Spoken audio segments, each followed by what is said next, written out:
Okay, so hi everyone.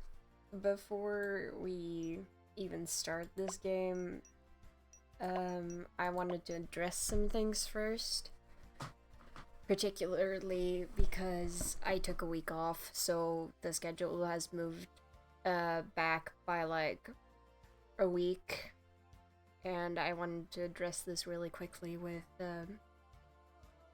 regards to Dirk. Uh, he passed away, and I was the last thing he ever saw. I saw the life completely drained from his little tiny body, and he didn't want to be there in the hospital at the vet. I think that's gonna haunt me for a while. I'm not even gonna lie to you, cause I I lost my son. He's my son, and he always will be. Sorry, I don't mean to cry.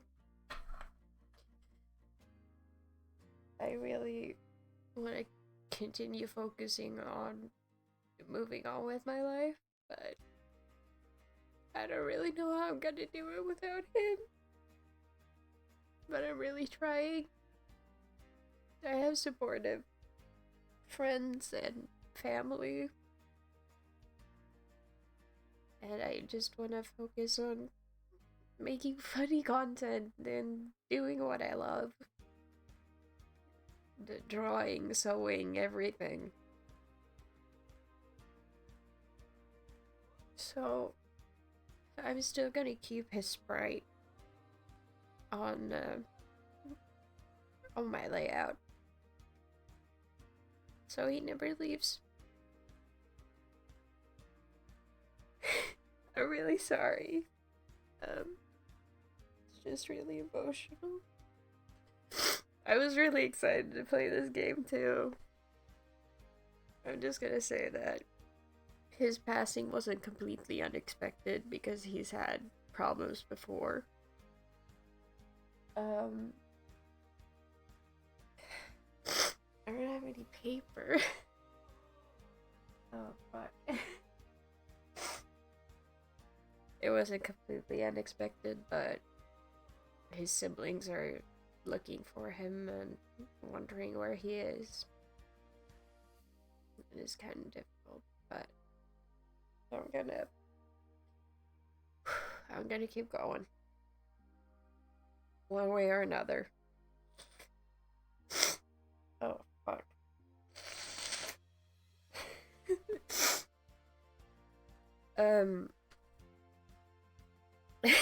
Okay. Uh, Again, look at my other socials for like my TikTok. I do post on here on YouTube as well whenever something moves back or if a video gets canceled. So keep an eye on that if you're wondering why I haven't posted anything or if I don't pop up on your feed. Oh fuck.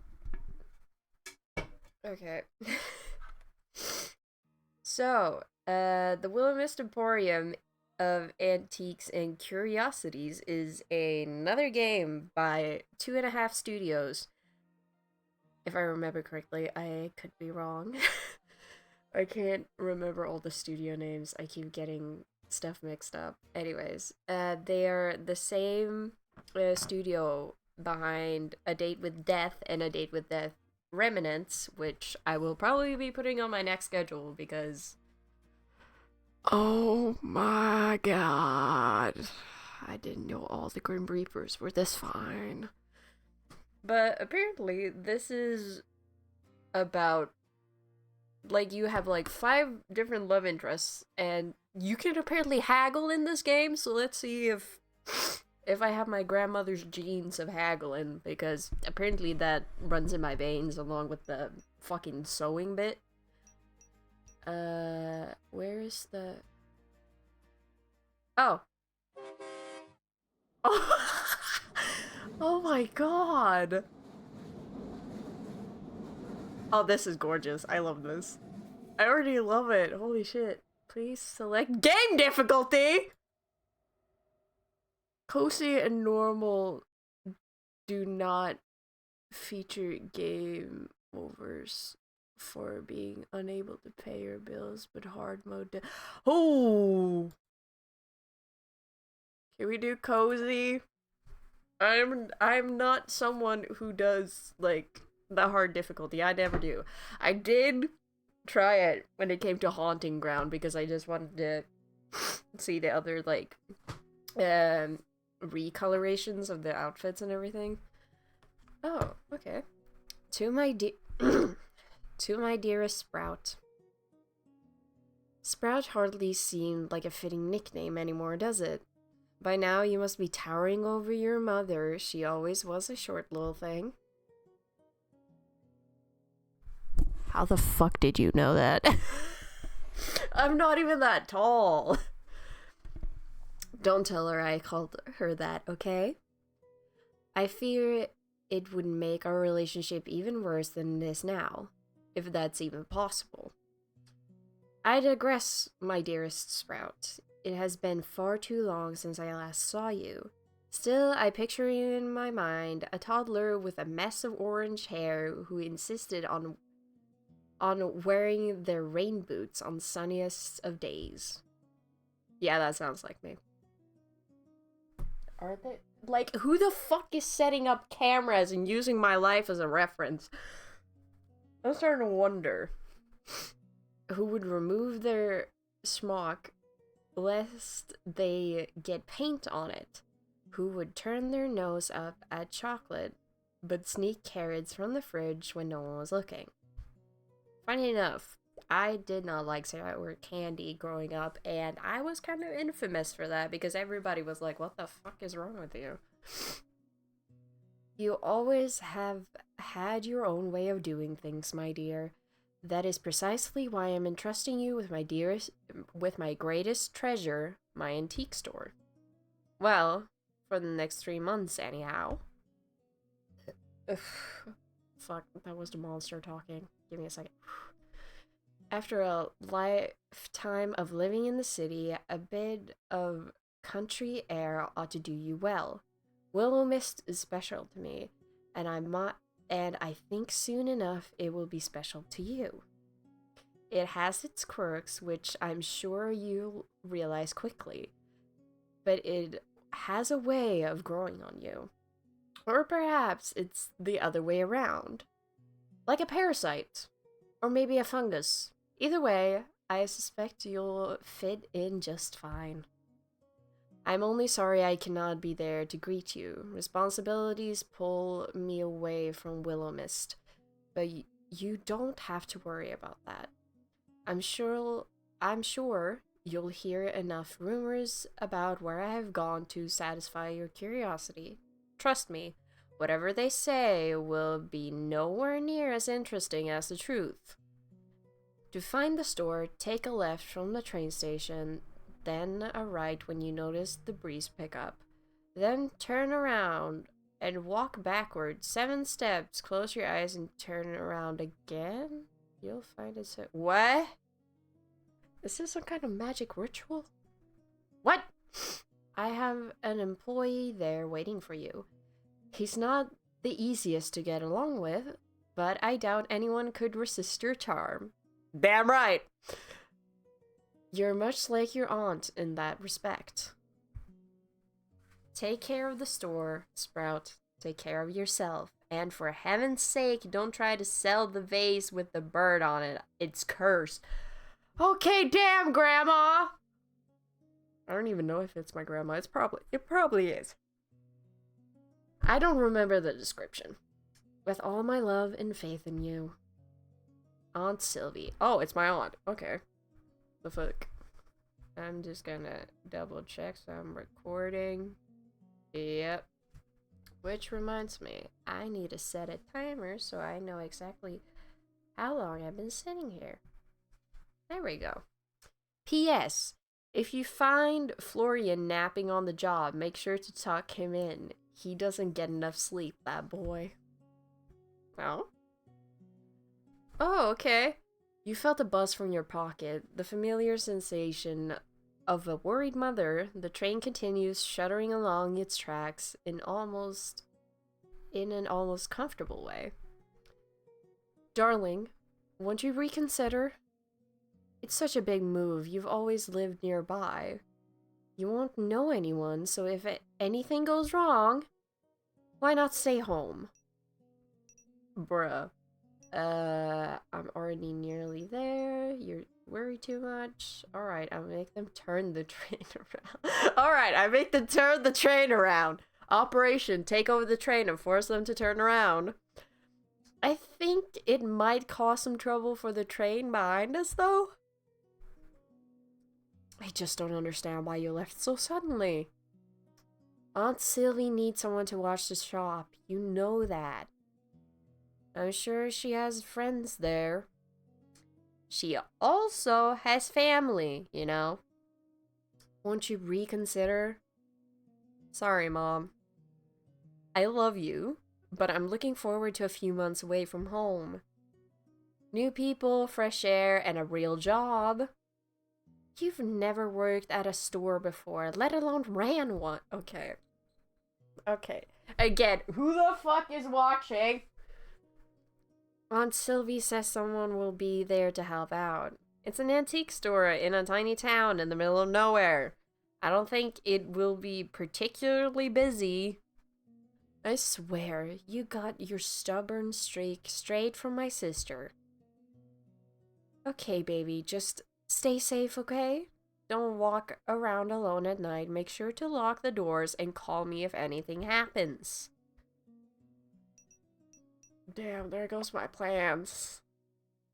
Damn it, there goes my plans for Bubby and... Ooh, I'm not yawning. Damn, there goes my plans for bumping into the new love of my life on a dark, mysterious street after leaving my door unlocked. That sounds like the start of a fucking creepypasta fanfic. Which reminds me, I kind of want to write one.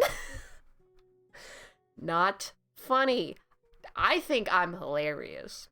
Not even a smile? No.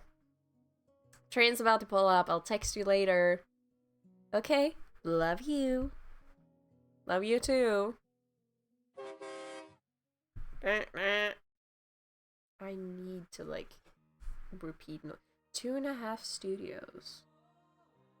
Alright, we get music. Cheers to hoping it's not copyrighted.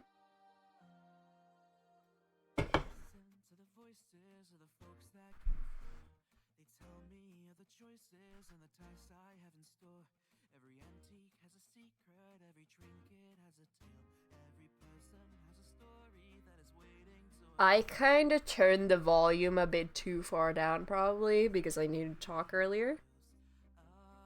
But I'm sure you can, like, watch this music opening on your own if you can find it on YouTube, probably. I wouldn't be surprised. Oh my god, he's so cute! Yo! He looked like Sane. Oh? Oh? Oh my god, he's a woman! Another attractive woman. How many people was that? Was that the 5 love interests?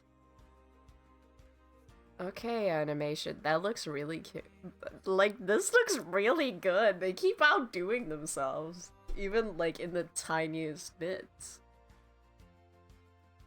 I love 2.5 studios. It's so good. They're so silly, too. That was a bunch of runes that I couldn't read right. Settings?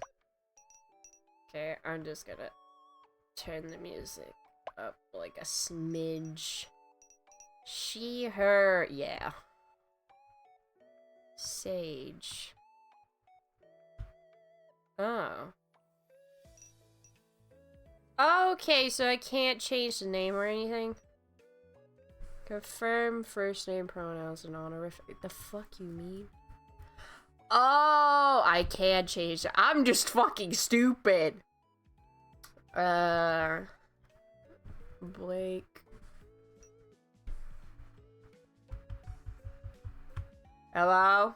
Where the fuck am I supposed to...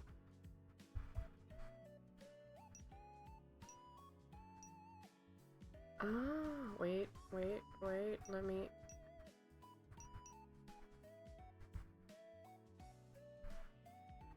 Nah. Oh.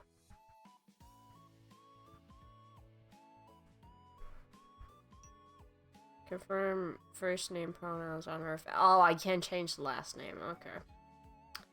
Honorific and body type. Uh-huh. What do you mean? Oh, right. Guy or girl. Okay. Oh my god. Okay, this is a really cute detail. I like it. Wait, I just wanna...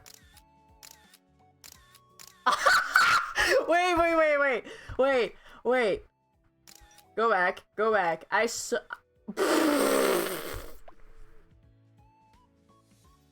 Oh my god. Okay. Yeah, I think I'm good. That was fucking loud as shit in my ear. The air was chill. Okay. Pause. Rewind. Play. The air was chilly as you stepped out of your train and onto the platform. If you could even call it that. It seemed more like a graveyard than any of the... train platforms you'd ever frequented back in the city. No matter the hour, they would be completely packed with people coming and going, rushing for reasons you could never quite understand. For reasons they may never understand either. The platform was completely empty, no one waited to get on, and you were the only person who got off. Where chatter would usually greet you, all you heard was the quiet platform in the middle of the countryside. Was the sound of the wind rustling the trees and the chirping of crickets hidden amongst the weeds. Welcome to your new home, Blake. Home sweet home. Or something. It really is so quiet. Gathering up your belongings, which you brought only a few of, you quickly found your aunt's letter once again. I would not bring only a few belongings. I'm not sorry. I overpack all the time. Hey, better to be safe than sorry. Need several outfit changes and more underwear than it's fucking reasonable in case I shit my pants. Left from the station, then right when the wind picks up.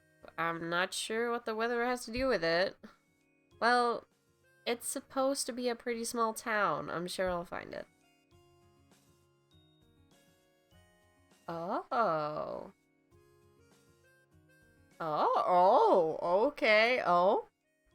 This is really not... Girl, this is nice. Wow. From the way your aunt had described the quaint countryside town of Willowmist, you had expected 2 shacks and a farm if you were lucky. Instead, upon taking a left when you exited the station, you found yourself in a town center that was significantly more vast than you imagined. You smiled as you pulled your suitcase up a small flight of stairs, eyes searching around the beautiful facades and rural landscape. I can't say it. It's just a bit of a mouthful. I need to sound it out. Music drifted out from somewhere unseen. It seemed almost like the sound of change, of newfound freedom. A few people passed you as you continued onward, though for the most part you had the street to yourself. Even that was strangely foreign to you. Where you grew up, there were always people around, no matter the hour. You took a deep breath into your lungs. The air was cool and fresh. The scent of flowers drifted towards you as the wind picked up, changing course. So, right now? You glanced to the right and found a street there that ran away from the town center. What did she write? Turn around and walk backwards for 7 steps, then close my eyes, then turn around again? She could have just sent me the address. Let me guess, it's fucking magical? It's magical, and you need to do this, like, little ritual thing to even find it. That's what I'm betting on. With a half chuckle, half sigh, you turned around and began walking backwards, hoping you wouldn't crash into anyone, though the chances of that seemed slim at the time of night. 1, 2, 3, 4, 5, 6, 6, 7. Shut your mouth. Slowly, you closed your eyes, removing sight from the equation, and then spun back around and opened them back up. And sitting before you was a quaint little store with green paneling and a sloped roof and a metal sign hanging above the door. It read, Willowmist Emporium of Antiques and Curiosities. There you are. I've been looking for you. You're even prettier than my aunt said. Why am I talking to a fucking building? Imagine the fucking shop assistant that she was talking about opening the door as I say that. That'd be kind of funny. You reached down and searched under the doormat. Holy fuck. I'm recording this way too late. Do I give a shit? No. And found the key. Wait, you reached down and searched under the doormat and quickly found the key that your aunt had left for you. Its brass surface was marked with blemishes that all seemed to say how well loved this building was. The key turned in the lock soundlessly as you pushed the door open. The fucking detail. Oh my god! Tables upon tables of antiques and knickknacks greeted you. A dozen different lampshades and chandeliers hung from the ceiling, lighting up the space. Wow. She sure has put together an interesting collection. Is collection the right word? Looks a bit too chaotic for that. Bruh, anything is a collection.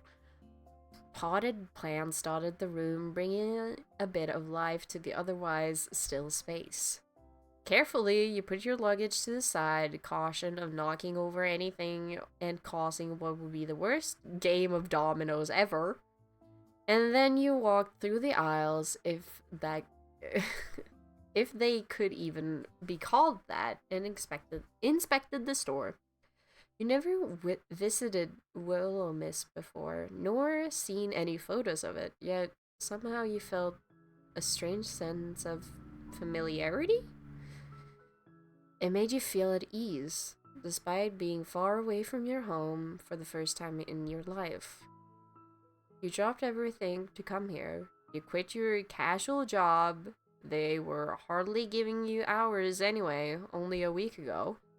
You didn't renew your lease. Unfortunately, the timing worked out. Fortunately, the timing worked out well, since it was coming to an end regardless. Friends back home only found out before your temporary move a few days before your train left. Honestly, though, you weren't that close to anyone. Now that's a lie and a half. It always felt like the friends you kept around, you had other friends they would have preferred spending time with.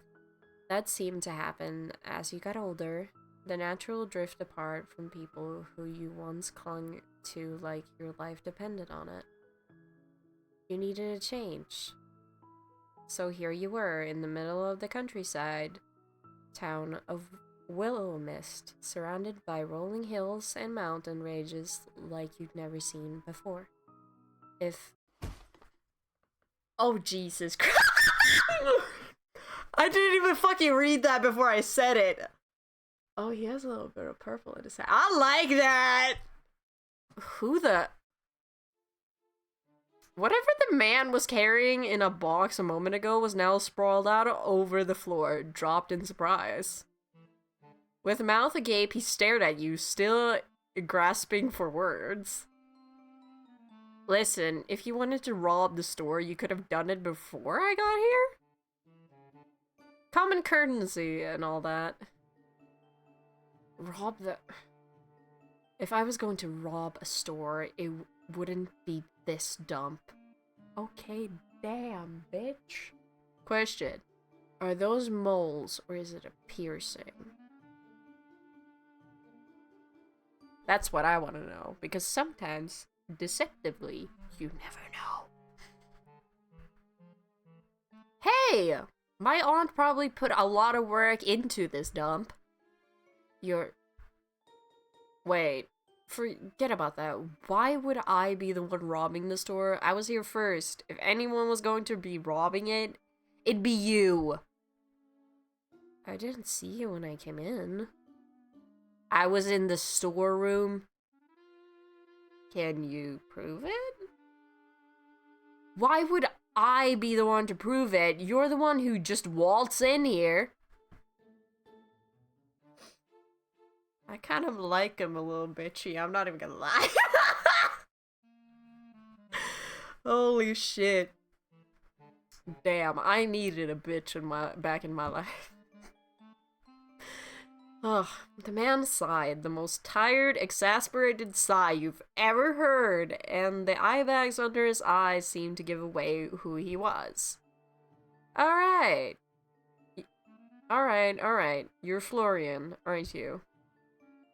Unfortunately. And you must be Blake. Last time I checked, yeah. Why are you here so late? It was the only train coming into town today. Didn't my aunt tell you I was coming? The same way she tells me anything. Vaguely. I didn't even know what you looked like. You nearly gave me a heart attack. Then we're even. God, you're exactly like your aunt. Great. Oh, he looks so cute! I like the fact that we have, like, levels and shit. Cleanliness. Okay. I'm kind of curious about the game mechanics. I'll take that as a compliment. You shouldn't. Can I ask a question? Can I ask a question? Does Keith Kogade happen to be one of the inspirations for this character? I can smell it from a mile away. Oh my god.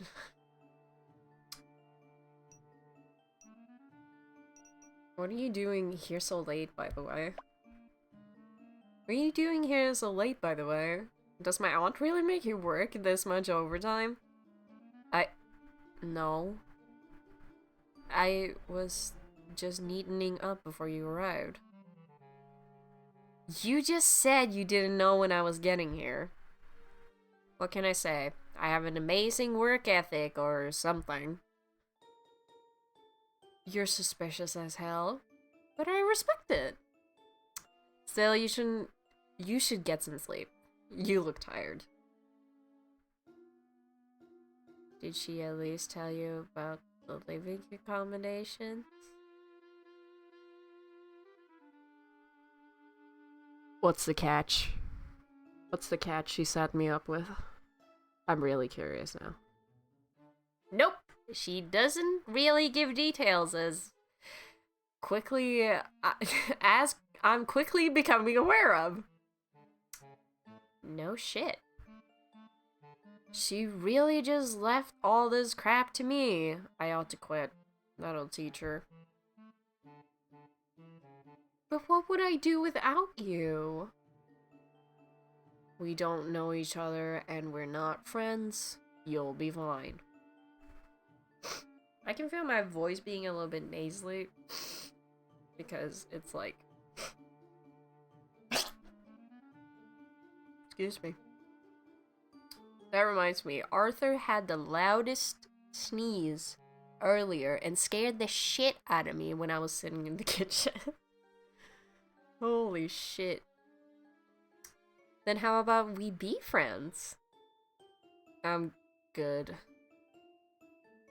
You can sleep upstairs, but it's a mess. Sylvie is known for her neatness. A mess is fine. I'm sure it'll fit right in. Whatever. Whatever. Get some sleep, or don't. I'll be working for a bit longer. Do you need some help? For someone who looks like they don't know which side of a mop to hold, nah. I like this man's sass. Holy shit. Fuck, I want this man. God damn. Isn't the side with the sponge, right? I'm kidding. It's a joke. I know how to use a mop. You've probably been traveling all day. Just sleep. You almost sound like you care. I don't. I guess Sylvie didn't tell you anything about actually running the store either. Nope. She said you'd teach me. Like, I'm some expert. I just wash the floors. Fine. I'll try to help tomorrow afternoon. Not in the morning? I don't do mornings. Gathering up your luggage, she stared up at the staircase.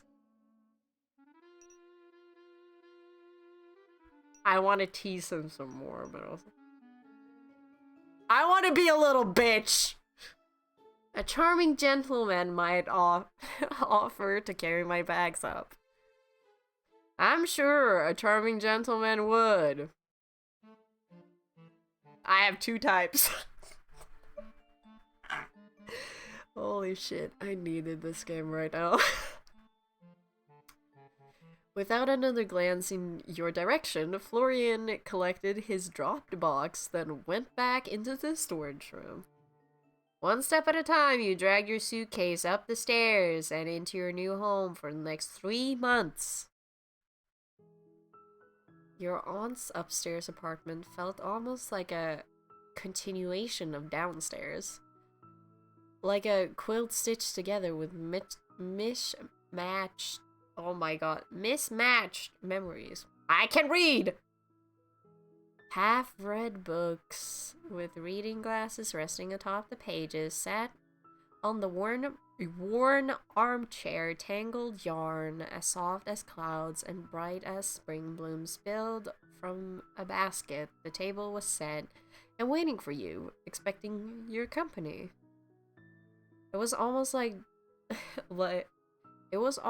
time was paused here, in a place where vintage clocks softly ticked in unison, mismatched mugs rested in cozy clusters, and the air smelled ever so faintly of lavender and old books. And that wasn't to mention the abundance of potted plants that filled the room.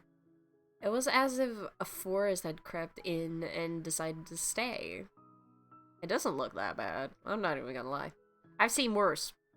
I have a relative that took in a fucking small tree, and let's say they can't get it out of the house now. That'd be difficult. At least the last time I was there. Who knows? You placed down your bags and grinned like a child who had just found a new secret hiding spot. The weight of the world and all of your previous worries seemed to melt away, even just a little bit. This was going to be a fun 3 months. You could already tell. Unpacking could wait for tomorrow. For now, you unzipped your suitcase, pulled out your pajamas, and then got changed and settled into bed. I recognize this melody.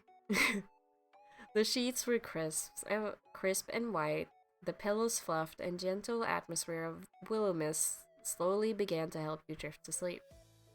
As you laid there, surrounded by the scent of linen not your own, you swore for a moment you could feel someone watching you. But then you fell into a deep sleep, none the wiser.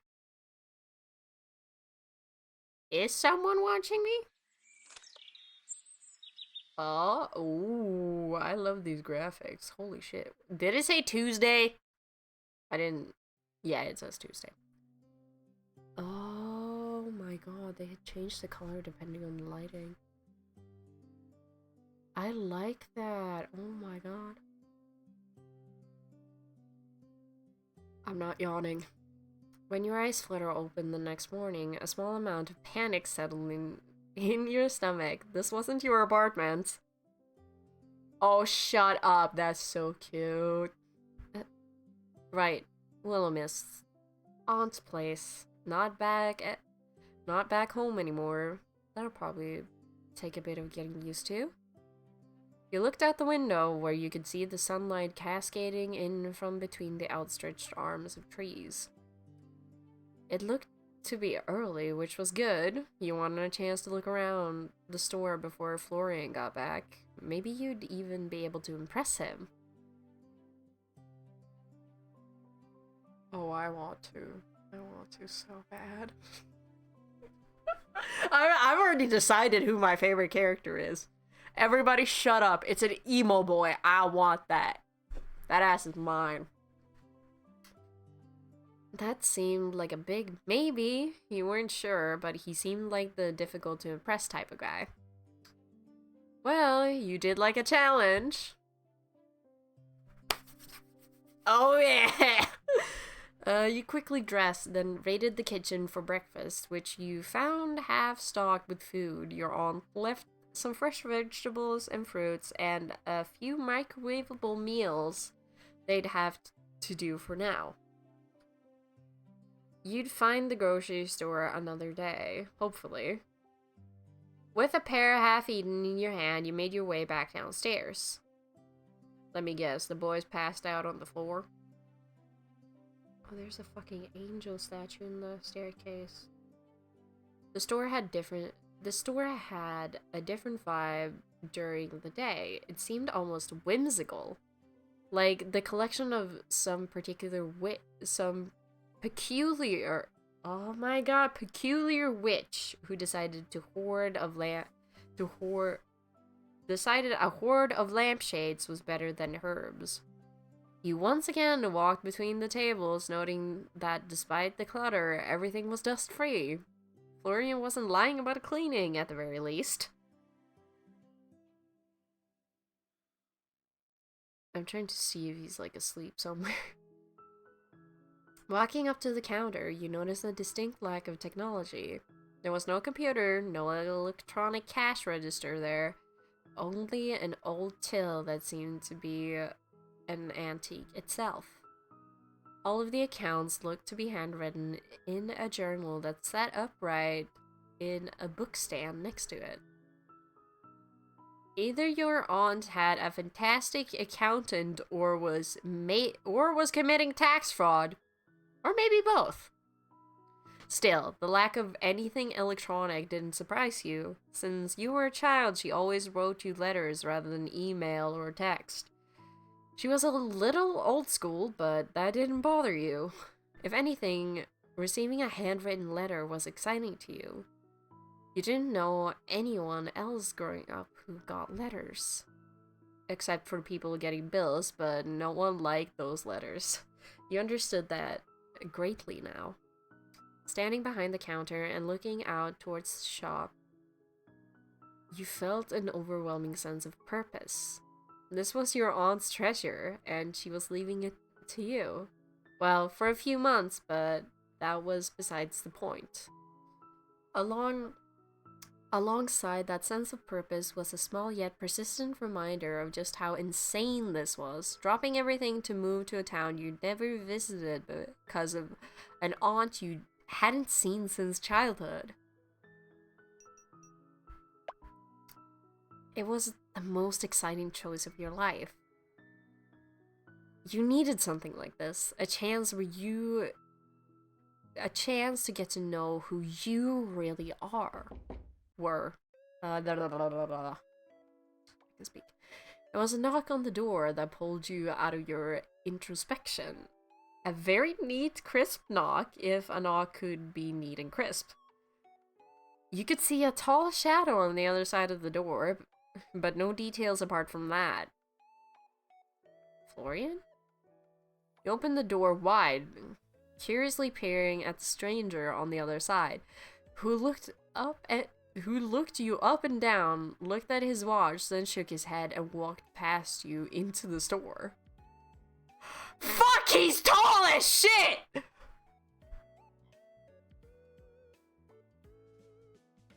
I need to calm down.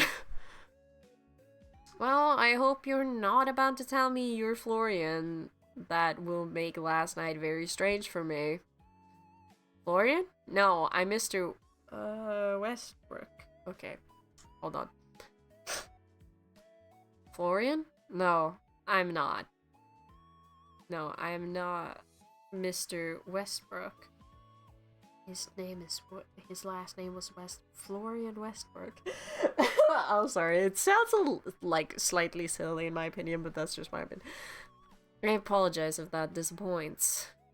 He has a streak of pink in his hair. The mystery man put down his briefcase on the counter, then began pulling out paperwork and pens from within it. Not sure I've ever met a man that's actually used a briefcase before. I kinda dig it.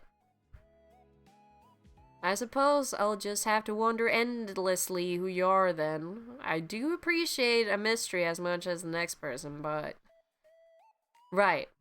It would be unlike...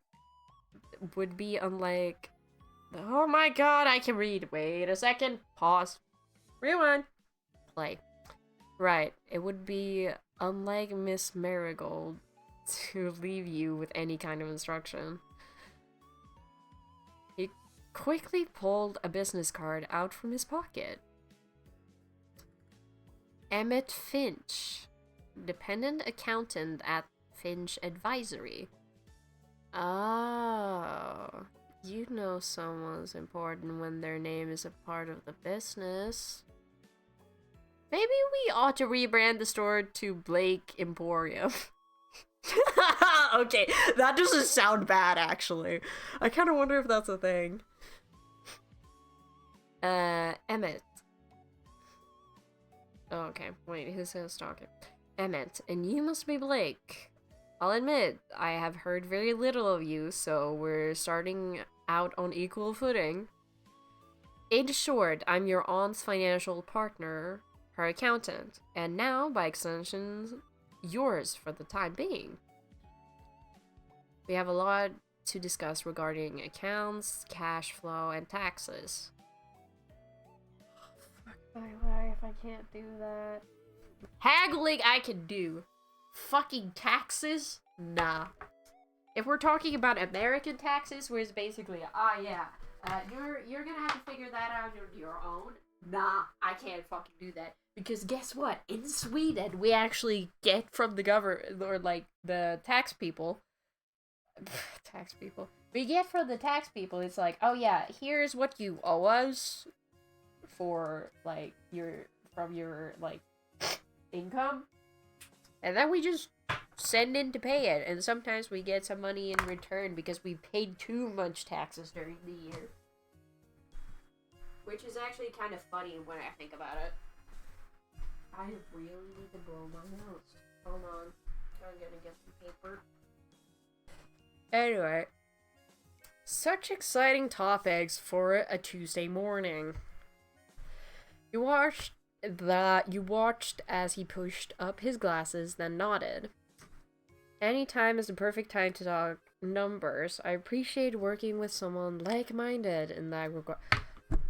I was being sarcastic. Motherfucker, I was being sarcastic, you autistic-ass looking bitch. What experience do you have running a business?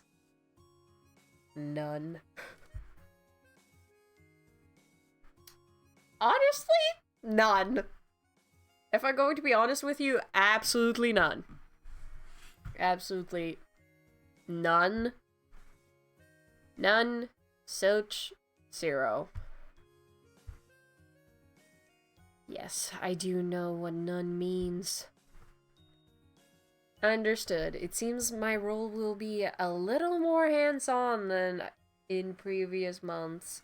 I will bill Miss Marigold for the extra time we need to get you up to speed.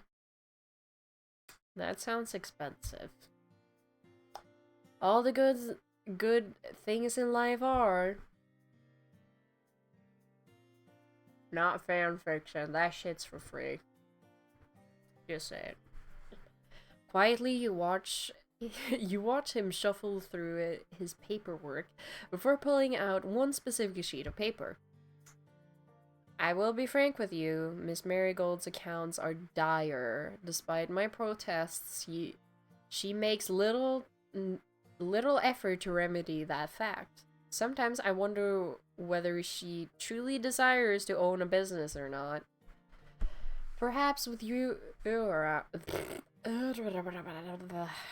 pause, rewind, play. Perhaps with you around, we'll see some change. Perhaps we won't. Time will tell. Wow, thanks for the overwhelming support. With you on my side, I know I'm gonna knock it out of the park. I am supporting you. If I wasn't, I wouldn't be here. I'm just not in the habit of giving false promises. At the very least, we will aim for Miss Marigold not to return to bankruptcy. Sounds like a plan to me. I stopped by to have you sign a few forms, though only temporary. I like to keep my affairs in order. Sign here, please. Yes, sir. One by one, you signed each and every form Emmett handed to you, and boy, there were a lot of forms. Great. My hand's starting to ache. Stay strong, Blake. You can do this. I wonder what this guy's deal is anyway. He must be a local, right? Maybe this would be a good chance to try and make a friend? While you're here, can I ask you a few questions? Be my guest. I have a little extra time before my next appointment. Oh, so he's busy.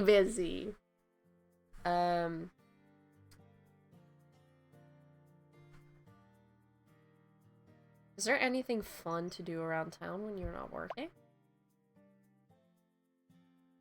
Is there much fun to be had around town? Apart from doing taxes, that is. I fucking love her face, it's so cute. That depends on what you find fun. If you mean theme parks and musicals, then you're out of luck.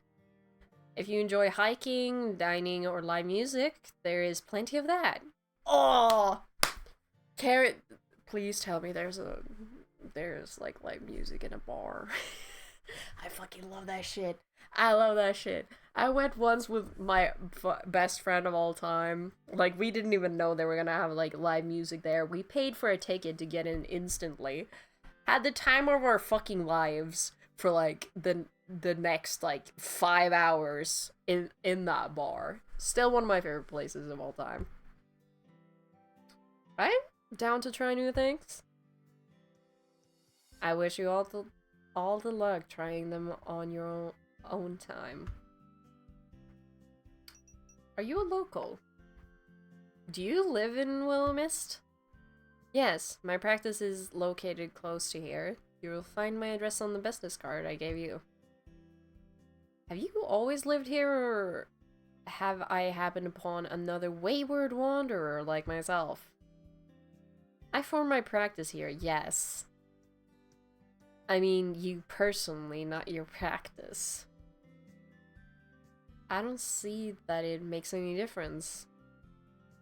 Okay, goddamn. How long have you been working with my aunt? It's been... He digs it through his briefcase, nodding as his eyes scan the various documents. A year now, give or take a few weeks. How has it been?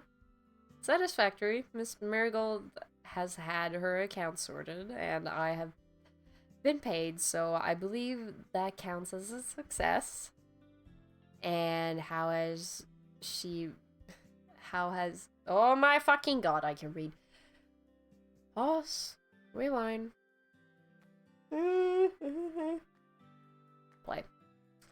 And how has she been to work with? Why do you ask? I haven't seen my aunt since I was a child. I was just wondering what she's like these days. She is fine enough to work with. Very memorable. That's all I'll say on the matter. Emmett looked down at his watch before setting his eyes on the door. I'll stop by in a few days to go over paying your bills and keeping the lights on. Until then, keep your accounting in the journal at the counter, and I will assess it when I return. I'll try my best. Apologies if they're not quite up to standard, but I'll have Florian here to help me. Hopefully. Actually, are there any good breakfast places around? My aunt left a few things, but I'd kill for a nice breakfast while I'm waiting. There's quite a few decent establishments.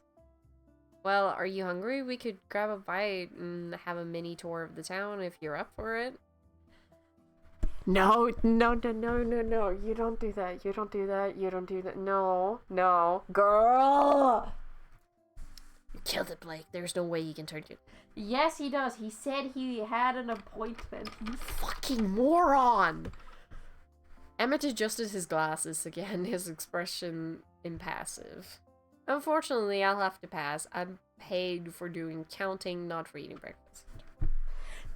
Exactly what I was saying. You fucking dumbass. I'm poking my microphone. Have a good day, Miss Marigold.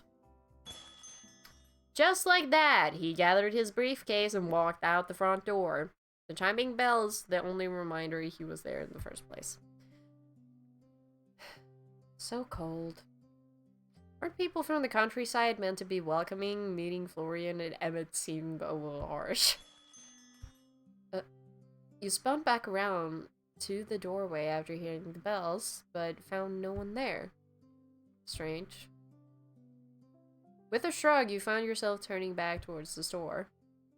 It would still be a few hours until Florian turned up, so you decided you might as well familiarize yourself with the items around the store while you waited. I have a cat hair stuck in my mouth.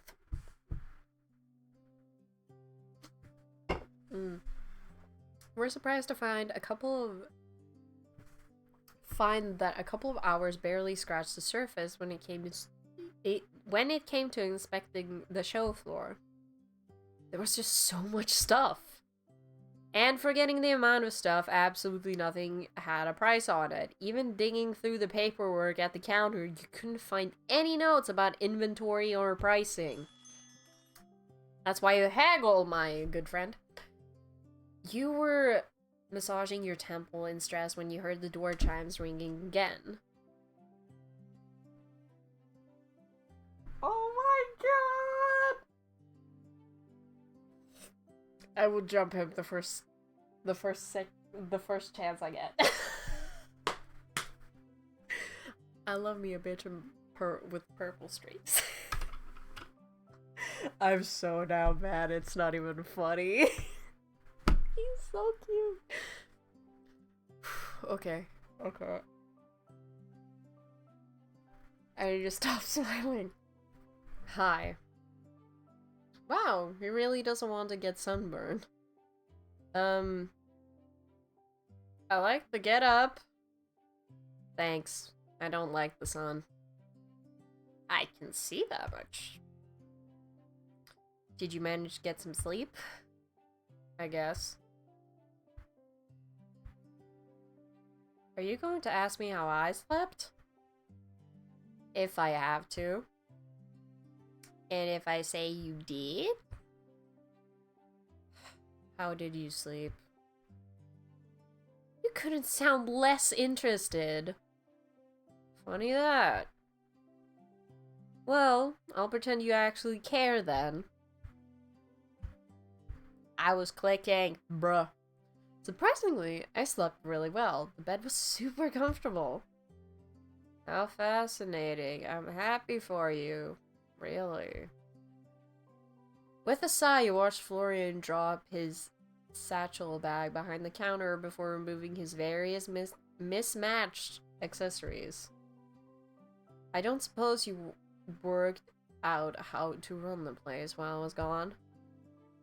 Do you really think my aunt would make it so easy? She never does. Fine, I'll explain, but I'm only going to do this once. If you don't pay attention, I'm not repeating myself. Bruh, I'm autistic! Even if I say please? What if I say please? I'll ignore you. Pretty please? I'll ignore you even more. He's kind of cute when he's rolling his eyes. Holy fuck. How broken are you from a scale from 1 to 10? Hey, emo boy. Hey, emo boy.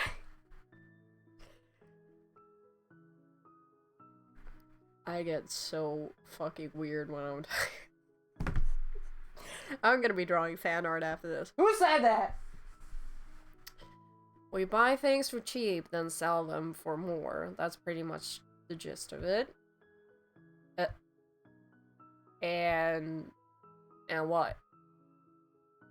That's all you're going to tell me? What else is there to tell you? That's how it works. I know how stores run, Florian. Then why am I bothering to explain it to you? You gotta give me more details than that, or I'll run this place into the ground.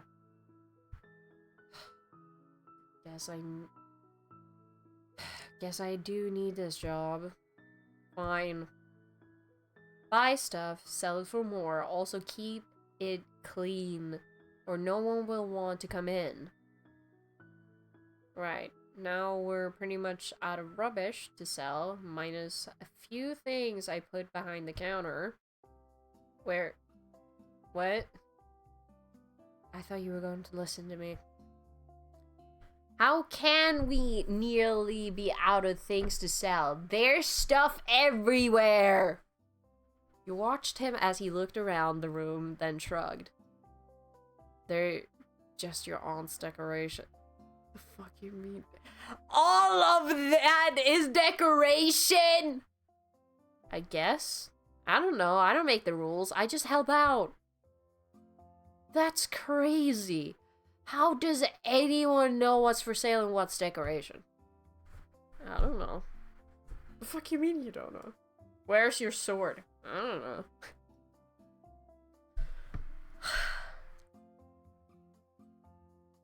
Fine.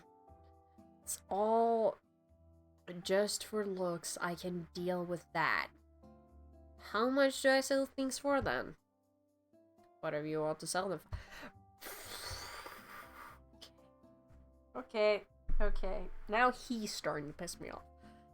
How would I know? I'm not an antique salesman. You better become one quick, then if you don't want to go broke. God, what have I gotten myself into? A mess. I wouldn't take on your job if my life depended on it. I just keep track of how much you buy shit for in that journal on the counter. You should be able to eyeball how much things are worth, but you'll get better as you go. Probably. You can probably just adjust the price later if shit's not selling. Doesn't really matter. Let me see what we got then. Checking behind the counter, you notice a handful of small knickknacks. They weren't much compared to the rest of your aunt's decorations, but they'll have to do. Alright. Well, now what? You're the boss. I like the sound of that. Are you gonna call me Boss Blake?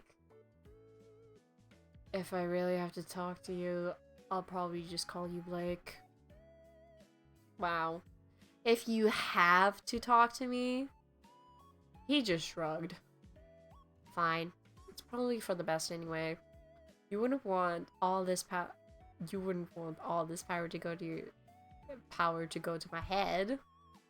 He shrugged again, then found a broom and began to sweep up already clean floor. Fuck. There were already a few people hanging around outside, like they're waiting to talk to you or something. You're not a celebrity, are you? That's the last thing I could be bothered with. Oh, he's pouting. That's cute. Not the last time I checked. Last time I checked my Twitter account had 35 followers, and most of them were bots. Probably not a celebrity then. Probably not, no.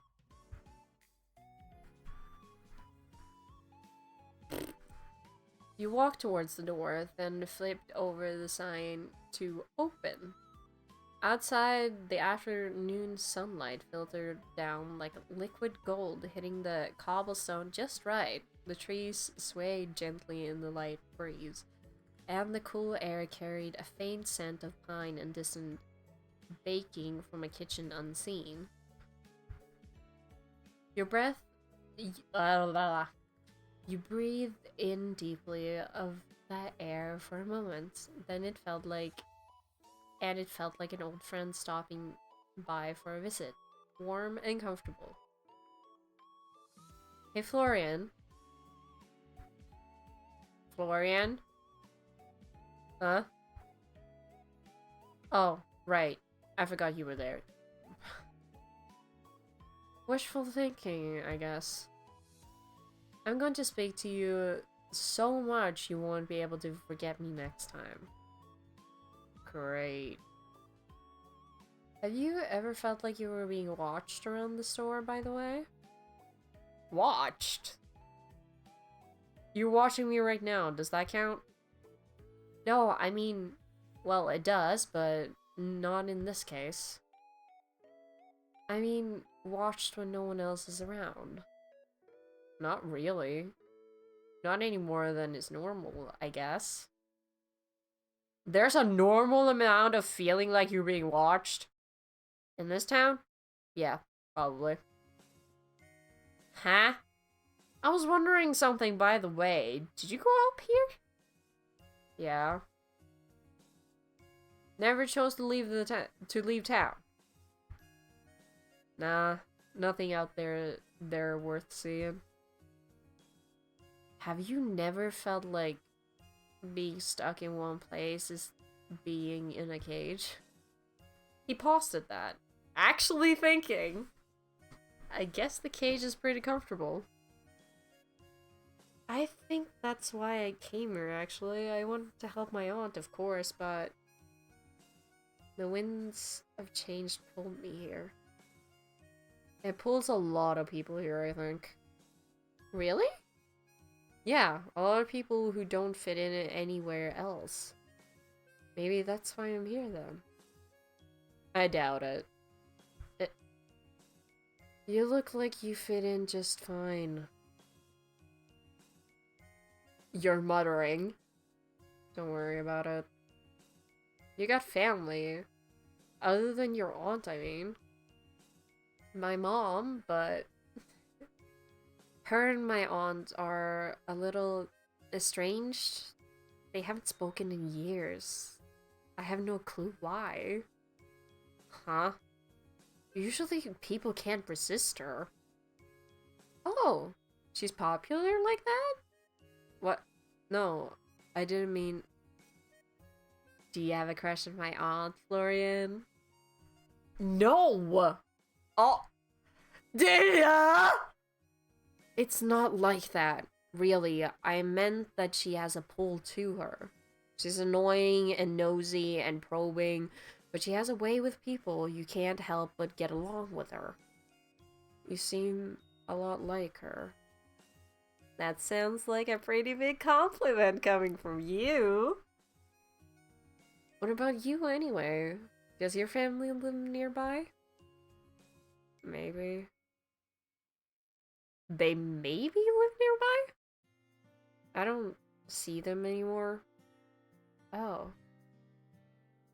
I'm sorry for prying then. I pried first. Your eyes found the doorway where a young girl of perhaps 14 or 15 stood, eyes on you curiously. You're not Granny Sylvie. Hi. Granny? She's not that old, is she? I don't know, she looks pretty old to me. I'm Blake. Granny Sylvia's my aunt. I'm just helping to run the place for a while. The girl studied you, crossing the room with a strange, oh my god, lithiness to her movement. I don't fucking know. Standing before you like that, she leaned in close. Hi, I'm Vienna. Sometimes people would call me Vivi. You look very interesting, you know? I like the way your nose joins your face and your eyebrows are so cool. Well, thanks. I like your eyes. Do you have heterochromia or are they contacts? They have always been this way ever since they were. Hey, you sell things, right? Pretty things. Cool things. It's my mom's birthday tomorrow. She likes pretty and cool things since she's pretty and cool. Can I buy something for her here? Why don't you have a look around and see if anything catches your eye? You have an eye catcher here? I'll be careful then. My fucking god, this little she's... I can just see Florian just rolling his eyes in the back of our brain. Just like that, she left you standing there slightly bewildered while Florian had made his way away from the commotion. When his eyes met yours, he gave you a thumbs up and nice nose. Your hand went up to your nose. Really, it was a nice nose. You walked behind the counter, then settled on the stool while Vienna looked around the store. She examined things very curiously, her fingers often just hovering over the surface of objects before touching them, as if she were somehow feeling their energy. She didn't pick something up. When she did pick something up, she would turn it around and around in her hands, tilting her head this way and that way to see every single angle. Her mismatched eyes narrowed like she was looking at a difficult puzzle when she was really examining a teapot. She held it up into the sunlight despite the fact that it was opaque, like it would reveal something hidden and no one else had noticed. Then she put it back down.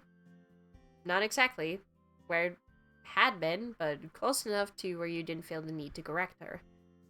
Strangeness of oh my fucking god, I can read. The strangeness of it all brought a smile to her face, somehow. After a morning with Emma and Florian, she was something fresh. Found anything? I can give you some suggestions too if you tell me a little about your mom. She's really good at finding things. Not just keys or socks, but things you didn't even know you lost. Like hope or patience. Yeah, she's good at finding those. Oh, she laughs at colors too. Bright colors. Happy ones. And her hands are always warm. That's interesting. I think maybe this? Oh, that's cute. cool. I think she'll like this. She likes shells. They're so quiet. I bet it knows how to listen too. Thanks for your help. You're cool. Oh, so I didn't even have to haggle. Okay. I barely did anything, but you're welcome. Hey, if you ever need anything else, we'll be here. Thanks. I think I'll come back again maybe another day when the sun is shining, or maybe not. Great. Get home safely, alright? And I hope your mom likes the gift. Vienna waved towards you and then headed out the door with her purchase in arms. Congrats on your first sale and all that. They're all... I hope they're all that exciting. Do you know her? Do I look like I know every single person in this town? Honestly, no. You look like someone who would go out of their way not to know everyone in this town. I mean, does she often stop by the store? Not that I've noticed. Maybe once or twice? I don't know. I'm usually in the storeroom. I can tell. You look like you need to get some more sunlight, mister. No thanks. I burn easily. They sell things for that, you know? Sunscreen, aloe vera. Why do you care?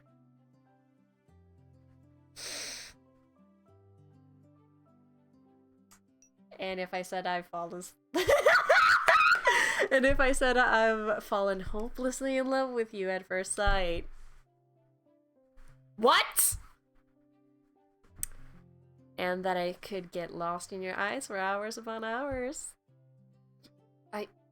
You... That's complete nonsense. Yeah, it is. I'm just pulling your leg. Or am I? I would. I would. We work together now. And we'll be for the next 3 months. I'm just looking out for you. Get used to me caring, alright? Yeah, sure, whatever. I didn't ask you to, though. That's the fucking point, my good sir. The bell chimed for the second time that afternoon, drew you both away from your conversation, and Florian used it as a chance to retreat back into the supposed storeroom. Beautiful Sylvie, apple of my eye, belle of my heart, would you do me the greatest honor of the man before you wore his long wild hair back in a loose ponytail and his shirt perhaps one button too far undone, depending on who you asked. He was down on one knee as if about to serenade you with the world's most beautiful poetry. Or ask you to marry him. You're not Sylvie. I see. Though I can sense her genes a mile away. Ha! You must be Blake. You watched him spring to his feet. He was certainly far more sprightly than he looked, and walked forward to put a hand on your shoulder. I've heard so much about you, and even that is not enough. He reached out to shake your hand smoothly, his energy contagious. Sorry, I'd love to return the favor, but... You are... Ah, so lovely. So the lovely owner of this store hasn't yet had the chance to mention me. That sounds like our Sylvie, Quinn Bakerland. At your service, occasional poet, but full-time chef. And you and my aunt are... Ah. No, you misunderstand. You misunderstand. Is she the most beautiful woman to ever grace this town? Yes, of course. Does my heart become a flutter when she walks into the room? Certainly, without a doubt. Do I near fall to my knees each time she speaks my name? That would be obvious. Ah, where was I? Your relationship to my aunt? Right. Yes, we are dear friends. I'm so sick of old people. They're so dumb. Right. Friends. With benefits, I bet. Well, it's nice to meet you, Mr. Bakerland. Please call me Quinn. Family to Sylvie is family to me. Quinn, then. I'm sorry to be the bearer of bad news, but my aunt is actually out of town for the next few months. I'm here helping while she's away. Ah. My heart shatters into a million pieces once more. But that heart is hardly your fault. I should not ruin such a momentous occasion. I have never met any of Sylvie's family. You must be very special indeed. I wouldn't say that. Special? I don't think I'm particularly special. My grandparents have passed away, and my mother and aunt are estranged. I'm really the only other family she has. And I can tell you are very special to her. You must not be here if you were not. What did you want my aunt to have the honor of then? Ah, this is most fortuitous. There is no one that could take our lovely Sylvie's place but you, of course. Are you fond of fine meals, beautiful atmosphere, and live music? Yes, yes, and yes. Divine! I have a restaurant just off the main street. I have just created a new dish I call it my Crimson Risotto. Roasted beets, rich vegetable broth, a swirl of cream, and topped off with mushrooms. Ah, my mouth salivates at the thought. Please, would you do me the honor of sampling my new dish? Who am I to turn down a meal? Delightful! Ah, but I need some time to prepare. Tomorrow night, I will astonish you with the finest food in Willowmist or beyond. And before I forget, welcome to town, Blake. There is no other place like it. You'll be calling it home before you even realize it. Thanks, Gwen. I appreciate the warm welcome. And warmer it will be once you taste my cooking. I must depart immediately to prepare. Please, await tomorrow evening with as much anticipation as you would give your birthday. Ayo! With the heartiest laugh you've ever heard, Quinn left the store with a grin that nearly went from ear to ear. The soft, near evening sunlight drifted through the doorway as he left. Pulling out your phone, you noted the time. 5:03 p.m. Ah, shit. You scrambled to pull up your text where you could see the nearly dozen left by your mother to the tune of, "Did you arrive safely? Oh my god, you're dead." Sorry, Mom. I'm here, I'm alive. I just got caught up in everything. I'm totally fine. Blake. Dear Lord above, you nearly gave me a heart attack. I was this close to getting on a train there myself. Maybe I should have waited a little longer to text them. Not funny. I know. Really. I'm sorry. I'm just glad you're okay, my baby. Totally okay. Met a few new people already, and mostly everyone is super friendly. The town is beautiful, Mom. You'd love it. Lots of beautiful scenery to paint. I think, honestly, I've barely left the store yet. You know, I haven't painted in years. Maybe you just lack the right muse. Anyway, I need to close up the store now. Alright, text me if anything happens, okay? Yes, Mom. Love you. You flipped the sign on the door, which you closed as Florian re-entered the room. You miss all the fun staying oh my god, hold up in that storeroom. I don't really care. I prefer it that way. So antisocial. Well, I guess I can understand in a way. Well, you do you. I'm gonna go upstairs and start unpacking. You don't have to stick around all night, you know? It's fine. I start late, then I stay late. Why not just start earlier then? I just prefer it this way. It's quieter. Well, alright. I don't mind really. Get home safely, okay? Sure. Maybe. Leaving Florian to his work, you headed back upstairs. Kinda wonder how long I've been sitting here because I'm starting to get sleepy. I've only been sitting here for a fucking hour. Holy shit. Oh my god. I'm not tired. I'm not tired. I'm awake. Piece by piece, you unpacked your belongings slowly. It wouldn't do you any good to spend the next 3 months living out of your suitcase if you were going to live here. You were going to do it right. Still, you felt almost reluctant to disturb the quiet rhythm of the room first.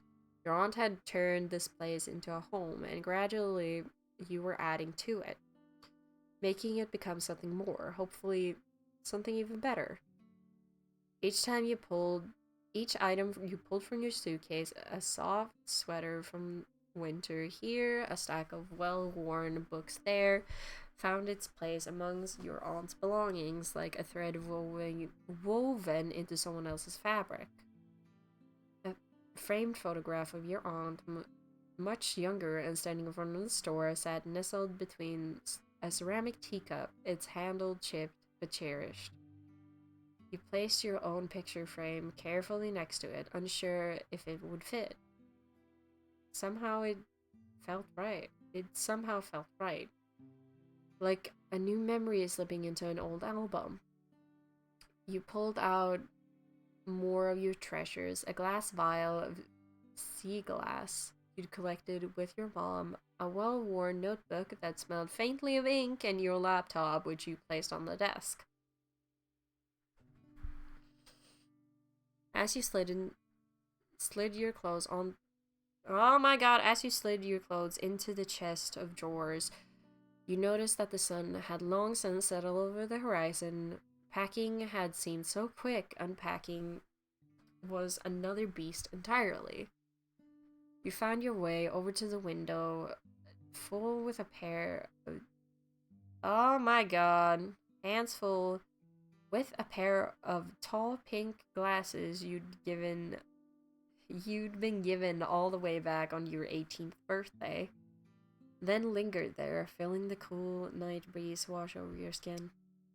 A soft glow of the moon was already casting its silvery light through your room, and in the distance you could see the mountains that loomed like gentle giants, their peaks softened by a veil of mist that curled around them in a dreamlike pattern. Here and there, you could see faint trails of smoke rising from chimneys, fading lazily into the sky, but mostly everything outside was still. You turned away from the window, suddenly feeling a familiar feeling of being watched again. And in the corner of your room, you saw it. What the fuck? Something? A person, perhaps, floating a foot off the ground. Head tilted to the side as if it were too heavy to carry. Staring at you with wide eyes. The fuck? What in the ever-loving hell? Your time is near. You can't hide from me any longer. Jesus fucking Christ, that scared me. The pair of glasses in your hand instantly fell from your grip, smashing on the wooden floor. Shards went in every direction. Ah, shit. Your eyes snapped back in search of the person, but found the space she had occupied now empty. Am I not getting enough sleep or something? You knelt down, inspecting the damage. One glass had survived. Luckily, so you collect that quickly and put it aside. The other one hadn't fared so well, though that was mostly that in mostly large pieces. Grimacing, oh my fucking, I can never say that properly. You slowly picked up and disposed of each piece. Ouch. And to your luck, the final one was the one that cut you. You quickly disposed of it, then cleaned your wound, but you couldn't find a first aid kit anywhere in the room. Maybe there's one downstairs in the storeroom. Florian, are you still here? I could use your help if you are... What is it? I'm not paid. I'm not paid to help you with personal stuff. He walked out of the storeroom, arms crossed. Something really weird happened to me. I swear I saw someone in my room. She spoke to me. Then I kind of dropped the glass and got cut. It's not that bad. I could use a band-aid if we have any. All the color dropped out of Florian's face in a moment. He stared at you with wide open eyes, mouth open slightly, yet no words escaped. You, you're... It's not that bad, is it? He almost looked like he was going to be sick as he charged out of the front door, leaving you staring out towards him in disbelief. Wait, Florian? A tiny drop of blood dripped to the ground. I guess I'll find it myself? Sorry, my voice is like giving up on me slightly. I haven't been talking that much. Recently. Okay, that monster is starting to be room temperature. It didn't take you long to find the first aid kit. Your aunt had decided to forego the usual plastic box with a cross on it and instead had picked out an old wooden chest. It was a little scuffed and weathered with brass hinges that creaked when you opened it, but it was very much fully stocked. You found bandages in all sizes, neatly rolled gauze, and adhesive strips in patterns ranging from plain beige to princesses and knights. You also noticed a few other slightly more eccentric additions: a small vial of silver dust labeled "For Curses," a flask of dark red liquid labeled "Emergency F Only," a broken mirror, which you made sure not to touch, with a note attached that read, "For illusions or lies." Huh. Okay. like, I'm pretty sure if I remember correctly, Florian is a vampire. I don't remember if anyone else is like a sort of magical creature. I just remember Florian specifically because he's the reason why I'm playing this game in the first place. There was also more what you had expected to see: herbs, powders, and other natural remedies. Your aunt was into that kind of stuff after all. You pulled out a plaster and quickly stuck it to your hand. But fortunately, the bleeding had already stopped. It wasn't much worse than a scratch, luckily. Okay, you already know what I'm gonna do.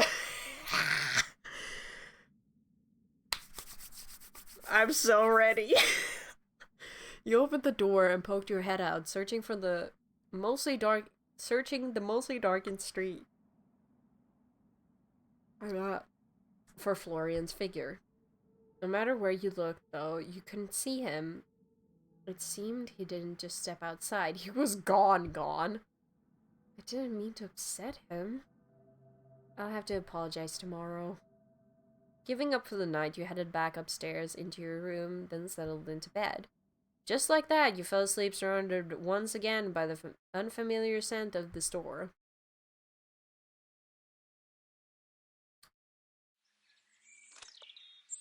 I wonder he's not gonna show up today. Uh, who the... Your eyes shot open at the sound of someone banging on the locked door downstairs. With barely sight, you look towards your phone. 6:04 a.m. Not Florian, then. Ugh, I'm getting up. The banging on the door continued. It got louder, then closer, the closer you... Oh my fucking god.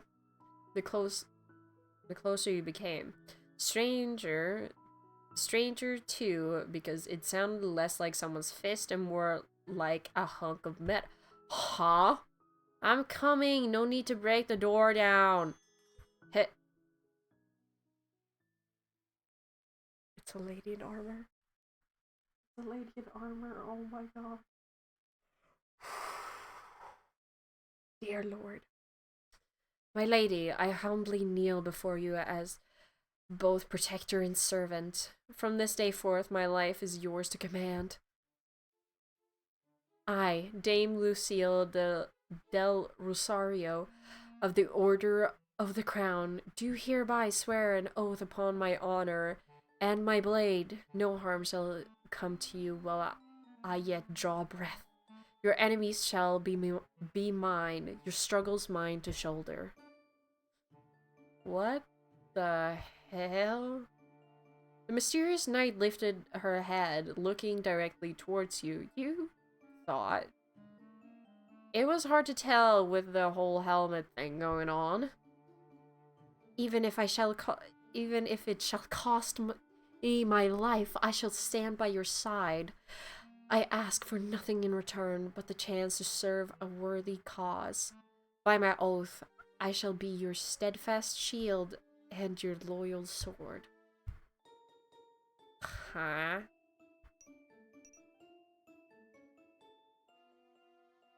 At 6 in the morning? Honor and stuff is great, but at 6 in the morning? Honor and servitude, no time limit, my lady. If she ever says my lady. Like, if I ever hear that in voice acting, I will lose my shit. Oh my god. The suit of armor rises, straightening out to stand taller than you. I think I might still be a little confused. I understand. Trust does not come easily. Please, rest easy, my lady, for I shall prove myself worthy of your trust. Okay, hold on a second. First of all, please just call me Blake. I'm afraid I cannot, my lady, for that would be improper. Please. If you wish it, then I will make it so, Blake. Thank God. Keep calling me my lady and it's going to awaken something in...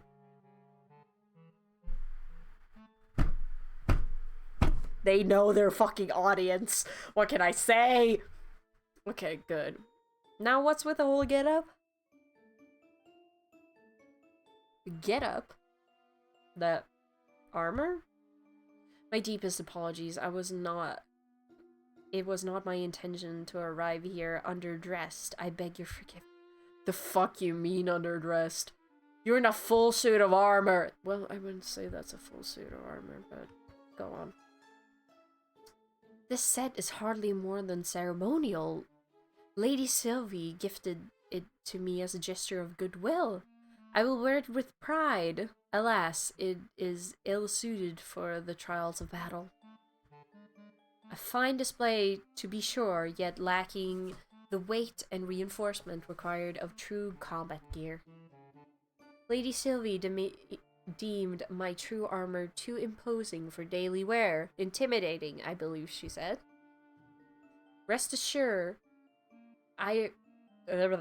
should the need for battle arise, I shall be ready. The armor gifted by Lady Sylvie may shine with splendor, but my true steel lies close at hand, prepared to serve.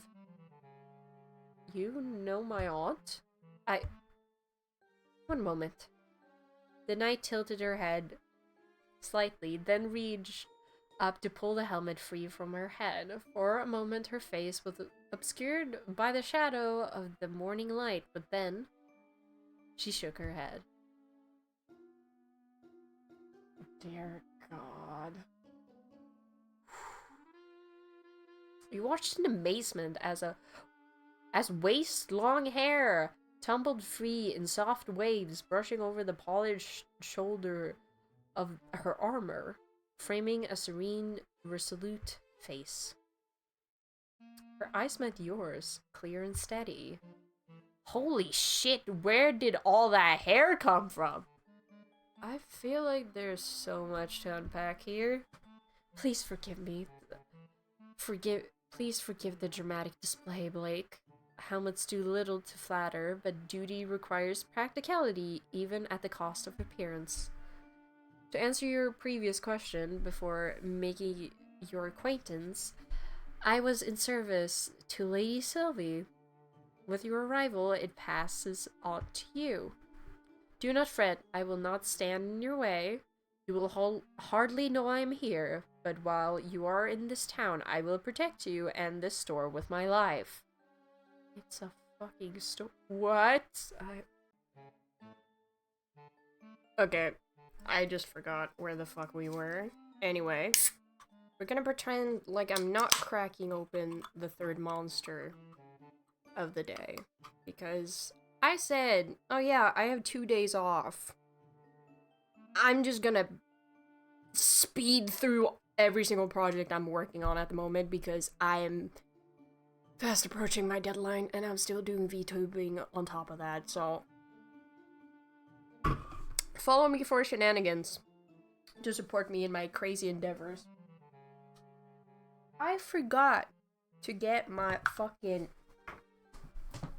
I need my lip balm. It's like an actual fucking problem at this point. Okay. I'm not totally sure that will be necessary, but thank you? I am but a humble servant. Your thanks is kind, though unnecessary. She is so fucking pretty. Like, I don't think you often see lady knights dressed like this, which is refreshing. Why does the store need protecting, though? Why would it need that? Are there some supernatural things going on? You watch as Lucille, now helmetless, takes her place beside the doorway, sword strapped to her hip.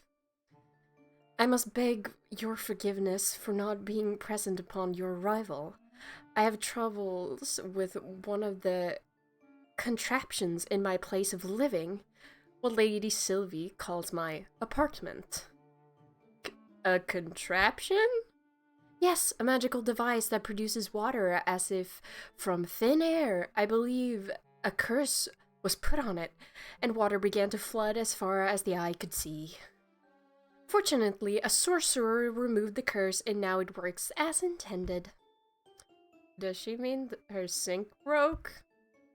So... okay. You work with my aunt, but your sink broke yesterday, so you couldn't come to greet me? That is correct, indeed. So you live nearby? Yes, though I am not originally from this town. Oh, me either. We have something in common. I hail from the kingdom of... oh my fucking god, I can read. Valinde.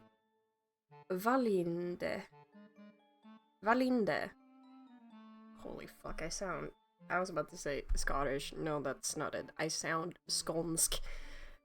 Helvete.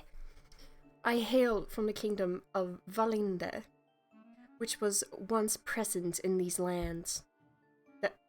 Does that mean she's like from another dimension, or is she like a book character coming to life? I can't fucking tell! I don't know where the plot is heading! What do you mean? This is what I get for not reading the fucking description. I just see a game and I'm gonna play it. I see that you are still in your night clothes. Do you require help in dressing? Are you offering to undress me right now? I believe that getting dressed requires one to first be undressed. Yes, you need not question my intentions. They are entirely pure. I only wish to serve. Hello! Holy fuck, a hot woman offering to fucking strip me? Brace yourselves! It's too early for this. I think I'll be okay. I'll go get dressed and come back in a minute. Please take all the time you need, my... Blake. I will guard the store in your absence. Lucille took her helmet back from where she'd put it aside, then slid it back onto place. There's someone claiming to be a knight standing in my store, and for some reason I feel like the strange one right now. You head back upstairs. Where did I put my phone? I need to keep track in case I get a fucking text message, but apparently no one's fucking awake. Whatever. Slipping off your pajamas, you shook your head, and you never met a knight before. You were beginning to feel like maybe this was all one long extended dream. To be honest, I kind of dig it, though. I didn't want some things to be different, right? Can't get more different than a knight walking up to you at 6 in the morning and pledging allegiance to you. Let alone offering to strip you, hello? Lucille still stood by the door, posture perfect. She almost looked like one of those antiques on display. How's keeping order going? Well, Blake, no one intruded on your establishment while you were absent. I remain vigilant. Thanks, Lucille. Keep up the good work. I guess I'll just get to it. Let's see what to do today. Oh my fucking god. Welcome to Willowmist Emporium, Blake. How pricing works. Each item in your inventory has a hidden value range. Your job is to pick a price within that range. At first, pricing might feel like guesswork, but you'll get better as you go. So I don't get a suggested price. I just get the range of like $20 to like $40, or what do you mean? Smart skills. Your smart skills help you estimate prices more accurately. When your smart is low, you'll only have a rough idea of what something is worth. Okay, smarts increases, your valuation gets sharper, making it easier to spot a good deal and avoiding overpricing. Huh. Your items come in different quality levels: poor, normal, good, and perfect. Higher quality items fetch higher prices. Daily routines set adjust prices before each shift. See how customers respond to your prices, learn from the results, and adjust the prices for each time. Huh, okay. Kind of glad I got the cozy down. Oh fuck, wait, what? Drag and drop items to your schedule, Florian nap time, please.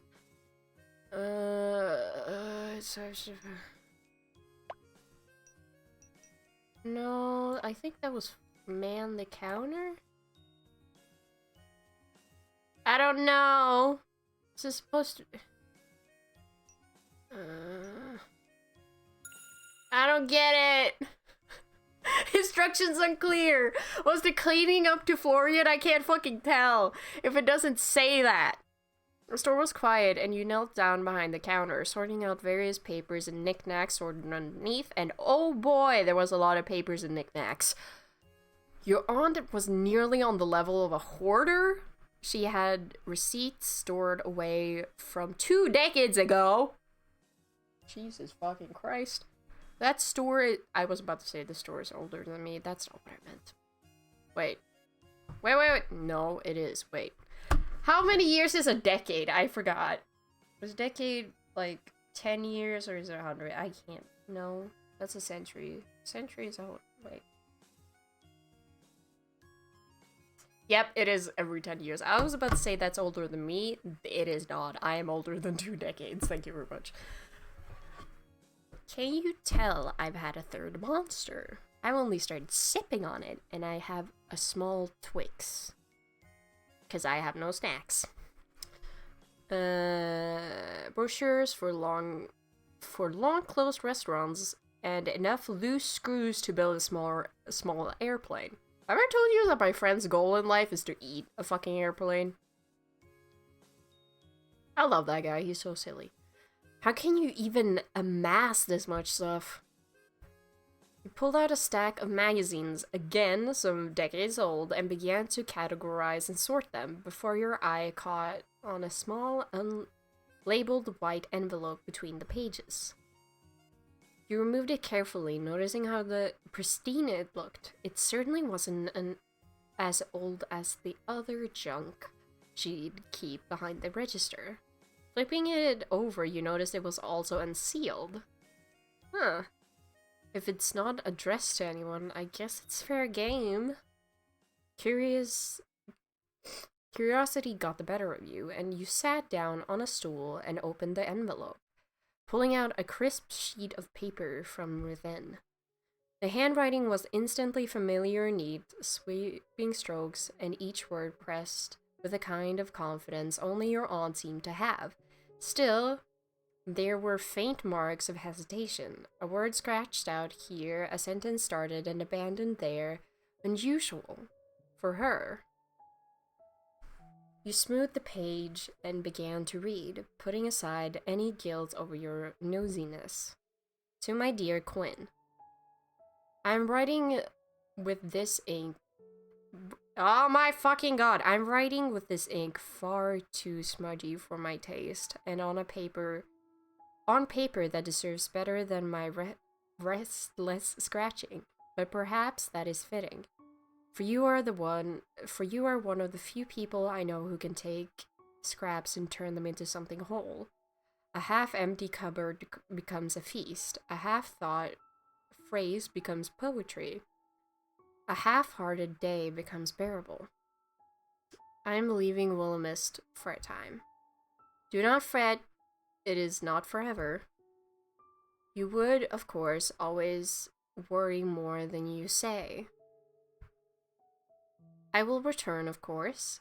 I always do. When I do, I hope you will forgive me for slipping away without saying goodbye. You deserve so much better than vanishing acts and riddles. Oh my god. Oh my fucking god, why am I putting words into my own mouth? I should have told you this in person. I nearly did, standing outside the silver oak with words right on the edge of my tongue, but I couldn't bring myself to. Not because I do not trust you, Quinn, but because I trust you too much.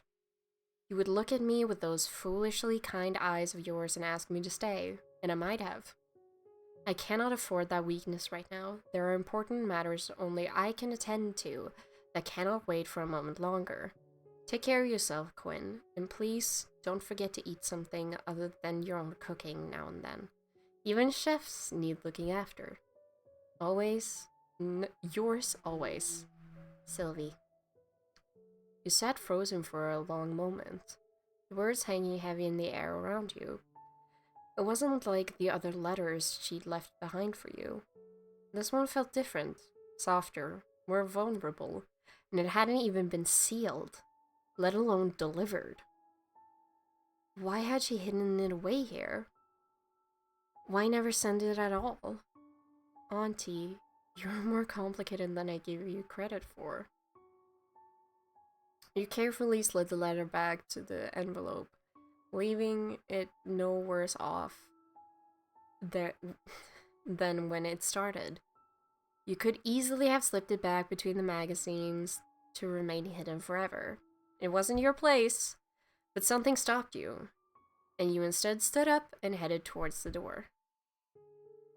Oh my god. Okay, I'm gonna just give it a second because I need to look for my fucking hand brace, or like my wrist brace, because my hand is cramping because I've been sewing so much.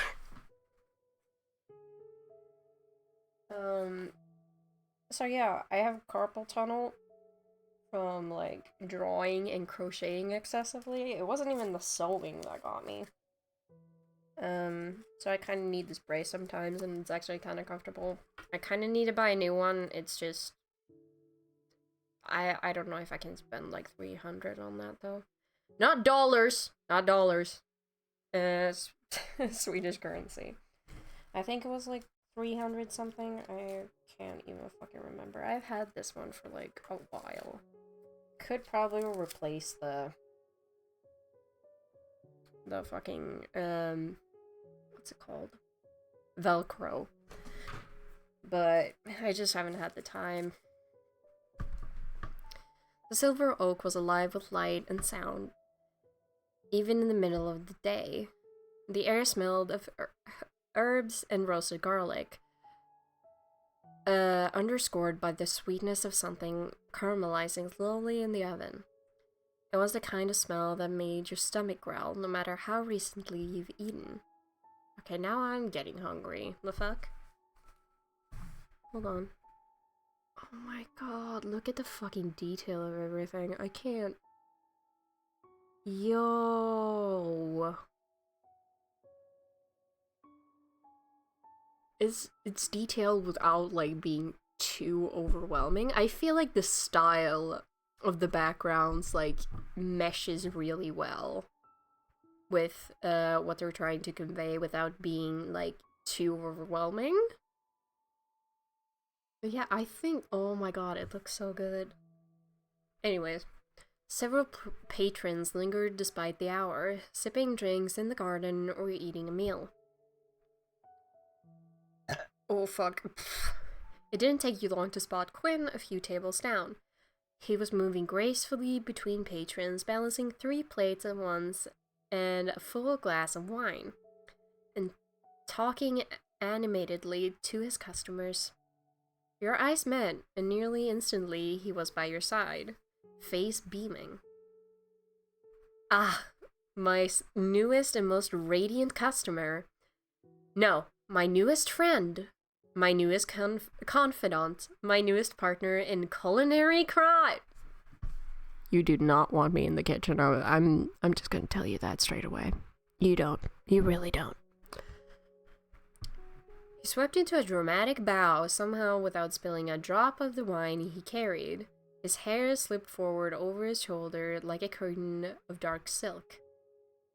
Tell me you are here to dine, to taste the wonders of my kitchen, to bask in the company of Willowmist's finest oak. Actually, I came because I found something of yours. Something of mine? A lost trinket? A misplaced poem? My dignity, perhaps? I've been searching for that one for years. Ah, this guy thinks he's funny! Because he is. Anyways. You held out the envelope. Quinn's hand stilled before he reached for it. His gaze lingered on it, recognition flickering instantly across his features, as if he could tell who had written it from the lack of a name on the front. For a moment, the noise of the restaurant seemed to fade around him. He took the letter slowly, almost reverently, as though it might vanish if he moved too quickly. Sylvie's hand. He spoke the words softly, as if testing them. His thumb brushed the edge of the letter, and he let out a small, shaky laugh that didn't quite reach his eyes.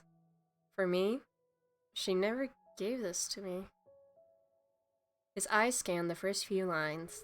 His smile faltered. Whatever flamboyant quip had been waiting on his tongue shriveled into silence. See, I can read. I can read. It's just pronunciation. With a quiet exhale, Quinn tucked the letter back into the envelope and slipped it against his chest. His usual energy was still there, but muted, like a fire burning low. Thank you, Blake, for bringing this to me. His voice caught, and he cleared his throat, forcing a grin back onto his face. I owe you a meal, no arguments, the finest thing you could ever taste. And then some. Consider it payment for your noble service as a courier of forgotten words. You don't have to. Ah, but I must. If I did not, the very foundations of the Silver Oak would crumble. And then where would Willowmist be? Hungry, despairing, devoid of risotto. I've never had risotto. I don't know what that is, to be honest. I don't. I think it's Italian. I sound stupid when I talk like this. The grin was convincing, but not quite enough to hide the heaviness of his eyes. Still, he clapped you warmly on the shoulder, his voice booming again to cover the crack in his armor. Do you know why she didn't give this to you? Well, I could guess, but Sylvia has always been a storm. You can predict the thunder, never the lightning. But enough of my melancholy. I will not let you carry my burdens when you already carry the store. No. This letter is a gift, in its own way. A reminder that she thought of me. And for that, my heart is lighter, not heavier. Now, how about that meal, huh? Another day. I'm actually meant to be minding the store. Ah, my deepest apologies for stealing you away for so long. Then, how terrible of me. Terrible indeed. Have a lovely day, my dear. And thank you. Again, the dialogue writing is always so fucking good. I love it. Like 2.5 Studios does it so fucking well. I'm not yawning. With that, you turned to leave. You glanced back over your shoulder and saw him staring down at the letter, a small, wistful smile on his lips. Oh! Completed Quinn event. Okay. So it's like a... Wait, is he one of the love interests? Hold on. What the f... Huh? Wait. What just happened? No. I don't think that's it. I think that was a friendship counter. It just looked really suspicious. I didn't like that. That was weird.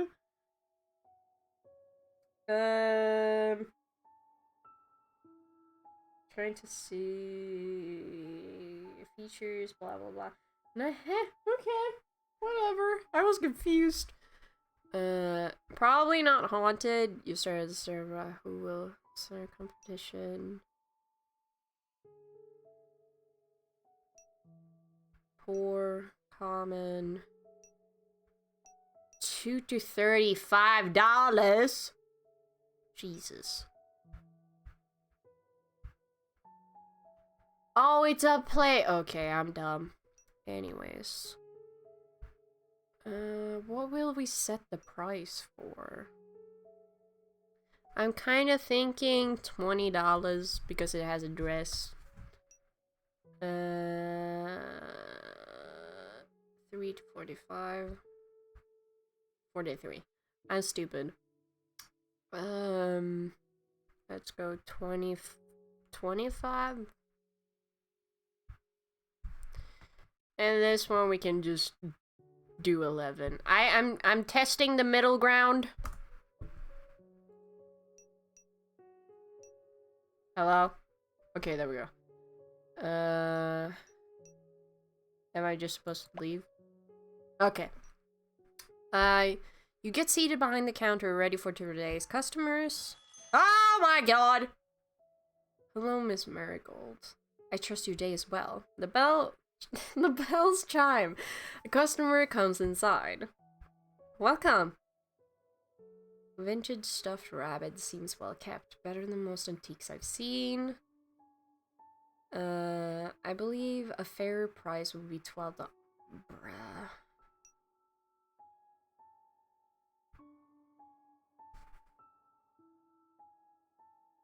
I'm not good at this. I'm not. No!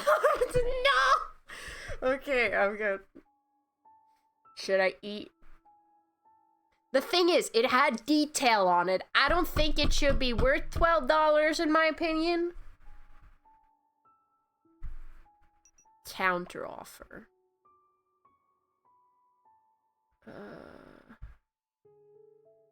Let's go 15. $15? How about $15? Reasonable enough. I'll take it off here.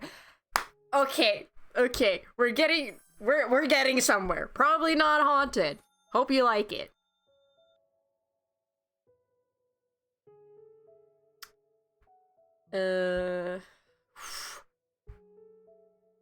Back to review. He has like a slight smidge of pink in his hair.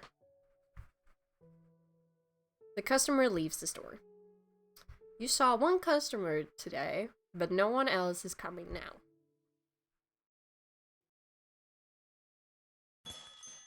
Okay, damn. The door chimes rang as someone clad in protective gear once again entered the store. You look down at your watch. 12. No. Why am I saying 12? 11:58 a.m. Perfect time for a break. He looks like a fucking K-pop idol. Oh my god. I'm surprised he's not wearing like a full sun hat. That looked kind of cute. I'm not even gonna lie. I'm gonna dress this man up. Can we please put him in like gothic Lolita? I feel like that'd be kind of funny. Morning. Oh dear god. Sir Florian! One can hardly call it morning any longer. Do the morning sun's rays offend you so grievously? You cannot bring yourself to join us until they have waned? Lucille crossed her arms, the distinct sound of metal scraping against metal. She looked menacing like that, with her helmet still on. Florian just shrugged. It didn't seem he found her menacing at all. Yeah. Nice to see you too. I don't know why you're acting all surprised. I've always started in the afternoon. Look at them both. Covered from head to toe. I mean, in a sense, yes, but also... Anyways. A night rises with the dawn, ready to meet the day's challenges head-on. Yet, you appear content to let half the battle pass you by. I'll leave the nights for shit for night. I'll leave the night shit for the night. Fuck, I can't read! Jesus fucking Christ. Pause. Rewind. Play. I'll leave the night shit for the night, if that's alright. Lucille placed her hands on her hips, tilting her helmet-covered head slightly, as if considering him. Do you not feel some obligation to lend your strength to the morning labors? The store requires diligence at all hours, not merely those convenient to you. Lucky you're here, then. I don't do mornings. If Sylvie doesn't care, I don't know what you do. Very well. If your current arrangement serves the store well, I shall not press further, but do consider your efforts. No matter the hour, reflect your honor and dedication to this establishment. I don't think mopping the floors is all that honorable, but sure, whatever. Honor comes with every job, Sir Florian. Whether one wields a blade or arranges wares, it is the spirit in which the task is performed that matters the most. Damn! I feel like I could actually, like... That's a good quote. That's a good quote. Do carry on, then. Oh, I'm not yawning. Do carry on, then. But know that the dawn is a most inspiring sight, should you ever choose to witness it. Yeah, I know. Maybe one day. Good. I trust we shall work together most admirably today. When Lucille went back to standing by the door, you used the opportunity to catch Florian by the wrist and pull him aside. Florian? He pulled his wrist away from you, eyes on the ground. Right. I forgot about last night. We'll cross that bridge when I've dealt with the elephant in the room. I'm guessing you've met Lucille before? Hard not to, seeing as she's always here. Maybe you can explain why there's someone in a full suit of armor in our store then, please? Trust me.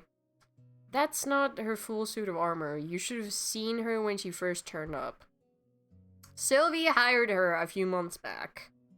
My aunt did? Yeah.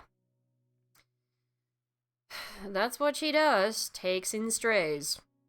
We don't really need an armored guard for an antique store, but she got the job anyway. I guess it gives her something to do. Why does she think she's a knight? Because she is one, apparently. I don't know, she looks like a knight to me. How could she be a knight? She has a sword. Is that the only requirement for knighthood? Okay, fine. She has a sword. Can't argue with that. Listen. About last night, Florian looked back down to the ground again, avoiding eye contact for a few moments before sighing and looking back to you. I'm scared of blood. Huh? That's all it was. I was surprised. Sorry. You should have said something. I wasn't trying to scare you. No, forget that. I apologize. I should have dealt with it myself. He has fangs! Come on! Yeah. Come here. Florian grabbed you by the wrist. It was a light touch. He was careful not to hurt you as he pulled you towards the counter. Then he left you for a moment before returning with the same first aid kit you used yesterday. Have you procured an injury, Sir Florian? Shall I fetch a physician? No, I got it handled. I'm fine, Florian. It's a tiny cut. I already fixed it up. You're supposed to change it twice a day. I am? So it heals properly. Huh? I didn't know that. I guess I'll... Just sit down. Aw, he cares about me! Fuck, I'm taking him upstairs. I need to calm down. I'm an adult. He dug through the wooden box, pulling out an antiseptic and a new bandage. You really don't need to. I should be able to do this much. I have to. Sylvie said I should do shit like this. At that, you shut your mouth. Florian looked so serious in the moment, like this was about more than just a band-aid. He sat you down on the edge of the counter, then peeled away your old bandage after putting on a pair of disposable gloves. Sorry, I don't mean to laugh.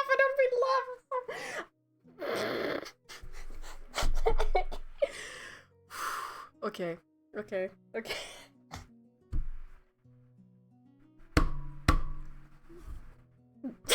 I've never seen someone do that before. Holy shit. Florian grimaced, almost putting up his nose at the side of your cut, which really wasn't too bad at all. Luckily, it also didn't hurt. You sat there quietly as he performed his task like a ritual, putting the antiseptic on your cut, which stung like a bitch, then covered it again with an adhesive bandage. Thanks, Florian. It's not a big deal. Then why does it feel like one? He's blushing. Oh yeah. I'm coming after this man one way or another.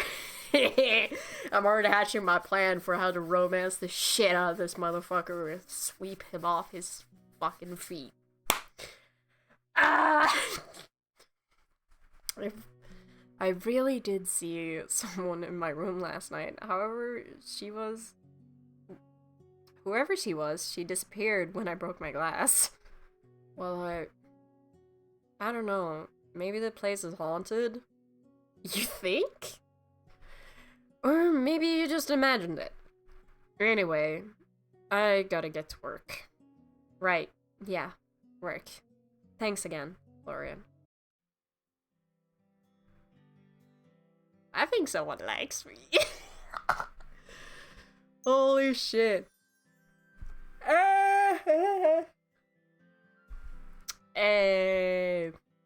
You spent a couple of hours cleaning the store. By the end, you're happy with your efforts. I think it makes sense to clean the store at the end of the day, yeah.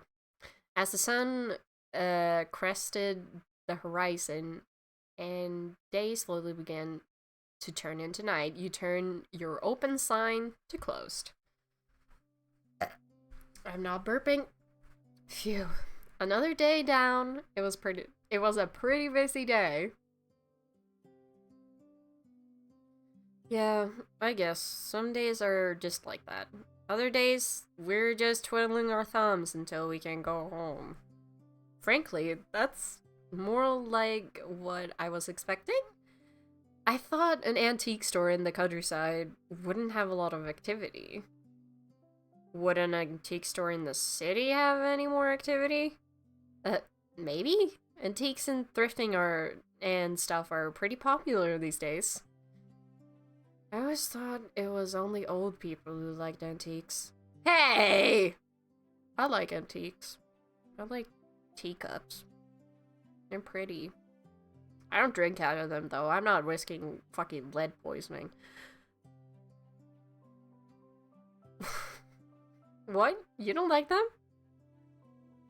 Looks like a load of junk to me. Junk? You should not say such things, Sir Florian. I really wish you'd just called me Florian.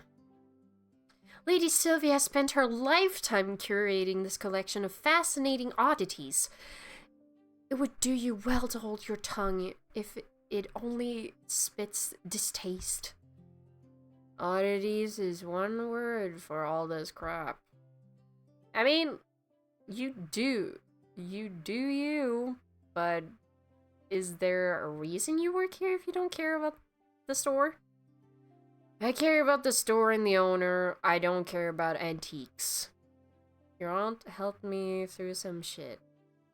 Gave me this job when I had nowhere else to go. I appreciated that. Appreciate. Fuck, I can read.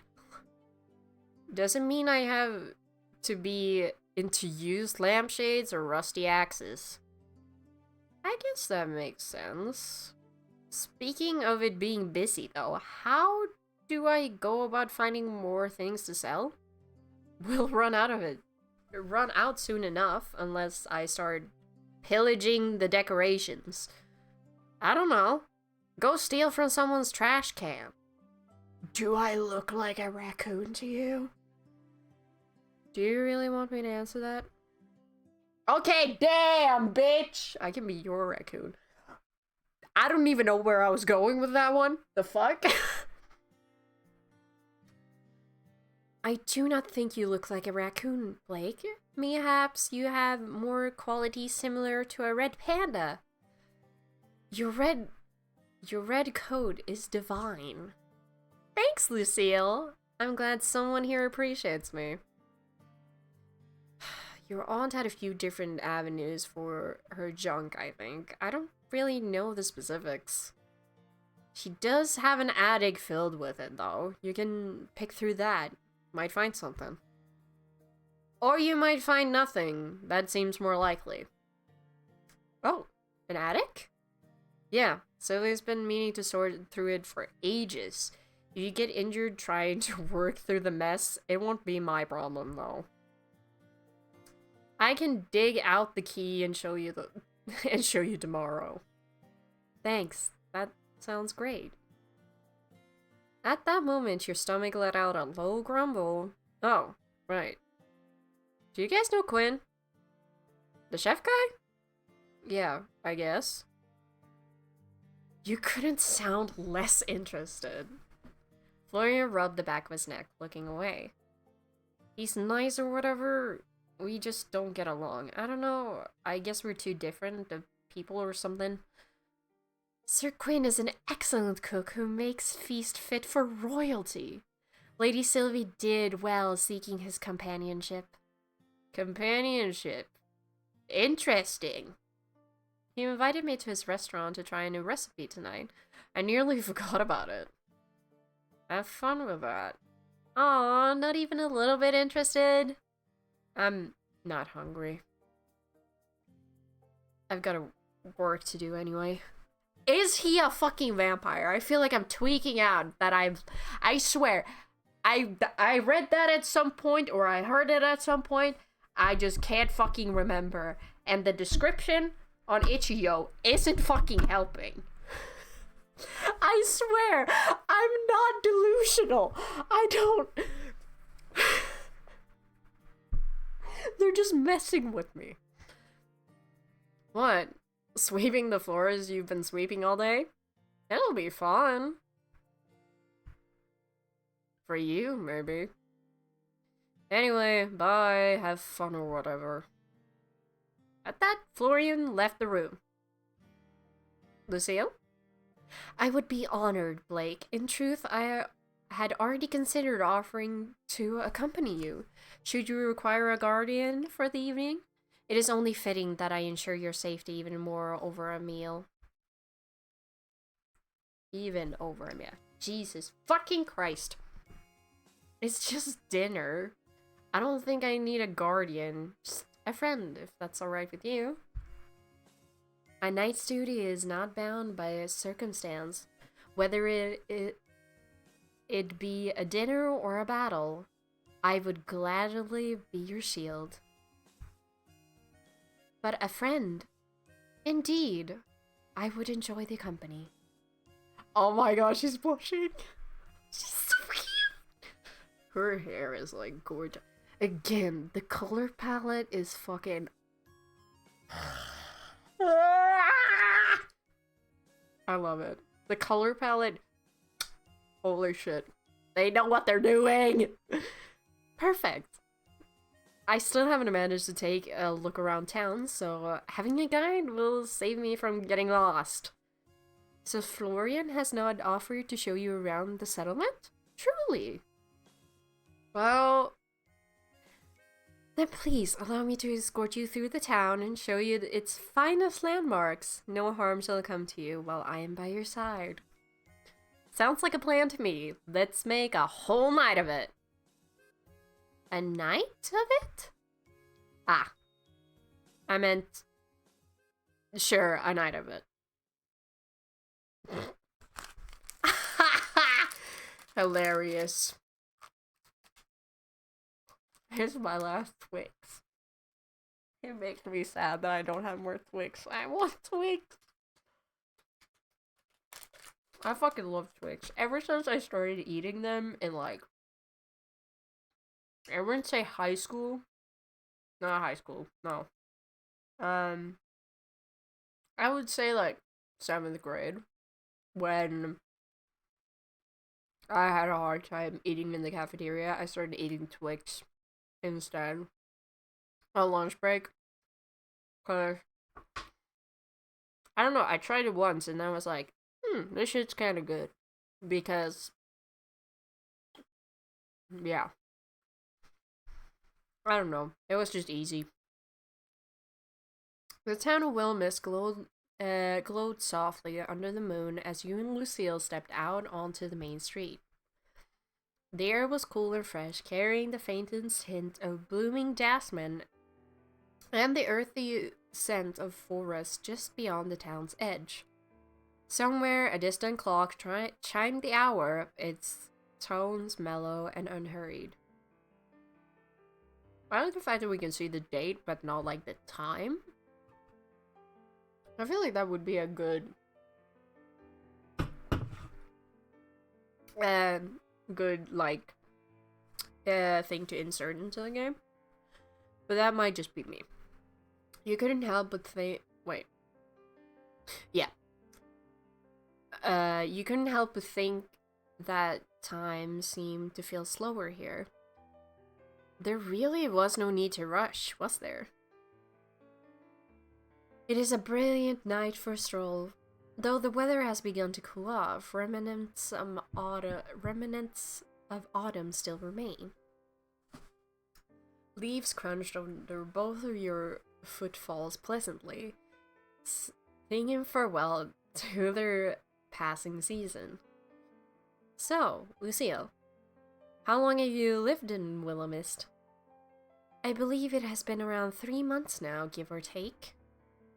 Wow, that's very recent. What brought you to town?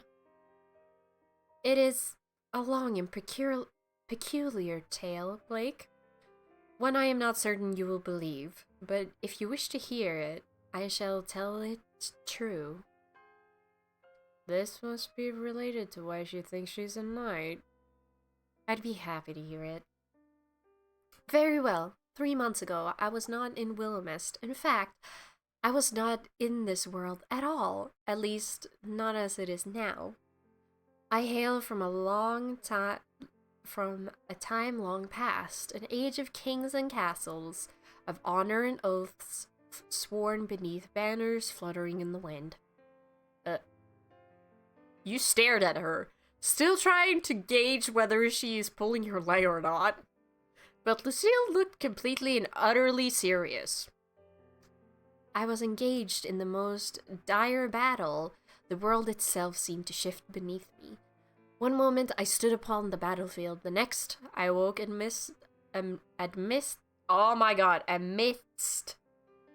unfamiliar sight and sound of this town. I'd like to think I'm easygoing, but time travel is a lot to take in. I understand your doubt, and yet I have no reason to deceive you. This armor, these weapons, even my manner of speech, all relics of an age long forgotten. Surely you have noticed their antiquity. Oh my fucking god, wait. Antiquity. Fuck. I can read, I swear I can read. You're being serious, aren't you? I swear it upon my honor. When I arrived, I had no knowledge of this place or this time. The world I knew was gone, replaced by one of strange machines and customs. She can't seriously be telling the truth, right? A potential ghost in the store, sure. A time-traveling knight?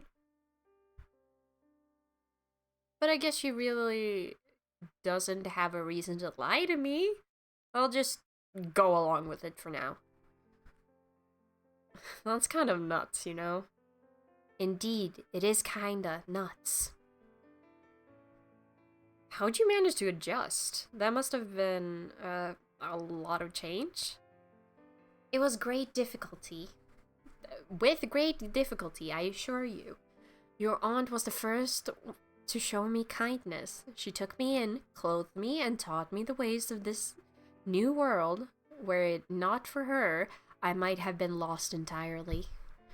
For reasons I cannot explain, I feel as though I was meant to be here. Perhaps fate has a purpose for me still. Damn, that's one way to think about it. You're strong. You know that? Stronger than me. I wish I could go with the flow that easily. Bruh, I'm pressing the fucking...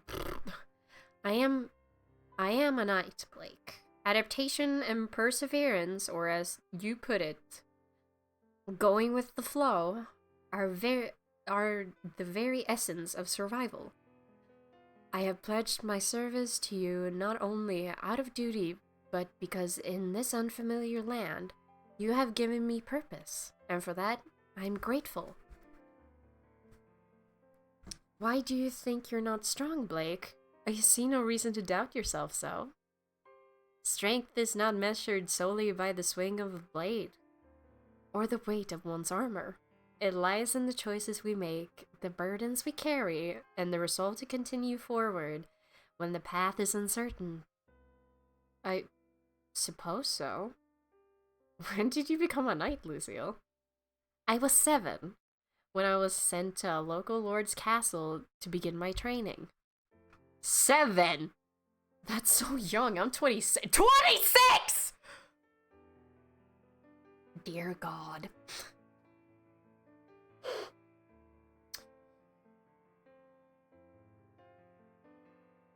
I am so done with 26-year-olds. Who said that? I feel like I've done nothing with my life. In fear that I would choose wrong. So much time has passed me by. I've seen friends start families, get married, climb the career ladder. But I'm still the same as I was 8 years ago. Is that why you chose to come to Willowmist? It felt like something I could do. A choice I could make. So, I guess so? When I began my training as a squire, a trainer once said to me that there is no shame in fear, only surrendering to it. Your path forward may be unclear at times, Blake, but it is there all the same. Time spent on the journey is no waste. Oh my fucking, I did not expect that from a game demo. But I want to fuck Florian. Fuck!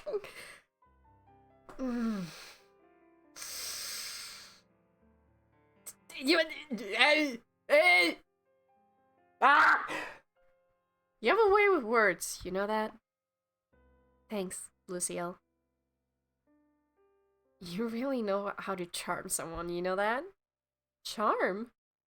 You honor me with your words. I merely speak from the heart. If it brings you some degree of comfort, then that is well.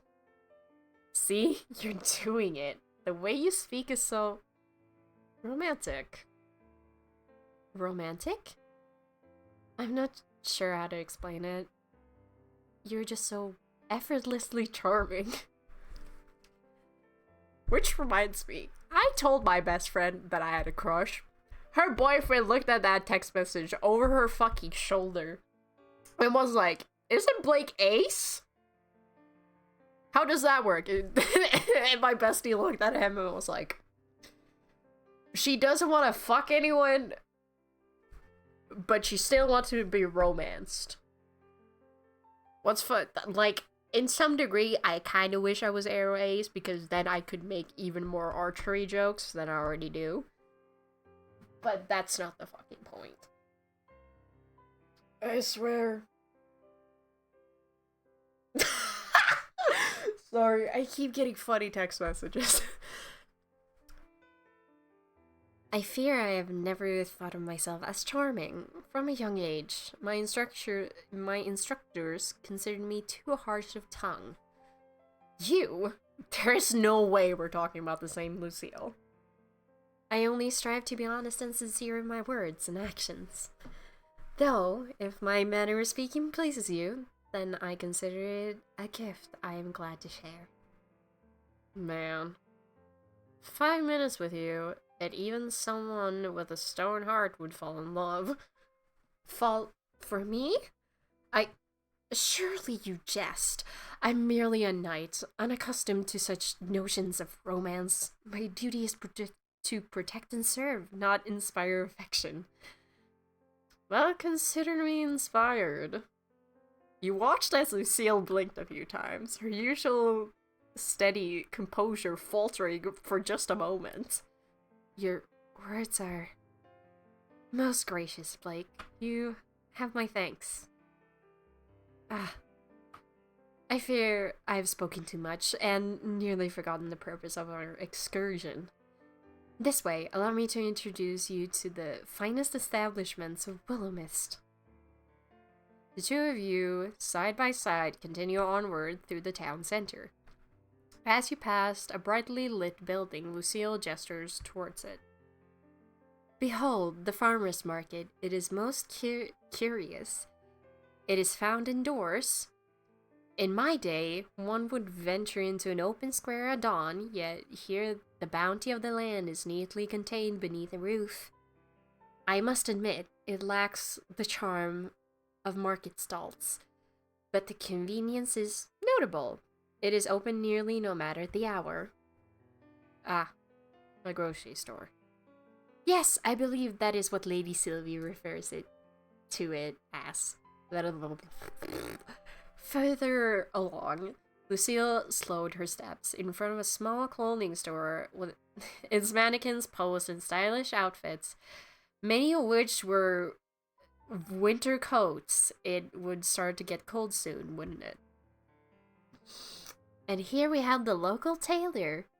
Their wares may lack the intricate embroidery of royal finery, but they seem practical and well made. If you have need of garments for winter, I would advise you to pay a visit. Maybe we could take a look together sometime. I would be honored, Blake. She led you onward, pausing briefly outside a plain brick building with a glowing green cross above its entrance. An apothecary. Oh, thank God. I thought we were going to a church for a second. It scared me. I was like, no! Not again! I grew up Christian. I can say that. An apothecary. Though I have yet to have need of their services, the potions they prepare must be most potent in this age, with all the modern tools at their disposal. I'm sure they use potions exactly.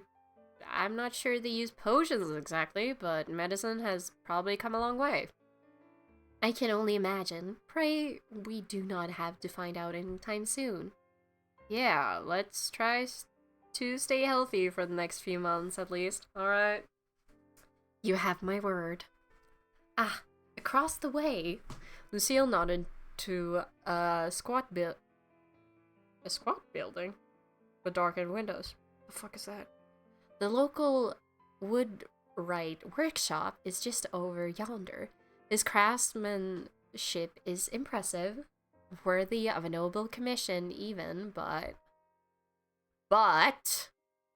it is nothing in particular. The master crafter simply gives me a certain sense of an ease I cannot place. I do not doubt his skills, but there is certainly something about him that seems unnatural.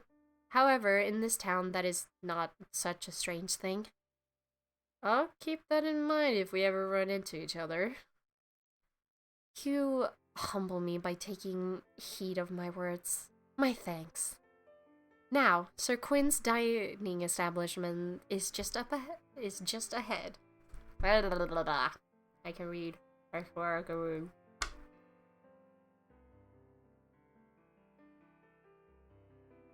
Oh my God, I fucking swear, you guys.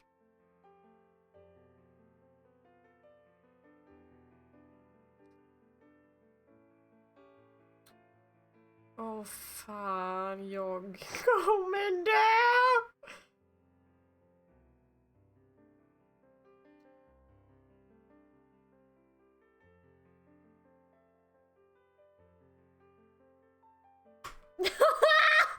Oh no! I have like, wait. What time is it? Oh my God, chat, I'm cooked.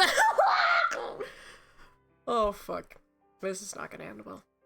The atmosphere of the night seemed to change as you stepped into the Silver Oak.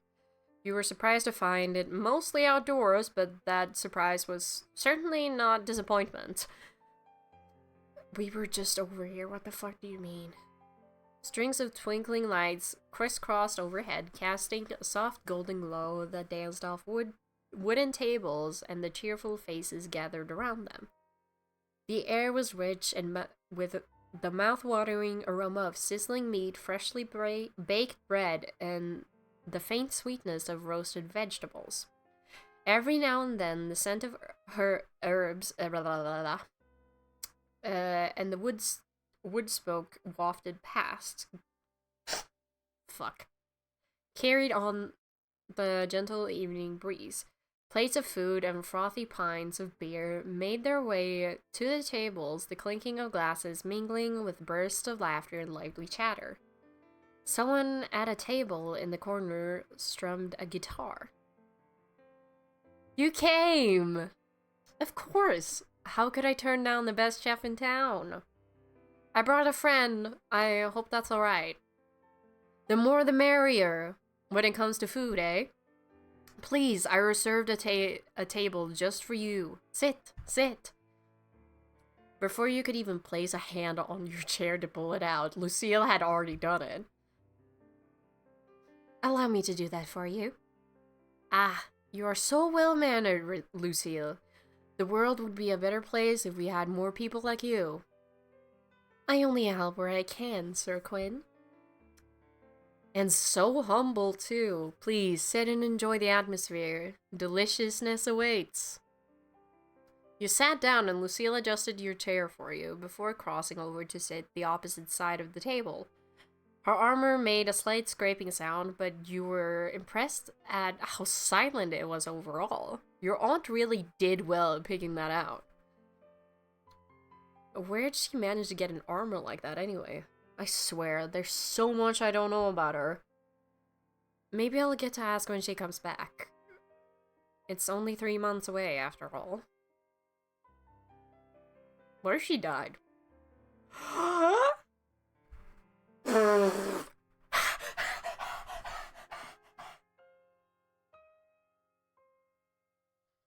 Oh my god!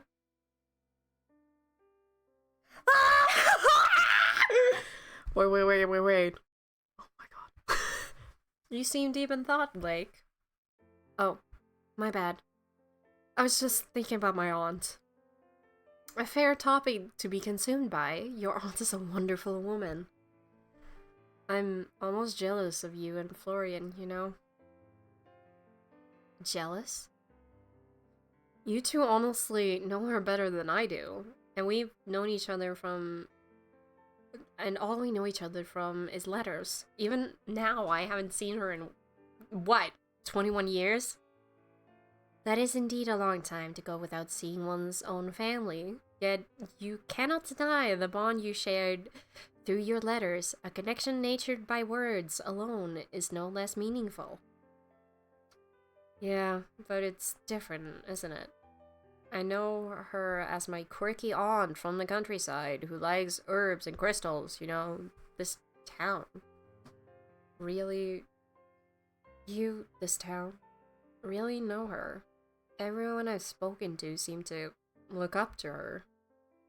She is the best of Willowmist. I do not think it's an exaggeration to say that this town would not flourish as it does without her. Big shoes to fill. You needn't fill her shoes, only bring your own. Lucille leaned back in her chair, eyes flickering away from you. Nevertheless, I understand the weight of time lost. Ah. Probably better than anyone, I'm sorry. There's no need to apologize. Time, though it may slip through our fingers, grants us the moment. Oh my fucking god. The moments we have now. And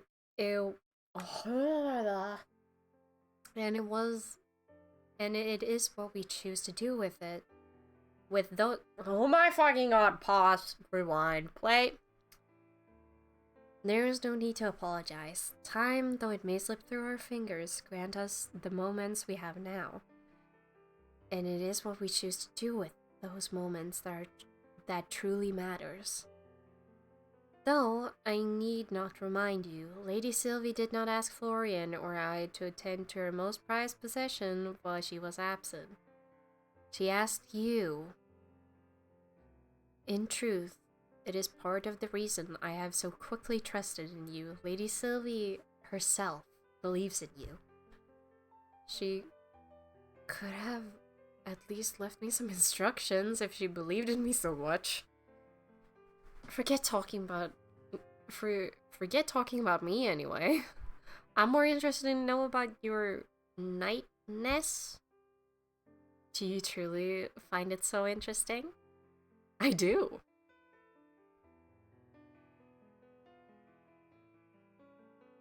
Can you... Ooh. Can you really use that sword? Is that sword real? The blade I carry? Indeed, it is the same one I used in battles of my youth. Youth hardly sounds like the right word. You look so young. Your words are most gracious, though I assure you my youth has long since passed. Were it up to my mother, and had I not chosen a path of night, I would have married many years ago. She often reminded me that a sword makes a poor companion, though I suspect she underestimated how loyal a blade can be. It is nice to know that despite the year, mothers are just like that. Your mother also wishes for you to marry? Probably.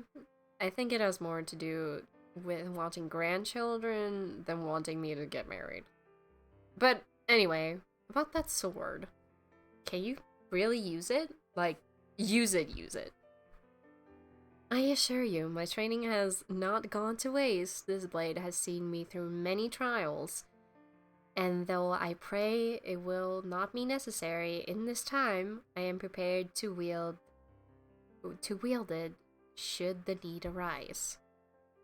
Okay. I don't think I'll need you to stab anyone, but I do appreciate the offer. I will endeavor not to stab anyone in your presence. Maybe just not at all? At that, she cracked a smile.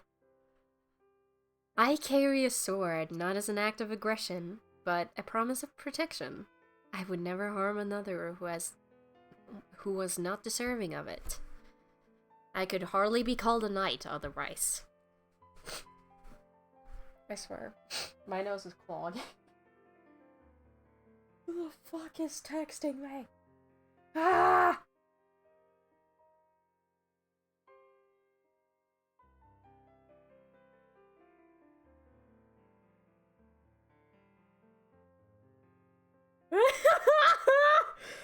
Oh my god.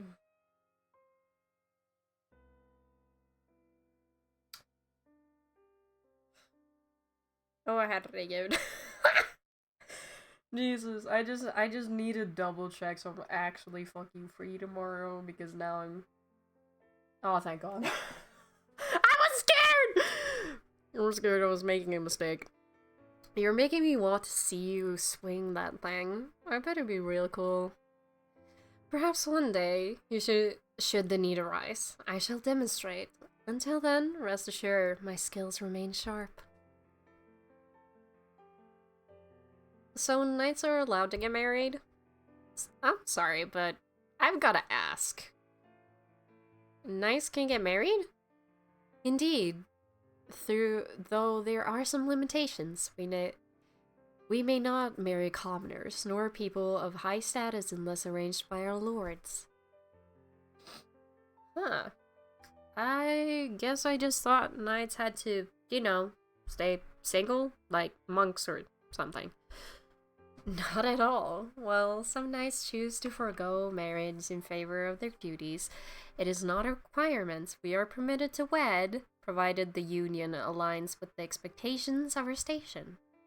So, what happens if you fall for someone who doesn't meet the rules? Then one must choose between desire or duty. It is not an easy decision, but a knight's honor lies in loyalty to their vows. How complicated. Here I thought modern dating was difficult. Such is the life of a knight.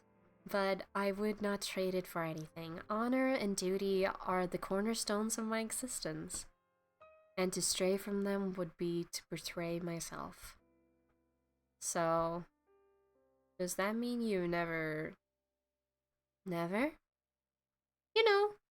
fallen for someone? Lucille's composure faltered for the briefest moment, her cheeks coloring faintly beneath her confident demeanor.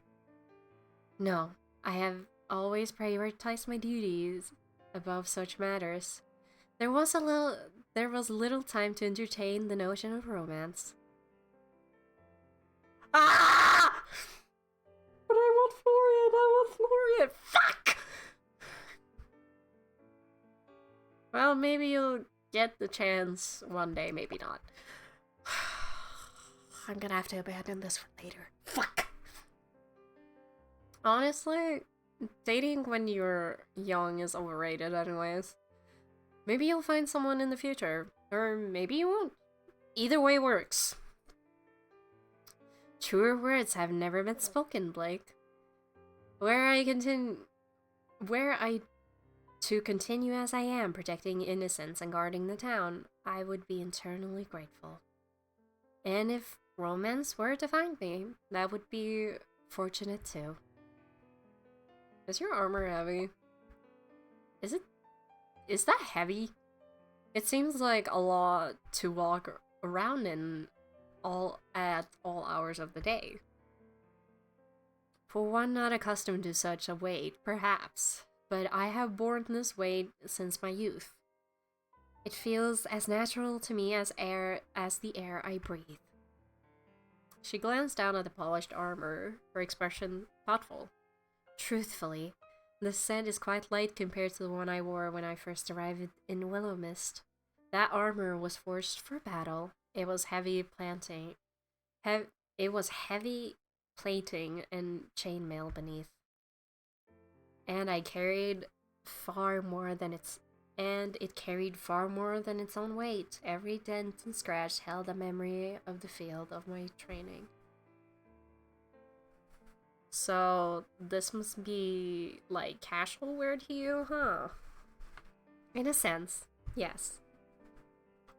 I find it reassuring in a way. Wearing it reminds me of who I am, no matter how strange this time may seem. Excuse me. I don't think I could even stand upright in something like that, let alone move around so gracefully. Holy fuck, why does it keep doing that? Jesus! Fucking Christ. I swear, every single time I, like, sit and read for prolonged periods of time, my nose starts to clog, and it's the most annoying thing I've ever experienced, and I fucking hate it.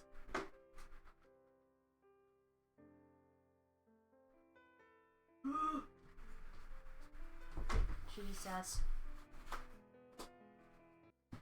Grace comes with oh my fucking god. Grace comes with time and practice, my friend. Though I suspect you would carry it well, should you ever wish to try. Bon appetit! Dinner is served. Queen appeared as if from thin air, then placed 2 dishes down, one in front of each of you. What you saw would have been fit for the finest restaurant anywhere. The creamy beets were so red it almost surprised you. If it's delicious, then you will sing my praises through all the Willowmist. If it's not, then simply strike me down, as I could not bear the thought of serving our lovely Sylvie's family anything less than perfect. Well, she brought a sword, so let's hope it's good. Ah, I'm near trembling in my boots. Please, taste. It smells delicious. You raised a fork full of the risotto into your mouth. The creamy texture, the tender rice, the velvety sauce. It was beyond delicious. As you chewed, the earthy flavor of the roasted beets, almost sweet, filled your mouth. Quinn, this is delicious. Magnificent. You do not understand how that warms my heart so. I had worried for a moment. My prep time was cut short last night. The full moon does things to a person sometimes.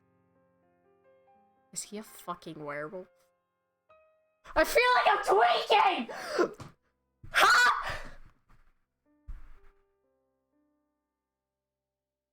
I'm gonna lose my fucking shit. I'm gonna lose my shit! Nevertheless, enjoy. Fine company makes a meal even more delicious, eh? I'm gonna lose my shit.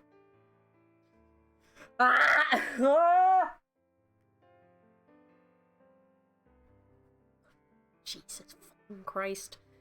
You look back towards Lucille, who seemed to be enjoying her meal just as much as you were.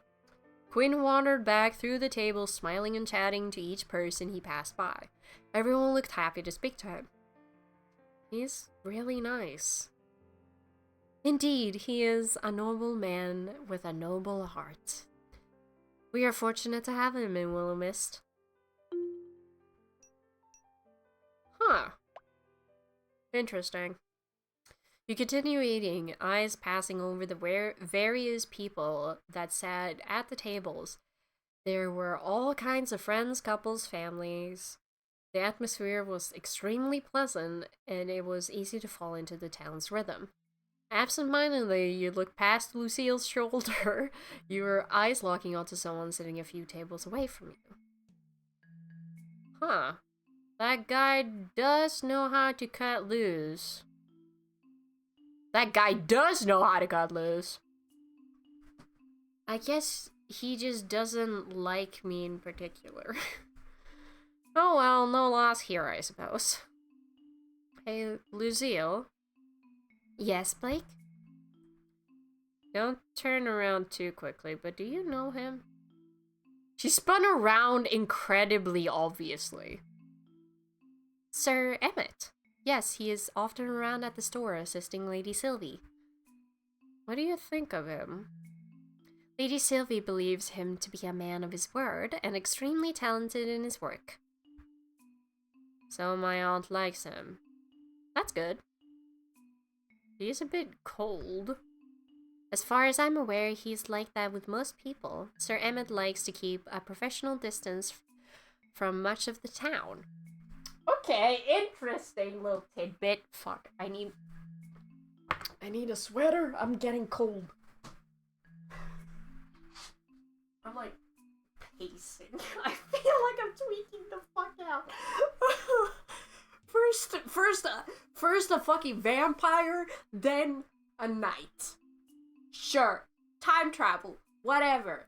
You cannot drop hints of vampires and werewolves in my fucking lap and expect me to be normal about it when no one else seems to be fucking addressing it. I feel like I'm going insane.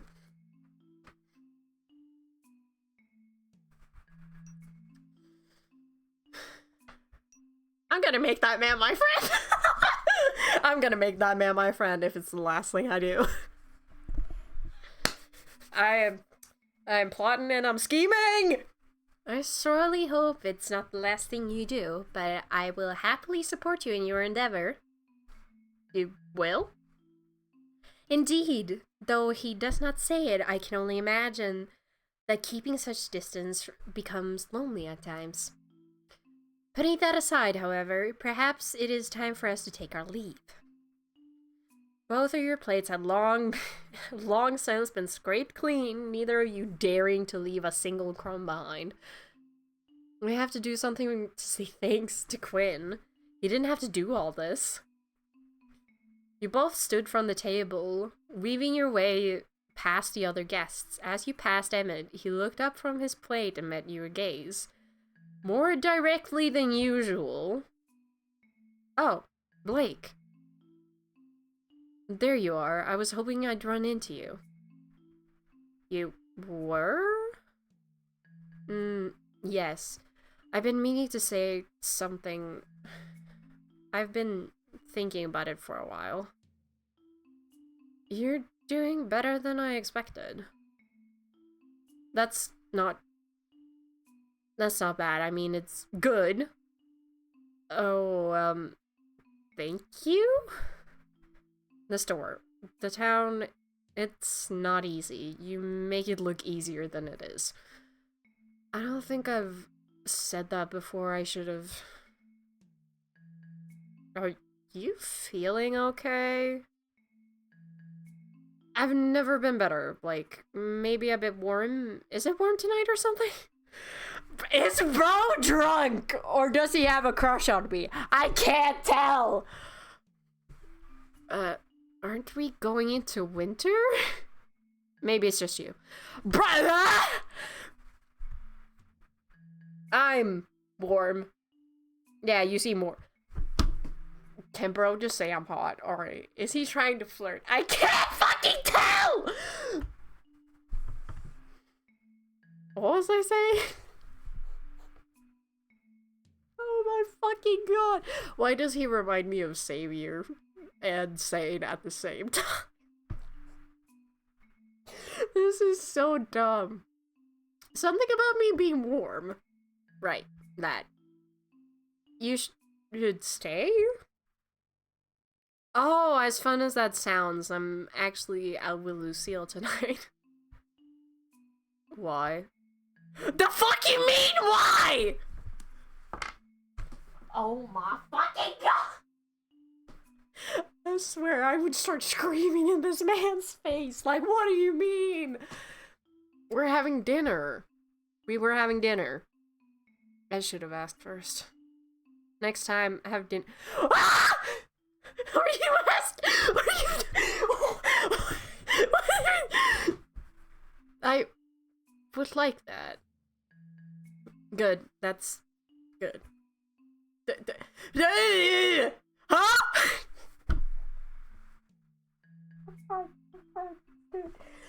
Oh my fucking what? I can't even. Bro is confusing the shit out of me. Am I tired or what the fuck is going on? Get home safe and don't forget and don't forget you promised. You hurried away with Lucille, oh my god. Waving thanks to Quinn. Fucking hell. On the way out. Lucille, I fear we may have just witnessed a real-life, bona fide demon possession. Sir Emmett, you mean? He was being uncharacteristically amiable. He shut me down instantly when I suggested hanging out together outside of work. Perhaps he had a change of heart. You were wonderfully charming, Blake. Thanks, but I don't think so. Seriously, we need to call a priest or something. Is there a church in this town, first of all? That's what I'm wondering.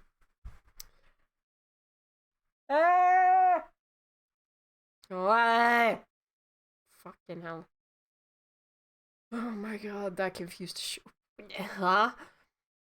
I shouldn't let that distract me though, Lucille. Thanks for coming out with me. I had a great night. Food really is better with good company. You have my thanks for allowing me to accompany you, Blake. It was truly wondrous to get to know you as a person. Do you live far from here? Want me to walk you home? That will not be necessary. Please allow me to walk you home instead. As your knight, it is my sworn duty to ensure your safety. To allow you to escort me instead would be unthinkable. Willowmist seems pretty safe and quiet, though. I don't think you need to ensure my safety or anything. It is a quiet town, yes, but even the stillest waters may hide unexpected dangers. As your companion, I cannot allow you to face the night unguarded. Seriously, it's like a 10-minute walk. 10 minutes or an hour, it matters not. My role as your protector does not end when the sun sets. Please, allow me to fulfill my oath. You sighed, but found it amusing. More amusing than anything. Alright, you win, Miss Lady Knight. Lead the way. As it should be, my lady. Blake.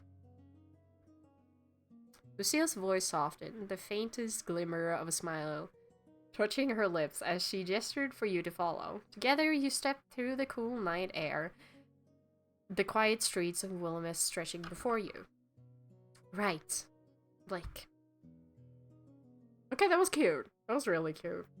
I think Lucille is like Florian is first on my like characters to romance, and then we have Lucille because obviously. There we go. I am now safely deposited back home. All is well with the world. Now, I feel bad for letting you walk home alone. Please do not trouble yourself with such thoughts. If anyone even entertained the notion of harming me, I would be able to defend myself. As you say, Willowmist is quite safe. You agree you didn't need to walk me back. Safe or not, it is my duty to see you safely home, but I will admit perhaps my insistence was not entirely selfless. I find that I rather enjoy your company. Her tone softened, a glimmer of warmth in her usually composed demeanor. So, while it is my honor to fulfill my role as your knight, I must confess, it is also my pleasure. Oh, someone's a smooth talker. Only an honest talker, Blake. And now that you're safely home, my mission is complete. I bid you good night, with the hope that we shall meet again on the morrow. She offered a light bow, her golden hair catching the softest glow of the night as she turned and began her journey home, leaving you with a faint smile lingering on your lips. Man, she's really great. You turn towards your door, digging the old key out of your pocket. It was halfway turned in the keyhole when you heard voices within. I win and Florian loses. Someone owes me $5. What are you even gonna do with $5? You pushed open the door, peering curiously into the room. Is it the girl we saw in my apartment? Jesus Christ, can you stop sneaking around in the middle of the night all the time? Maybe you should spend less time sulking about here in the dark then. Was someone else here? Huh? I thought I heard you talking to someone. At your comment, he rubbed the back of his neck, looking away. What a weirdo. What weirdo would be hanging around here this late? You. For one. I work here. At night. Alone. In the dark. So, just talking to yourself then? I guess so. Anyway, I'm busy. You sure look it. How was dinner? It was lovely. Quinn is an amazing chef. You really missed out, you know? Yeah. I know. My jaw's on the floor! Holy shit, he's adorable. Fuck.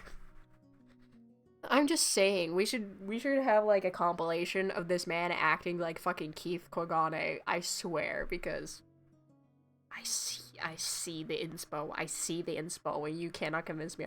I literally showed my friend a picture of Florian and was like, you cannot look at me and tell me this character isn't inspired by Keith Kogane. He looked at me and he was like, oh my fucking god.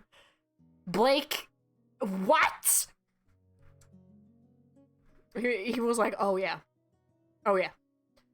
At that, Florian's face dropped. I'll get back to work. Sure. Have a nice night. Is somebody gonna be upstairs now? You let out an audible sigh when you finally reached your home away from home. The weight of the day's events had finally begun to settle on your shoulders. Every day seems to be like that lately. Now dressed in your pajamas, you got yourself a nice cool glass of water and settled down on a chair. Willowmist sure was strange, and boy, you were enjoying it so far. I wonder what was up with Emmett, though. He said he'd stop by sometime. Maybe I'll get the chance to ask. Is he like a Jekyll and Hyde type of situation? I'm trying to like speculate a little bit, but I don't know if that's stretching it. That couldn't be it, could it? But often, when I say random shit out loud, it does happen. So I'm questioning it like slightly. Maybe he really was swayed by my overwhelming charm. A gentle breeze reached out from the open window, and you closed your eyes, leaning back and enjoying the feeling. And then you heard rustling. Opening your eyes, you saw a piece of paper of some kind drift in on the wind before settling atop the wardrobe. What the... Man, I'll close the windows if trash comes in on the breeze. You stood, then made your way over to the dresser, which you now realize was far too tall for you to reach the top. Great, I'm going to get stuck with trash forever. That won't annoy me at all. Guess I'll ask Florian for a ladder tomorrow. Maybe the storeroom has something. At that moment, a soft, gentle green glow began to envelop the piece of paper, and it slowly fell into your outstretched hand. Witch! Witch! What? It seemed to be a letter, although rather short. It read, "So, I might have gone a teensy bit overboard last night. It was supposed to be funny, not, glass smashing, hand slicing funny. Anyway, I'm really sorry I made you get hurt. I didn't mean for that to happen. Promise. I hope you're feeling better." At the bottom was a hugely elaborate signature that you couldn't quite make heads or tails of. What in the... A teensy bit overboard? Is this Florian pranking me or something? Right. Like, this has got to be Florian. If it's not Florian, then...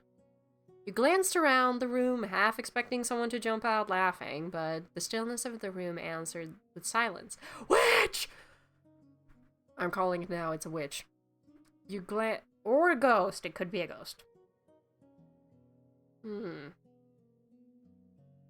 Again, it feels like they're just dropping, like, either really vague hints or really fucking obvious hints. Your gaze returned to the letter as a sinking realization began to settle in.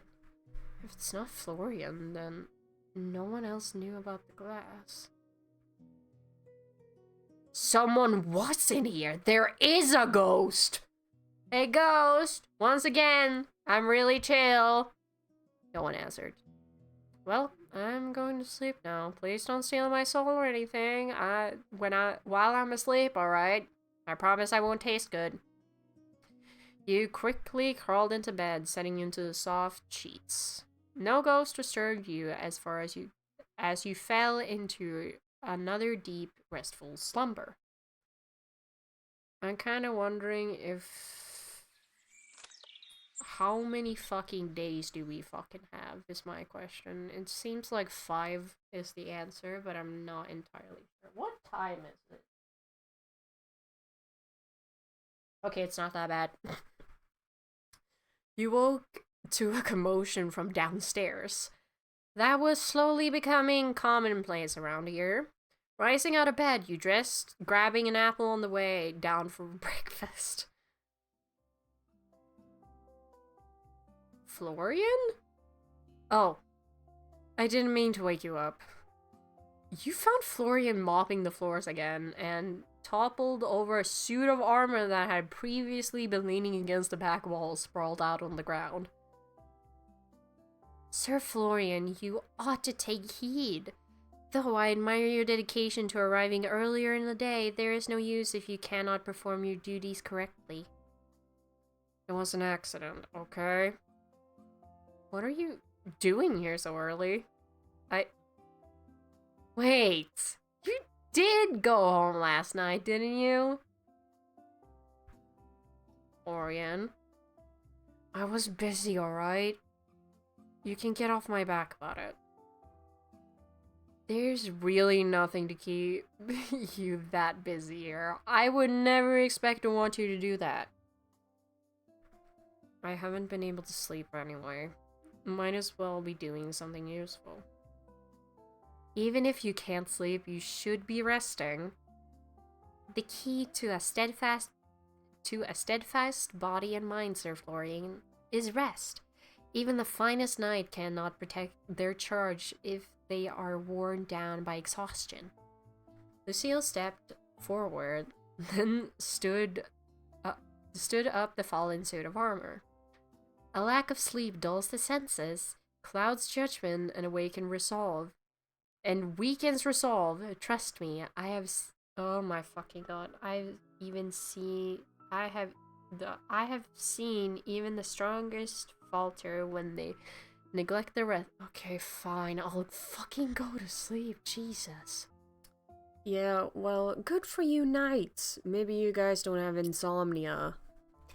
Sleepless nights are not foreign to me, but to push yourself without reprieve only invites disaster. I can fucking read. She's right. It's not even about the sleep so much, it's about giving yourself a break. You need it. You deserve it, after a long day's work especially. I don't want a break. I want to keep busy. I can see that. Florian's hand tightens around the mop handle. You cannot pour from an empty vessel, Sir Florian. You two are way too nosy. I mean, isn't it kind of my job to be nosy? Just get some rest. Don't worry about work today. Fine. If it gets you off my back, no promises. I'll even be able to sleep, though. We do not ask for perfection, only effort. Finally, he leant the mop against the wall, then ran a hand through his mop of hair. Ha ha ha ha ha, very funny. You couldn't help but notice the slightly more defined eye bags under his eyes. He then started on his way upstairs. That's my bed, mister. That's awfully forward of you, Florian. What? I know you're tired, but do you have your own... But you... Oh my fucking god. Okay, pause, rewind, play. I know you're tired, but you do have your own bed, don't you?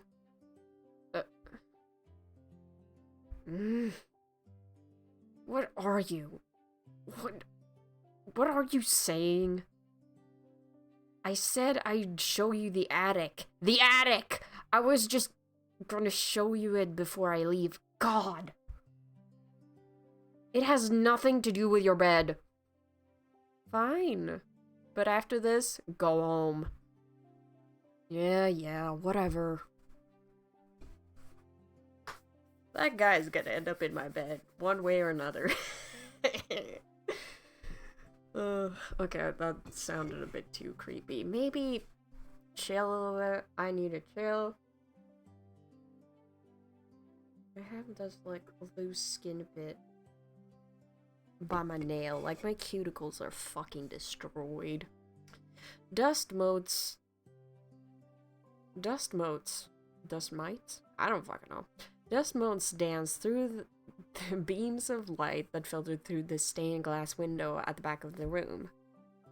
It left a splash of colorful patterns across the jumbled, mismatched antiques that filled the attic. Old trunks, boxes overflowing with trinkets, well-loved books.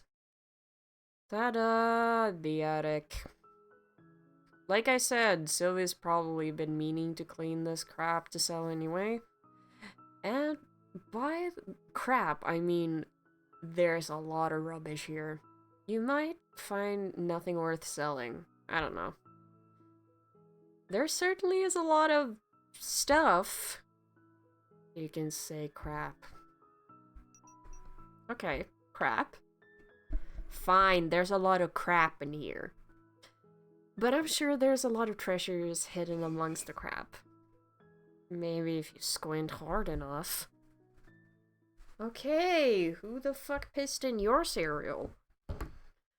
As you moved through the room, your eyes caught something odd, a flash of movement near the shelves. You turned only to find something or someone hanging upside down from the edge of a high shelf. Her bright smile and sparkling eyes pointed directly at you. Hey! Ta-da! Ugh. Oh, is she a fucking ghost? She's a ghost. She's see-through. There is something supernatural that they just keep hinting to, except they don't outwardly tell you, and the MC is just being dumb as shit. Again, can we stop being dumb as shit? This town is magical. My aunt's a witch. I fucking bet my life on it.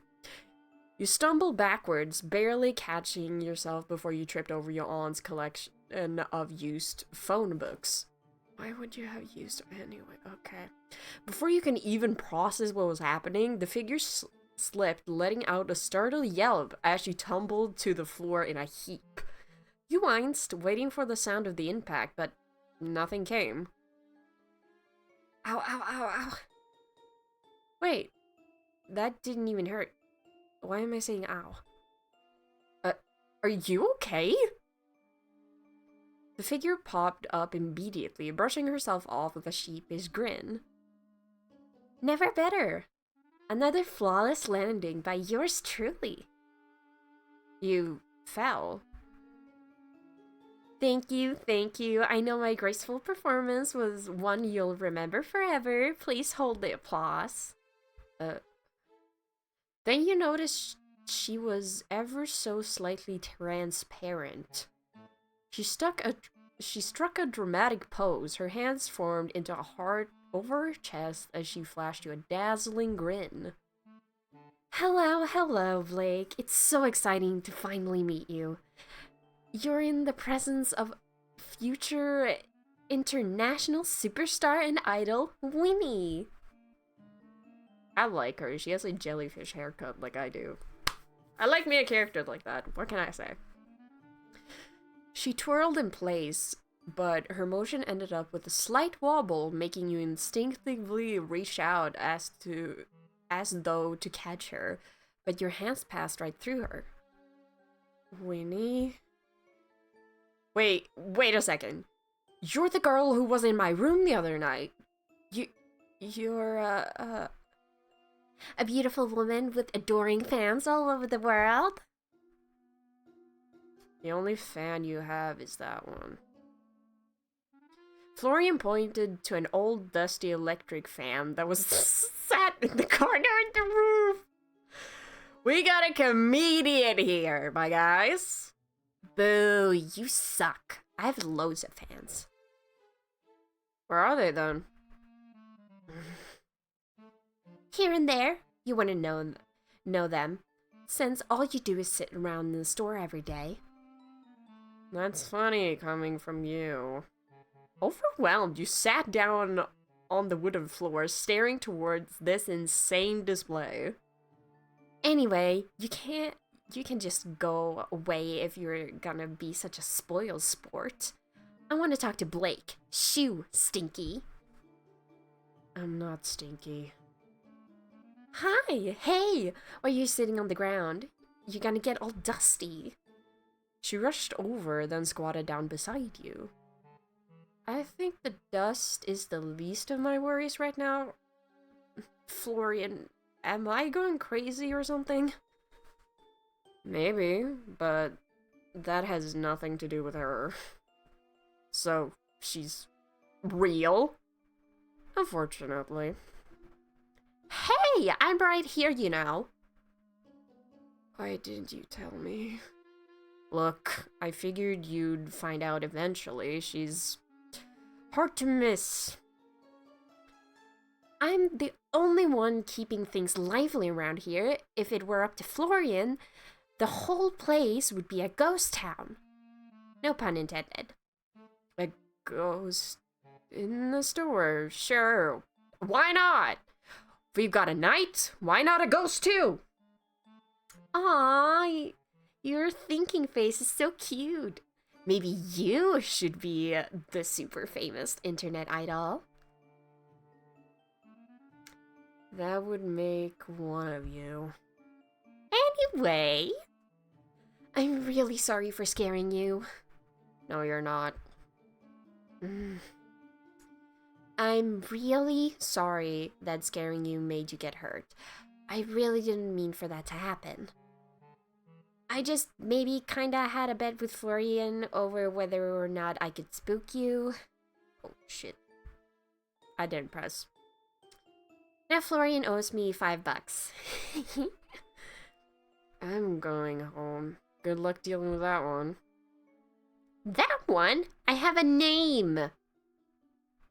With that, Florian left, heading back downstairs and out the store.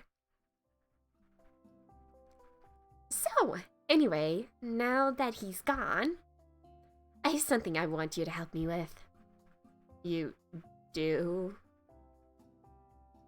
Is it like dealing with something you left behind before you... I want to become the most famous internet idol ever. Oh, right. Of course, I should have guessed.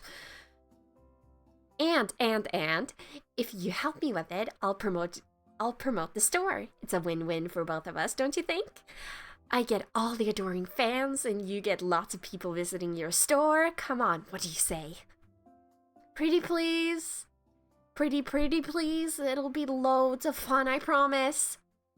I can try? I don't know much about idols or becoming famous, though. Scratch that! I know nothing about idols becoming famous. Yay! You're the best ever. You're pretty much my manager now.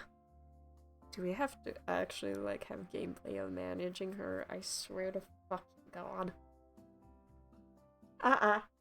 Absolutely not. No. Whoa, I don't know about that, but I can try to help you at the very least. Right now? How about later tonight? I'm about to open up the store, but once it closes, I'm free. Yes! Oh, this is going to be amazing. We'll have to pick outfits, make videos, maybe even do live streams. Oh, would you do my hair too? Ooh, I have so many ideas already. Slow down. Let's just take it slow and see how we go, alright? Slow, right. I'm great at slow. Which name do you think is better? Winnie the super amazing cool idol or show-stopping Winnie? Maybe we'll workshop the name a little. By the way, Winnie, why didn't you introduce yourself sooner? I don't bite. Well, not unless you ask nicely anyway. Oh, Florian told me I shouldn't talk to you. Huh? Does he really hate me that much? No, Florian doesn't hate anyone. He's a big softie under all that emo-ish blandness. He said you were out from out of town and you might not be into the whole, you know, ghost thing. He thought it might be a better idea to wait a little and see what you thought of the town first. What? Is the whole town hiding a bunch of ghosts I don't know about? Maybe I've never met another ghost. Even thinking about meeting a ghost gives me the shivers. You're afraid of ghosts? Well, yeah, who wouldn't be? And that doesn't seem funny to you at all? What do you mean? Don't worry about it. You stood up from the ground, then dusted off your clothes. It really was dusty down there. I better get to work, so, do you just hang around in here? I go wherever the fun is. That'll be all over the place now that we know each other. Yippee! That sounds dangerous. Oh, okay. I'll let you get to work for now. But tonight, you're all mine, okay? Don't forget, we're gonna make magic happen. Got it. Tonight. Magic. Sure, I'm all yours. They'll call me Blake the Wizard with all the magic I'm about to make. Later, that is. Now I have to be Blake the shopkeeper.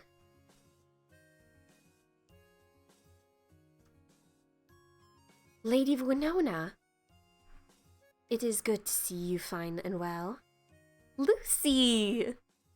Winnie charged forward and jumped as if to hug Lucille, then went straight through her.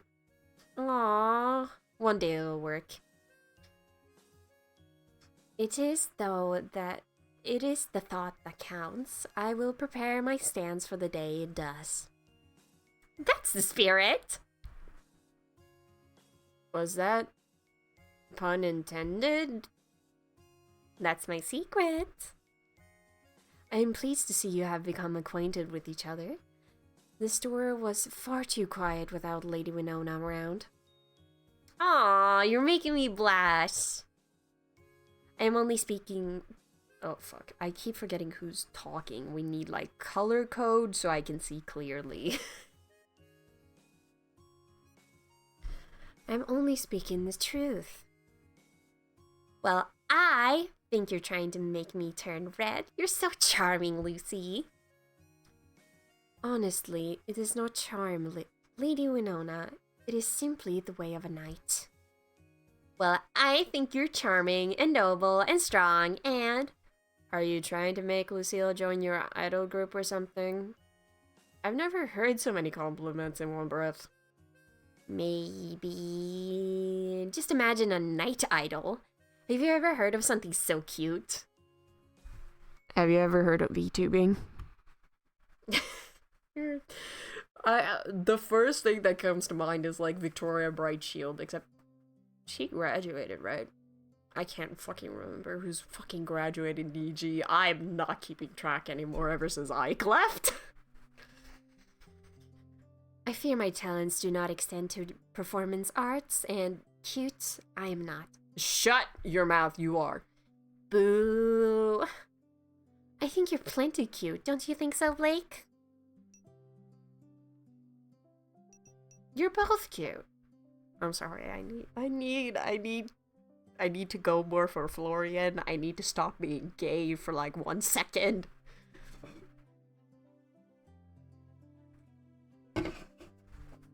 Oh yeah. You're both cute, honestly. We might end up with a queue of people outside today just to see the two of you. A whole line of adoring fans? Yay! Lucille nodded seriously. If that is the case, then I shall remain on high alert. Lucille? With increased popularity comes an increased risk. Should a crowd gather at our doors, I will ensure no trouble befalls you or Lady Winona. That's appreciated, but I'm not sure necessary. Oh, Lucille, you should totally be my bodyguard for when I go viral. Every idol needs a super cool knight watching her back.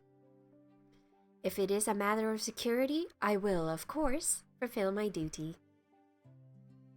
Do you mean an actual bodyguard or just part of your act? Well, picture it. The amazing idol Winnie and her gallant guardian, the unbreakable Dame Lucille del Rosario of the Order of the Crown. That title keeps getting longer and longer. Good branding is key, don't you think? If my presence lends credibility to your efforts, I shall assist in that way, in what way I can. However, should any real danger arise, I will take my duty most seriously. I would not let harm befall either of you. Lesbian. You smiled, shaking your head as Winnie practically sparkled with joy. Alright, let's focus on opening the store first. If a horde of admirers shows up, I trust Lucille to keep us all safe. You have my word. Oh, I'll handle the fans. This is so going to be our big break. I'm not sure ghost idols to be come with fans, but that's alright. Time to get to it.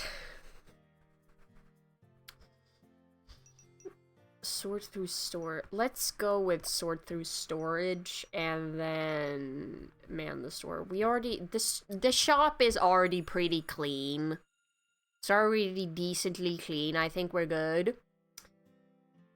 You begin searching through your aunt's collection. Not to gold plate bracelet. Rarity uncommon, good, $30 to $236. Jesus Christ. You're sitting behind the counter when the door opens and a figure steps in, framed by the sun. Hi, I'm glad your store is still here. It wouldn't have been It would have been concerning if it wasn't. Yes, exactly. So I'm very happy. Did your mom like her birthday present? She smiled all day and night. She's a good smiler. I'm glad to hear it. Can I help you with anything else today? You're back so soon. I didn't realize kids your age were so into antiques. The shop smells like fun, so I wanted to come back.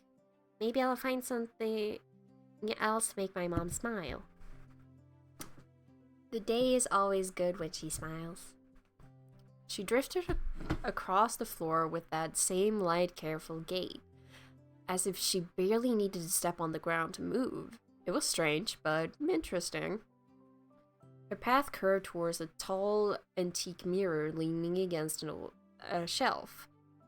The glass was a little fogged at the edges, silvery where the silvering had flaked. It's a pretty mirror, isn't it? But unfortunately not for sale. I might be able to find you something similar though. When you look at yourself, how do you know it's really you? That's a pretty big question for an otherwise quiet day.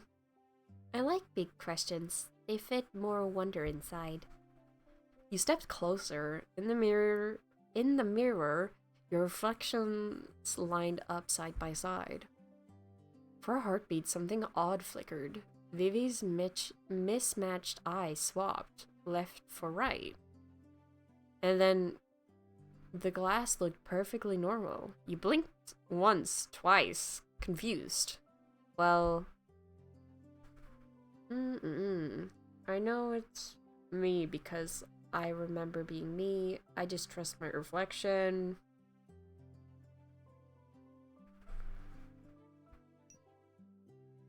I know it's me because I remember being me. I suppose I know it's me because I remember being me. I've had this face forever. How could I be anyone but me? But history is heavy and memories can change. Do you think they could ever take a person away from their reflection? Sometimes I feel like I don't deserve my reflection. Like I'm wearing something very beautiful that belongs to someone else. And if I breathe too loudly, I might notice and ask for it back. But I want to keep it. She pressed her fingertips almost, but not quite against the glass, then dropped her hand abruptly and turned back to you. Maybe you can share your reflection then. That's not so bad. Sharing is nice. Thank you for answering. Of course. Can I stay here a while longer? Just a little. Until my mom is done shopping. Sure, take as much time as you need. By the way, shouldn't you be at school? Not today. I only go to school on the days I can remember to. Doesn't your mom mind? Mom likes it more when we're together. I think you'd like her. She's a very good mom. Vivi wandered away from the mirror, her hands hovering over the shelves until she paused at a display of small broken trinkets waiting in a discount bin. There was a cracked porcelain doll head, a chipped teacup, and a wind-up toy missing its faceplate. Can I touch these? Be my guest. They're too damaged to sell anyway. If you find anything you like, you can just take it. She crouched down and gently lifted the doll head, tilting it this way and that. Then she picked up the broken toy and studied the round space where its face had once been. Her mismatched eyes lit up with some curious idea. Fuck, I keep pressing with 2 fingers instead of 1. With surprising deftness, she set the porcelain head against the toy's body, pressing the edges until they fit with a strange uncanny snugness. The toy stared back at you with wide, painted doll eyes, its small key clinking faintly. Then Vivi gave it a twist. The figure lurched forward with a starting hop, the borrowed face bobbing as if it belonged there all along. See? Now they're both happier. The doll gets to move again and the toy isn't faceless anymore. It's better when broken things share their parts. Then no one has to be alone. That's creative. I don't think I would have thought of that. They're both happier now, even if one is gone and the other is a bit wrong. I'm impressed, Vivi. Maybe I should hire you to fix all of our broken stuff. I could help, but Mom is done shopping, so I have to go. I can come back later if that's okay. I'd like that. Have a nice day, Vivi. And tell your mom I said hello. I will. She'll like you, I think. You both smell like home. Oh, that's a new one. 30+ experience points. She gave a small wave, then left the store. You stared down at the strange, mismatched doll and wondered what it could possibly mean.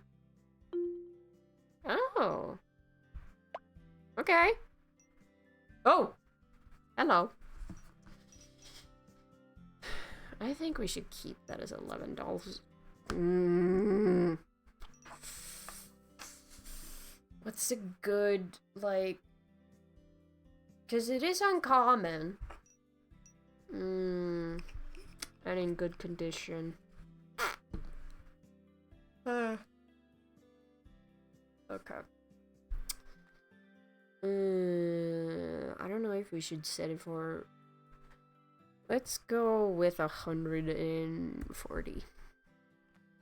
Yeah. See if anyone gets it. You get seated behind the counter, ready for today's customers. A lovely day for a bit of shopping, don't you think? The bell chimes and a customer comes inside. Welcome! Christmas bell brooch is quite interesting. Say... What you say for the humble sum of $4?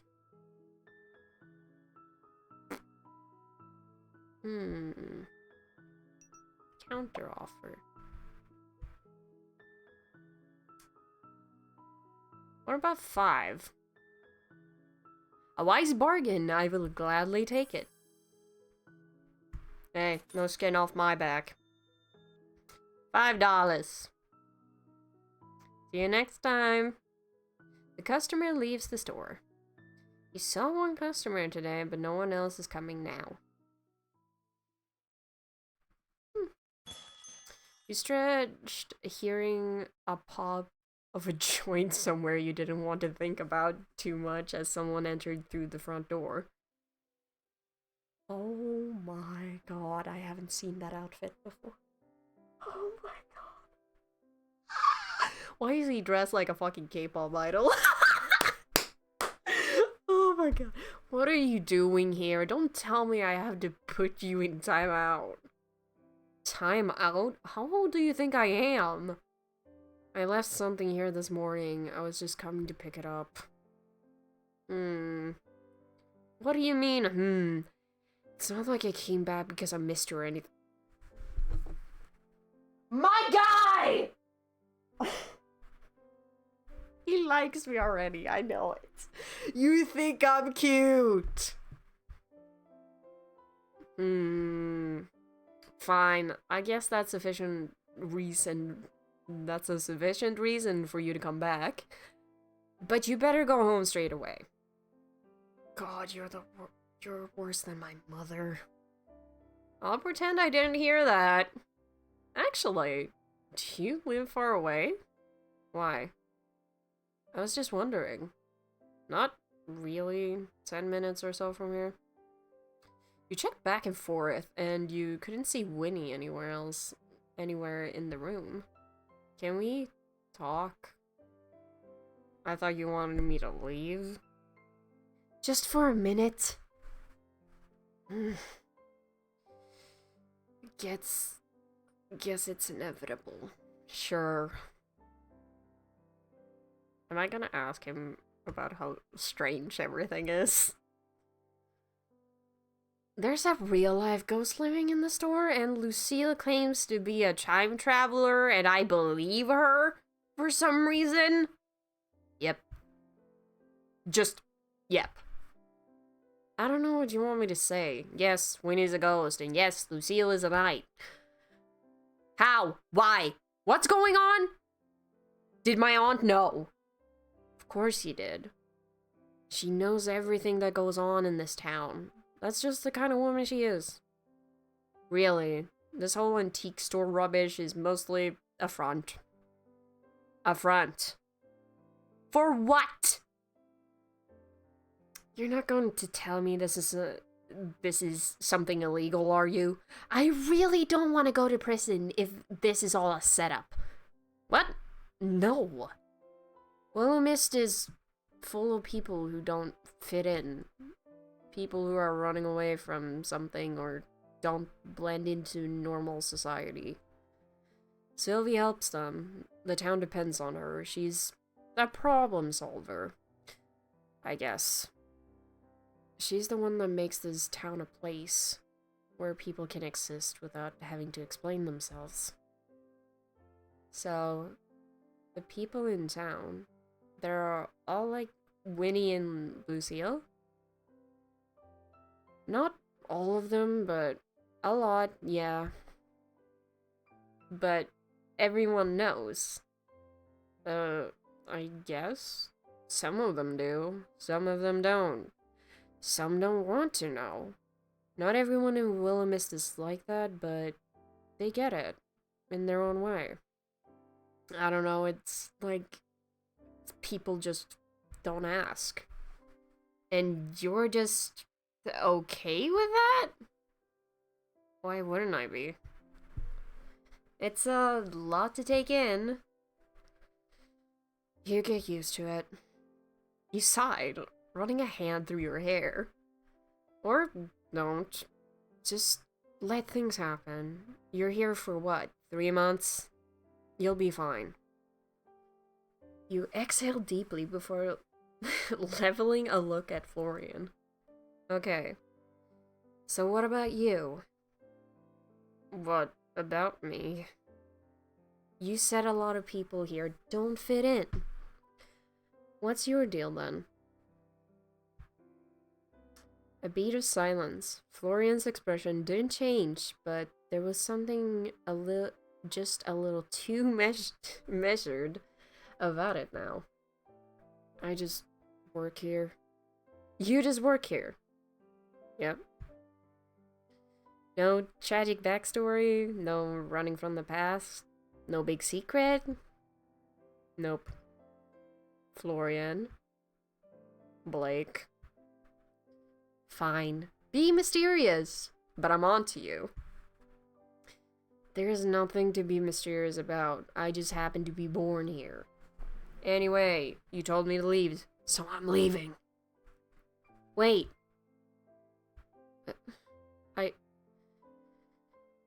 I'm meant to do what she does. How would I know? Sylvie doesn't tell me shit. I can hardly help myself, let alone an entire town of people. You don't need to help everyone. That's kind of the whole point, though, isn't it? My aunt did. Florian sighed, shifting his weight slightly as he rubbed the back of his neck. Well, yeah, well, you're not her. Wow, thanks. That's not what I meant. For a second, he hesitated, his fingers tightening slightly against his sleeve. Then, in a quieter voice, he spoke again. Look, even if you only help one person, it's worth it. His tone was uncharacteristically earnest. No sarcasm, no sighing frustration, just something quiet and certain. You blinked at him, momentarily taken aback. That's surprisingly optimistic coming from you. He shoved his hands into his pockets, glancing away as if embarrassed by his own sincerity. Not everything has to be a grand gesture. Not everything has to be fixed. Not everything has to fix something. Sometimes just being there, just doing one good thing is enough. Sounds like something my aunt would say. Maybe it was. Did you believe her? Maybe. You smiled, exhaling softly before shaking your head. You're a weird guy, Florian. Yeah, well, you work here now, so you're one of us. I'm really going. Night. Night, Florian. Let me walk you out.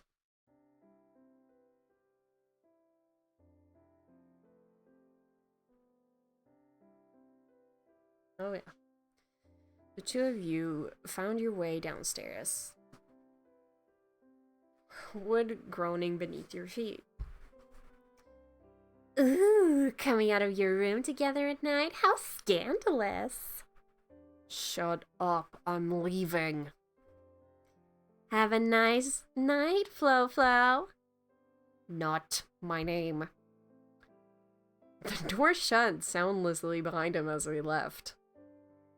He's such a spoiled sport. Well, whatever. We've got the whole night. Wait. Fuck.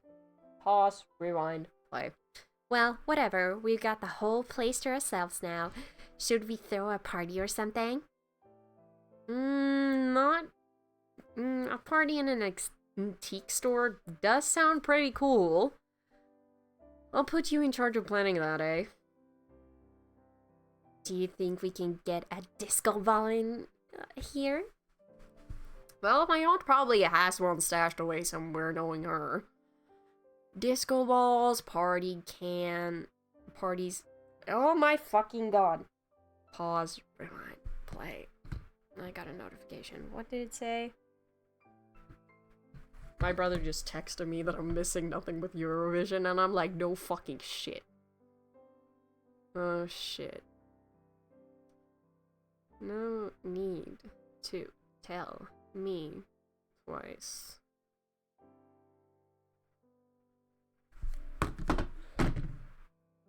Eurovision has been on a downward spiral, and I'm like, fuck this shit, I'm not watching. Last year, I told one of my friends, I was like, hey, maybe we should shut off the broadcast when It's Not Real comes on the screen, comes up to sing, and they were like, and she was like, "Nah, let's just mute it." Bro, that defeats the whole purpose of trying to take viewership away from them when it's not real. Is performing. Like, that's the fucking point. She's fucking unbelievable. Fuck that shit. Disco balls and parties can come later, though. Didn't you want my help with something? Oh! Right! Oh my gosh, I'm so excited. Come on, come on! She went to grab you by the hand, but her fingers went straight through yours. It did leave you with a cold, numb feeling in your hand, though, which you found pretty cool. Let's go!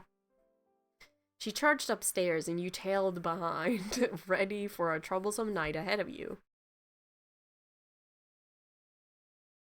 Your place is so cool. Sylvie didn't like me coming up here, you know. This is my first chance to have a proper look around. What? Why not? What did you do? What? Who said I did anything? Well, did you? I think it's 'cause I stand at the end of her bed in the middle of the night. Kinda spooked her a little. Okay, I now see why she wouldn't like that. I was just messing around. I won't do that to you, though. I promise. I'd pinky promise, but, you know. She wiggled her semi-translucent pinky finger in front of your face. Anyway, do you have a computer? I do. I brought my laptop with me, luckily. I don't know what I'd do without it. Yes! Finally! You sat down at your desk, swinging around in the chair to log in. What's step 1 in becoming an idol, then? Getting famous, I guess? Selling out a giant arena for my concert? Okay, I don't know about idols, but I think there's some steps before that. Did you decide on a name at least? You have a few ideas earlier. Well, I have been thinking about it. We need the super cool idol? Denied. What? I thought that was a good one. How about something more like... something that highlights your draw. Ghost Star Winnie? With the star in the middle, that might be cute. Ooh, mysterious, intriguing, cute? And accurate to boot. Hopefully people don't question the fact that you're slightly transparent too. That could cause us some trouble. Okay. How about this? She got into position, arms wide, a huge grin on her face. Hello, my little ghostlings. Ghost Winnie is here. She pulled another pose, making a star symbol with her hands out in front of her. How was that? Wow, I think I'm already a fan. Wow, You'll make a fan out of me if you keep that up. Winnie gasped dramatically, placing both hands over her chest as if she just received the most shocking revelation of her afterlife. Oh no, don't tell me I'm stealing your heart away already, Blake. What if you are? Imagine the scandal, a famous idol and her first fan? Who is also her manager? Oh, no. That just won't do. My fans must adore me from afar. Wow. Shot down instantly. I must keep my heart open to all of my fans. You understand, don't you? How selfless of you. It's my duty, but don't worry, Blake. I'll always have a little extra time for my favorite fan. I better get VIP treatment, Of course. Okay, Ghost Winnie, we've got a name down. I suppose the next thing to do is to make social media accounts so you you actually have somewhere to be an idol. Twitter, Instagram, YouTube, Twitch too. Do you want to make videos? Of course! Got it. I'll start setting those up. Do you have an email address already? Maybe we should probably just make a new one. You maybe have an email? I can't really remember. Oh, alright. New email, too.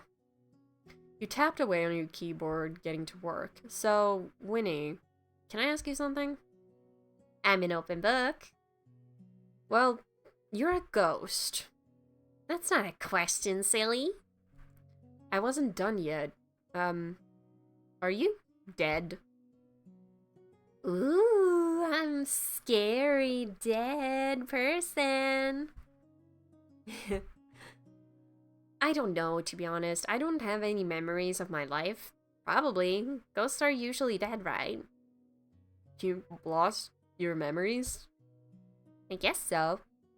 Maybe I didn't have any in the first place. Who knows? She's very nonchalant about it. And that doesn't bother you? Why would it? Oh, fuck. Why would it? I'm all for here and now. I'm all for the here and now. Oh my fucking god, I can speak! You know what I mean. What's with the superstar idol thing? I thought it was some kind of unfulfilled dream of yours. Maybe it was. Honestly, I just felt like the store was so boring sometimes, you know. So I was brainstorming ways I could help liven up the place, and BAM! I saw this old magazine with a super cool idol on the front cover.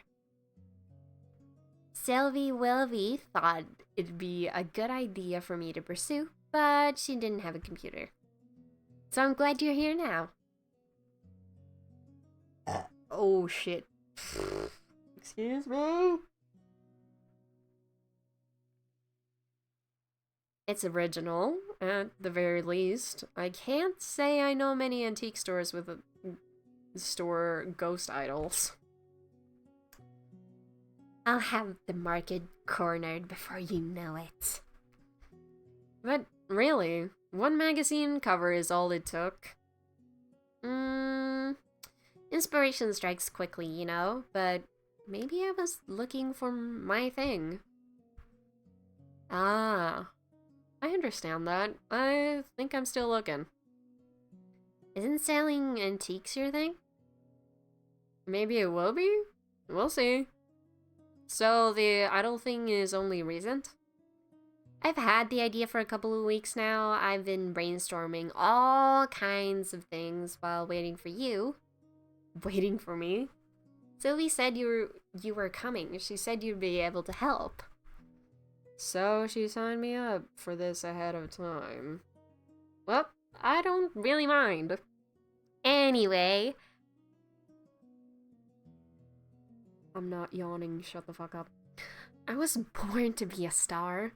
I think I was probably a pop sensation in my past life, or maybe a famous actor, or both.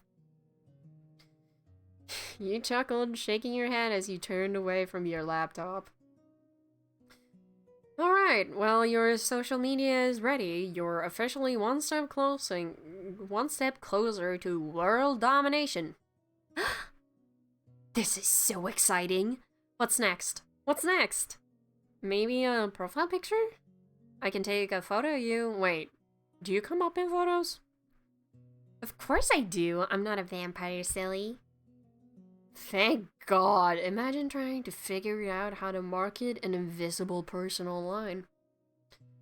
You lifted your phone, angling it towards Winnie, who instantly struck a dramatic pose, tilting her head to the side with an exaggerated wink. Cheese! You snapped a photo, checking the screen. Sure enough, she was there, only so slightly transparent. If you didn't know she was a ghost, you likely wouldn't have guessed from this. You Oh wait, you likely wouldn't have guessed from this picture.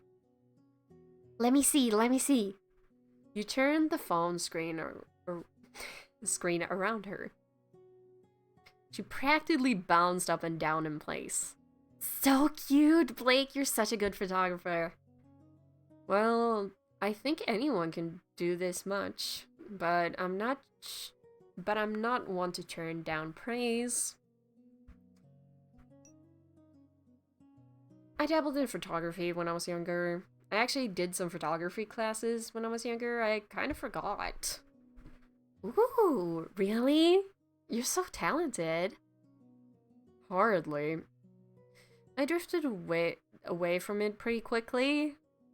Same as I drifted away from knitting, journaling, cooking, art. Aww, didn't you enjoy them? I'm not sure. It wasn't that I didn't enjoy it, really. I think I've just spent my life chasing for something, but never found it. I pick things up and then put them down, waiting for something to just click. Well, I think you're really good at everything.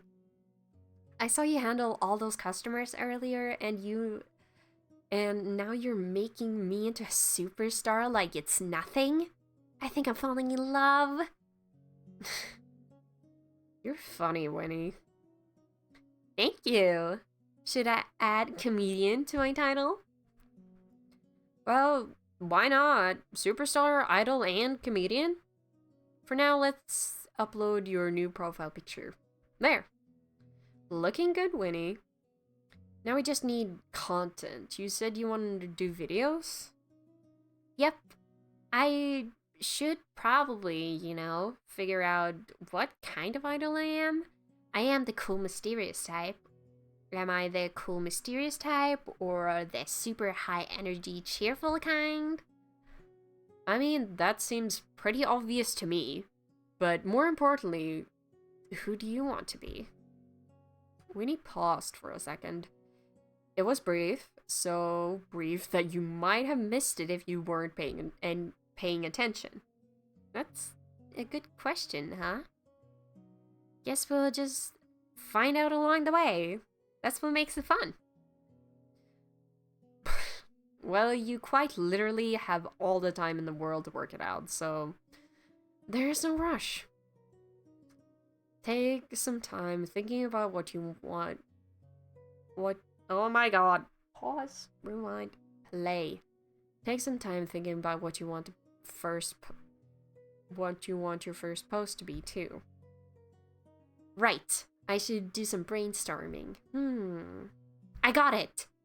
You brainstormed for like 3 seconds. What can I say? I'm obviously just a natural. So here's an idea. I'll pretend like I'm putting on a show and you can pretend to be in the crowd recording. Right here in the store. If we post it online, then it'll totally go viral.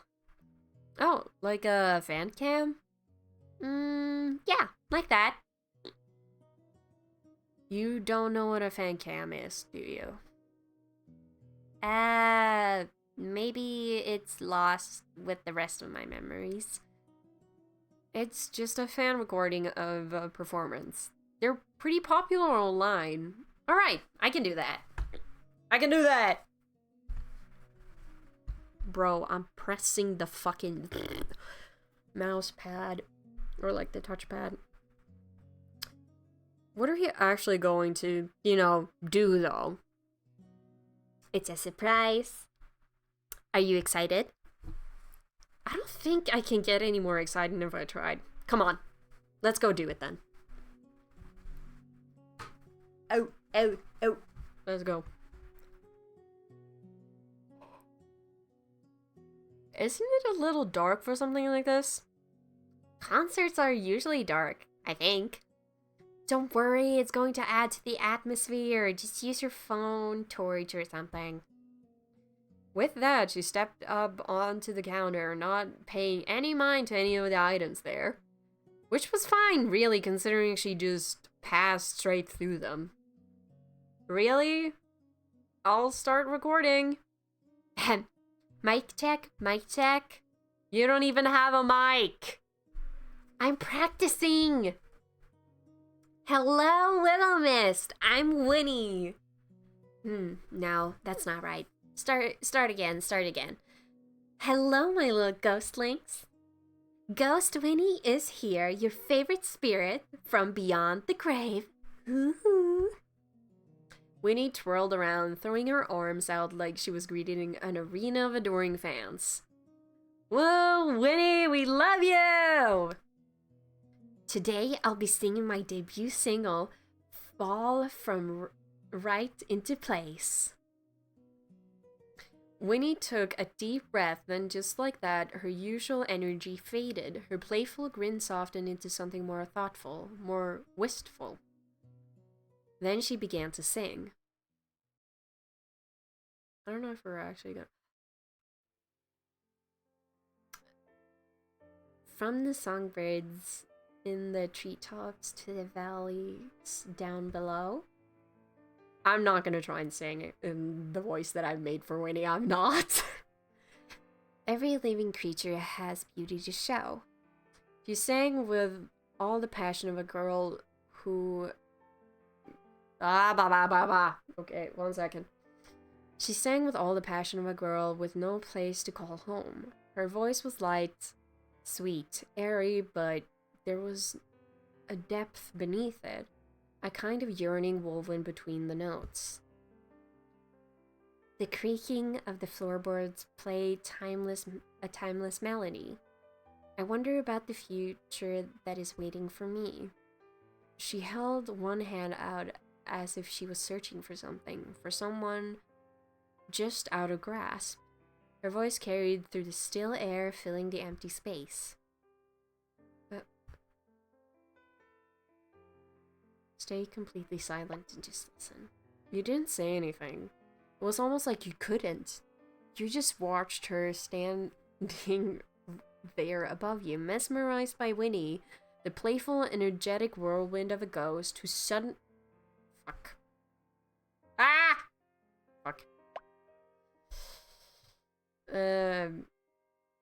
Who suddenly seemed so delicate, so lost in something unseen.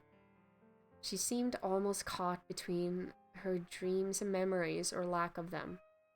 Winnie. I can't shake off this feeling of sweet mystery. Like all the snowy mountain tops were made alive for me.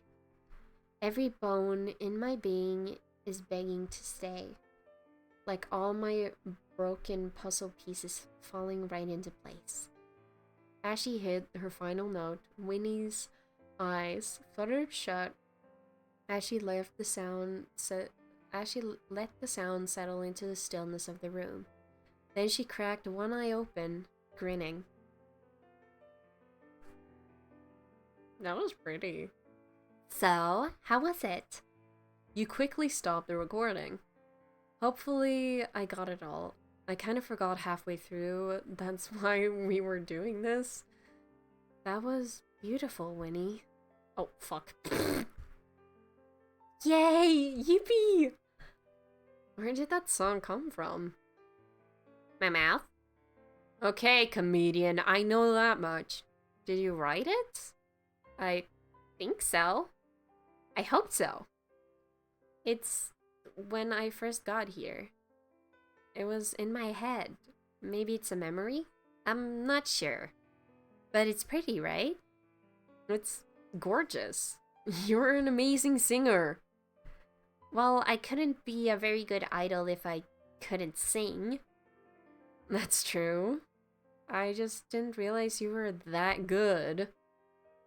You leant back against the counter, arms crossed, as Winnie descended to stand beside you. A memory. Music is a pretty powerful thing. I wonder if it means something. That I've always been destined to be famous? Maybe? It's kind of funny, huh? What is? That I have no clue who I was, but I remember a song. Well, maybe it was important to you? Something you held on to, even after everything else faded away, like a little keepsake. Winnie hummed, rocking back and forth on her heels, or well, floating in place as if she had heels to rock on.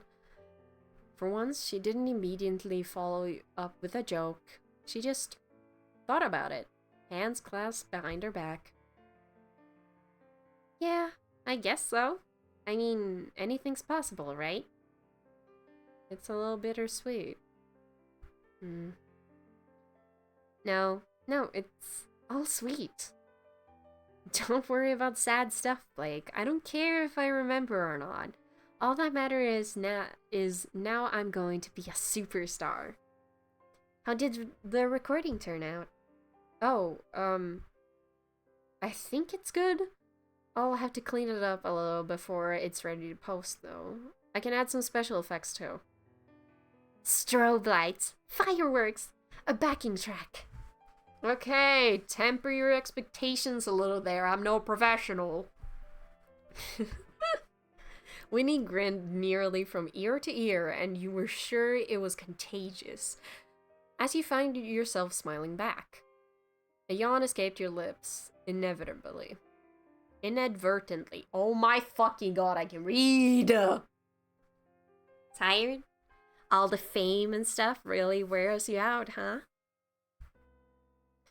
It's been a long day. You must be more exhausted than me. Not at all. I could sing all night long.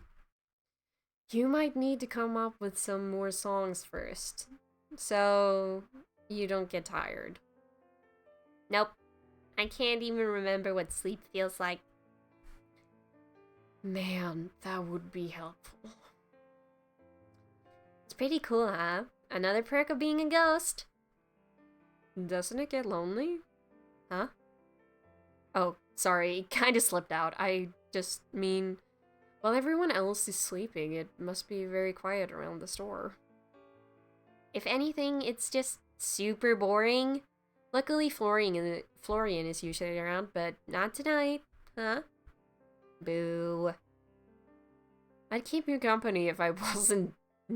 if I'd keep you company if I didn't need to be up first thing in the morning. It's okay, Blake. I'll keep practicing for my big debut. I won't be bored tonight. As your client slash business partner slash soon-to-be worldwide idol slash friend, I officially declare that your last shift is over. Why, thank you, my esteemed Winnie. Ooh, I like how that sounds. Uh-oh, if we're not careful, your idol thing will turn into a cult thing. Which, honestly, I'm down for. But maybe we hold off for now?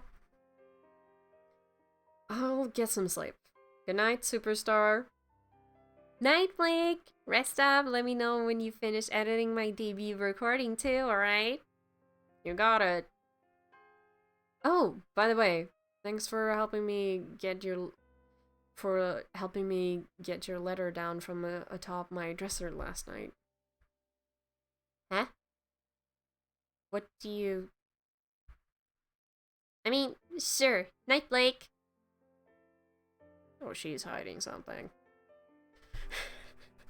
I don't think she was the one to help me because it glowed green. Witch! Who was that? And just like that, Winnie floated up and through the ceiling. Complete Winnie event 1. Oh, Jesus Christ, that scared me. Level up. You're now level 2. Skill point +1. A ghost idol. What a weird life I'm living. Well, at least I won't get bored out here. With that, you headed back upstairs. Available skill points. Oh, okay. Cleanliness 90. Things to remember. 5 things to top. Presentation of fair arrangement. Style draws customers to the shop. Smarts help you accurately assess items worth. Bingo! Oh my god, wait. So everything is a skill point high. Okay, I see. Oh, okay. Wait. Wonder who's... Okay.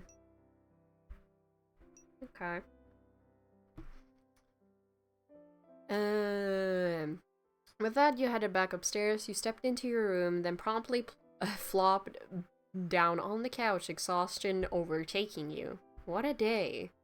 Between dealing with customers, and meeting and helping Winnie with her idol stuff, and everything with Florian, you were left with little energy for yourself.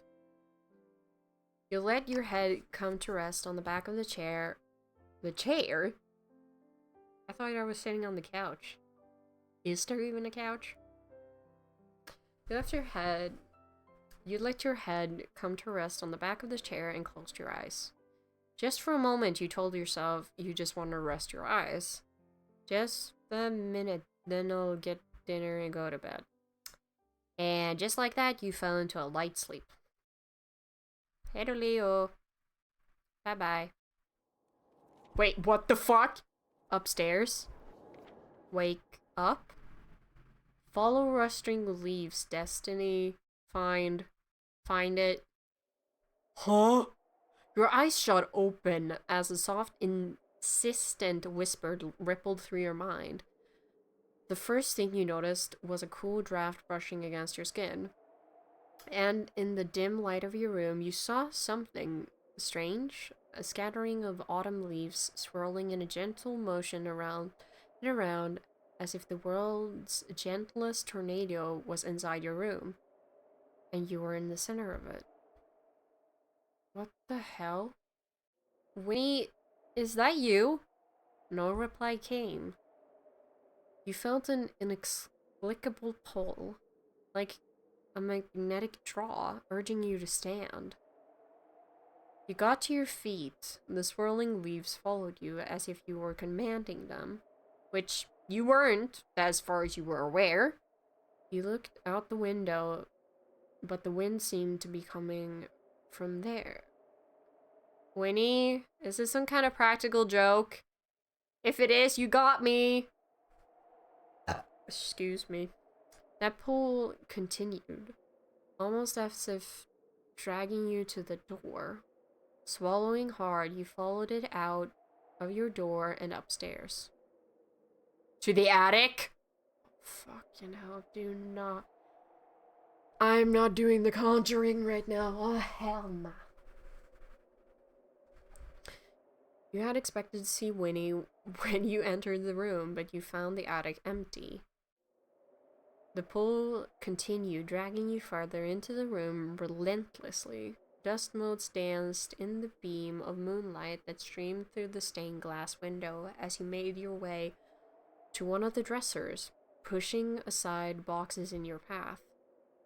The closer you got, the more the temperature seemed to drop, and the leaves twirling around you began to glow? Cautiously, you reached out and brushed your fingers against the smooth wood of the dresser, your heart pounding. It was icy to touch, much colder than you would have expected. With a deep breath, you pulled open the drawer and found a book. It looked like an old leather bound with no writing on the front or spine that you could see. Carefully, steadily, you reached in and took it from its place in the drawer, blowing a layer of dust off the surface. As soon as you made contact with it, the leaves twirling around you exploded into gold dust, shimmering through the air before coming to rest on the wooden floor. The temperature of the room returned to normal, and you were left once again exhausted.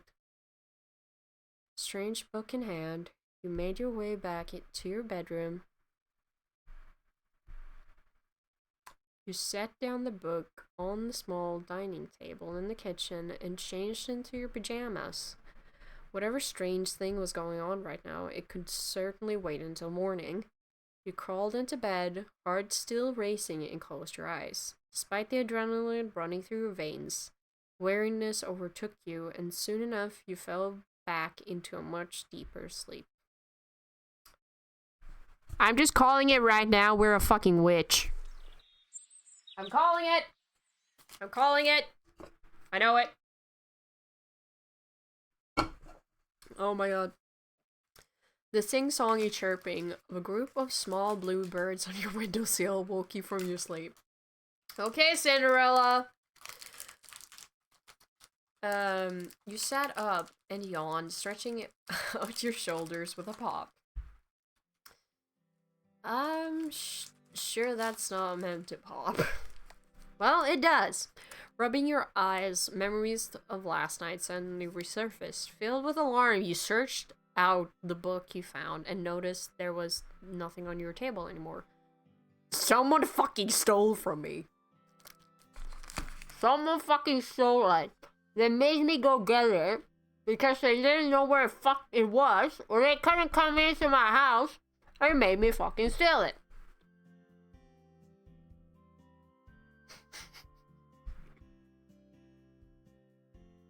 Oh my god.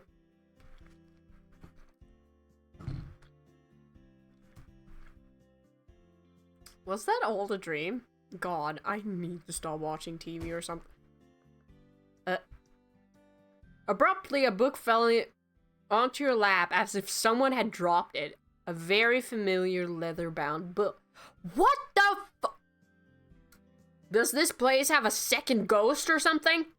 Absent-mindedly, you began to flick through the pages, but instead of being greeted with a journal like you expected, you found strange, intricate drawings, almost like sigils. It looked old, but incredibly well kept, and you couldn't read a word of it. Witch! Was a witch. We're a witch. You flicked to the front, and in the bottom of the corner of the page was a single word, or in case, a name. Marigold. We're of a long line to witches! I'm calling it! What is going on around here? Ghosts and knights, sure, but people around here are different. Does that mean she was too? It did make sense to you, kind of. Your aunt was a little strange, in a curious way? Okay, Mr. Brooke. I'm going to leave you here, and I'll come back to you later tonight. I promise. There's no need to follow me around the store, right? I've got work to do, but trust me, you and I have a date tonight, alright? Don't go anywhere. You set the leather-bound book carefully on your desk, taking note of exactly where you leave it. All you wanted to do at that moment was to find answers, but instead you turned to your door. There was work to be done. Inventory needed sorting, bills needed to be paid, and customers waited to come spend their hard-earned money. And talk to you, apparently, since that's what your aunt did. Up, people. Okay. We need to clean the store. I know I have $100. And we can sort through storage. I don't think we need to man the counter right now. I have $107. I think we're good.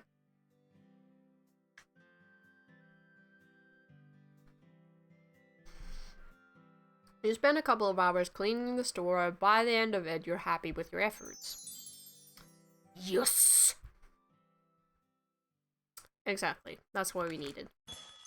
You had just stepped away from the counter to grab lunch when the door opened. Florian came waltzing in, covered once again with his sunglasses and bucket hat. Florian! Hey. How are you feeling? Did you get some sleep? The deep-set eye bags under his eyes didn't look very promising. I'm fine enough to work. Well, if you say so, but you should think about going to see a doctor or something if it continues. Didn't I tell you to stop worrying about me? Yeah, well, you're You're cute, so I need to. Yeah, but no one said I had to listen.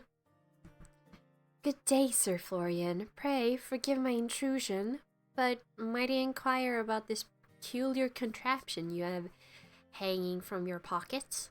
I have never seen its like... before. Lucille stepped over from the side of the door, helmet under arm. She gestured toward a pair of headphones connected to Florian's phone, which was half hanging out of his pocket. It's a pair of headphones. Headphones? A peculiar name. I have heard of a phone allowing... Oh my god. Owing to Lady Sylvie, but not these headphones.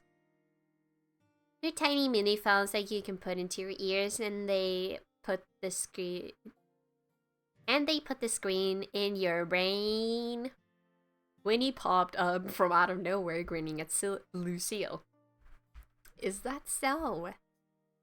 No, she's bullshitting you. They're just little speakers.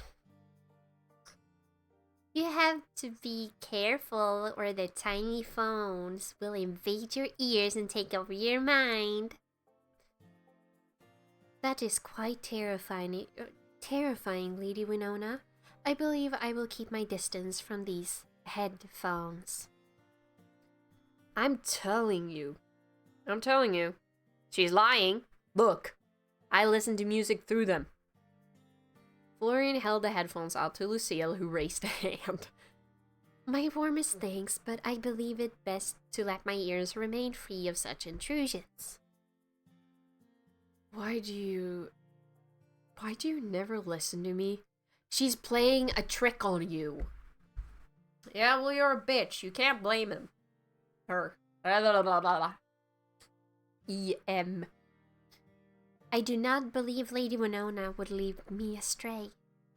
And I would! Hee hee. They're really just for listening to music. Winnie's messing with you, really. They're just for listening to music. You might like them. Oh, fuck. Thank you, Blake. But if that is truly the case, there is plenty of music to hear without technology I do not understand. The singing of birds, the rustling of leaves, I believe will make do for now. Man, I'm too tired for this shit. Perhaps a caffeinated beverage would be of assistance, Sir Florian. I shall go fetch you one. Blake? Actually, could you give me a cold drink? That will be no problem. Lady Winona, I apologize I cannot offer you a beverage too. It's okay, Lucy. I'll just enjoy it from afar. You really don't need to. I shall be back post-haste. At that, Lucille left out the front door, a spring in her step. I'm gonna keep practicing. Bye-bye, lazy bones. Winnie floated back up and through the ceiling. You weren't sure you'd ever get used to that. Seriously. Seriously, though, are you doing alright? It's just some personal shit. It has nothing to do with work. Alright. But don't overwork yourself too much, yeah? Actually, I'm glad we have a second alone. I wanted to talk to you. Why?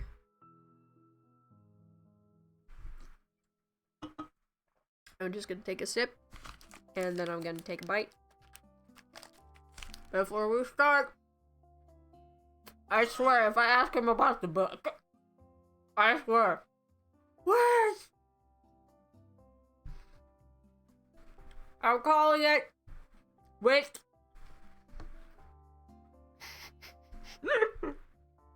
Oh, fuck. I almost choked on that piece. I guess you're kind of the person I know best in town. Why?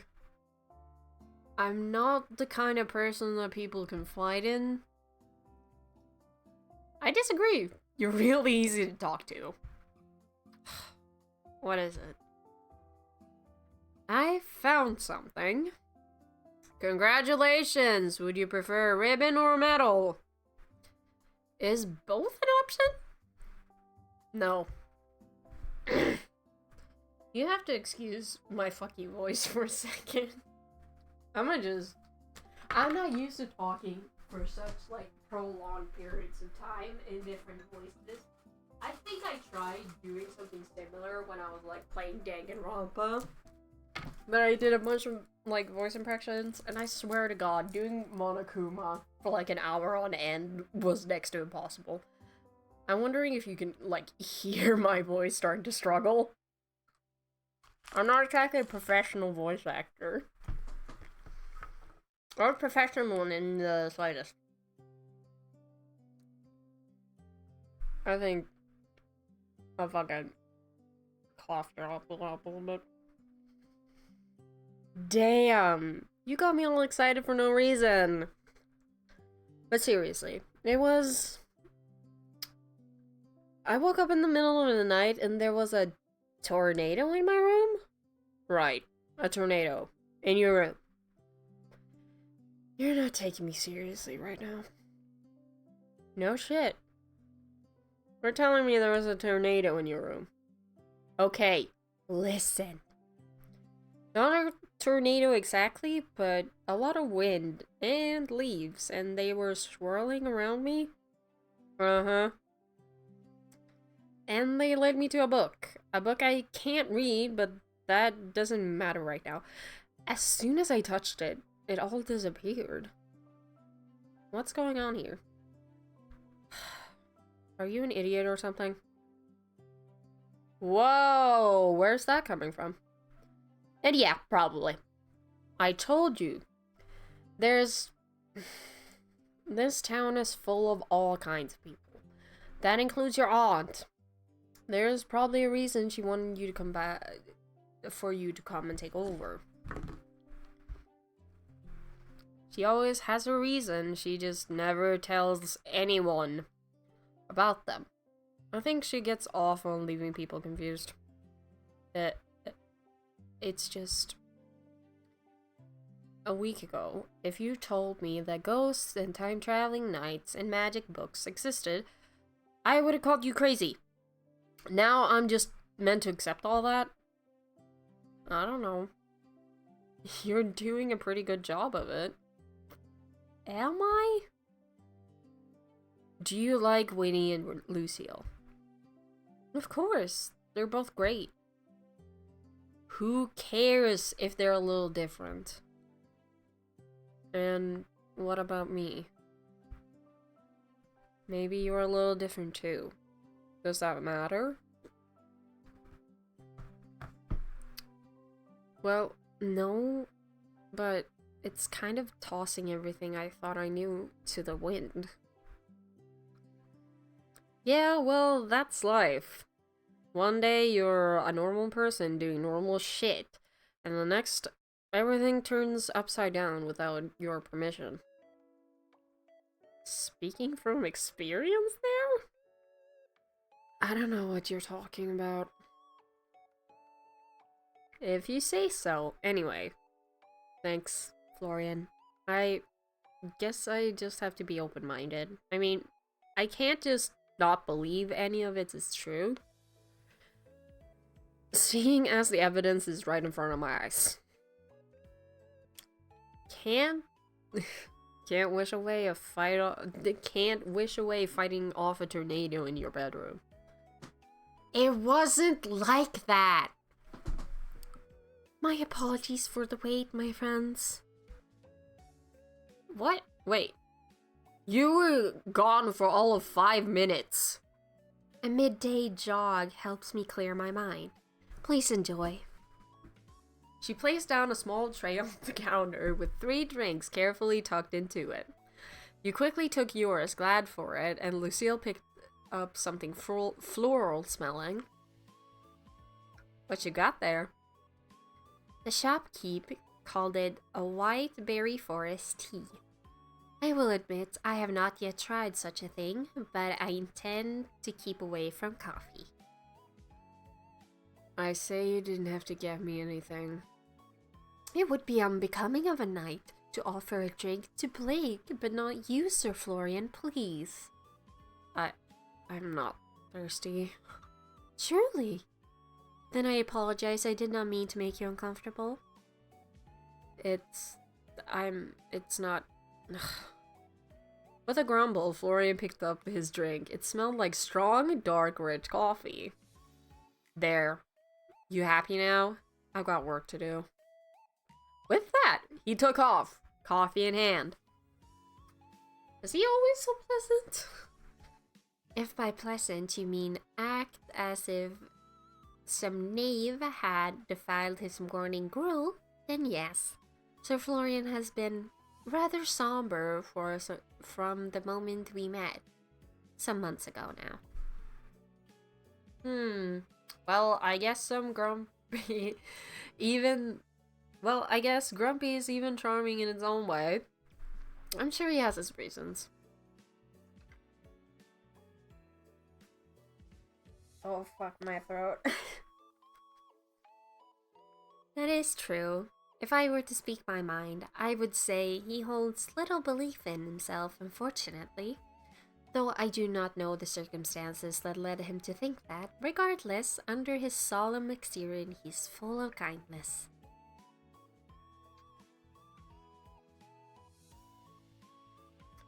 He has been kind to me since I got here.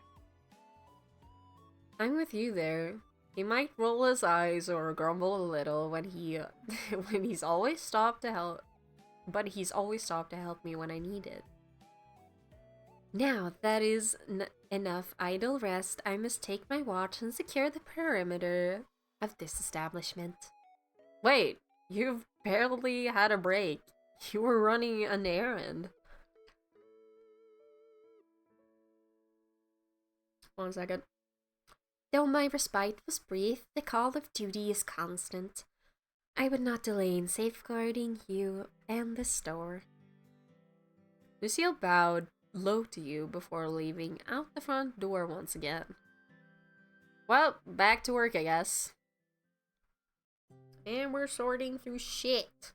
The moment you dropped a box down on the floor, dust puffed from every corner of the room. Achoo! Bless you. And she keeps sneezing. You fanned the air with magazines you found in another box, but that just made the dust start swirling around even faster. Just open the fucking window, my guy. Superstars shouldn't have to deal with dust. I had no clue you could even sneeze. So you can't touch things, but you can breathe in dust? That's interesting. I guess so? I forget sometimes that isn't normal. It's like my body still remembers the steps. Blinking, yawning, sneezing, but I guess none of it is real? I'm sorry. It's okay. It's just how it is. I'm fine with that. You felt around in your pocket for a clean handkerchief, but you'd found earlier when you then held it out to Winnie. She leaned in towards it as if the gesture alone would help. Thanks. I know I can't really use it, but it's nice to play pretend sometimes. I just pretend. I think pretend still counts. Half of life is pretending until it becomes real. Maybe you're right. It kinda makes me feel alive anyway. Sneezing, that is. Isn't that funny? Anyway, don't let me distract you. I promise I'll keep the sneezing to a minimum. Sneeze all you like. If I was afraid of a few sneezes, I wouldn't be in an attic. You laughed, then turned back to your work, the silence being broken occasionally by muffled sneeze. I see. You begin searching through your aunt's collection. Unfortunately, you don't find anything worth selling today. Fuck. Okay, I wasted that. Dang it. It's past 5 p.m., and you're sweeping a few stray leaves from the floor when the door is pushed open once again. And 5 more leaves join you, awaiting their inevitable sweeping. Greetings, Sir Emmett. You have arrived at a most fortuitous time. Sir Florian and I were just debating over whether Blake would neglect to pay the bills or not this week. You're not supposed to tell anyone that. It was just between us. Do I look that forgetful? Do you want me to answer that honestly? Now I'm not sure. Emmett adjusted his glasses, pushing them up from the center with his fingertips. No bills would go unpaid while I'm still contracted. What's that supposed to mean? Everything would fall apart if I fired you? I didn't say that, but you're free to assume what you will. Careful, if you speak to me so nicely, people might think you actually joined my company. My apologies. We wouldn't want that, would we? Now, I'll set up my computer at the counter and we can go through your books together. I did bring my own laptop, if that makes things easier. It would stop me from having to come and assist you every week, yes. Miss Marigold never did have any interest in technology.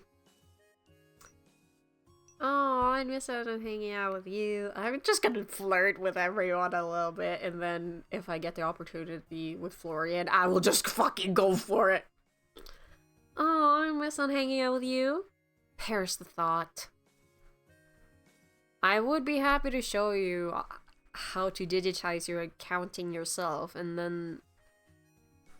then there would be no need for me to come here every week. You would save money, and I would save time. That sounds like a win-win to me, from business owner to business owner. But what about your wonderful company? It could be used on another client, I assure you.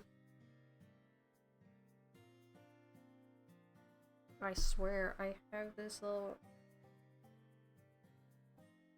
I'm just gonna keep biting at my own skin if that little flap doesn't stop.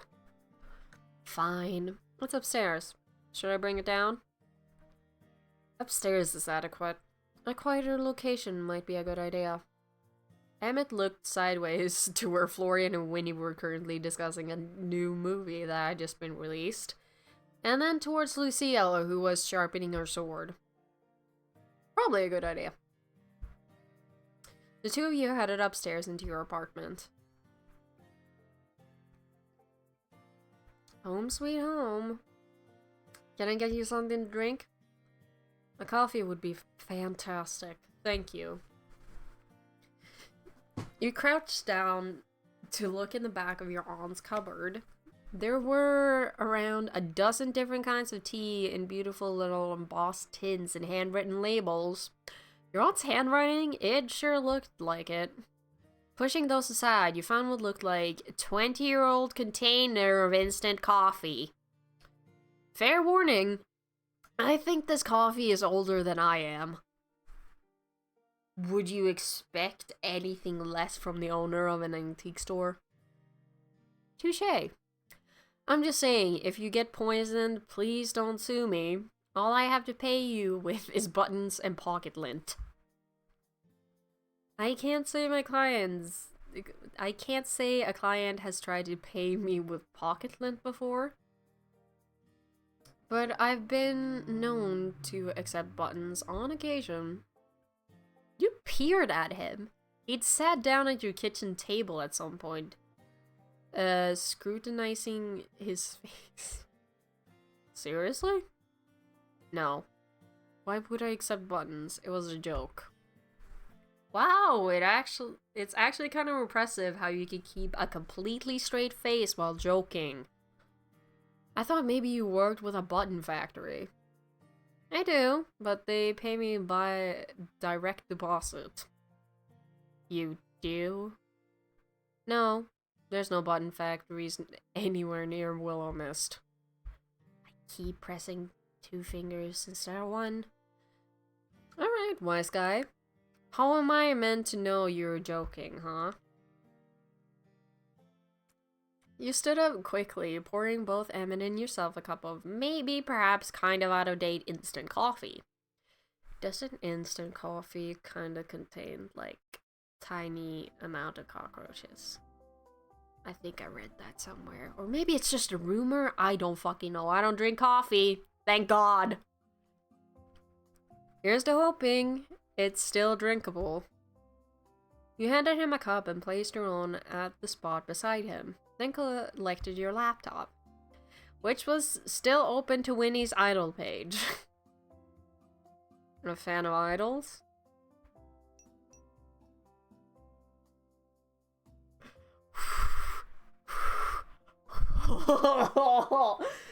Okay, now I'm gonna mess with him.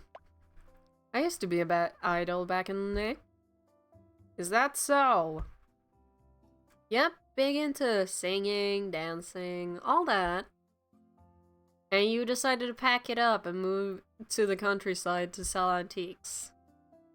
Well, the spotlight isn't for everyone. I just shined too brightly. It's fortunate you have something to fall back on if it doesn't work out then. He smiled a little bit.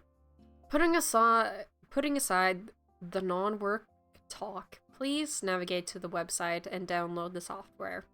I will give you a license to use it under my business. Emmett pulled out his laptop, then showed you the download page for some piece of accounting software, which you promptly downloaded. Have you ever used a program like this before? What if I said I had? I would inquire whether you were lying or not. Okay, I haven't. Really, I'm new to all this. Any guidance you could give me is appreciated. Not to worry, it's rather beginner-friendly, and your aunt's business is quite simple. It's all cash in and cash out. I would suggest continuing.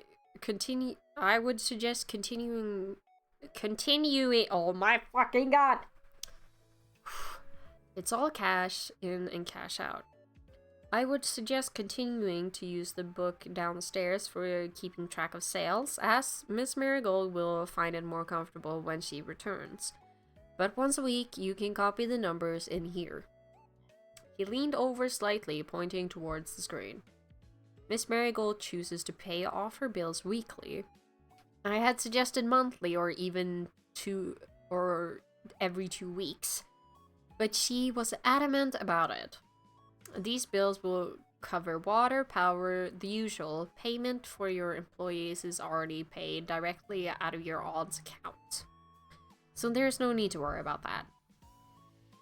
That saves me a bit of effort. Just make sure to put some time aside every weekend for paying the bills. Got it. My weekends are about to go crazy.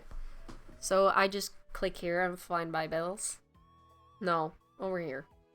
He leant over again, and you couldn't help but notice the scent of his cologne. It was almost floral. In fact, you had to pinpoint the way it smelled. Maybe sparkly?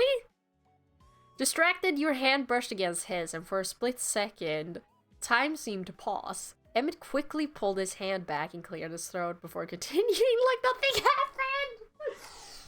He thinks I'm cute. Just there. Click on the tab and it will show you an overview of your spending, of your pending payments for the week.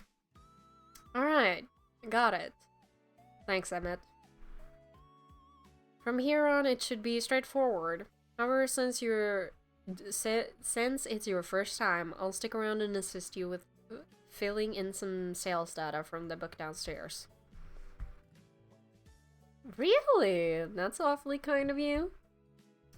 At that, he let out a rare laugh.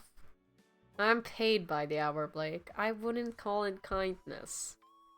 Oh, I see. Looking to fill up your bank account, huh? That's the point of running a business. Yes. I can almost hear Bradley Garrett when I see this character. I'm not even gonna lie to you. I can hear James in my head, and I kind of like it. I appreciate the help nonetheless, even if it comes from a selfish place. Want another coffee before we start the numbers, boy? Before we start, numbers, boy. Fuck, I can read! Numbers, boy. You like numbers, don't you?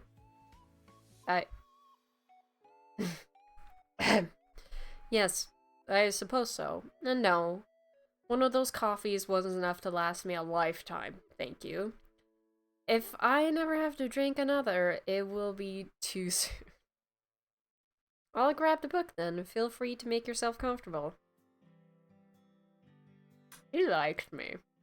We headed back downstairs, then spent the next several hours going through the handwritten record your aunt left, plus your recent additions. Fortunately, just as Emmett said, it was a rather simple task. Just very time-consuming. Ba-dum-bum-bum-bum. And done! Well, that was fun. It was, yes. Okay, now. I'm the one who was joking. I think I'll leave all the numbers to you. That much is obvious. I had to stop you from entering the wrong amount at least a dozen times. Hey, I'm learning.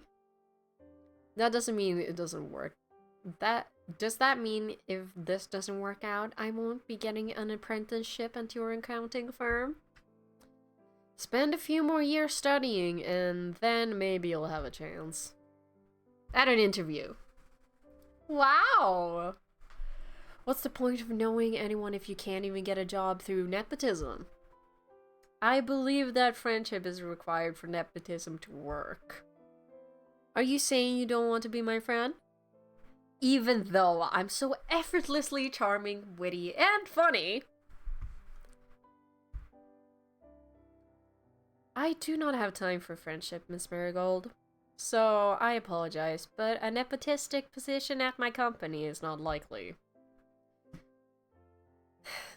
That's how it seemed when I bumped into you. That's not how it seemed when I bumped into you the other night. What do you mean? At the Silver Oak. You were there. Am I that forgettable? You were sitting a few tables away from me. Wait. Oh my god, that was clumsily said. Hold on. You were sitting a few tables away from me. Lucille and I were leaving when you told me I was doing a great job with the store and you wanted to see me again. I am very confused about this plot point, I'm not even gonna lie. Are we gonna have this explained? Does he have an evil twin? Was it a shapeshifter? And then you asked me out to dinner. I believe you were confusing me with someone. It's a fucking shapeshifter. It's a shapeshifter. I'm calling it! I'm calling it! Nope. It was definitely you. Lucille saw you too. So, that's a no to hanging out? It's late. I believe that our time is up. I will bill Miss Marigold directly for our session. He stood hastily, and the sound of wood scraping against wood echoed through the small room as he threw back his chair and began quickly putting all of his papers and laptop back in his briefcase. Then maybe we could... I should really be on my way. Good night, Blake. Don't forget to brush your teeth tonight. Brush my... Hello?! What? What do you mean? What? Ah! I'm getting concerned. In a hurry, Emmett rushed out the door and down the stairs, leaving you staring at the empty spot where he had just been just a moment ago. Don't forget to brush my teeth. What is he, my mother? Wait. What's that? A folded piece of paper remained on the table. You unfolded it to see a letter addressed to Emmett. Resisting the urge to snoop, you instead folded it back, then found your hands covered in sparkle. What the fuck? You brushed them off your shirt, then touched the paper again. Once again! Covered in sparkles, despite the paper looking crisp and white. Emmett will probably want this. Taking the letter in hand, you dash downstairs. He's fucking gone. Where did he go? Luck check. Oh. I kind of want to gamble. Oh. Okay, damn, 12. You can't have gone that far. Trust in yourself, Blake. You set off on foot, walking through the darkened town. It was a clear night, and the sky was full of more stars than you could count. It was certainly different back home. You were walking like this in search of Emmett, but slightly distracted by the sight above when you heard a meow? Then another, and another. Where was that coming from? Following the noise, you turned into a side street and saw a group of kittens huddled together and surrounded by a certain man. Don't worry, I brought you food, so there's no need to get violent. There, eat. Oh my god! A man who likes cats. Fuck. Fuck. Oh no. My only weakness. My only weakness. Ah! That or just women in general. I'm good. It's fine. I'm good. Emma was crouched low to the ground, holding a small white plate bordered with yellow ducks for the group of tiny cats. As the kittens meowed and ate, he stroked them gently, smiling. His normally serious face had been replaced by a softer expression. Well, I wasn't expecting to find my favorite numbers boy feeding strays. What are you doing here? As he spoke, his voice cracked, and the kittens scattered, leaving the two of you alone in the dim moonlight.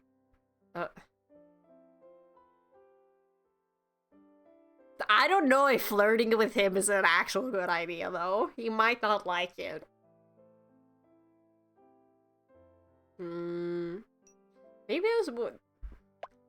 Maybe I enjoyed your company so much I didn't want it to end yet.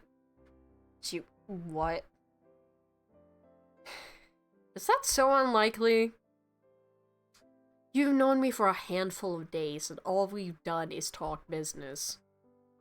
Maybe I just like listening to you talk. He looked at you oh my god, oh fuck. What do you mean? As if trying to gauge if you were joking or not. Okay, I do like you, Emmett, but I found you for a reason. You left something at the store and I wanted to return it. Really, here. Sorry for spooking you. You held out the letter to him, and he finally stood up and from his crouched position, dusting the dirt off his pants. He reached out and took the letter, carefully as if not to tear it. Did you read it? I'm not as nosy as I look. No, I didn't read it, I promise. Well, Emmett cleared his throat and adjusted his tie before tucking the letter away inside his jacket. I would ask why the fuck there's glitter, though. Where did the glitter come from? I apologize for my prior rudeness. This was highly unprofessional of me. I'm not expecting you to be professional outside of work hours. In fact, I think you could probably loosen up that tie a little, even during business. Do you like cats? I suppose you could say that. That's not a yes or no. They're small and cute. Am I small and cute? Do I count as small and cute too? You're a cat. Oh my god, he's blushing! Let's go, let's go, let's go. It's working. Do I need to be a cat? I can meow, if you like. You have no sense of humor, do you? I'm joking, Emmett. You don't have to take everything so seriously. He let out a sigh and shook his head. You're an overwhelming person, you know that? We hardly know each other, and now you're trying to meow at me in an alleyway? Oh my god, look at his cute little face! Look at him! Okay, when you put it like that, I sound like a weirdo. If the shoe fits, then what can I say? Maybe you just need someone to help you loosen up a little. That could be me if you'd like. What exactly do you want from me?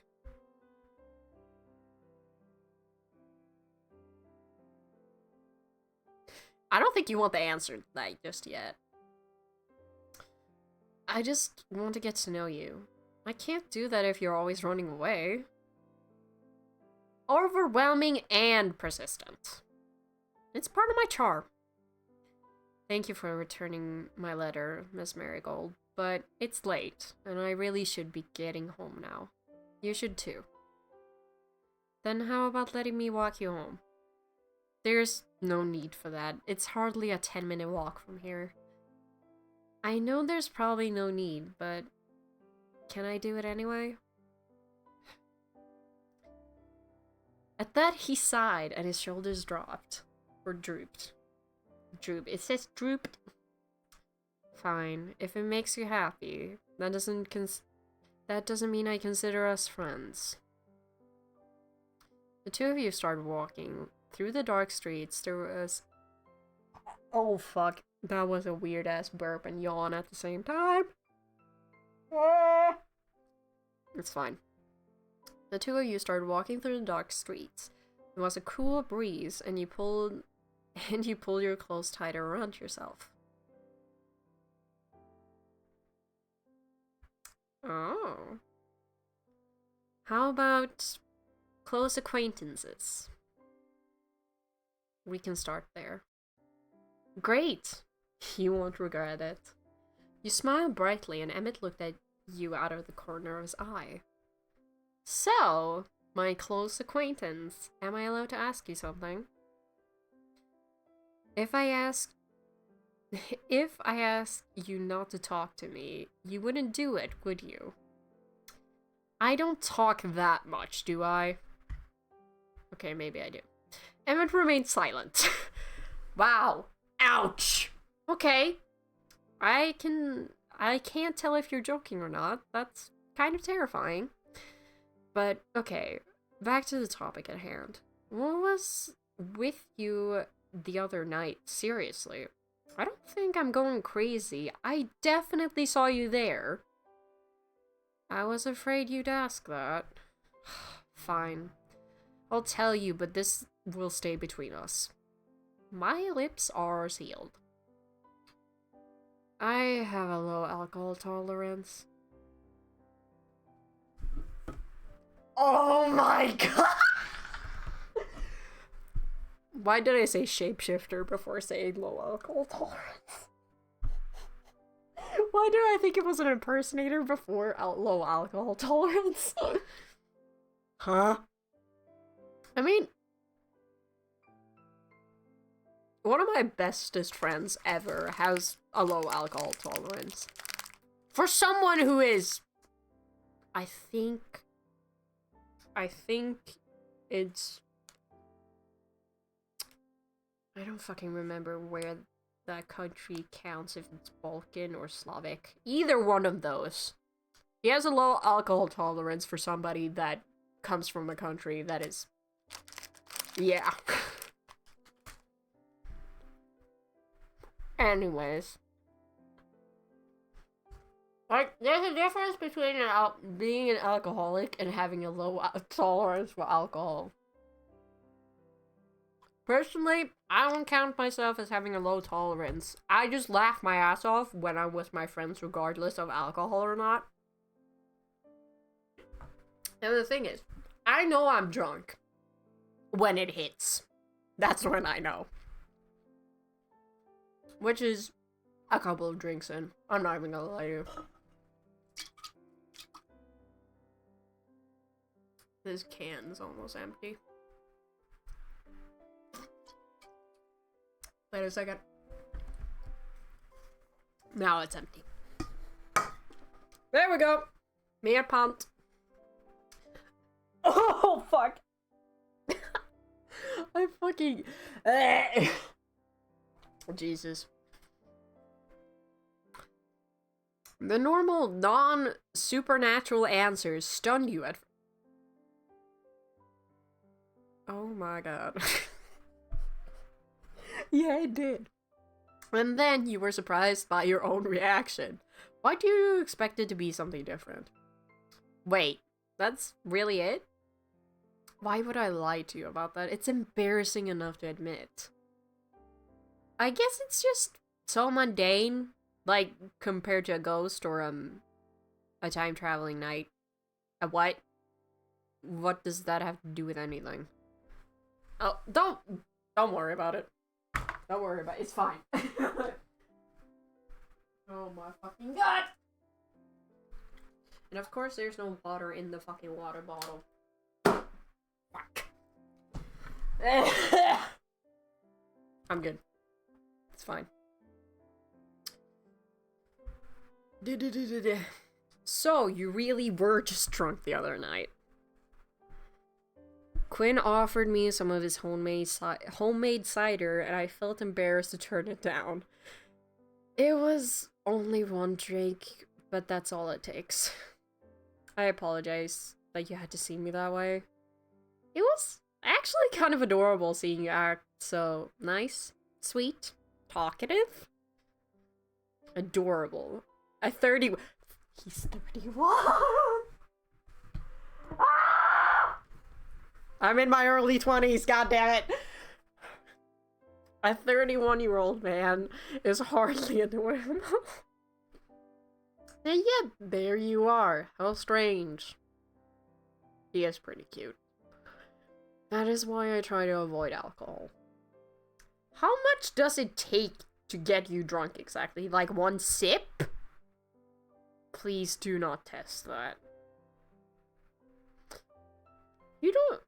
You can't tell me that and then not follow up with a number, Emmett.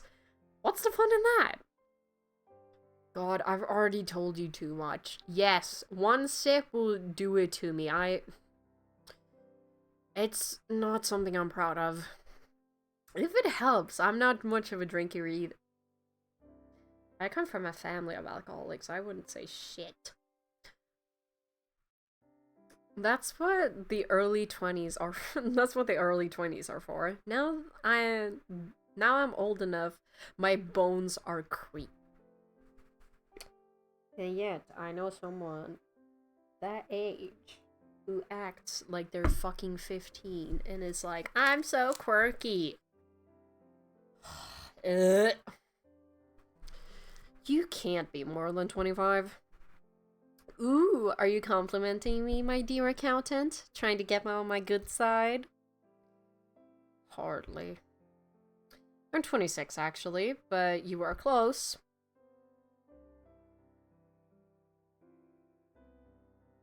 What? What are you doing out here in the middle of nowhere at 26?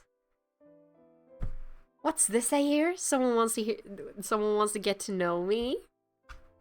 It's only simple curiosity. He's blushing a little bit. To tell you the truth, I have no clue. You have no clue. I was getting like burnt out from working part-time jobs and thought maybe some time away from the city would be good for me. Running the store was just a lucky opportunity. I haven't seen my aunt since I was a kid. It would be like Miss Marigold to leave a near stranger in charge of her business. I don't think she had much of a choice. My grandparents passed away. My mom, well, they don't talk for some reason. What about you? You can't weasel your way out of invasive questions this time. You asked first. I moved to town a few years ago. With your business? That came after. I arrived in this town with only clothes on my back. That one is a little too specific! Well, at least you had clothes. Are you on the run? Don't tell me. You're on the run for tax fraud. Please give me a little more credit than that. On the run for murder, or... I'm just saying, someone who knows the system would have an easier time using it to their advantage. If I wanted to commit tax fraud, I would be caught. I wouldn't be caught. So you considered it. I know one. No, I shouldn't say that. I can't believe I have to say this aloud. No, I have not considered committing tax fraud. There. Are you happy? Ecstatic. Why'd you move here then? It's complicated. I needed a new start, and I didn't have much else. This town just seemed quiet. I'd have to agree with that. My previous job was quite intensive. I lived within the same building as I worked and rarely had a day off. I didn't really have a life beyond that. When the opportunity presented itself, I took it to leave. Was it accounting related? Kind of. Thank you, that's very specific. Emmett suddenly stopped outside a small 2-story high apartment building. There looked to be a sign hanging on the front. Finch Advisory. What, are you some kind of workaholic? Yes, but I live above my practice. It's just easier. Even if it was greatly unnecessary, thank you for seeing me home. You really didn't have to. Seriously, you didn't. I know I didn't, I just wanted to. You're incredibly strange. Thank you! I did not intend it as a compliment. Well, I'll take it at that. Oh my god, I'll take it that way. Well, I'll take it that way. Fuck, I can read properly. Unsurprising. Thank you for returning my letter and the walk. Good night, Miss Marigold. He gave you a curt nod and then walked towards the building before stopping in his doorway, suddenly fishing around in his briefcase. Just as you were about to turn around and head back to the store, Emmett cleared his throat, then walked back over to you before shoving something in your hand. A small card. You did already give me your business card, but now I have a spare. Thanks! He's giving...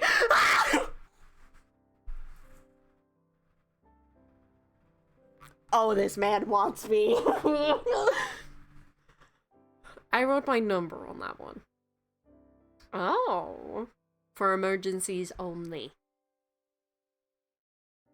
Like late night booty calls. I need to shut my mouth. Emmett pushed his glasses up before turning around and finally entering the building, leaving you to stand alone in the dark streets. The door closed behind him. Flipping over the card in your hands, you see both a mobile number and a personal email address scrawled in a messy, loose handwriting. Does that mean we're friends now? Maybe friends with benefits? I should stop. A click sounded through the empty streets as the window was pulled open ever so slightly. No! What the f- Then what the fuck was that for? Ah! I need to stop manhandling my mic. And it was shut again. And then it was shut again. With a smile, you pocketed the card and started on your way back to the store. Complete Emmett Event 1. Yippee. The shop floor was quiet when you entered. All the lights had been turned off, and only a faint glow from the moon illuminated the store. Florian didn't look to be around. Maybe he was cleaning the storeroom, or maybe he finally accepted he was sick and needed a rest. Likely the former. No, it's not likely. You strolled across the store, ready to head upstairs.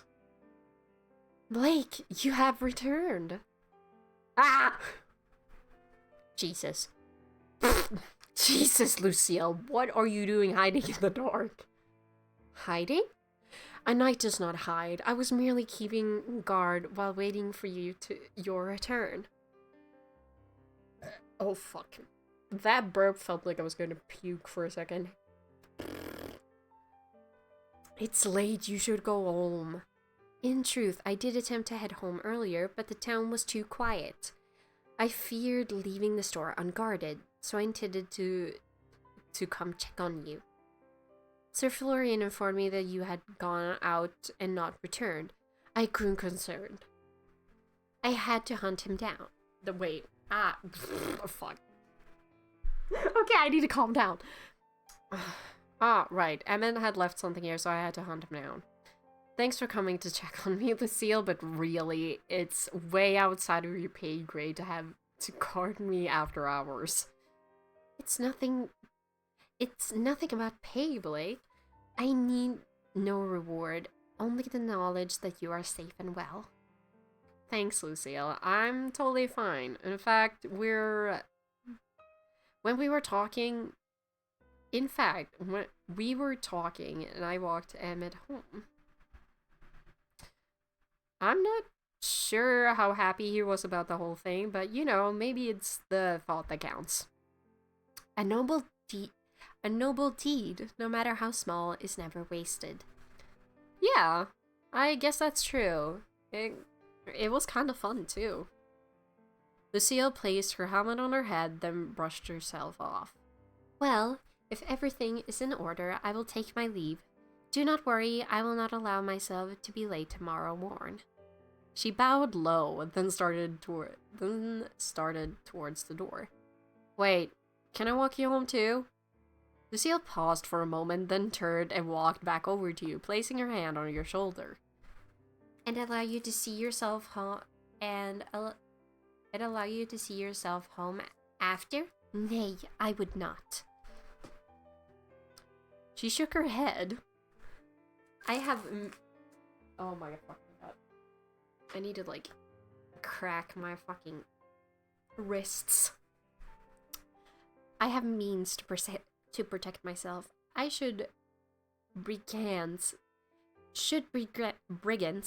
Oh my fucking god.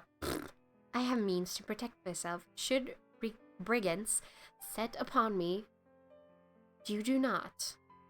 It would not be fitting. Do not worry, I will be well. It is not your duty to escort me to and fro. Something, I need no reward, only the knowledge that you are safe and well. Leave the protection to me, Blake. While I live and breathe, I will never allow a hair on your head to be harmed. Fine. But one day I'm going to force you to let me look after you too. That's a deal. She nodded. You are a stubborn one. Very well. Very well. A deal it is. Until next time, then. She gave you another nod before heading out the door and disappearing into the night. The sound of the bells chiming faded as the door closed, and once again the store was plunged into silence. You waited a minute or two until you heard the sound of footsteps growing distant, then locked the front door and started back up the stairs. Okay, let's see about this book. Your room was as you left it, cluttered by decades and decades of use. It it wasn't quite home yet, but it was a nice change from the dingy apartment you'd called your own for the last few years. You walked over to the kitchen table and closed your laptop. With a rush of chasing Emmett, you had forgotten you still had cleaning up to do. With a sigh, you packed up— oh fuck, I smacked my mic by accident this time. With a sigh, you packed up the various papers that had scattered on the surface before placing your laptop back on your desk. Wait a second. Where'd the book go? You quickly started searching around the desk, then under it, but it was nowhere in sight. Hey, book, where'd you go? I know I didn't imagine you. No response. With a grumble, you began turning the room upside down in search of it. Under your bed, in the wardrobe, in every cupboard and drawer, but no matter how hard you searched, it seemed to be missing. Finally, exhausted, you sat down at your desk and found it sitting on the surface as if it had never gone missing in the first place. You're messing with me, aren't you? Still, no response.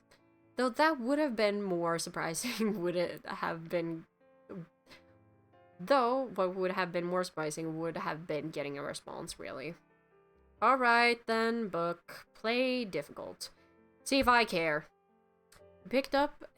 You picked it up and flicked through the pages. It was the same as before. Page after page of sigils, writing, and scripts you couldn't read. Bruh. Ugh.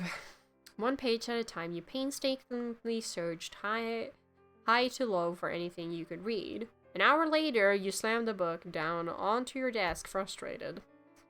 Nothing. You wanted me to find you, didn't you? Why are you being so difficult now? At that moment, a cloud drifted lazily by in the star-filled sky outside, and the moon shone through your window, casting a beam of light onto the desk. The sigil shone on the open book as if a switch had been flipped. The entire book began to glow. The brightness burned your eyes. Fuck. Burned your eyes and you covered them, turning away and squeezing your eyelids shut.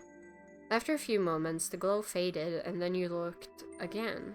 The book was still there, sitting on the desk, but something had changed. There before you saw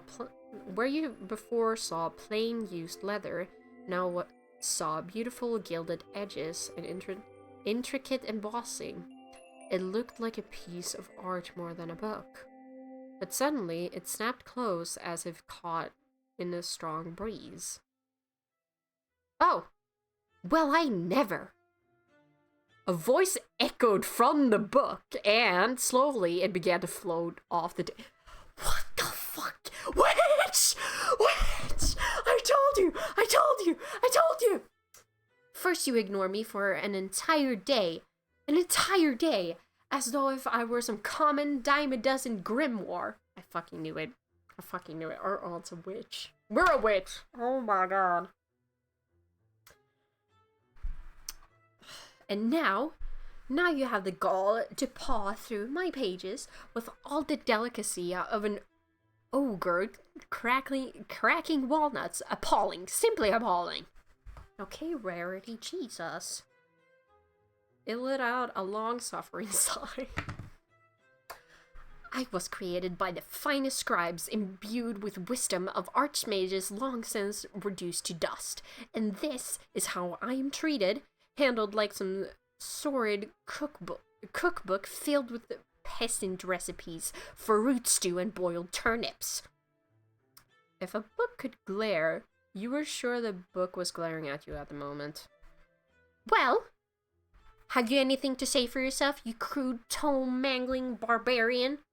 Jesus fucking Christ. You're a book. A book? A book! Why, you wretched, Foul-mannered. Whoa, whoa, whoa, whoa. No need to get worked up. God, what am I saying to a book? How are you talking? I am far from a book. I am an archive of the ages, a collection of arcane lore, a repository of incantations. So, a book. Oh, the sheer depth of your ignorance astounds me. One would think even a mind as, oh my god, tragically mundane as yours could grasp the rudimentary concepts. And you must be a so-called wizard or witch or whatever Tavdry Monkier you humans are calling yourself these days, yes? No, I'm just... And now you'll drool upon my pages and mutter incantations with all the grace of a toad gargling mud. What a joy! I suppose there is some positive sides to this. Soon you will likely turn yourself into a particularly stupid-looking beetle, and I will no longer have to deal with your ignorance. Though, truth be told, I doubt anyone would notice the difference. What is going on? What is going on here is that you are an imbecile, and an inconsiderate lout. I have been here patiently waiting at a proper spellcaster for years, only to find myself stuck with some dim-witted oaf who doesn't have common sense not to handle my pages with their sweaty, sticky hands. Who? What? How are you? So the peasant finally decides to address me as something other than a measly book. Congratulations, truly, on the progress. I am Barnabas,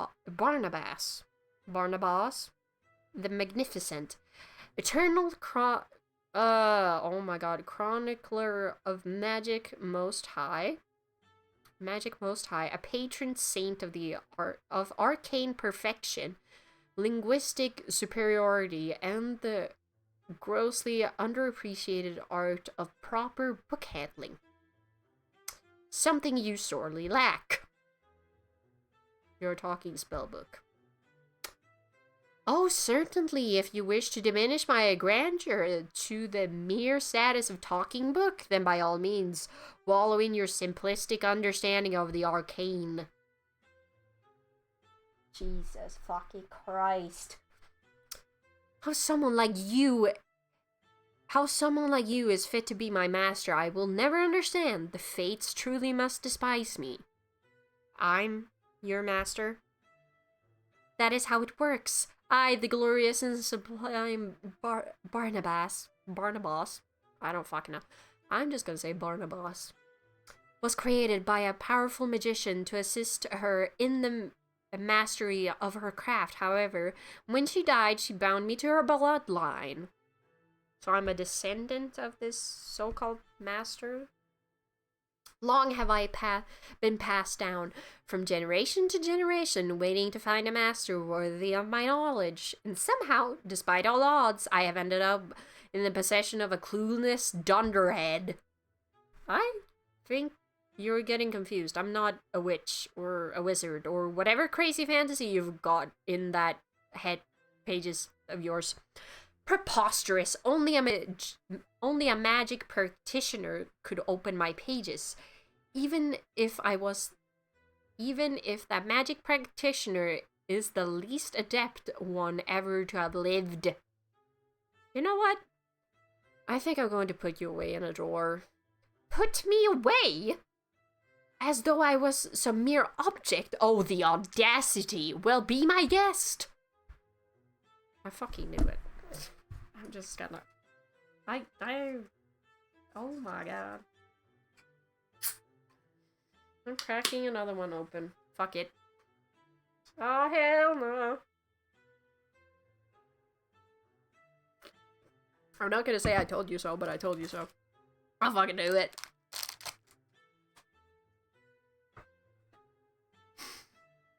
Witch!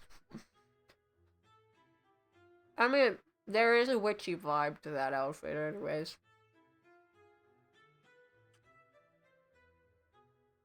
You're a wizard, Harry. At that, you stood, walked across your room, and opened the top drawer of your dresser. You stuffed him in there with your underwear and slammed it shut. Ah, it has a male voice. How dare you! This is an affront to the very notion of my being. I say let me out. Let me out immediately. You're a really cool looking book, aren't you? Just teleport out. You're a really cool book, aren't you? Fuck. Teleport. I am not a mere parlor trick.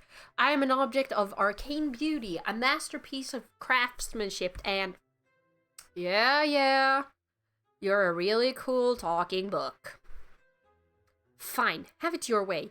While you languish in your mundaneness, never to know the truth about your potential, I will begin reciting the first 5,000 volumes of the great Encyclopedia Arcana. The fucking what? Barnabas began to loudly, obnoxiously recite the contents of a series of books you'd never heard of, despite your attempts to cover your ears. Finally, unable to take it any longer, you ripped open the drawer, pulled the book out, and placed it back on your desk. Instantly, Barnabas stopped. All right, enough already. Look, I'm sorry, okay?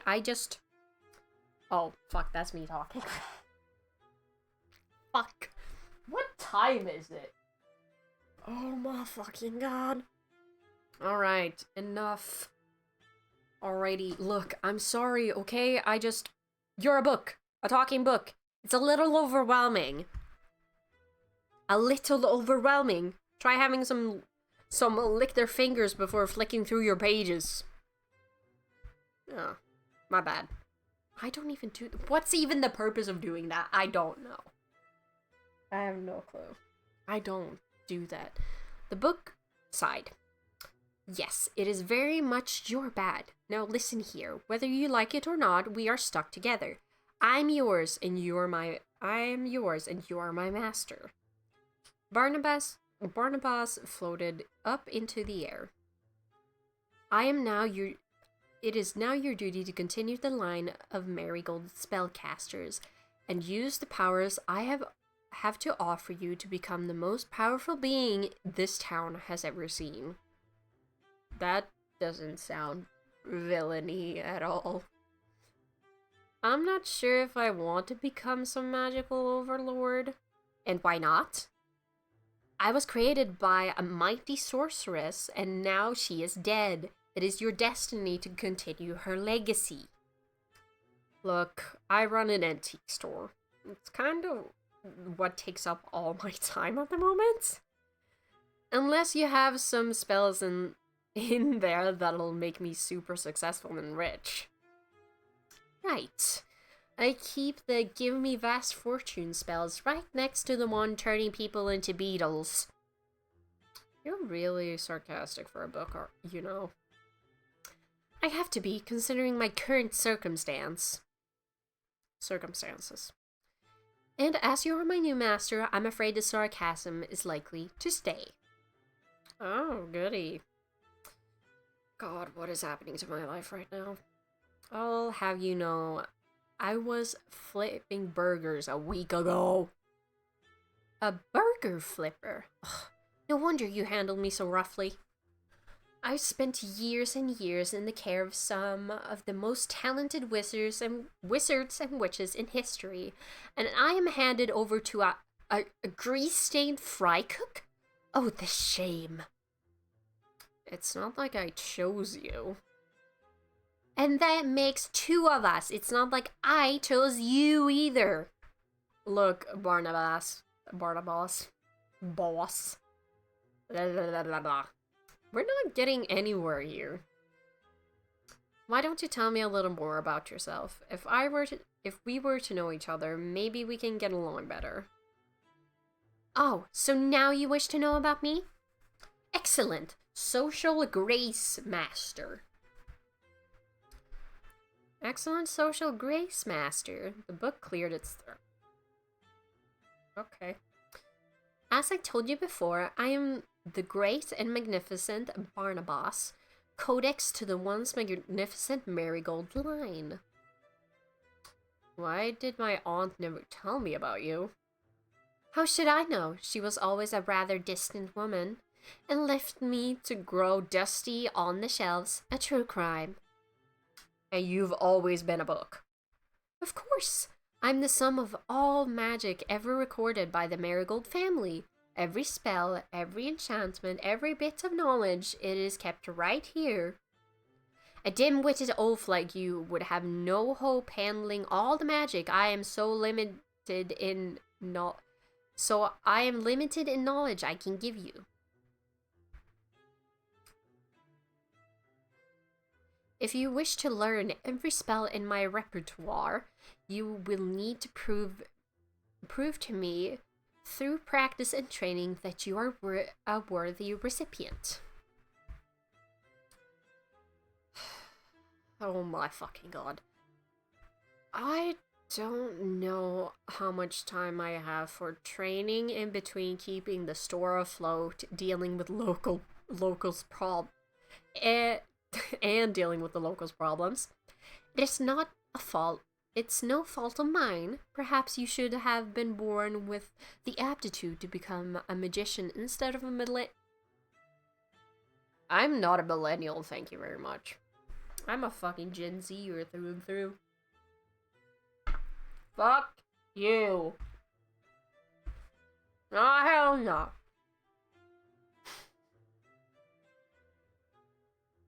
Come here. What? And allow you to manhandle me again? Absolutely not.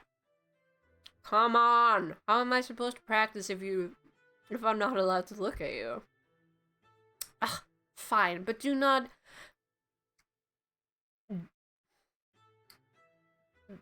dog ear my page. Oh my god, that took me a second. Do not dog ear my pages, else I'll make good on my promise to turn you into a beetle. With a huff, Barnabas floated towards you, hovering in the air. You lifted a hand and carefully took the cover before flipping through his pages. While many of the pages were still written in a way you couldn't understand, some of the pages at the front seemed to suddenly be legible. Do not think that you have gained my trust in any means. If I had hands, they would be on my hips, and I would be giving you the sternest of looks. I am allowing you to peruse my pages only because there is a small chance that somewhere within that pea-sized brain there is a shred of talent. Yeah, you don't trust me, I get it. How do I start? Firstly, as you have no experience in the arts whatsoever, I suppose it would be best if you picked one spell to practice. No, actually, I should, because let's be frank, your judgment is clearly poor and unreliable. Against my better judgment, I shall alter the contents of my pages to provide a use in your mundane life as much as it pains me. Barnabas flipped through his pages, then, seemingly of his own accord, started glowing with a bright golden light. With this, I have modified the spell Revelato Obscura. Now, upon successfully casting such a spell, your eyes will have an easier time spotting things that are hidden. If the spell fails, it is because you are in fact a worthless and talentless excuse for a human and nothing to do with my modifications. So, it helps me find things. I can think of a few times that could be useful. Yes, well, if that is all, please put me away somewhere, preferably not near where you keep your filthy undergarments. Huh? Wait. You have to teach me how to cast the spell first. Must I? Isn't that your whole point of existence? My point is to hold information, not to hold your hand. Figure it out yourself. Fine. But if I accidentally set this door on fire, it's on you. Yeah, you're gonna burn down with the building, I'm just saying. You pulled out the chair at your desk, sat down, and reached out to grab Barnabas. Please don't let my pages be burned. It would be terribly inconvenient. I'll try, but no promises. I'm just gonna finish chewing.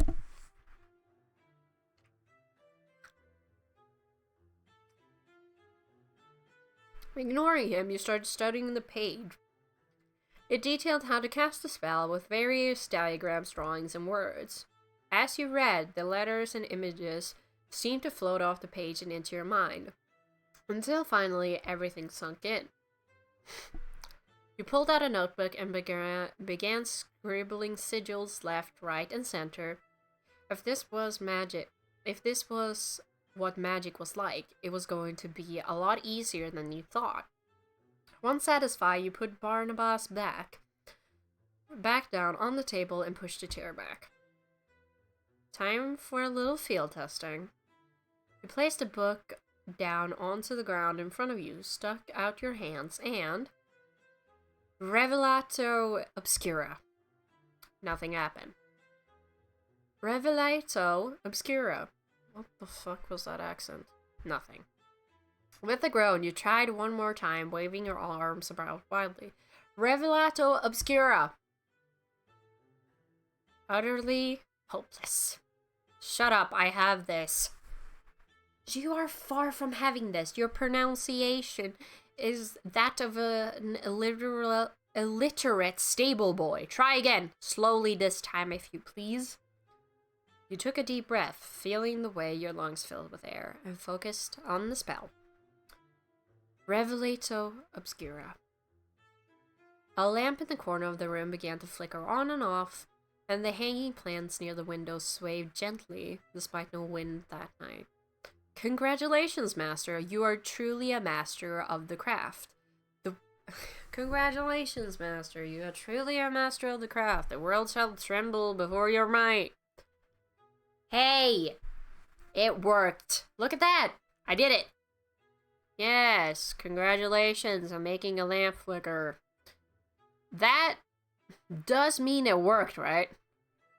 Yes, the store sits on a magical ley line. There are often side effects to spell cast here. Just effects to spells cast here. Oh, fuck. What spell can I learn next? What? Ha! What spell? The fledgling asks. As if the entire process were so easy. Please, continue to amuse me. What? I cast it right. I cast it, right? You must practice. Even simple spells are fiendishly difficult. And I will not stand idly by while you butcher them with your lack of skill. When you have more experience, perhaps I will teach you another. Perhaps. Okay, geez, I'll keep practicing. Whenever I need to find something then, alright? It would be the smartest thing you've done since I met you. For now, though, I suddenly feel wiped. Yes, well, casting a spell will drain you of magical reserves until you are far more proficient. Even the simplest of spells require significant focus. Well, I'm too tired for this. I'm going to bed. What should I do with you? I am perfectly capable of looking after myself. Are you capable? Are you capable of yapping less while I try to sleep, or do you need to go back in the drawer? Do not even suggest such a thing. Good night, Barney. Barnabas, not Barney. Close enough. You slipped into bed and shut your eyes, waves and waves of tiredness washing over you as you drifted off. Last thing you heard was the sound of a disgruntled book complaining. You've learned a new spell. Searching the attic now has a higher chance of finding items. I'm wondering if I'm going to be sitting here for a while. How much time? Okay, do we have like a week or like plus a week? I'm just wondering. Okay. I kind of wish we could, like, see the schedule. There's just one character we haven't met yet, so I'm guessing we have, like, 2 more days. You had hoped to awaken to the gentle chirping of birds, or the sound of a breeze rustling the leaves in the world outside of your window. Instead, you woke up to the sound of a very grumpy, pompous book opening, then shutting its cover repeatedly as loudly as possible. Good morning, Master. Oh, I apologize, did I wake you? It's probably about time for me to get up anyway. Good. It would be a tragedy to waste your morning on slumber. Up. Let's get a move on. With a grumble, you pushed the covers aside, swung your legs out of your bed. You made your way over to your dresser, picked up a change of clothes, then turned back to look at Barnabas, who was sitting on your desk across the room. Do you mind? I'm changing. It's not as if I have eyes, Master. I see the world differently, from a base creature like you. Cool. I'd rather you didn't see me getting changed in any way. If it pleases you, Master, I will turn around. Does that satisfy? You quickly changed, then grabbed a piece of fruit, prompting your food stock. Noting that your food stock really was near empty now. I'll have to find a grocery store. Like, Lucille already showed us. It's fine. We know. Now, as much as I enjoy your presence, Barney, I've got work to do. Did you want to come with, or? No, thank you.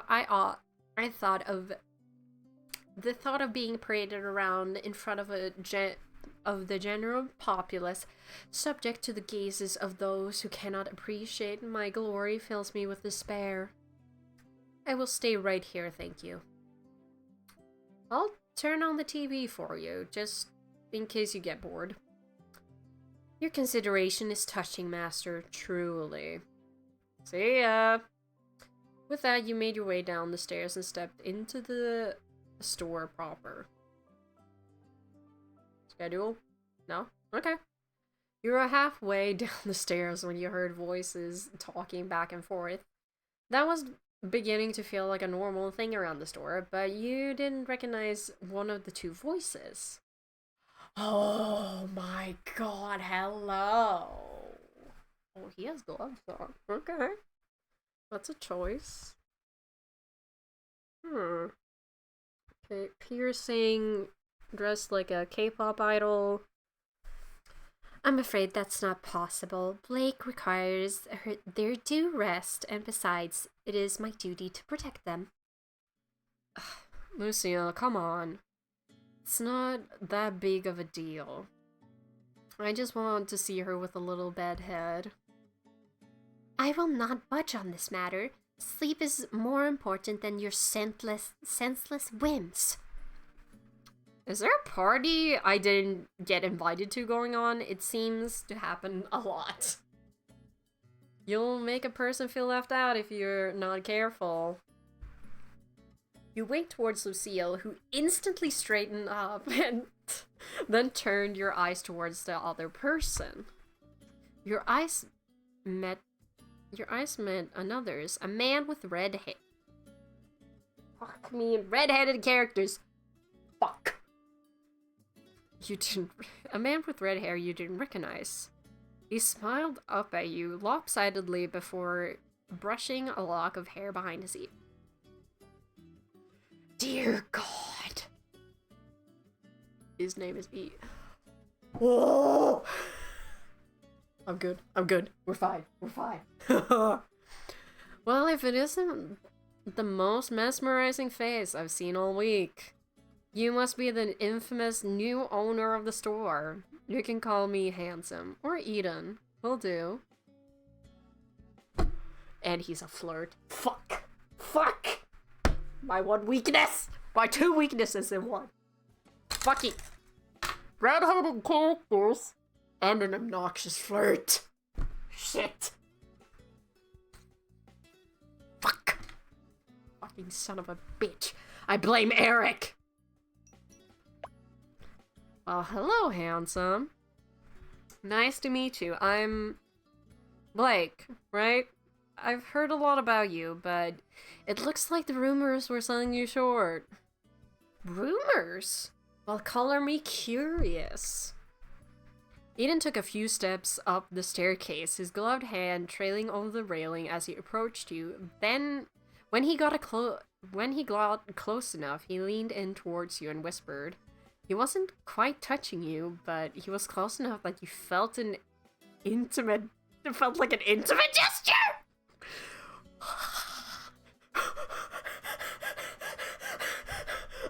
Okay, listen, as much as Florian is my type, this one gets me. Funny story.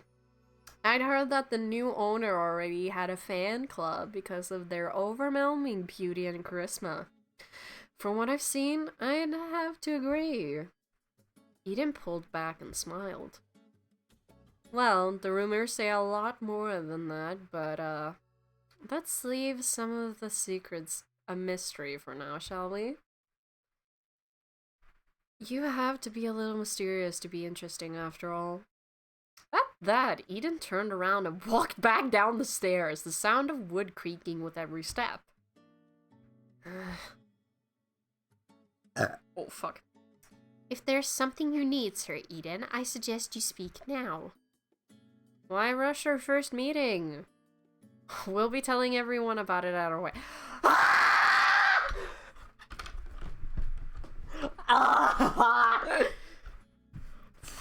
I'm gonna be pulling my desk from the wall at this point.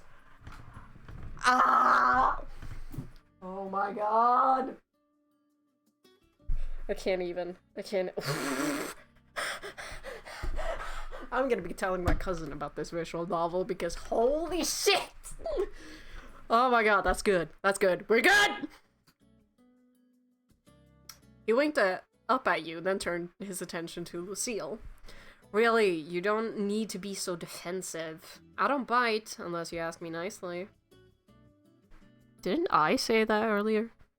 I have no interest in anything of the sort from you.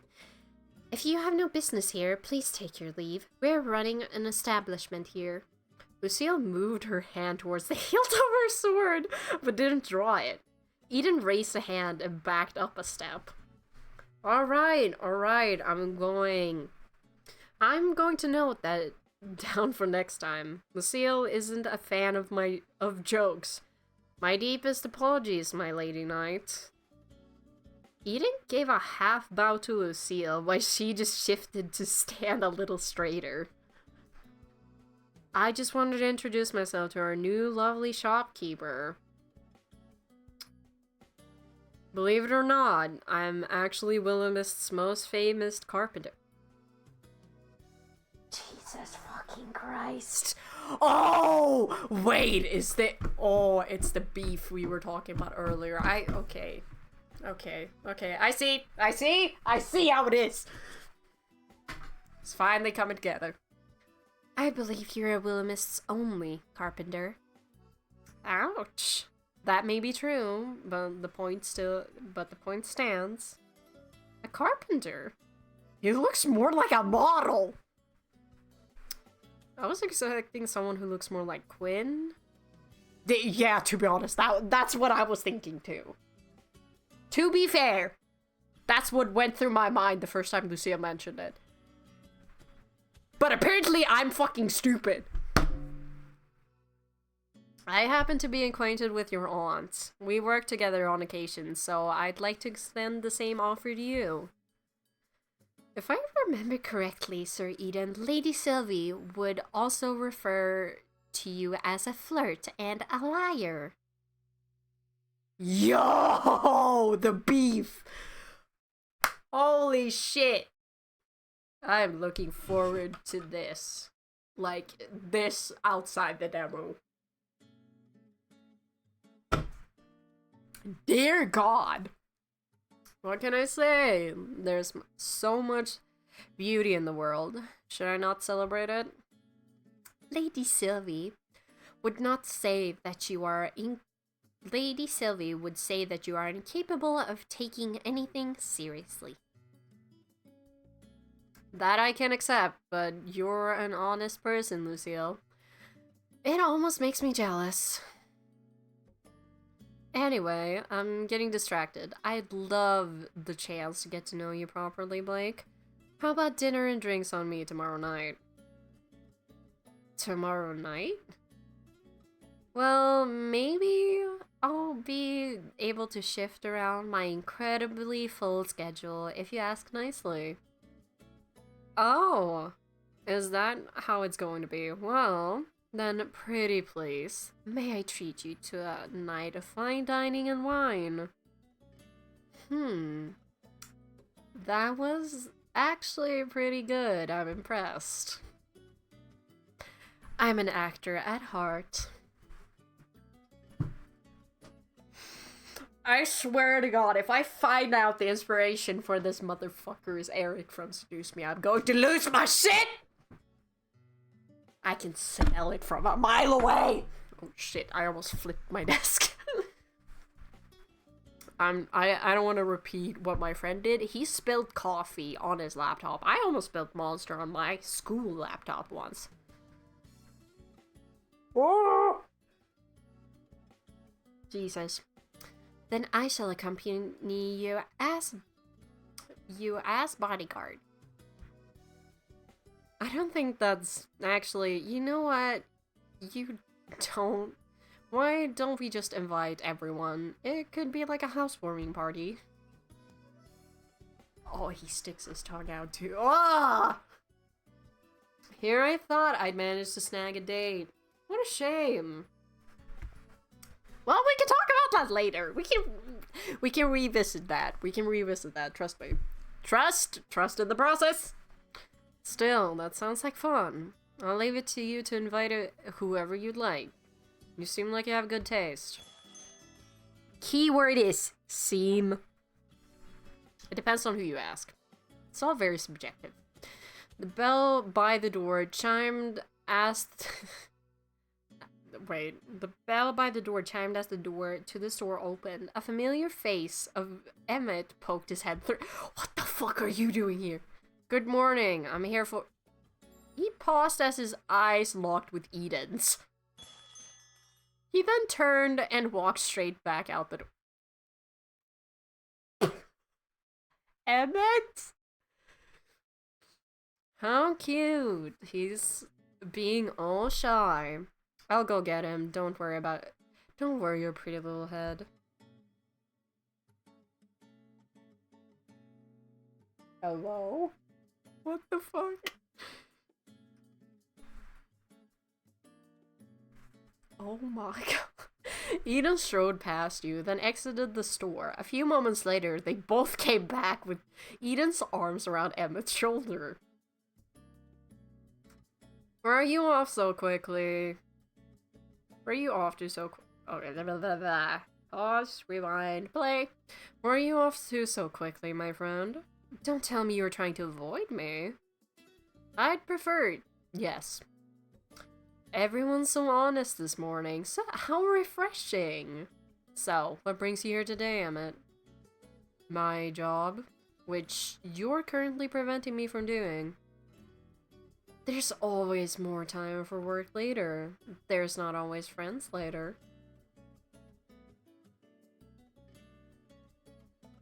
Have they been a thing? I'm a bit curious now. Or does he flirt with everyone? I can't tell! Fuck! There's something weird going on here. That would be true, yes. But you're all acquaintances at most. Hey! You're meant to think...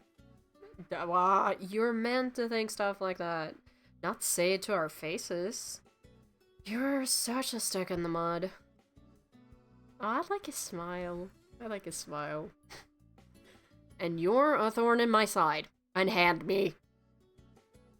You'll run away. I might just have to hold on to you tighter. I might. Yes, and please don't. You two are friends then? We absolutely are. We absolutely are not. I'm kind of doubting you, Emmett. I'm not even gonna lie. It's not like I happen to bump into him no matter where I go, and he takes it upon himself to bother me non-stop. You're too stubborn for your own good. One day I'll get you to agree we're best friends. Hell will freeze over before that day comes. So cold. And I thought we had such a beautiful relationship. You're breaking my heart over here, Emmett. I'm very suspicious of this. I'm not even gonna lie to you guys. What do we think? What do we think? Have they been an item? This is a little bit too suspicious for me to think otherwise. Emmett, the famous heartbreaker. I like the sound of that. Don't encourage him. He'll never stop. Please encourage me more. I'm like a puppy. I thrive on attention. Yes, exactly. Just like a puppy. Desperately in need of discipline. Hello? Since you're here, Emmett, I was wondering if you'd like to come out to dinner with us tomorrow night? No, thank you. Scared that Eden will bite? He's going. Yeah, so far it's me, Eden, Lucille. I'd like to ask Florian and Winnie too. I'd really like you to come if that makes a difference. Fine. I will make a spot in my otherwise packed schedule. I hope you appreciate the effort. Someone likes me. Someone likes me. What a gentleman, Emmett. How very unlike you to try to change your mind. Maybe have a soft spot for Blake, eh? Oh, he does. He does. I can confirm. I have nothing of the sort. I'm merely agreeing to I'm agreeing so that someone responsible can be on hand to keep things under control. Okay, Dad. God damn. Emmett shrugged off Eden's grasp and then brushed himself off. Now, if that is all, I need to speak with Blake. In private. Well, when you put it like that, I can't help but wonder about your relationship. Do tell me what happens. Nothing is going to happen. It is a simple discussion and nothing more. Is that a blush I see on your cheeks? Maybe you're the one who needs glasses here. Stop making things up.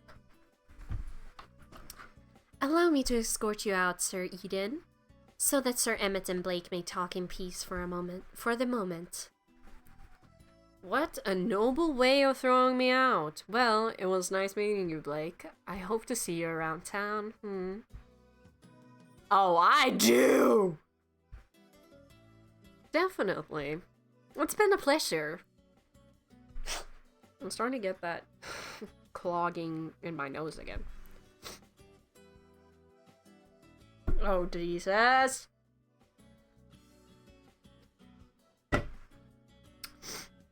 It's fine. I'll let you know more about my services later. That didn't sound suspicious in the slightest. Anyway, he kind of looks like a host. But, drinks first. I'm a very hands-on... Hello? I'm a very hands-on worker. I like to get to know my business partner before we work together. Ha! Sounds great. See you tomorrow, Eden. Lucille put a hand on Eden's back and saw him to the door, where he finally exited the store, the bell tinkling as he did. Pardon the intrusion. As I said, We need to talk. Sure thing, what's up? Did you miss me so bad you had to come and see me first thing? Don't be absurd. Did you give my business card to anyone? No, of course not. Why would I? I'm keeping your number all to myself, thank you. Damn it. If you're not responsible, then what's even more concerning? How did they find me and get a hold of my number? Who? What's going on? It's my previous employer. What would they want? Wait, did you do accounting for a criminal organization or something? I worry about your fantasies that are going on in the head of yours. Forget it. I'll deal with it myself. You're kind of making me worry here. You're a client. There's no need to worry about me. Nuh-uh. We're close acquaintances now. I think that means I'm legally allowed to worry about you. I'm no solicitor, but I'm certain that's not how this works. So you're trying to argue that me worrying about you is illegal? What? No. Stop talking such nonsense. I can't believe you call me a nonsensical... Oh, fuck. Fuck. Pause, rewind, play. I can't believe you call me nonsensical, Mr. Accountant for a crime syndicate. That's not... Forget it. You're impossible. Emmett pinched the bridge of his nose and then closed his eyes, almost like he was in pain. It's nothing like that. Nothing illegal at the very least. Let's just say I terminated my contract early and they aren't happy about it. Well, they can't force you to go back, can they? I'd like to say no, but they're so obsessed with their rules and regulations that they might have some obscure way to try and make me work for them again. And that would be a bad thing, right? I left for a reason. Ugh, what a terrible start to an otherwise good morning.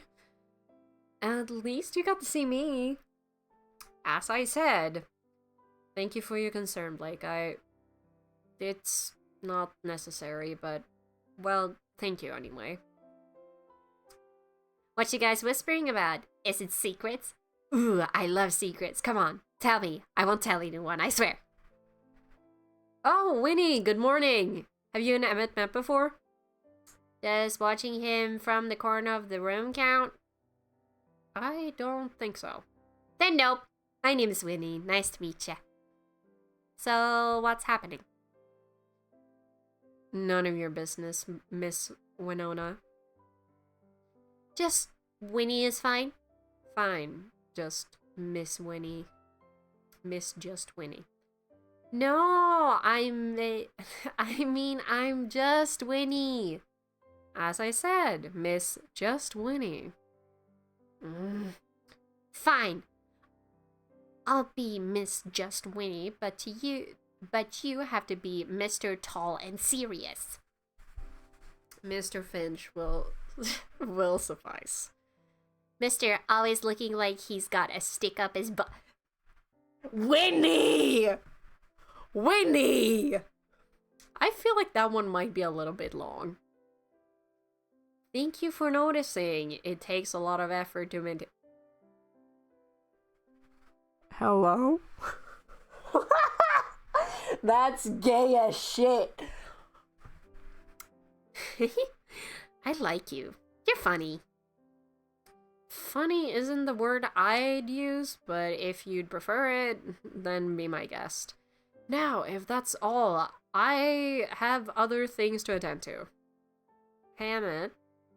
Yes? This all could have been a text, you know? And? I'm just saying, I feel like you stopped by just to see me. You would be incorrect, as I gave you my number, but you never gave me yours. Good day. Oh, fuck. Good day, Miss Marigold. Miss Just Winnie. At that, Emmett turned on his heel and walked out the door, the bell jingling as he did. Winnie turned and waved her hand, watching as he left. So, what was that about? A romantic tryst? A secret rendezvous? The beginnings of a forbidden love? Do you read a lot of romance novels or something, Winnie? Well, it does get boring around here sometimes. Emmett just doesn't realize it yet. Maybe that was a secret rendezvous, but Emmett doesn't realize it yet. I knew it! Ooh, Emmett and Blake sitting in a tree. When's the wedding? I could text him now and spring it on him. Do it! He might kill me, or worse, block my number on the spot. Anyway, no, it really wasn't anything like that. Just boring work stuff. Oh, by the way, Winnie, I wanted to ask you something. Would you like to go to dinner with me tomorrow night? Dinner? With you? Ooh, are you inviting me on a date? Sure, a date with me, Emmett, Lucille, Eden, and hopefully Florian. We're all gonna be one big happy family. Polyamory, anyone? I'm sorry, I had to say it. Okay, so this is not one of... Ugh. So this is not a one-on-one thing. Boo. Did you want it to be one-on-one? Well, of course. I want to get to know you better. Well, a big group doesn't have to stop. Well, a bigger group doesn't have to stop that, does it? Plus, we can always hang out here. I want to get to know you better too, Winnie. Yeah, that sounds fun. Winnie shifted and fiddled with her hands. Can I think about it and let you know later? Oh, sure. It's not until tomorrow anyway, so there's no rush. If you don't want to, you don't have to either. No. Oh, no, I super want to. I'll let you know. Alright, I better get ready to open up anyway. Okie dokie, see you later, alligator. Winnie gave a small wave, then floated up through the ceiling. I don't think I'll ever get used to that. Let's see. Let's go with man the counter and...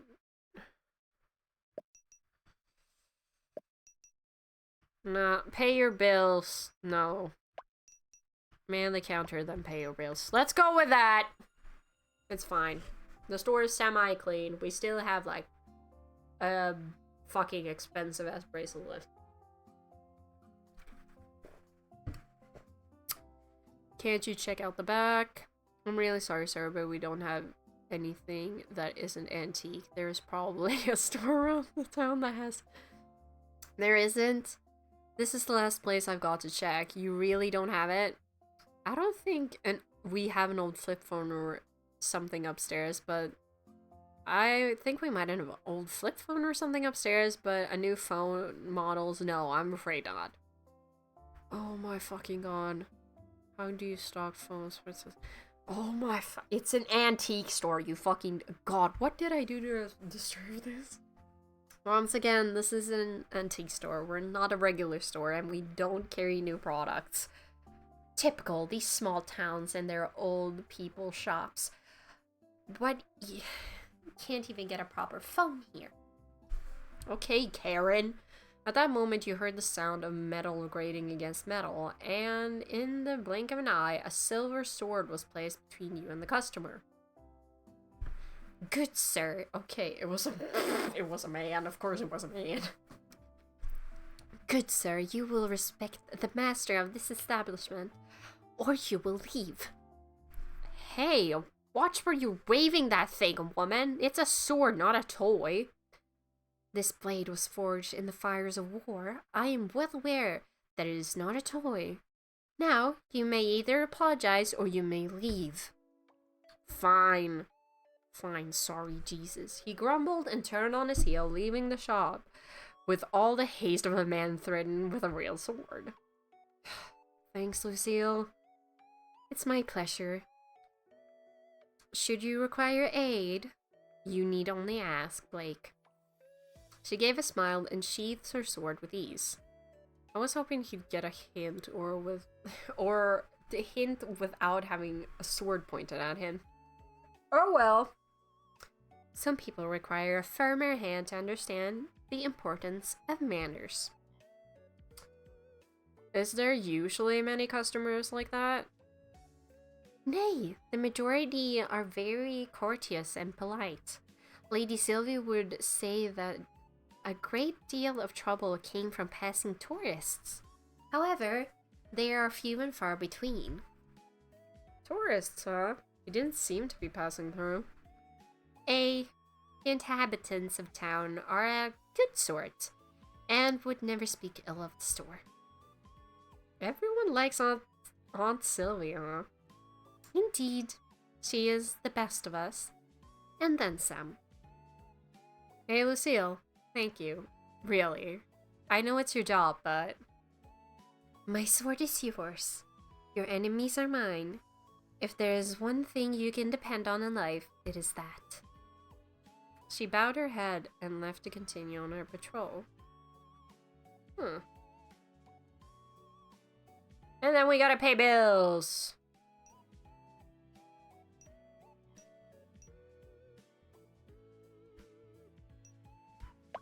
I think we can get seated behind the counter, ready for today's customers. The bell chimes, the customer comes inside.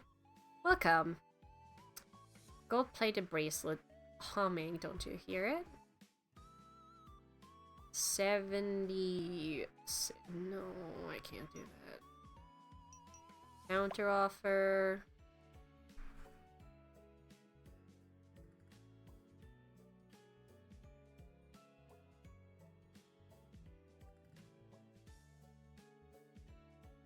How about 90? I think my mom's hand will be happy holding this. Hey, 90 bucks, let's go! At least I got 90 bucks. I have to get home to my mom, bye! See you next time! The customer leaves the store, one customer... Blah, blah, blah. Okay, pay bills. You're leaning against the counter, eating the last of your food supplies when Florian comes in through the front door, nearly dragging his bag behind him. You thought it would be impossible, but somehow he looked even more tired than usual. Hi, Florian. Long night. He pulled his usual disguise. He pulled off his usual disguise.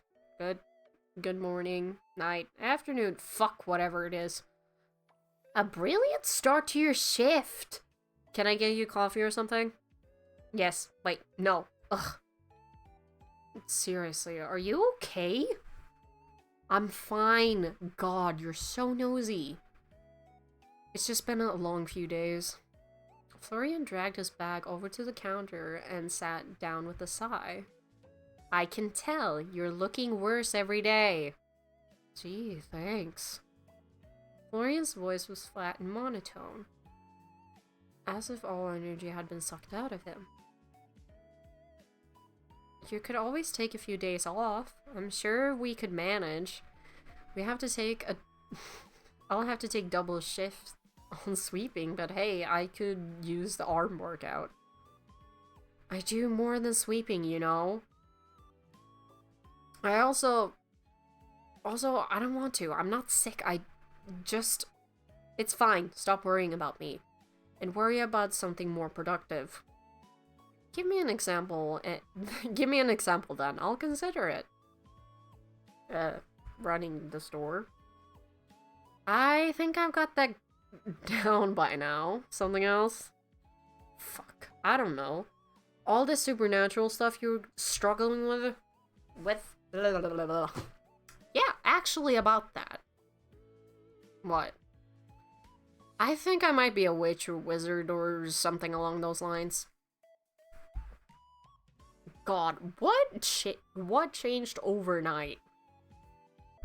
To make a long story short, a magic book with the worst personality ever pretty much hit me in the face with the revelation.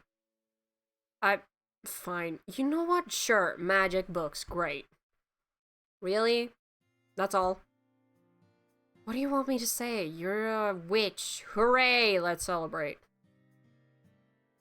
I kind of thought you would have a bit more to say than that. You know, if my aunt was... Do you know if my aunt was like this? Well, there was certainly something wrong with her. Hey. I don't mean... Look, she's eccentric. And she lives here. There was always something to be... always going to be something up with her. So you didn't know she was a witch? Nope. She tends to keep things to herself. It's kind of her thing. And you're fine with that. Look, she pays me. I don't care if she's a witch or an alien or whatever else, just as long as my bills get paid. I'm sure you have sick leave. You know, you ought to use it. I'm not sick. Leave it. Jeez, alright, I'll drop it. Florian let out a breath. Sorry, I've just had a shit few days. If you're a witch or whatever, maybe you can have a spell to give me my energy back. He laughed weakly and rested his head on the counter. I'd give anything to sleep right now. You can use my bed if you'd like. I can't think of anything weirder than sleeping in Sylvie's room. Sorry, I need to laugh. That was funny. I think the bed smells more like me than her, if that helps. It does not. It's not for lack of trying anyways. Thanks for the offer, though. Give him a pat on the head. I'm gonna romance the shit out of this man. You reach down and give him a pat on the head. His hair was actually really soft. What are you doing? Sorry, really. It was kind of a force of habit. You reminded me of my mom's dog. Your mom's dog? Yeah. She's grumpy, she puts her head down like that too. My bad. Hey, if it makes you feel any better, you're much softer than her. Whatever, I have work to do. He practically flew away from the counter, cheeks burning bright red. Sorry, Florian. With that, you finished up your lunch break and got back to work. Accounting! Yay! Bills.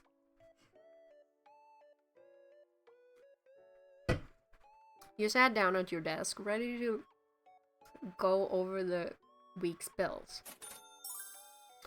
Level up! Let's go. 1 skill point. You paid your bills in full, $80. How poor am I now? It was past... Did nothing change? What? It was... Oh, fuck. It was past 5 p.m. when you flipped through the sign on the door to closed and let out a drowsy sigh. What a day. You say that every day, you know? Like a broken record. Well, every day is exhausting in a good way, though. How can anything be exhausting in a good way? Haven't you ever finished something and been tired but really proud of your work? Nope. I usually finish shit and then wish I'd never started it in the first place. You're kind of a pessimist. The world isn't full of sunshines and rainbows. That's true, but, well, bad things always happen, but life goes on. Isn't that kind of cool? Not really. Maybe if you didn't frown so much, you'd be more positive. I don't think that's how it works. I don't think it works like that. Give it a try? See? Just copy my face. It's really easy. Just relax your muscles and... Nope. Still frowning, I see. It's not a frown. It's just my face. That's unfortunate for you. But I like your face. What's that supposed to mean? Nothing at all. Nosy must run. Noisy must run in your family or something. Noisy, annoying, and a complete pain in the ass. You forgot gorgeous, charming, and funny. Trust me, I didn't. You grinned and Florian turned away from you, looking around the store. It looked as it always did, a mess of knickknacks, clutter, and a clean one. But a clean one. Florian did a good job, even if he always tried to deny it. Hey Florian, I was wondering something. If you're always wondering something or another, you never stop asking questions. You're always wondering. Fuck, I can read. It's good to have an inquisitive brain, you know? It keeps me young or something like that anyway. Is it? It seems like a lot of effort, especially when you could just keep your mouth shut and think to yourself instead. Jesus. Anyway, as I was saying, I know you grew up in town, but not much else. You haven't always worked here, right? What you do before? Is it important? That depends on how important you think getting to know each other is. Not important, then. I think you default to being mean when you feel... I think you default to being mean when you're when you feel shy. Look, I used to be in college, but that didn't work out. I dropped out. There's a college here? Not surprising. I didn't know the population of Willowmist could support it. No. It was in the city. Didn't you say you always lived here? It was only a few months. It hardly counts. Interesting.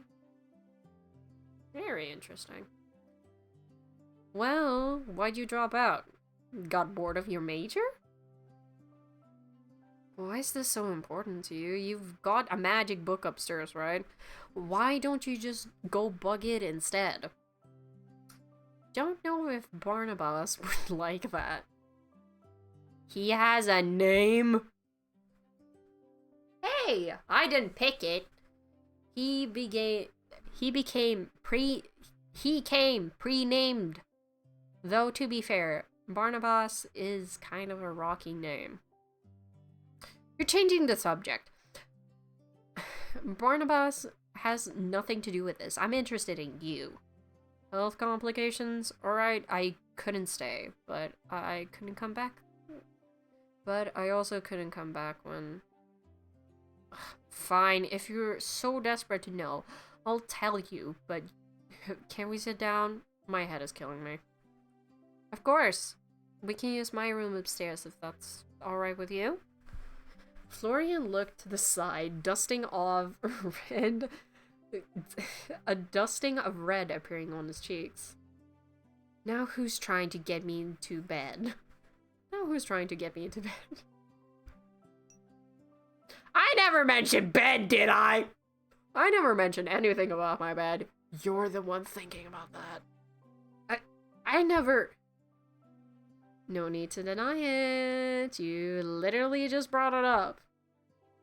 Look, you're cute, but I think that's jumping ahead a little, don't you think? I'm not... You don't... Ugh. With that, Florian turned around and stomped upstairs, huffing the entire way up. He's so cute! He reminds me of someone. He reminds me a little bit of March. Welcome to my humble abode, Sir Florian. God, shut up. You sound like Lucille. Is that a bad thing? I know you two are pretty different, but I hope that's not a problem. One Lucille is enough. That's all. It's not like I hate her, she's just a lot. Alright, keep the chivalry to a minimum, my fair liege. You flop down on your couch, sinking into the cushions. Florian followed, though much more cautiously, perching himself on the opposite end. He looked around the room, his gaze lingering on a photo frame. It had been there when you arrived. A picture of a much younger Aunt Sylvie holding a baby. That must have been you. This place is weirdly empty. You think? It's packed with all kinds of stuff in here. Sometimes I wonder where my aunt got it all. No, I mean, Sylvie has a big personality. She kind of filled any space she was in. I'm trying my best over here. I guess it's alright with you here too. Hey! I'll take second best to her. She's amazing. Anyway, what were we talking about? You dropping out of college? Right. Oh my god, I just noticed a fucking tulip on the pocket. Florian blinked a few times, as if his eyes were trying to stay open. Are you feeling okay? Stop asking me that. I'm fine. He gently rubbed his temples, then shook his head. Just a headache. It's not a big deal. Anyway, college.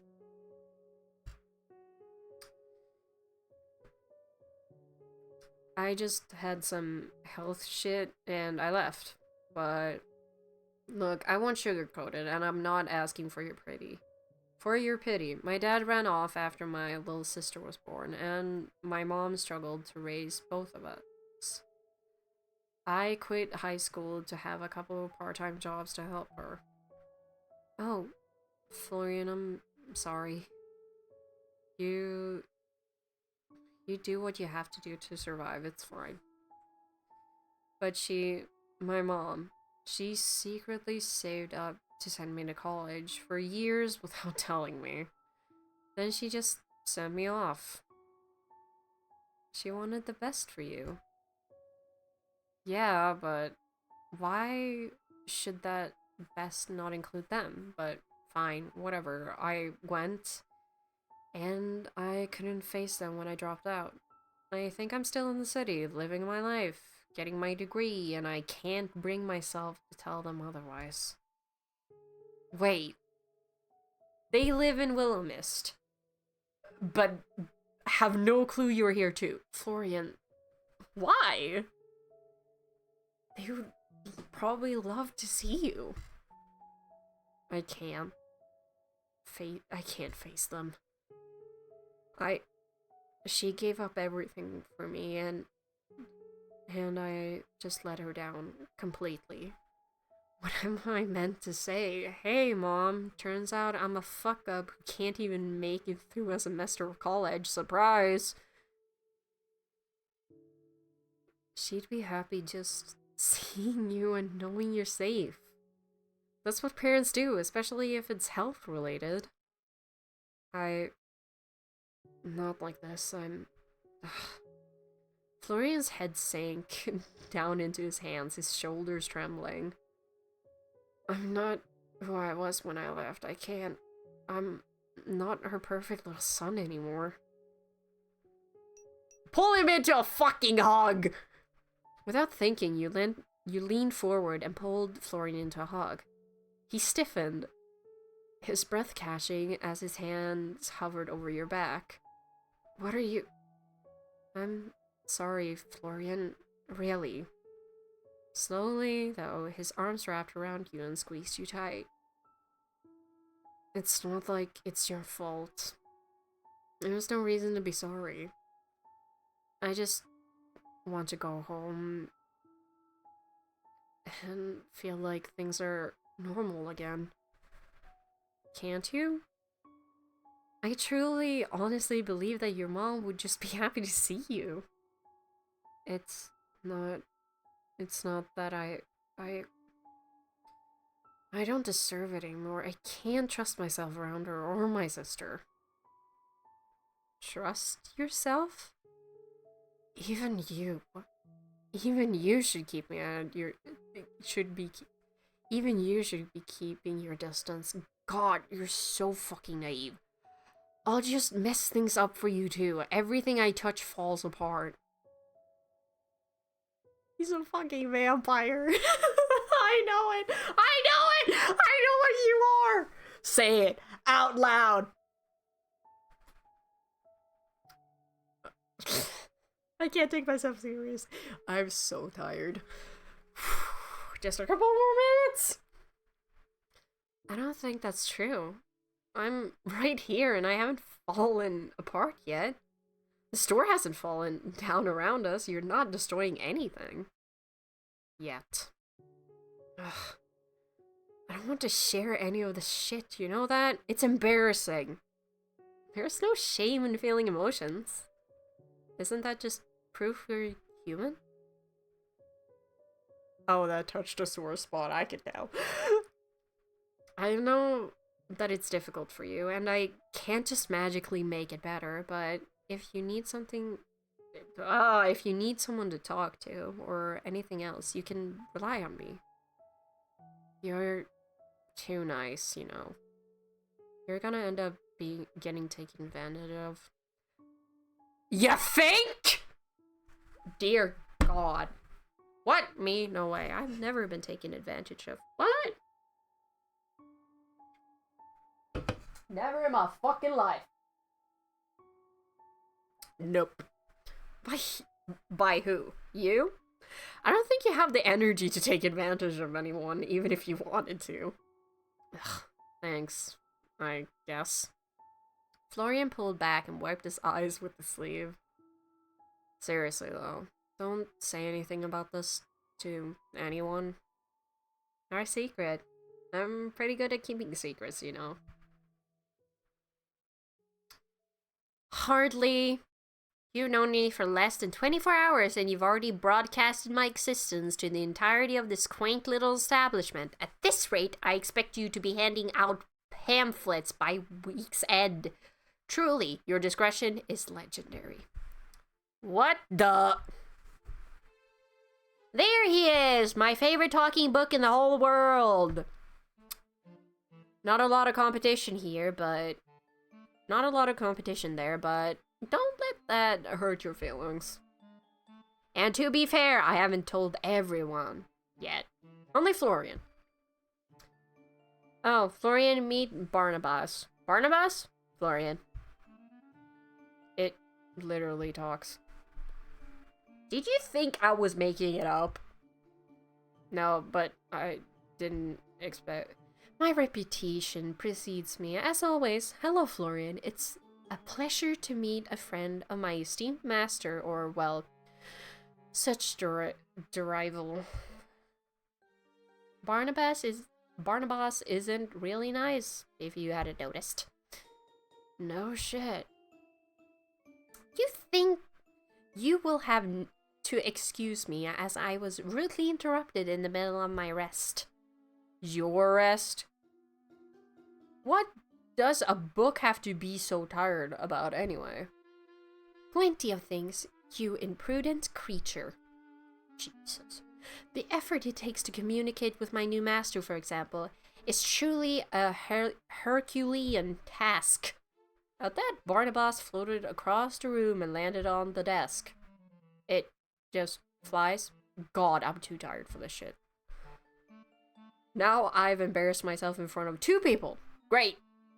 Fortunately for you, I have the displeasure of being in service to my... in service only to my pitiful master. As such, I have no one to share your shame with. Damn! Jesus.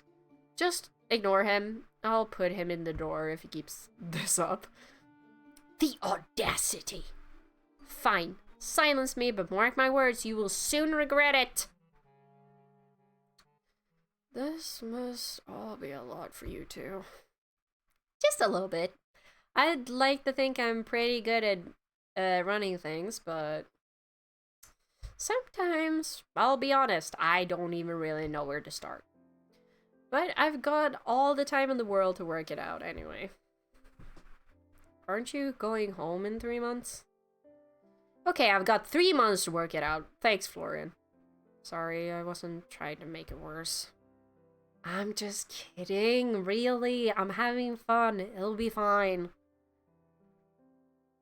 I wish I had a drop of your optimism. Change fucking sucks. Why did I sound British for a second? Whoa! Oh fuck, I fucking inhaled that instead of drinking it. Yeah, but sometimes it can be really great too. Are you autistic? I've only been here for a week and it feels like I've made a whole bunch of friends. It's really, really great. Yeah, well, you're easy to like. I am now? For some people, not me. And you don't like me at all. Aww.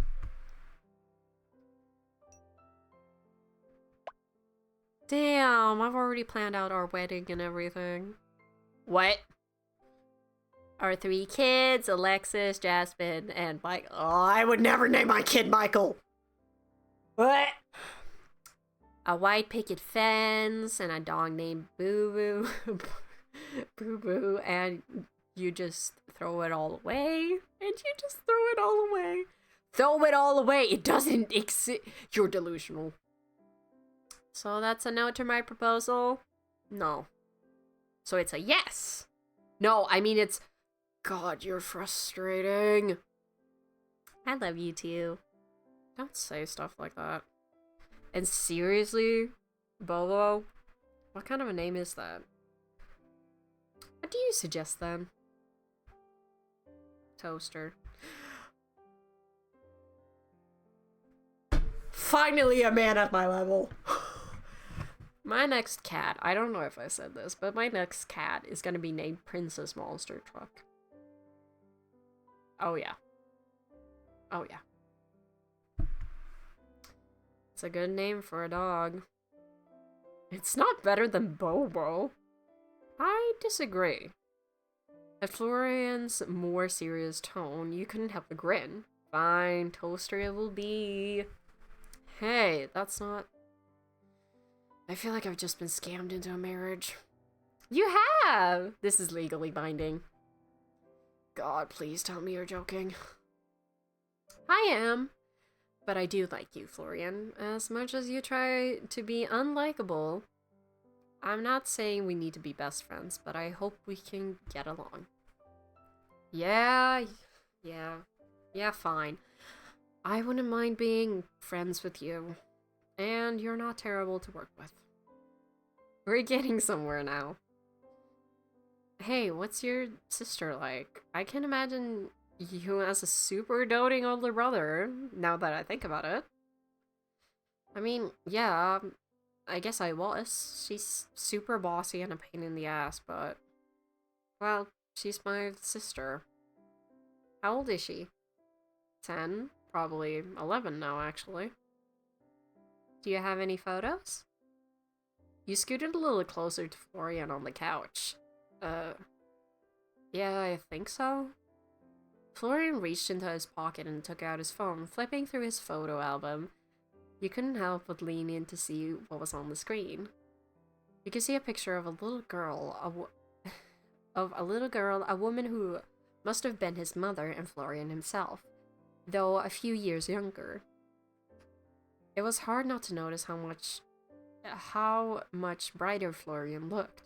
He lacked his signature eye bags, and he had a wide smile on his face. It was the kind of smile you'd never see from him.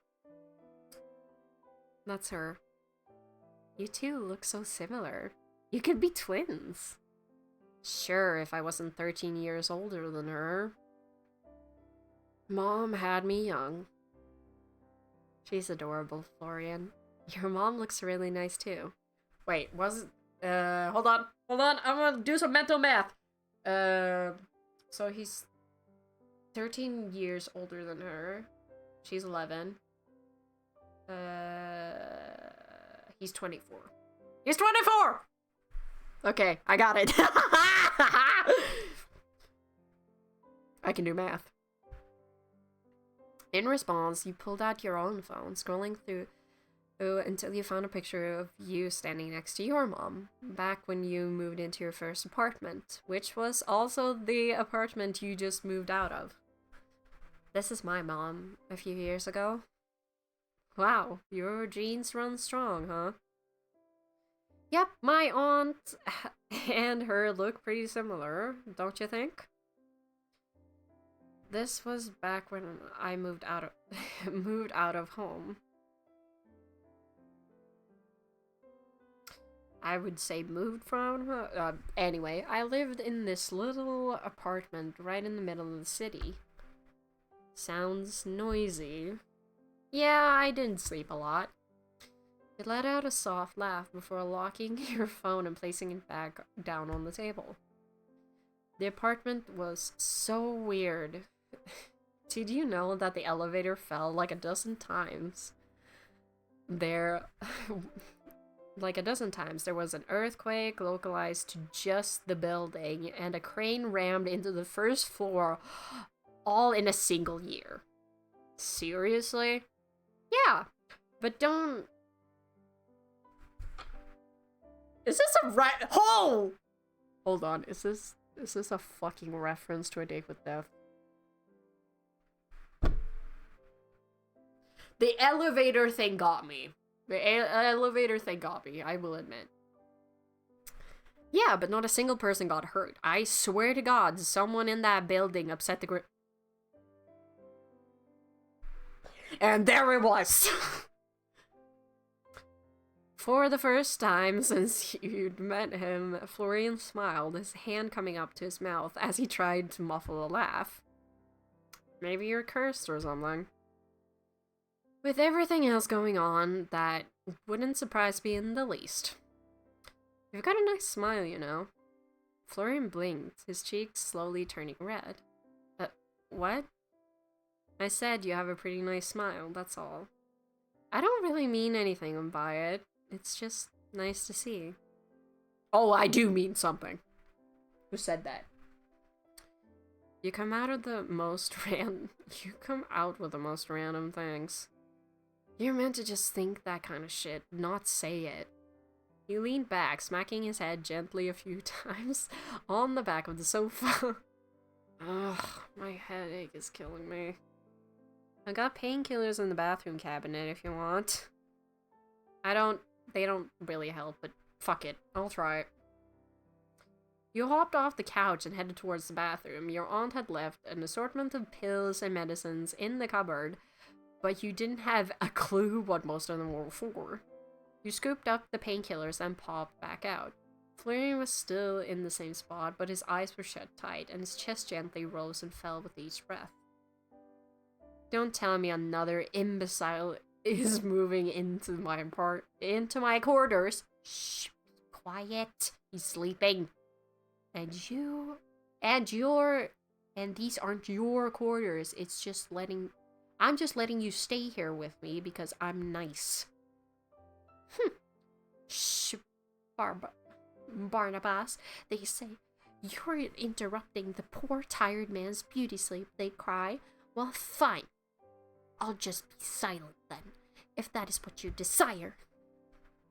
Carefully, you draped a knitted blanket over Florian's legs, then settled in next to him, watching his sleeping face. He looked peaceful, much more peaceful than when he was awake.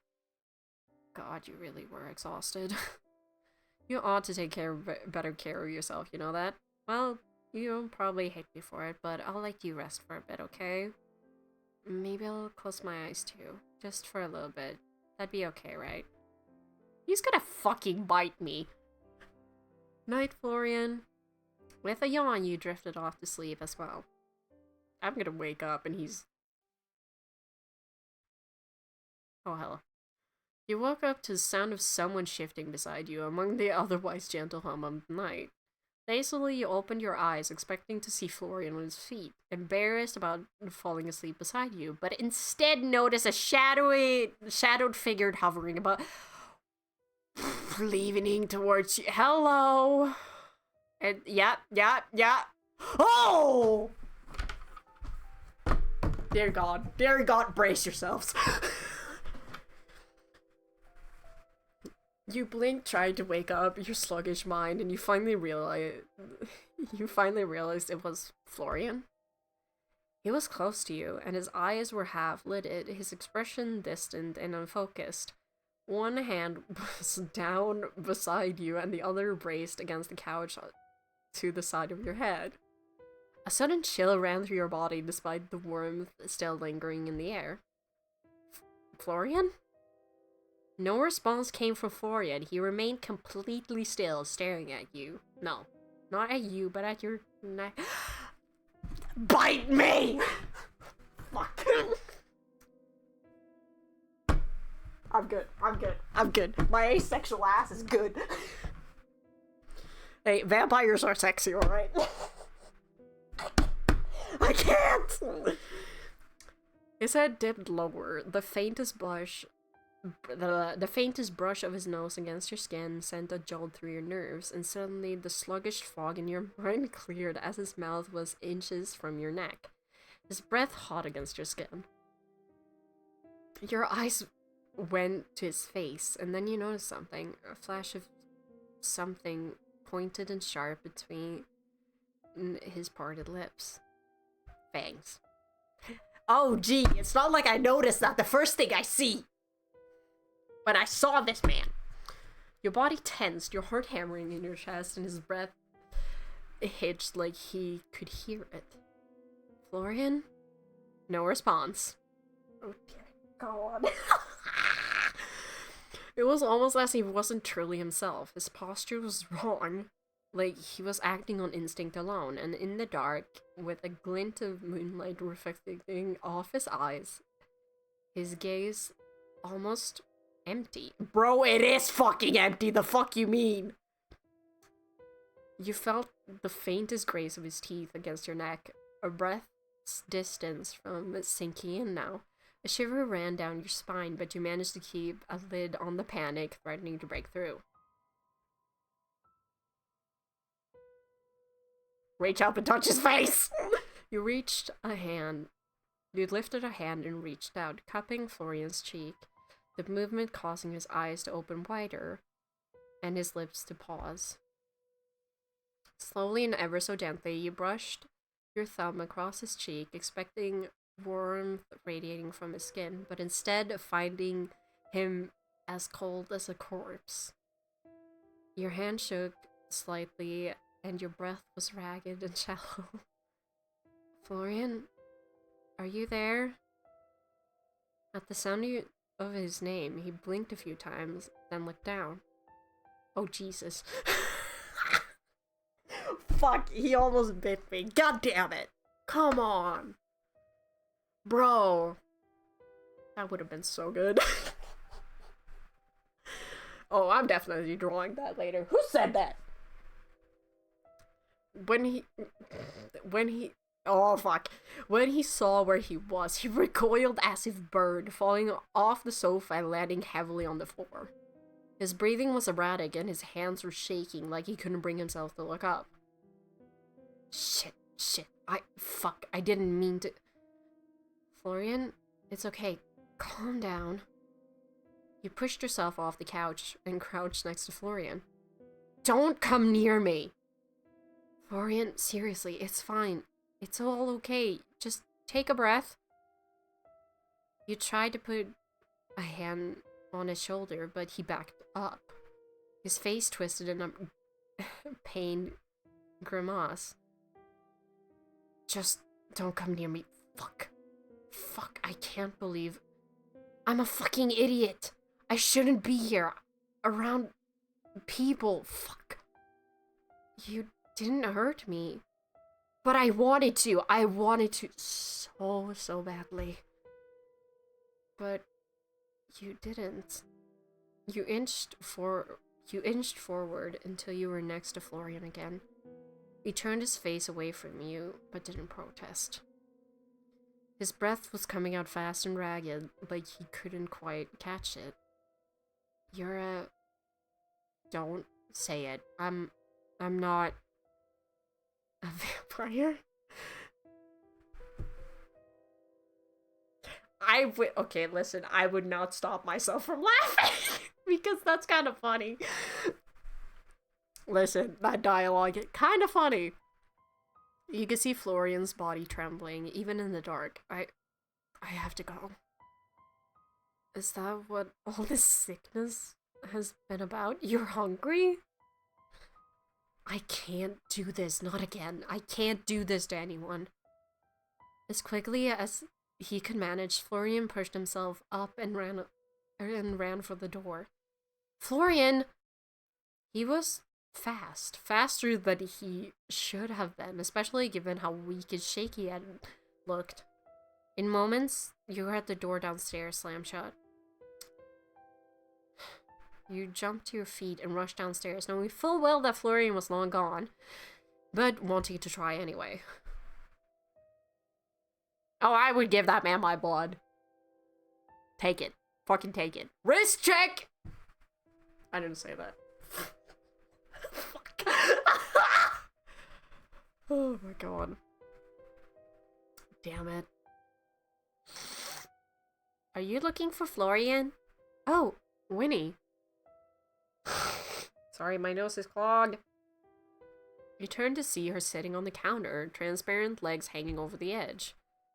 Yeah, I was hoping he'd still be here, I guess. He ran off really quick. He looked upset about something. It's complicated, but I think I might have to hurt his feelings. I think I might have hurt his feelings, not have to. I read that wrong. You don't happen to know where he lives or his number, do you? No, Florian doesn't really share that kind of stuff. Right. I'll have to talk to him tomorrow then. I want that man! I want him! Ah! Your eyes went to the clock. It was only 7:30 p.m. You haven't slept for more than an hour or two. It felt like much longer. Your stomach growled, and you remembered that you hadn't eaten dinner yet. Oh, fuck. And that you were pretty much out of food. I'll have to head out and find a grocery store. So I guess I'll just keep an eye out for Florian. Not that I'll likely find him at a grocery store if he's really a vampire. You turn towards the door before stopping in your tracks. Is everything alright? Winnie's legs stopped kicking back and forth, and she stared towards the ground, biting her lip. She fiddled with her sleeve and kept her eyes away from you. You asked me about going out for dinner with you, right? Yeah, that's right. I left for you to come. And I forgot to ask for you. Well, I want to go. That's great. But I'm really scared. Scared? I haven't tried to leave the building. Wait, not even once? No, I'm scared that if I try, I'll just disappear. Winnie's shoulders drooped, then she sighed. It's dumb, I know it is, but I've been here for as long as I can remember, and I don't know if I exist outside this building. What if the only reason I've lasted this long is because I've stayed here? What if I'm really dead, and if I leave, I'll pass on? Winnie's eyes went down to her feet, and she swung them back and forth slowly. Hey, it's alright, Winnie. Seriously, it's okay. It sounds scary. If you would rather stay here, we can do something else. Just the two of us. But I want to go. I want to spend time with everyone and laugh and have fun, and I don't care if I I can't eat or anything. I don't want to be alone anymore. But I'm too scared. I'm always too scared. You approached the counter and reached out, placing a hand over hers. It didn't feel like anything. You couldn't truly touch her, but the thought was there. If you want to do it, then do it. Be brave. I'll be right there beside you. You won't have to do it alone. Winnie hesitated for a moment, then pulled her hand back and floated down from the counter. Okay. Okay, you're right. I want to go. Thanks, Blake. You're the best. Did you want to try coming with me now? No. I mean, thanks, but I think I need to build myself up for tomorrow. Alright, then it's a date. If you change your mind, just tell me, okay? Okay. And at that, you double-checked you had your keys before heading out into the growing night. I checked so I had my keys, but not my wallet. Yeah, that doesn't sound like me. The air was crisp and cold as you stepped out of the front door. The wind rustled the trees that lined the streets. There didn't seem to be anyone else wandering around, but then you supposed most people would be sitting down for dinner or tucked into bed for an early night's rest by now. Bundling your clothes closer to your body, you started on your way to the main square.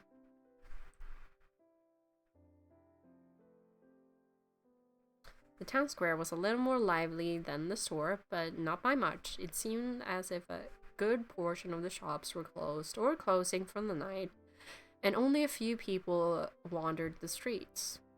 A far cry from the bustling crowds and bright lights of the city, the streets were clean and quiet, and the houses were well maintained, without any signs of graffiti or broken windows. You can get used to this kind of life. You eyed various stores around the area, a bookshop, a coffee shop, a hardware store, a pharmacy. Then you saw it nestled at the corner of the street, a small grocery store, the same one Lucille had pointed out to you when you gone out for dinner together just the other night. The light inside was odd, and a small open sign hung in the window. You walked towards it, keeping an eye out for Florian, but no success. Again with the fucking detail. Oh my god. The inside was you expected of a grocery store, though a much smaller in scale than in big stores back home. The aisles were narrow and the shelves were cramped, but it seemed like they had pretty much anything you'd need. The lone cashier nodded to you as you passed. No self-checkout here, which did surprise you. You won't take over today, computer overlords. You grabbed a basket and began picking out some basics: milk, eggs, butter, that sort of thing. Twice in one day! I think that's what they call fate. You turn, hearing a now familiar voice behind you, to see Eden leaning against his shopping cart, red-haired, tousled. Unless, of course, you just couldn't stay away and decided to search me out. In which case, I'm even happier. Eden grinned, and it was a little infectious. Actually, the allure of a full stomach pulled me here. Fate it is, then. So, what are you making for dinner? I'm tossing up between a sandwich or a couple of noodles. Oh, you shouldn't break out the fine china just for me. I can't help it. I kind of want. I love that stupid face already. Fuck. But I always like to press on the first date. The cup.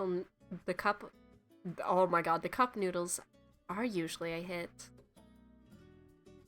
I have a slightly more refined palate. How about instant mac and cheese? No. Ew. The microwavable kind? Of course. Now you're speaking. I'm choosing to ignore that. Fuck you. You're cute. You're cute. You know that? And I think Lucille was telling the truth about you being a shameless flirt. I'll have you know, I'm the pinnacle of virtue. If a person is beautiful, shouldn't they be told so? Eden leaned over his card, his eyes scanning you up and down. And you're definitely beautiful. I feel flattered, but I bet you're like this with everyone. Only the most beautiful ones. He grinned and you rolled your eyes, though a smile crept onto your face. You glanced down to his shopping cart, but were surprised to not see any food. You instead noticed an assortment of cleaning products, gloves, strings, and duct tape. Is he a serial killer? What the fuck is going on? What? Suddenly my dinner looks like a 5-star restaurant compared to yours. Not hungry for duct. I'm concerned! Maybe that's a treat after dinner. You both laughed, and it was like a weight had lifted from your chest. The events of earlier that night melted away, if only for this moment. I do a lot of DIY stuff, so I'm stocking up. Oh, okay, then say what you will. I'm still keeping my eye on you. I immediately snapped out of it. Really? That doesn't look like woodworking supplies to me. You do look like someone who knows a lot about woodworking. I've worked with wood once or twice in my life, yeah. Oh, really? Care to show me sometime? I fucking hate the heavy-ass machinery we had to deal with in woodworking class. I'd rather stand behind the safety line and have my teacher do it for me because I fucking refuse to touch any of those machines. Of course the guys in the class were like, yeah, and I'm like, I'm not losing a fucking finger. Nope. The most I could handle was like the saw, like the basic ass back and forth saw. Sure, just tell me where to send the bill for my services. Being a woodworker yourself, you'd probably know all the right techniques, wouldn't you? Well, I've been told I'm pretty good with my... I fucking knew he was gonna say that at some point! I fucking knew it! You shameless ass man whore. I know a man whore when I see one! And I'm very open to critique. Critique. Blah, blah, blah. We just have to participate. We just have to oh my god, we just have to practice until you're satisfied. Ah! Eden smirked and pushed his cart to the side, letting another customer through. Care to join me, or would you rather stay in here in the condiments aisle forever? I can think of worse aisles to be stuck in, but I think I'll join you. The two of you started to walk through the aisles, and Eden took your basket and placed it in his cart. Wouldn't want your arms getting tired. So, mysterious shopkeeper, I'm incredibly curious about you. Oh, really? You're the talk of the town, after all. Things must be really slow now if I'm the talk of the town. You know how small towns are. They'll find anything to gossip about. He picked up a bottle of olive oil and dropped it into the cart. And yet, despite the most interesting thing that's happened here in months, no one knows much about you. Most people assume that Sylvie didn't have any relatives. He glanced over you. As far as I'm aware, she never left Willowmist either. What could pull her away so suddenly and drop you in her place? If you if you say please, I might be honest with you. Pretty please? I have no clue. Really, I'm not trying to be evasive, but honestly, I don't know. I have no clue why she decided to leave. She wrote me a letter and asked me to come, and here I am. She'd already left when I arrived. So a mystery. Well, we're interesting. But that doesn't say much about you. Wanna tell me a bit about yourself? Depends on what you want to know. But if it's the numbers on my credit card, probably not. Where you grew up, for example. What were your parents like? What's your favorite color? Eden grinned and shrugged his shoulders. Take your pick. Whatever you're willing to share. Lie through your teeth. Charm. Answer him honestly. I don't give a shit. I don't care to lie to this man right now. Unless I get told otherwise. Even if I'm still suspecting him of being a serial killer.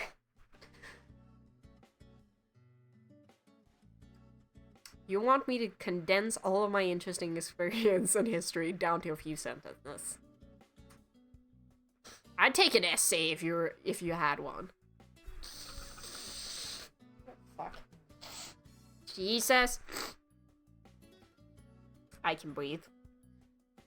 I don't. But it's never too late to start, I guess. In the meantime, I grew up in the city with my mom, and I didn't know my dad. C's all the way through school, and my favorite color is green. Your turn. Well, actually, I do have an essay prepared, so... He reached into his overshirt as if he had something hidden there, but came up with nothing. Bruh. Damn, I must have left it at home. I'm sure you can give me a synopsis at least. I made a few recent amendments you might enjoy. For example, did you know that I've discovered quite recently that my favorite color is orange? Ha! And I bet you met someone with blue eyes. And I bet when you met someone with blue eyes, your favorite color was blue. Do I really seem that shallow? Does he actually want me to answer that, or... I think Lucille doesn't dislike people for no reason. I mean, that's kind of fair, actually. I mean, honestly, Lucille doesn't seem like the one who holds, like... I don't want to say a grudge, but it's kind of close to a grudge. Holy shit. I stood up for like 1 second, and Jesus fucking Christ, I need to stretch later. Eden glanced around as if to check no one was watching. Don't tell me you brought your guard dog with you to grocery shopping.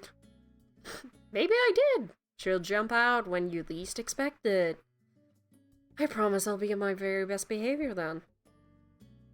Eden added a few more things to his cart, mostly small things, and nothing that could be considered a meal alone. A single potato, flour, but no other baking ingredients, a box of gelatin. What the fuck is going on? Is he doing a science project? What? Amidst the chatting, you found food for dinner, too. Instant noodles. Instant noodles it was! You'd ooh and ah over the flavor, but you decided original. It was the original for a reason. I kind of like curry noodles. To be honest. Either that or chicken. It's based.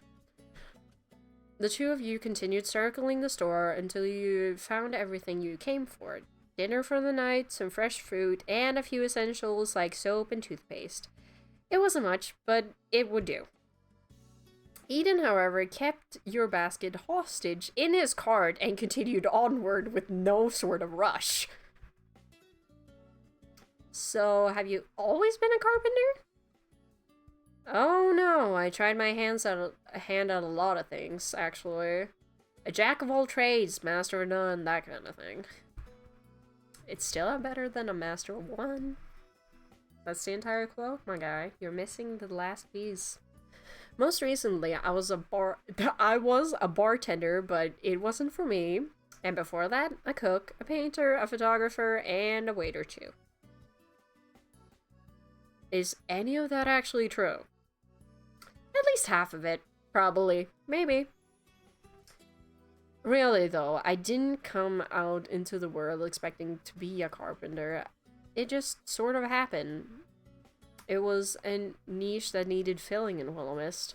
The last carpenter disappeared under mysterious circumstances that had nothing to do with... What did I say about the serial killer thing? What? I hate... Oh my fucking god. Why do I doubt everything you say to me? Maybe you're a good judge of character. I am not. I'm not, I can assure you. He added a couple more things to the cart, then began pushing it down another aisle. One you'd already been down twice already. What made you pick carpentry, though? That's a pretty specific skill. Like I said, I'm pretty good with my hands. I would care to test that theory. Who said that? You looked down to his hands, but he was still wearing the same gloves from that morning. There's something satisfying about making something real with your own hands. You start with just the idea, a few scraps of wood, and then suddenly, there it is. Something solid. Something that existed because you willed it too. I think that's what I like about it. You take something raw, shape it into what it's supposed to be. Simple, straightforward. A piece of wood doesn't argue with you about what it should be. That's oddly deep coming from you. What can I say? I'm an oddly deep man. I'm sure you'll know that about me soon enough. Oh, you go deep, huh? Okay, calm down. He added a few more items to his cart before continuing onwards again. You followed more amused than anything else. I'm starting to wonder if you're leading me in circles, Eden. You can't blame a man for wanting good company. So it was on purpose. Of course, I wouldn't miss the chance to spend more time with you. But I suppose now the game is up, shall we? You motioned towards the counter where the cashier was still idling away. Grabbing your basket out of his cart, you checked out first, then headed outside. It had gotten much cooler again than while you'd been inside. The breeze rustled the leaves overhead. A few stray leaves spiraled down from the branches and landed in your hair. You reached out and shook them loose. Eden followed closely behind, carrying several bags. Thanks for waiting. What? Did you think I'd ditch you and run off? Maybe. I don't think I got a good read on you yet. Like, you're interesting. I don't know if my voice is failing me yet. I just want to be done with this. Holy shit. I've been sitting here for I don't know how long. Fuck. My voice. I was considering it, but then I imagined you standing all alone in the cold with big, sad puppy dog eyes. I couldn't do it. Big, sad puppy dog eyes, huh? So that's what the kind of man I am in your mind. I don't mind playing that part. Well, I was going to say a lost child at the supermarket, but I thought you might take offense. He flashed you a playful grin before glancing across the road. The street lamps cast a soft glow over the little park nearby. The swings swayed gently in the breeze, creaking faintly under their own weight. Now, since you were kind enough not to abandon me, allow me to return the favor. Oh, what favor is that? You're not going to grab my shopping and make me the hostage again, are you? He nodded towards the empty swings, then tilted his head at you expectantly. I happen to know that the swings over there have the best view of the stars in town. Trust me. His grin widened. Or not, if you don't want to. Alone in the park watching the stars? How romantic. I didn't realize that was your style, Eden. Oh. And what do you think my style was? From my first impression of you, I thought you'd be more likely to invite me back to your place for the night. Would you have said yes?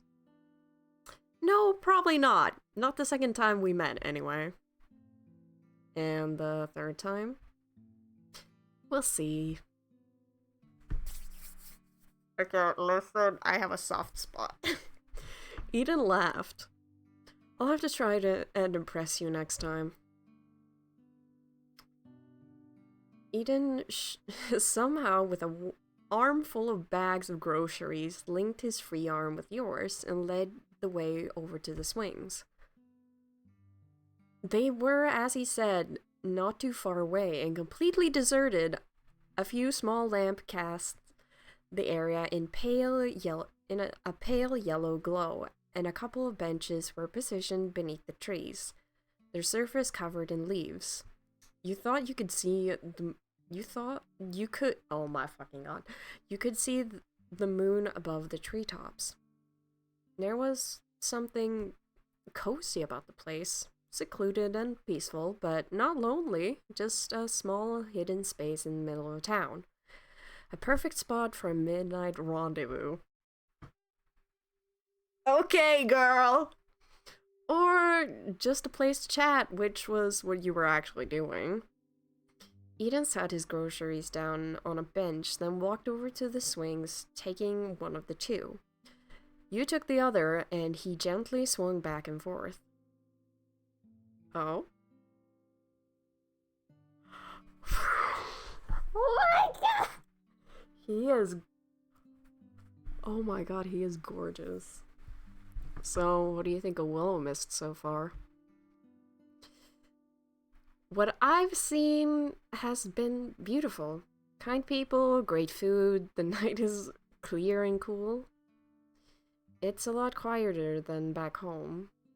I could get used to this. And you're staying for 3 months?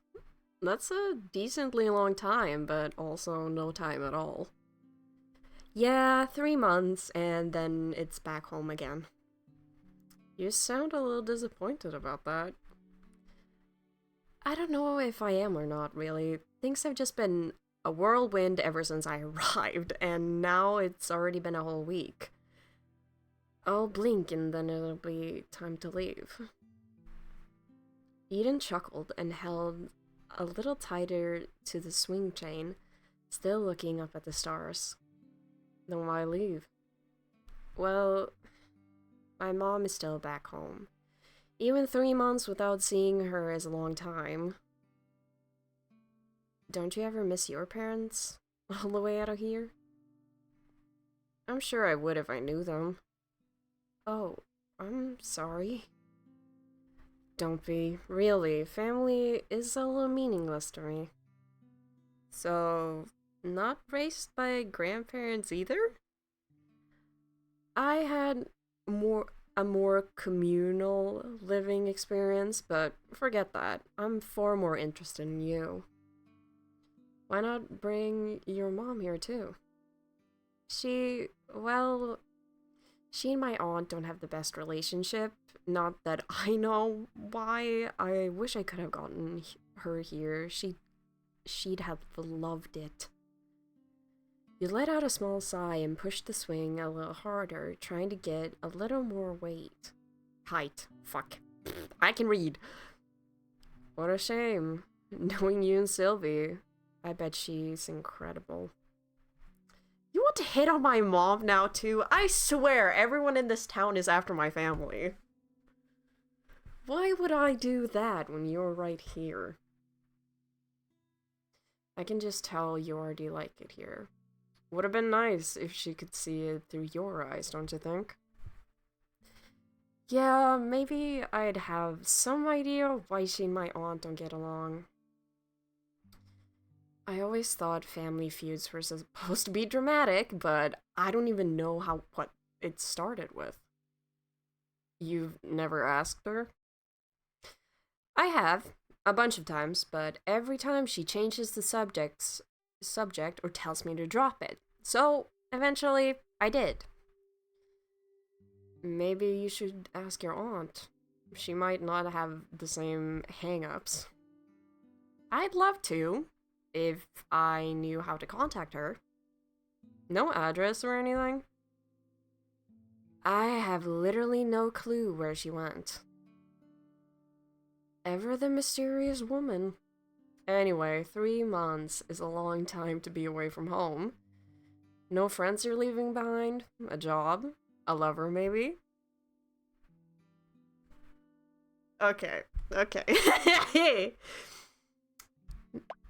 Nope. No lover. Why? You offering? Eden laughed at that, a gentle yet hearty sound. Maybe I am. Keep me in mind, will you? How does such a lovely person not have anyone waiting for them back home, I wonder? Maybe I just haven't found the right person yet. Hadn't? You mean? We met this morning, after all. Wow, and you're already making assumptions about us. Someone's getting ahead of themselves. Someone has to. I'm not going to sit around and let someone else make the first move. Eden grinned.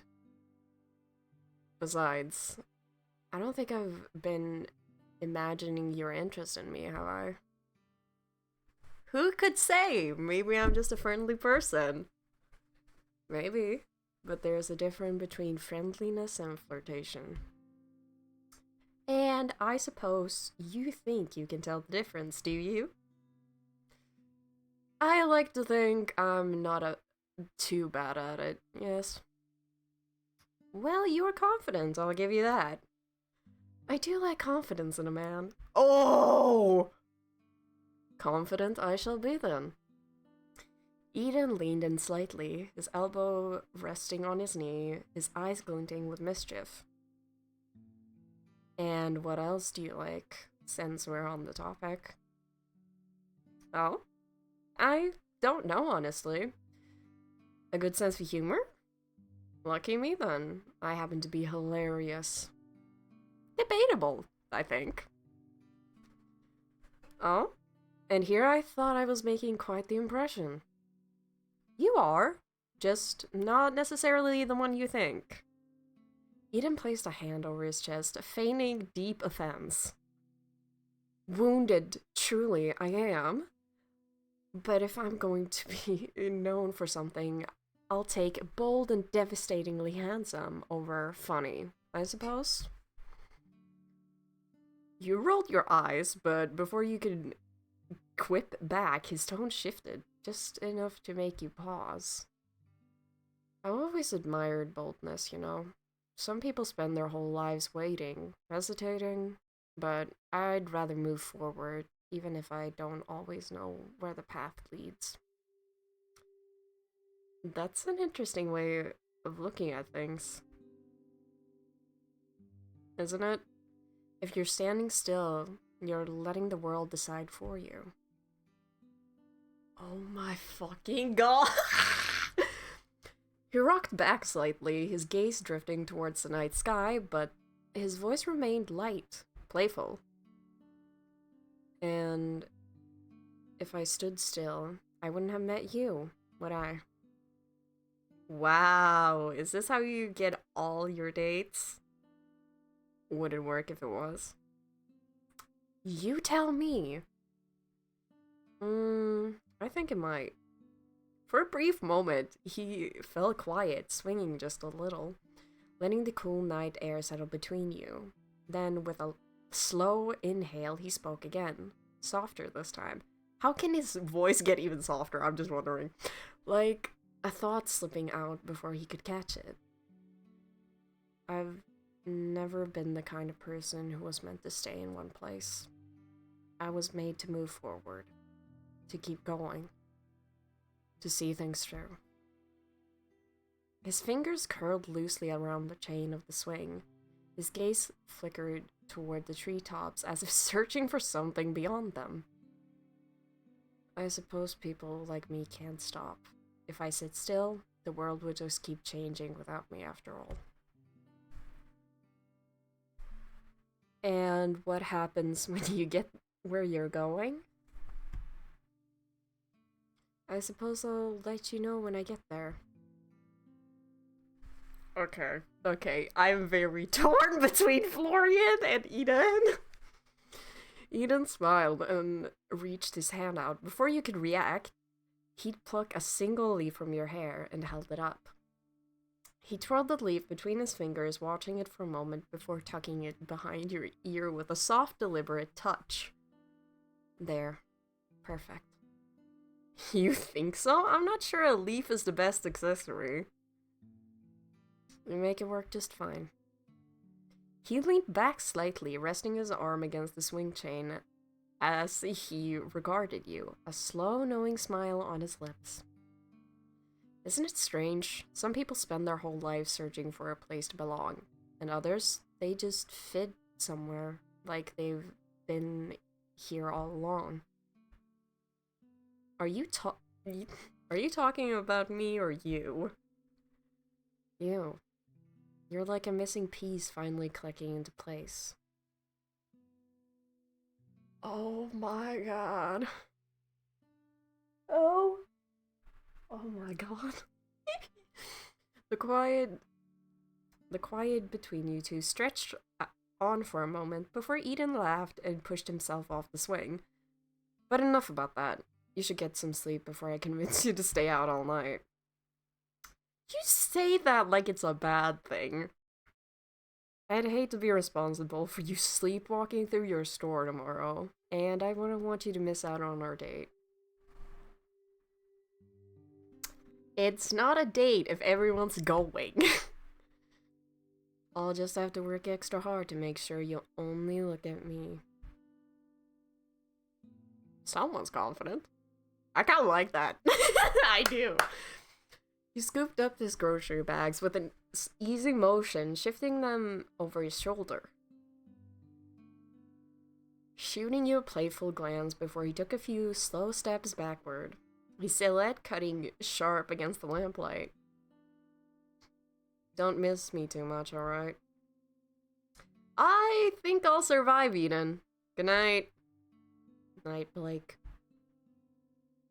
Eden grinned, turning on his heel and sauntering off into the night, leaving only the faint echo of his footsteps on the quiet street.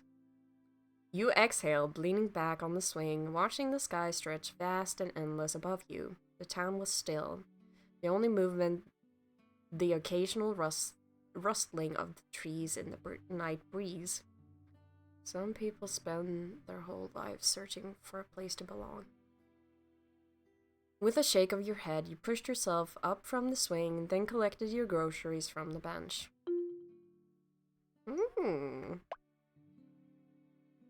Did that say cracks in the finish? Did I tweak? What the fuck? You began to trace back the path home that was quickly becoming as familiar to you as the back of your hand. It wasn't long before you were back in the town square, though it was now completely deserted.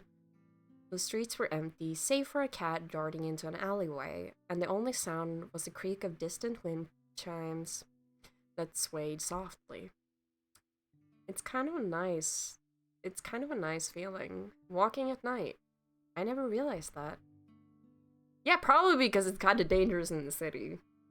So, you glanced upwards towards the sky. The moon shone bright and clear, illuminating the night and the surrounding houses. There wasn't a cloud in sight. A beautiful night all to yourself. Or almost all for yourself. A flash of something caught your eye, the form of a tall, lanky figure sitting on a rooftop looking over the square. Hello? He watched for a moment, little more than a shadow before disappearing out of sight. You quickened your steps back to the store. Was that Florian? I'm kind of hoping it's Florian. Just say it. Just say it. You'd hope to see Florian when you arrive back at the store, but he was still nowhere in sight. I wish I had his number or something. Approaching the counter, you searched for any kind of employee information your aunt might have left, but found nothing. No trace of Florian nor Lucille. Trace of where Florian nor Lucille lived, or a way to contact them. However, sitting on the top of the counter, you found a sealed letter with Blake written on it. Setting down your groceries for a moment, you settled down on a stool, then quickly opened the wax seal to see your aunt's graceful handwriting. To my dearest Sprout, I hope this letter finds you well, that Willowmist is starting to feel a little less like a place you've arrived at and a little more like a place you could belong. I have no doubt you've been charming the town left and right, whether you've meant to or not. By now, you might be noticing that things aren't always as they seem. Strange little happenings, peculiar folk with peculiar habits. You're sharp, my dear. You've always been. I won't insult you by pretending you haven't begun to put some pieces together. Bruh, the MC was fucking dumb as shit at the start. Come on! I wish I could have been the one to tell you everything myself, but, well, your mother never would have approved. She wanted you as far away from all this, and though she had her reasons, I always thought you should be able to decide for yourself. The store, our store, isn't just about antiques. It's about people. It's about community. It's about giving a little help to those who need it, just enough to let them find their way forward. Some of them have come a long way to get here. Some of them have nowhere else to go. But they all need something. And if you listen closely, you'll know exactly how to help them. I hope by now you stumbled across that grumpy old book, or rather, I hope he's found you. He's a stubborn thing. Don't take it personally if he's been less than welcoming. He was built to be particular about his company, after all. But if you listen, really listen, he has more wisdom tucked away in those pages than most people do in a lifetime. I know I have left a lot on your shoulders, and I know it isn't fair, but I also know you can do this, my little Sprout. If anyone can, it's you. I have full belief in you. Take care of the store. Take care of its people. Take care of yourself. And please tell me you haven't tried to sell the bird vase. I told you it was cursed. With all my love, Aunt Sylvie. P.S. Tell Quinn I'm doing well and that I think of him often. He always did know how to make me laugh. I do hope the two of you have become acquainted. With a smile, you refolded the letter and tucked it away. All right, Aunt Sylvie. I'll do my best. You're still telling me where you went, huh? Retrieving your groceries, you headed back upstairs to unpack. Your room was much like you left it. The window was still open, your bed was still unmade, and the cushions from the couch was still discarded on the floor from your wake-up call with Florian. A small amount of guilt settled into your stomach as you put away your groceries and made a late dinner. It wasn't much, but it was food. If it isn't my Illustrious master returned from whatever nocturnal nonsense has stolen her attention this time. Barnabas fluttered into view with a dramatic puff of air as though he'd been holding his breath in indignation. I do hope your day's endeavors have been worth abandoning your faithful servant for hours on end. I imagine whatever inane nonsense kept you away was terribly important, or perhaps a riveting chat with one of your incredibly mundane customers. What are you saying? You actually wanted my company? I thought you wanted to be left alone. Of course, master. I lived to be ignored, neglected, and left stewing in stagnation while you frolic about with fanged employees and amateur spell work. It brings me immense joy to gather dust alone in your tiny, cramped abode. Something tells me you're being sarcastic right now. You don't say! What a master of deduction! How will I ever escape the clutches of your incredible intellect?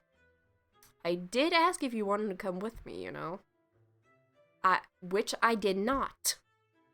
So, what is it you want exactly? Not to be alone, but also not to spend any time with me? Precisely. Your wisdom knows no bounds, master. Though, to be candid for a moment, I much prefer your company over the lurking menace you insist on calling an employee. Honestly, a vampire, master. Did you already know? I could hardly call myself a grimoire if I did not know the scent of a vampire. I didn't think being a book had anything to do with smelling people, but alright. Right, I forgot your brain lags behind sometimes, master. Let me spell it out for you quite simply. Magic is in the air, the threads of reality and the auras people leave behind. And vampires? They reek of old blood, undeath, regret. They are more than simple to pick out. By all means, continue trusting him. I'm sure nothing could possibly go wrong when employing an emotionally fraught bloodsucker with impulse control issues and a sad backstory. Oh my fucking god! He's not really employed by me. He's employed by my aunt, and either way, Aunt Sylvie trusts him. And this store is a place for all people who have nowhere else to belong. I wouldn't ever just throw him out. Barnabas let out a long, drawn-out sigh as though his entire world had grown tiresome. Oh, very well then. Continue ignoring my sage advice and do as you please. After all, it is your funeral, not mine. He turned his attentions towards your half-eaten dinner and snorted, oh my god, derisively. A meal fit for a king, I see. A truly inspired use of your time and resources, master. You know, you're pretty judgy for a stack of paper. That's probably why you don't have any friends. You continued eating, waiting for Barnabas' almost guaranteed response. A stack of... The gall of you. The gall! I do not need nor desire friends. I live to serve, not frolic around and have fun, like some. Jesus. Oh yeah? Then why do you get so huffy every time I leave you alone? Barnabas fluttered indignantly, his pages puffing outward in an offended ripple. Because, master, leaving me unattended in this drafty little hovel is a waste of rare and precious genius. Not because I'm lonely, heaven forbid. I simply find offense to be shelved when I am a once-in-a-millennium arcane artifact. Totally not lonely. I am above loneliness. Loneliness is for sentimental beings with soft hearts. I am made of enchanted ink and intellect. Jesus fucking Christ. Besides, I had plenty of company today. Lady Seraphina of House Moonridge accused Countess Belladonna of enchanting her husband with a love hex again, and then fallout was positively catastrophic. Wine flung, curses shouted, a hat caught fire, utterly riveting. Now, I could be going crazy, but I'm pretty sure those are characters from a television show. The real sorceress of Silverkeep, in fact. It does not surprise me that you know so little about it, but it is a fascinating documentary. Uh-huh. Documentary.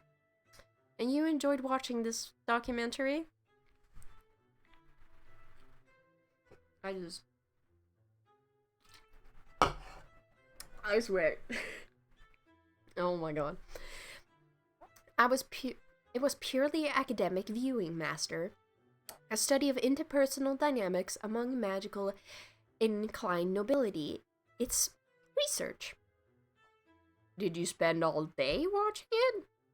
I may have absorbed 8 episodes, but not because Countess Belladonna's familiar betrayed her, and I had to see how that arc resolved, for scientific integrity, obviously. Right. Scientific integrity. Honestly, if they simply enchanted their contracts binding properly, none of this would have happened. Amateur hour or truly.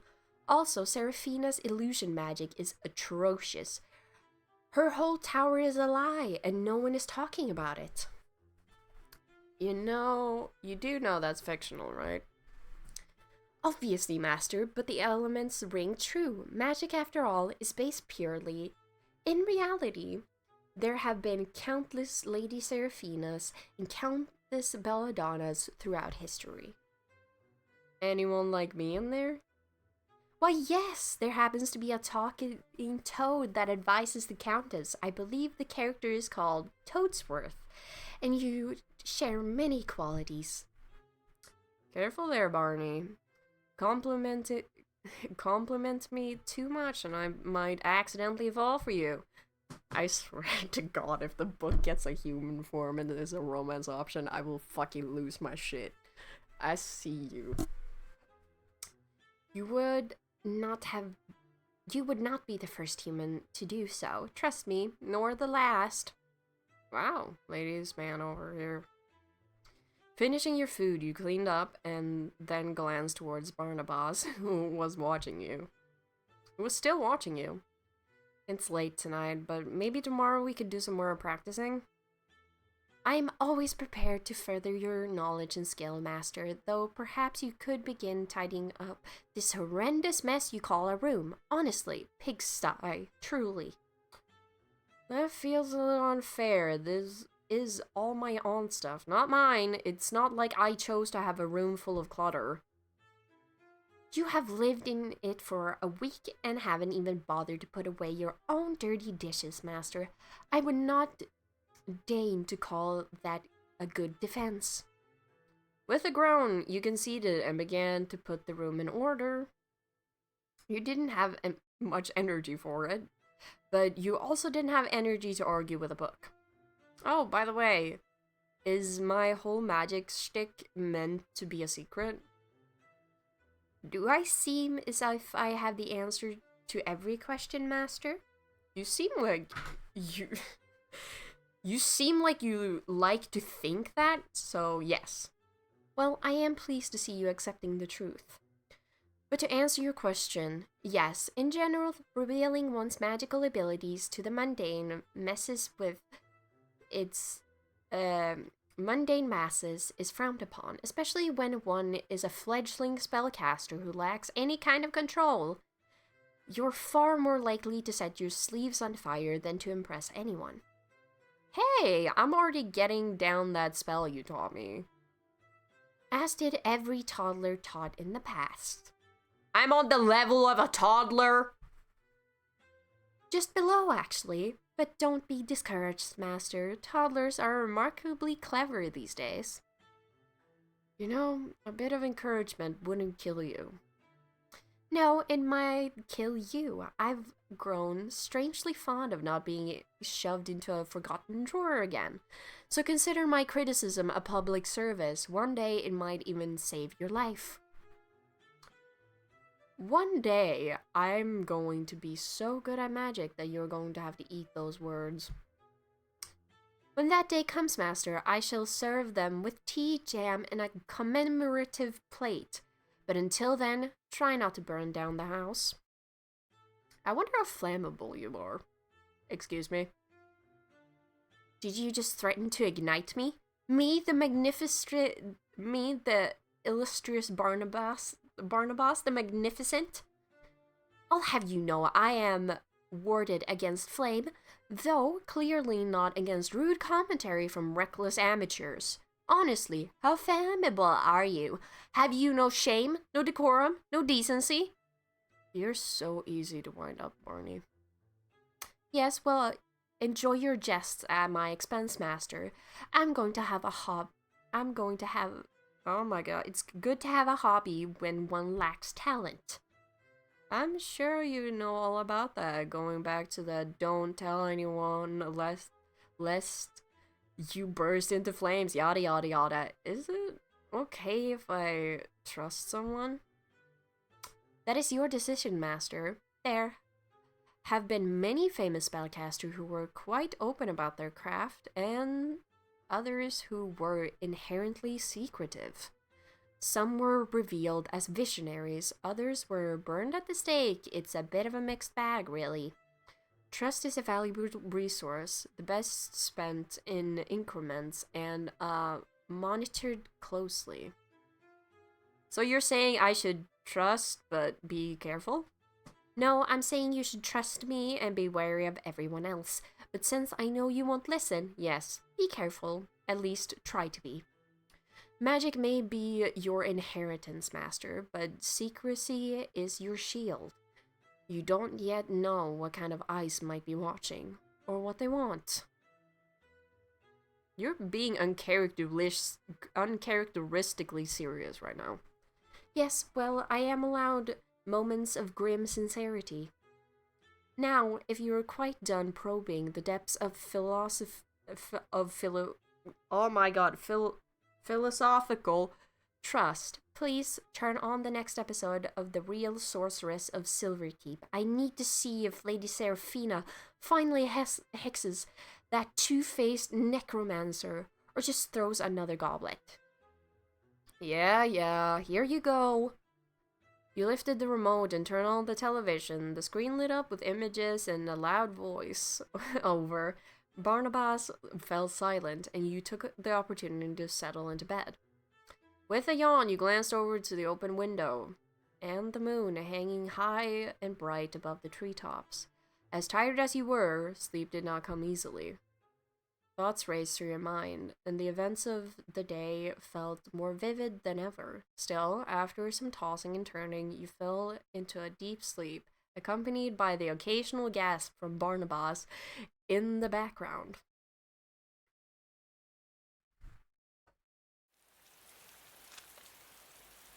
I swear it, this better just be one fucking week.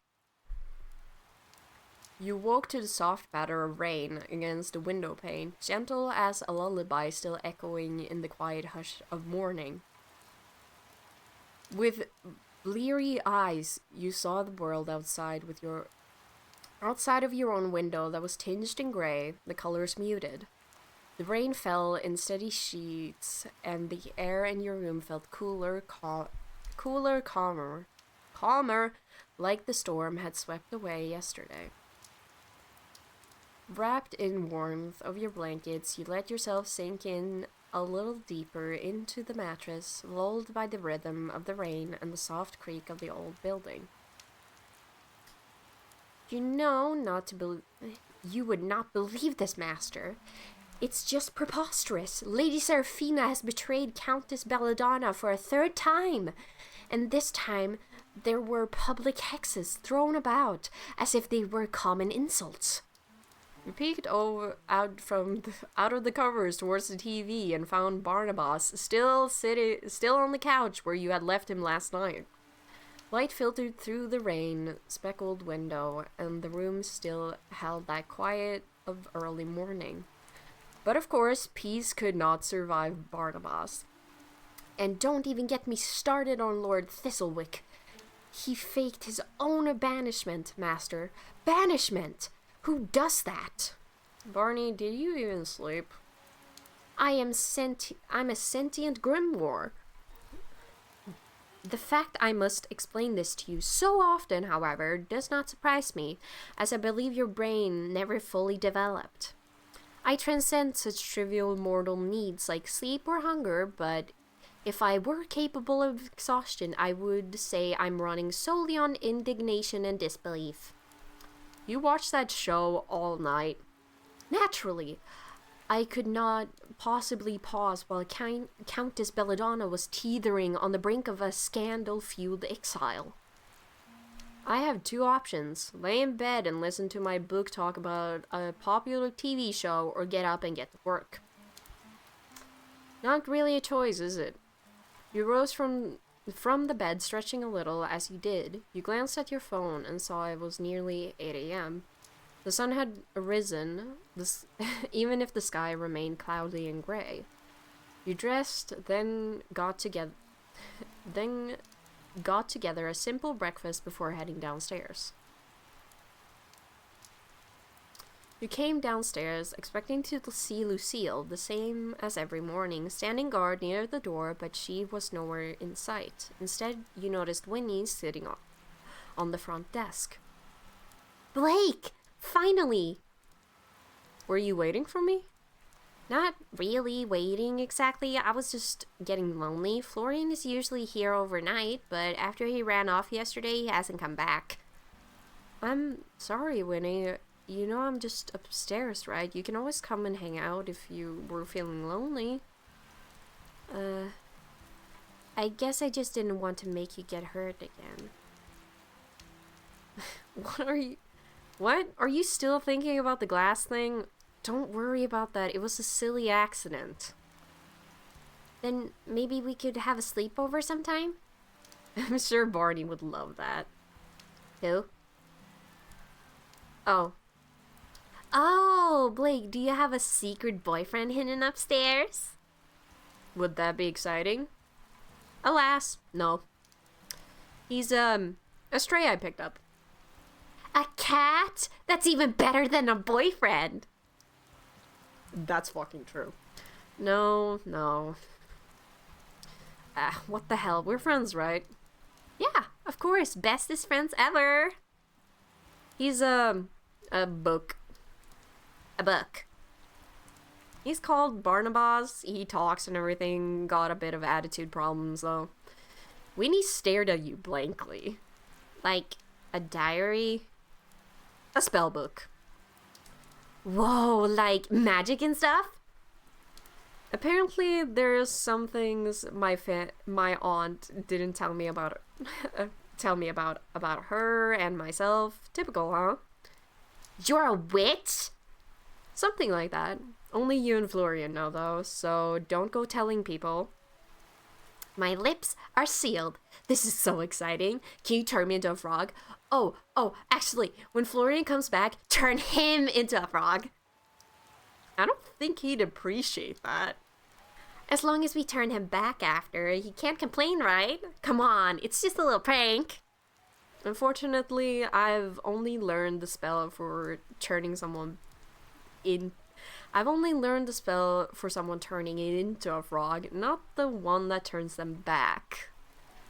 Oh, maybe it's a good thing you don't have the other one. We could get into way too much trouble. Winnie giggled. We? Well, of course, you and I are partners in crime. Just like those detective shows. The police could never figure it out. I don't know. A string of frog transformations just after I moved into town sounds awfully suspicious. We'll need a cover, obviously. Maybe we could pin it on someone else. I can't really turn anyone into a frog. You know, not yet at least. No, my plans. Barney's a tough teacher, so far all I can do is be slightly better at looking at things. That doesn't sound like a superpower. It's not, but if there's a pen under the couch, I'll be able to find it. Okay, that's pretty cool, I'll admit. I swear, my lip is like slightly peeling and I can't stop like biting it a little bit. With a grin, you walked over towards the counter and leaned on it, then looked up towards Winnie. So, it's your big day. Are you excited? What? What do you mean? Don't tell me I've forgotten something important. Oh my god. You forgot? You're the guest of honor tonight. Oh! Right, dinner. Bingo. How are you feeling about it? Honestly, I'm kind of scared that that'll just disappear. I didn't think you were scared of anything, you know? You're always so bright and positive. I guess it's a character flaw of mine. There's nothing wrong with being scared. Doing things scared is even more impressive. I'll be right there next to you. Winnie gave a small, relieved smile. Thanks. You know, I think I would have forgotten completely without you reminding me. I was trying to put it out of my mind all night, and I would have gone crazy alone. But I don't know. I don't know. I'm sure it'll be fine. And even if it isn't, I guess it's okay. I'm glad I'm here in this world. I wouldn't have been able to meet you otherwise. I'm not that great, am I? The store's been so fun ever since you got here. Everything is brighter. You smiled. I'm not sure it's me, Winnie. If anyone brightens up this place, it's you. The sound of thunder in the distance aroused you from your conversation, and the clock struck 9. The rain grew heavier. I wonder where Lucille is. What do you mean? It's Sunday. The store's closed today. It is, isn't it? I am such an idiot. With a sheepish laugh, you rubbed the back of your neck, a little embarrassed. I could have slept in some more then. Ugh. It's probably good not to spend all day lazing around in bed. That does sound pretty great, though. You know, I can't remember what it was like to sleep. Winnie leaned forward on the counter, resting her chin in her hand. To be honest, I can't remember most things. What the world looks like or what food tastes like. It's so weird, but also normal. I don't know. What kind of stuff do you remember? The sound of floorboards creaking, a sunset, and that song. But there are a lot of things I can't remember. My birthday, for one, isn't that lame? I can't even celebrate. Well, why not today? Huh? It's the 7th of November today. If you don't know when your birthday is, why not choose one for yourself? But isn't a birthday special? Any day can be special, even a random day in November. We're already going out for dinner tonight. Why not make it a party? Winnie blinked, then gave a big beaming smile. You do that for me? You're acting like it's some huge inconvenience. Of course I would. Thank you. Really. Thank you. Hopefully the rain clears up though, or we'll be having it in here instead. And I need to find some way to contact Florian. He left yesterday before I could ask him to come. It wouldn't be a proper birthday without our resident grump, would it? No, it wouldn't. We gotta invite him. Except I don't have his number or know where he lives. Do you know if he has any friends around town we could ask? Um, I don't think Florian has many friends, at least none I've ever heard him talk about. He likes to keep his private life pretty private. Well, I have a few errands to run today, so maybe I'll have luck finding. Some luck finding? I don't know, his address or number somewhere. You think my aunt would have those? The rain outside pounded on the roof in a constant, steady rhythm. It was a calming sound, even if it was making leaving the house a little less ideal. Since it's your birthday and everything, how about we make each other keep each other company too? I'd love to. Let's do it then. Let's go clean and then sort. No, let's clean later and sort through storage first. Bills are paid. Good. They paid bills. You began searching through your aunt's collection. Oh, an antique side table. Fish-shaped side table. Rarity common, quality normal, worth $12 to $140. Okay. You spend a couple of hours cleaning the store. By the end of it, you're happy with your efforts. Store cleanliness increased. I bet we're on the last stretch of this demo. I swear to fucking god, if we're not, I'm going to crash out. Like, please put in the description, like, an ish of how many hours, like, your gameplay is gonna take. Not that it helped me when I played fucking, what was it, Antonym Obscure. The sun was beginning to crest over the horizon when the rain ceased and the sun peeked out from behind the clouds, painting the streets and buildings in a wash of color outside of the store. After a busy day around the closed store with Winnie, you were unsurprised to not find any way to contact Florian. With a sigh, you began to think. Quinn might know, or maybe Emmett? Who should I ask? Okay, who do we think goes through the door? I'm just gonna give... Can my stomach shut up for like a second? I've been filming this video out of, like... in this segment of, like, 4 days. By the way, I'm not doing this, like, in a 10-hour stretch, I swear. Who do we think it is? At that moment, the chimes by the door sounded and the door opened timidly. Is it Florian? Sorry, the store's closed to... Standing in the doorway was a familiar short man with dark hair wearing a slightly oversized jacket and headphones around his neck. He looked towards you almost sheepishly. Oh my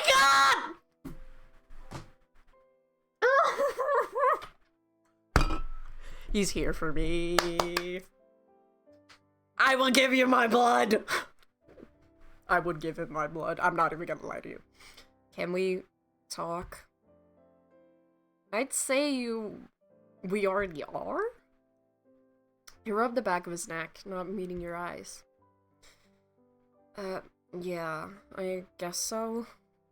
I'm, sorry for running away.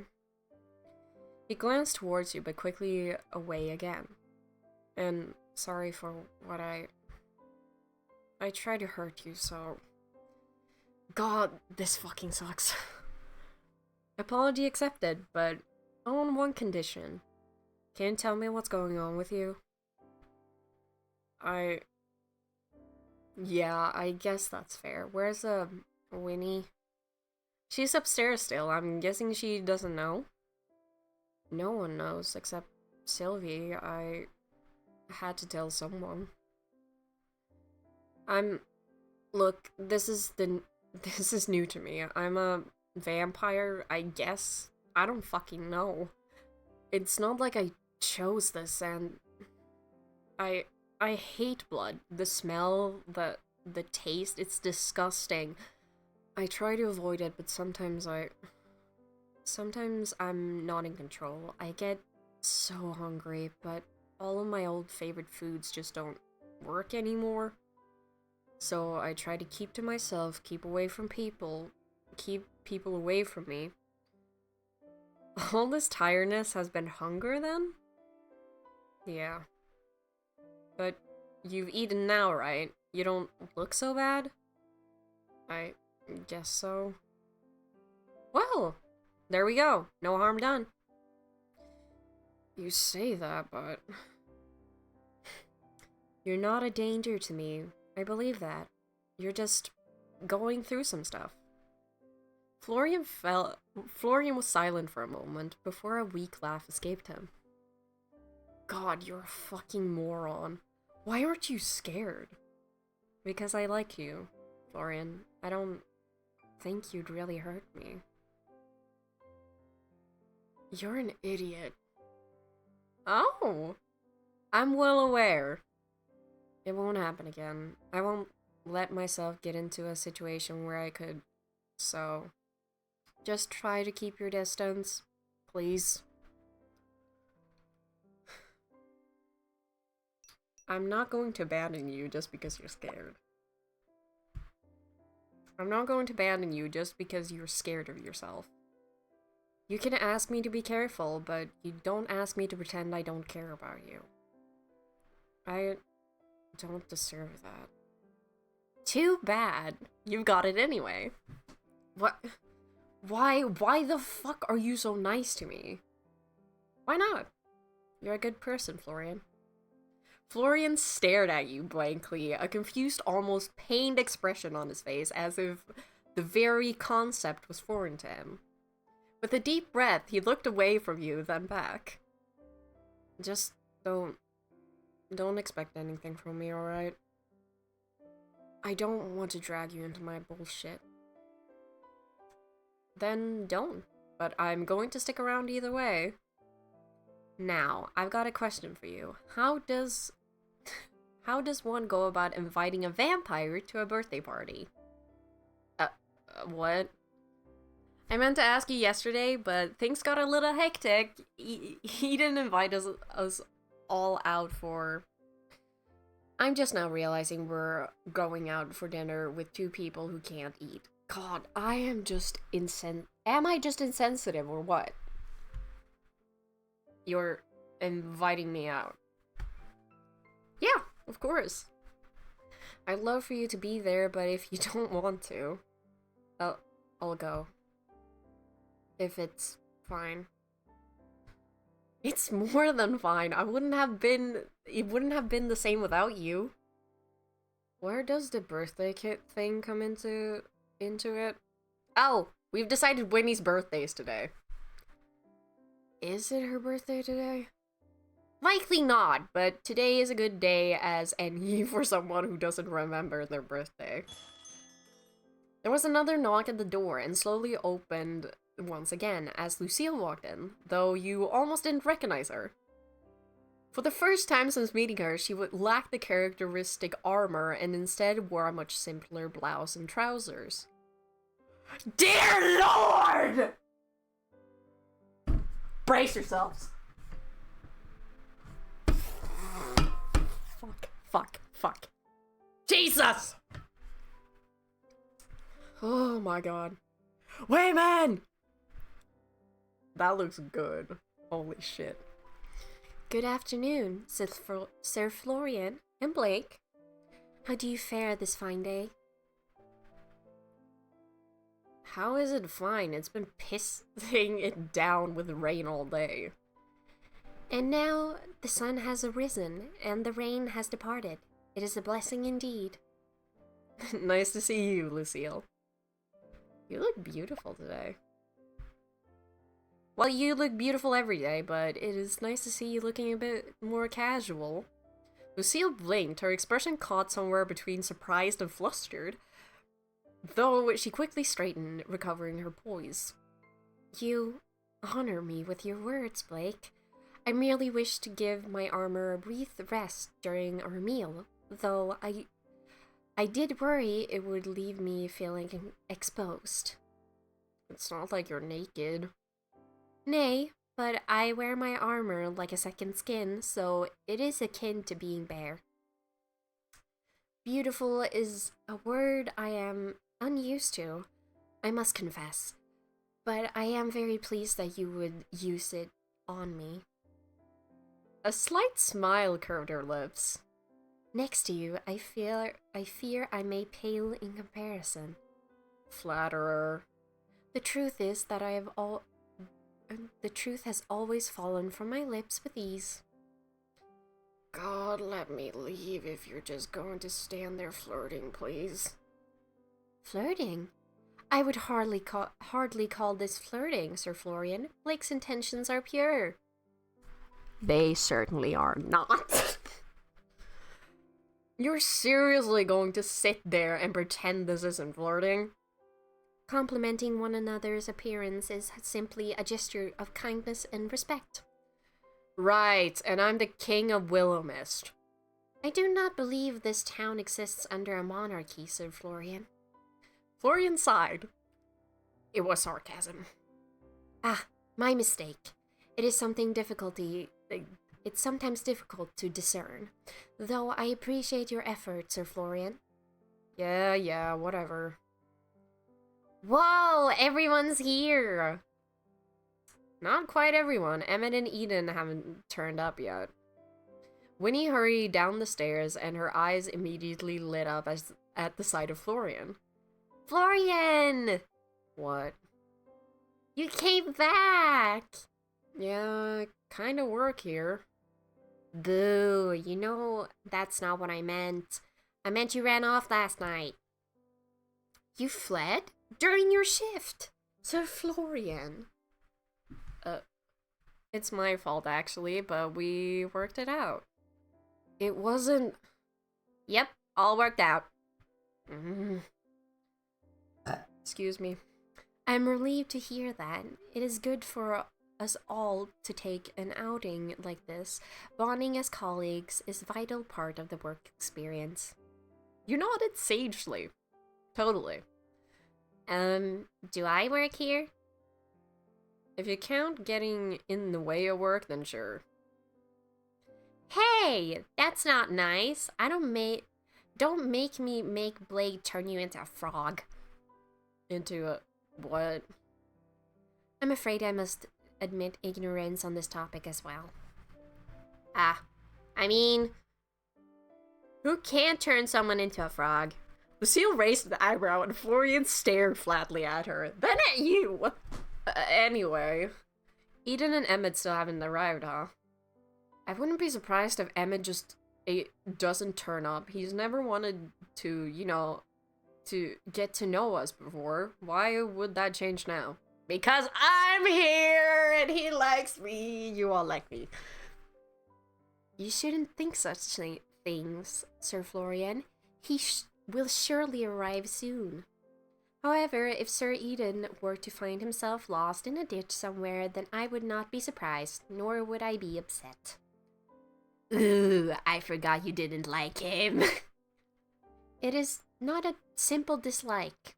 There is something uncanny about it.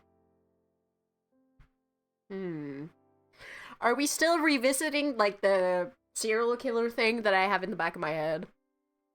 She paused, considering her words carefully. The world has an energy,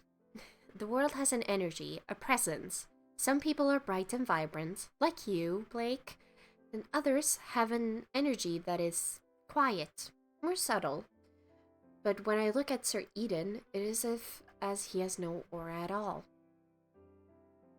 Maybe you just don't like him? That's not illegal or anything. I wouldn't like to think I am not so petty, but I think he's fun. He's a fun guy. Fun in a wouldn't trust you as far as I could throw you kind of way, but nonetheless. But fun nonetheless. I will endeavor to take your opinion into account and not simply assume the worst. I apologize. You don't need to say sorry for not liking someone. There's a hell of a lot of people I don't like too. That is fair, but it is a shame to let distaste rule one's emotions. The chimes by the door rang once again, and when the door opened, you were surprised to see two silhouettes. One standing taller, slightly rigidly, and another that stood with confident swagger. Yep. Honey, I'm home. I told you not to say that when we got here. And I told you I don't listen. Now, who's ready for a night on the town? It's dinner, not a pub crawl. We could turn it into a pub crawl! If you do have a pub, I'm just saying. I wouldn't mind! Emmett! Eden! It's a surprise to see you two arrive together. We happen to bump into each other. Fate can have such a heavy hand. You were loitering about outside my house all afternoon. I would hardly call that fate, even if such a thing were to exist. Fate works in mysterious ways, my friend. As I said, it is hardly so mysterious, that fate. God save me. I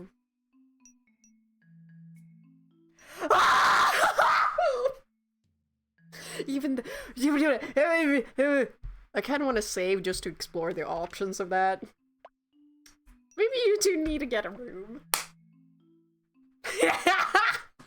I can smell the gaze from a mile away. Unfortunately, he constantly turns me down. Out of my way, gay boy! I will free myself from this mortal shell. Feel free to submit a formal request and I'll file it under delusional nonsense. Stone cold, Emmett. Stone cold. Good evening, Sir Emmett. Sir Eden.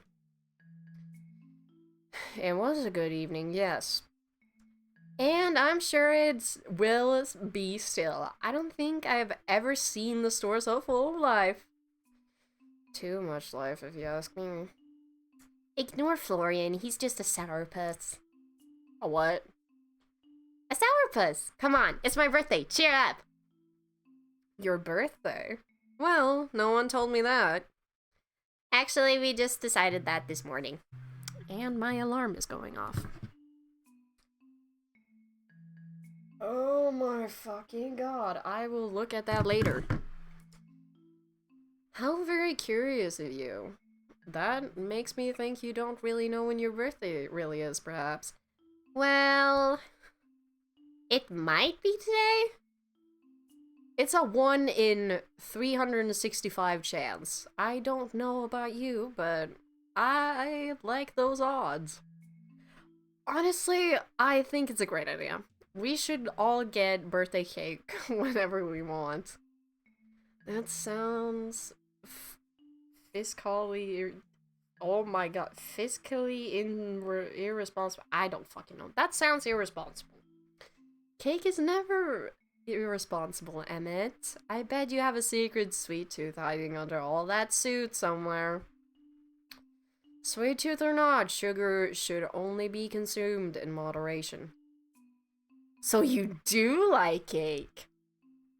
That depends on what kind of cake we're talking about. Who said that? Of course he does. This big guy is a huge softie deep down. I've seen the key ring in your pocket. It holds keys, Eden. And it is also an orange cat wearing a bow tie. It was a gift. Aw, I want to see it. That is hardly necessary. Come on, Emmett. It's her birthday. It is quite literally not her birthday. You wouldn't want to disappoint the birthday girl, would you? Fine.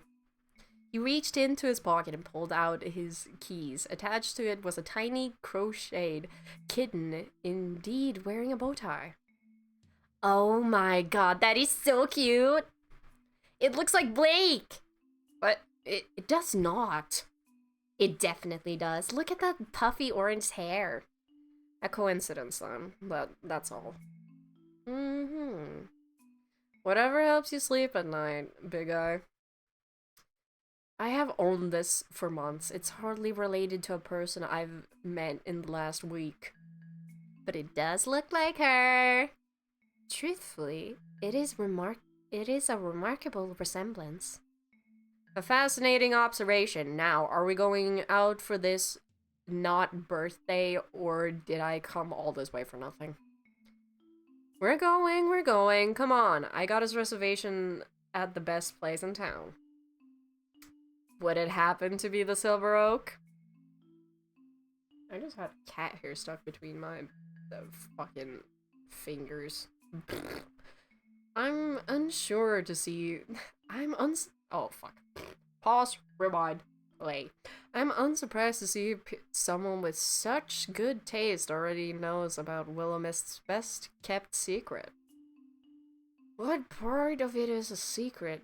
It's like the only restaurant in town open past 6 p.m. Eden is prone to hyperbole. You should not put stock into anything he says. Then shall we make our way there? If we are not to be late. Yeah, let's go! The group began to file towards the door, and you held it open for everyone to leave ahead of you. Until only one person remained.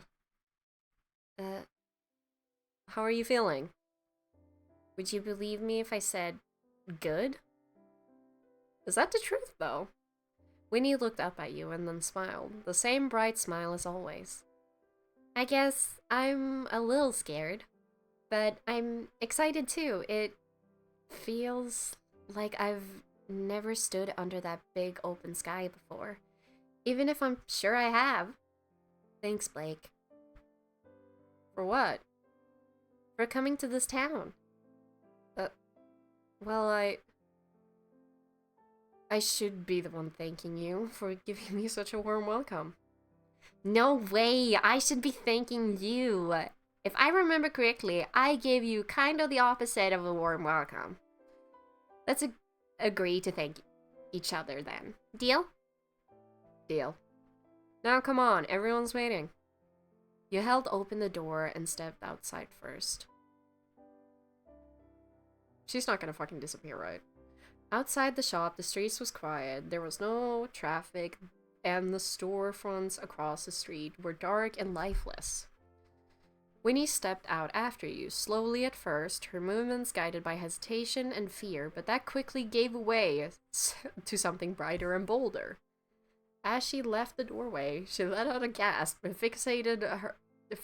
her eyes fixed upon the stars above. They're beautiful. There was something in her gaze, awe, longing, or something else, but her expression was so filled with light that you couldn't help but smile. The others watched on, a mix of curiosity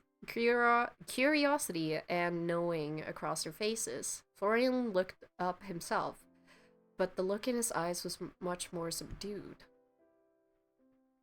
You are a brave soul, Lady Venona.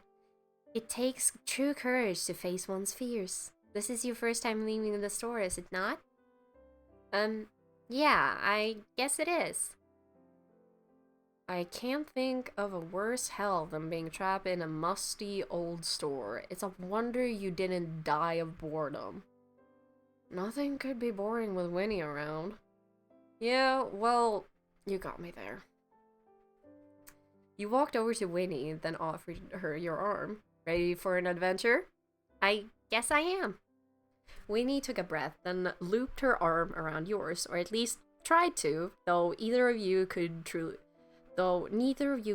touch the other. It was strangely comforting. It was a strangely comforting gesture all at the same time. Slowly, the group set off, heading up the sidewalk. As you went, Winnie kept glancing around, taking everything in with wide eyes. You couldn't blame her. There were a lot of new experiences waiting, after all. It is so strange. I've been looking out the window every day, but nothing has ever felt as big as the world looks right now. A gentle wind blew through the trees, ruffling clothes and sending leaves skittering across the pavement. You couldn't help but notice the way Winnie's hair and clothes stayed totally still. There was no movement in her except the steps, and she made no noise either. My dear friends, Blake, it is truly good to see you. Hi, Quinn. How are you? 1,000,000 times better now that I see you're here. And you've brought quite the crew with you. We're having something of a birthday cross welcoming party tonight. How wonderful, my friends. I will give you the finest service this humble restaurant has to offer. Thank you, Sir Quinn. We appreciate the hospitality. Lucille, you're looking positively radiant tonight, my dear. Did you do something with your hair? Lucille cracked a smile at that, a little sheepish, but her eyes seemed to sparkle in the low light. Perhaps it is the lack of armor that makes me look different. It is more comfortable than I expected. Well, either way, it is a pleasure to have you once again. Please allow me to see you to a table. The group followed Quinn further into the open air dining area, which was beginning to fill up with customers at this time of night. It was fortunate that Eden had thought ahead and reserved a table. Your group of 6 sat down, and Quinn left you with menus and took drink orders. Fuck, I can read. Do not give Emmett a... Look at him. Look at him. Look at him. Look at them all. Oh my god. Oh my god. Look at him. Okay. They have history. I bet. I can smell the gaze from my gaydars going off.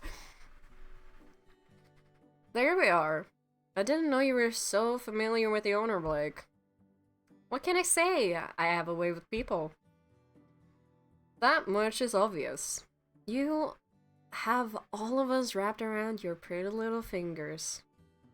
Speak for yourself. Some of us are trying to do our jobs. Perhaps that is something you should consider, Eden. Are you trying to tell me that your relationship is entirely business? Entirely. That's how employment contracts works. Yes. Eden let out a laugh, shaking his head. You play so hard to get. Emmett pushed up his glasses, crossing his arms, and looked away from the table.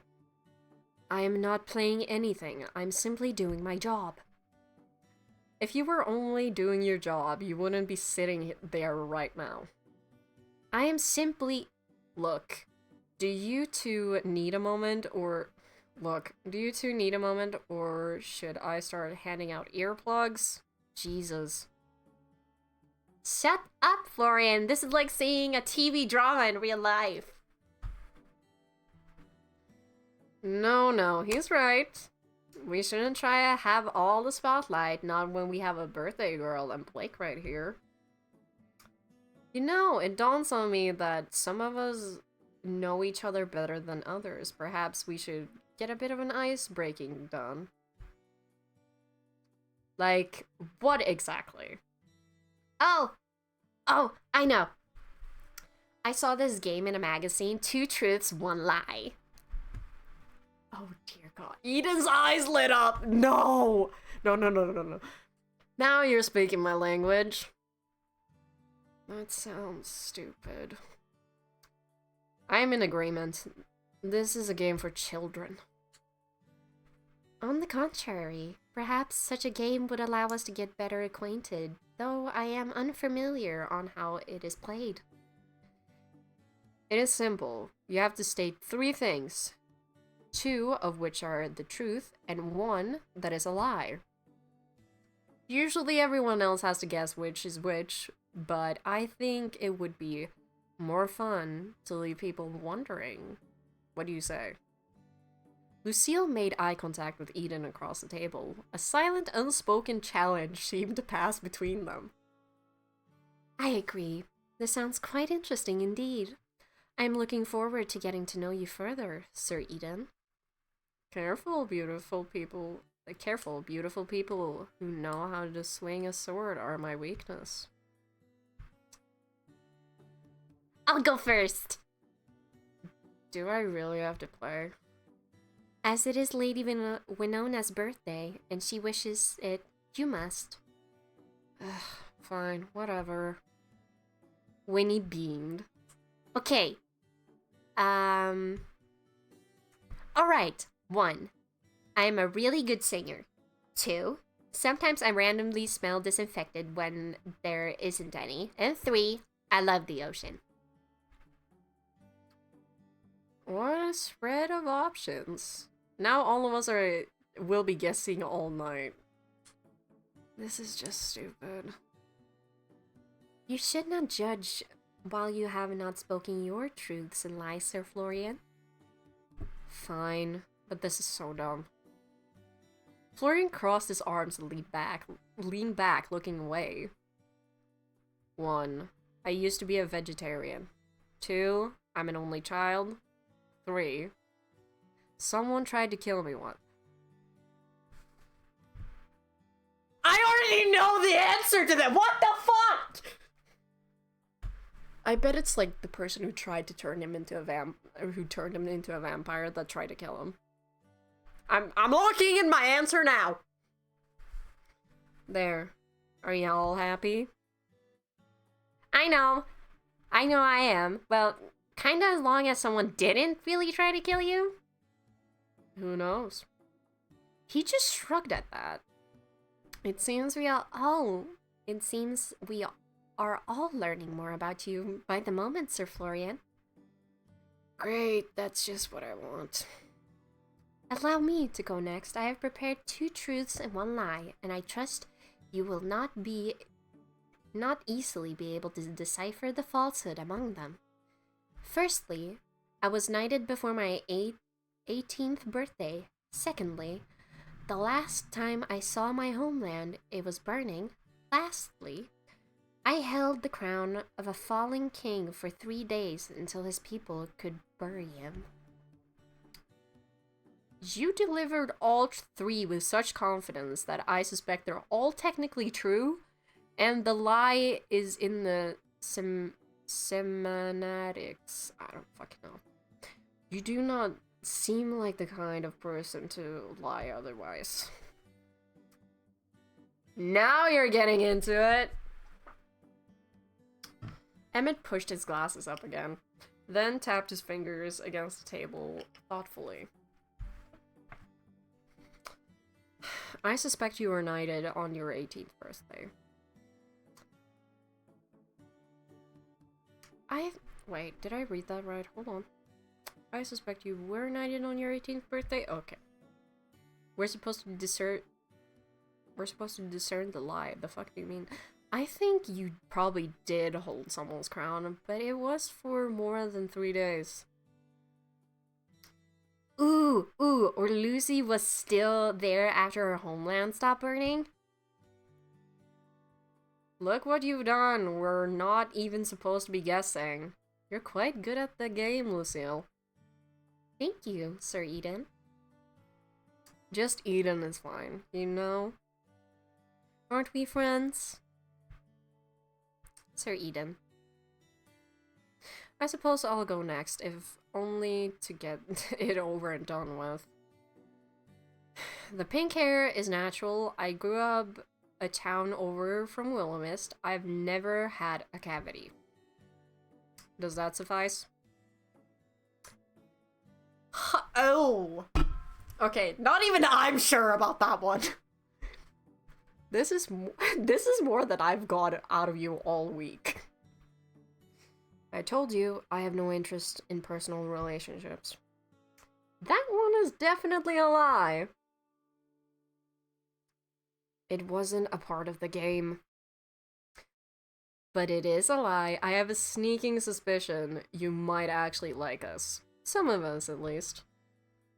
Ha. Not you, at the very least. What about Blake? I find Blake tolerable, in a business sense. Easier to deal with than Miss Marigold, that's for certain. Tolerable? There, Blake. That's pretty much a marriage proposal coming from him. I am already regretting coming. There is no need to have regrets, Sir Emmett. It is in the company of comrades that we are that even the most hardened hearts soften. You're not helping, Lucille.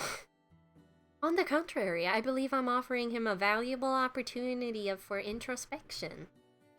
Translation, you're stuck with us, Emmett. I think I need a drink. Then rejoice, my friends, for your wish is my command. Quinn sat down. Oh my god. Quinn set down drinks all around the table, a wide smile on his face before pulling out a small notepad and taking your orders. You watched as everyone ordered, minus Winnie, before it stopped at Florian. I'm not really. Go on, Florian, it's my treat. Actually, we were planning to share something, weren't we? We were? Yeah, remember Quinn? Quinn, could we have the pasta for two? Fantastic taste. I would expect nothing less from my wondrous Sylvie's relative. Ah, she adored my pasta. How I miss her. She'll be back soon enough. I'm sure she misses you too. Quinn smiled, a little wistfully. Your words warm my heart, but come, we must not waste a moment. To the kitchen! Quinn left once more, and the chatter slowly resumed. Eden and Emmett started bickering about something or another, while Lucille stood and began showing off some stances and sword swings for Winnie. Florian, however, lightly pulled on your sleeve. Hey, thanks for that. I appreciate it, I guess. You'll just have to pass me the pasta under the table now. I probably should have picked something you eat with your hands. I could just start filling your pockets with it. Pocket pasta is the best kind. God, you're stupid. But thanks. Blake! Yes, Winnie? You haven't had your turn yet. Well, if I remember correctly, neither has Eden. Then I suppose I shall have a turn. We'll have to save the best for last, Let's see.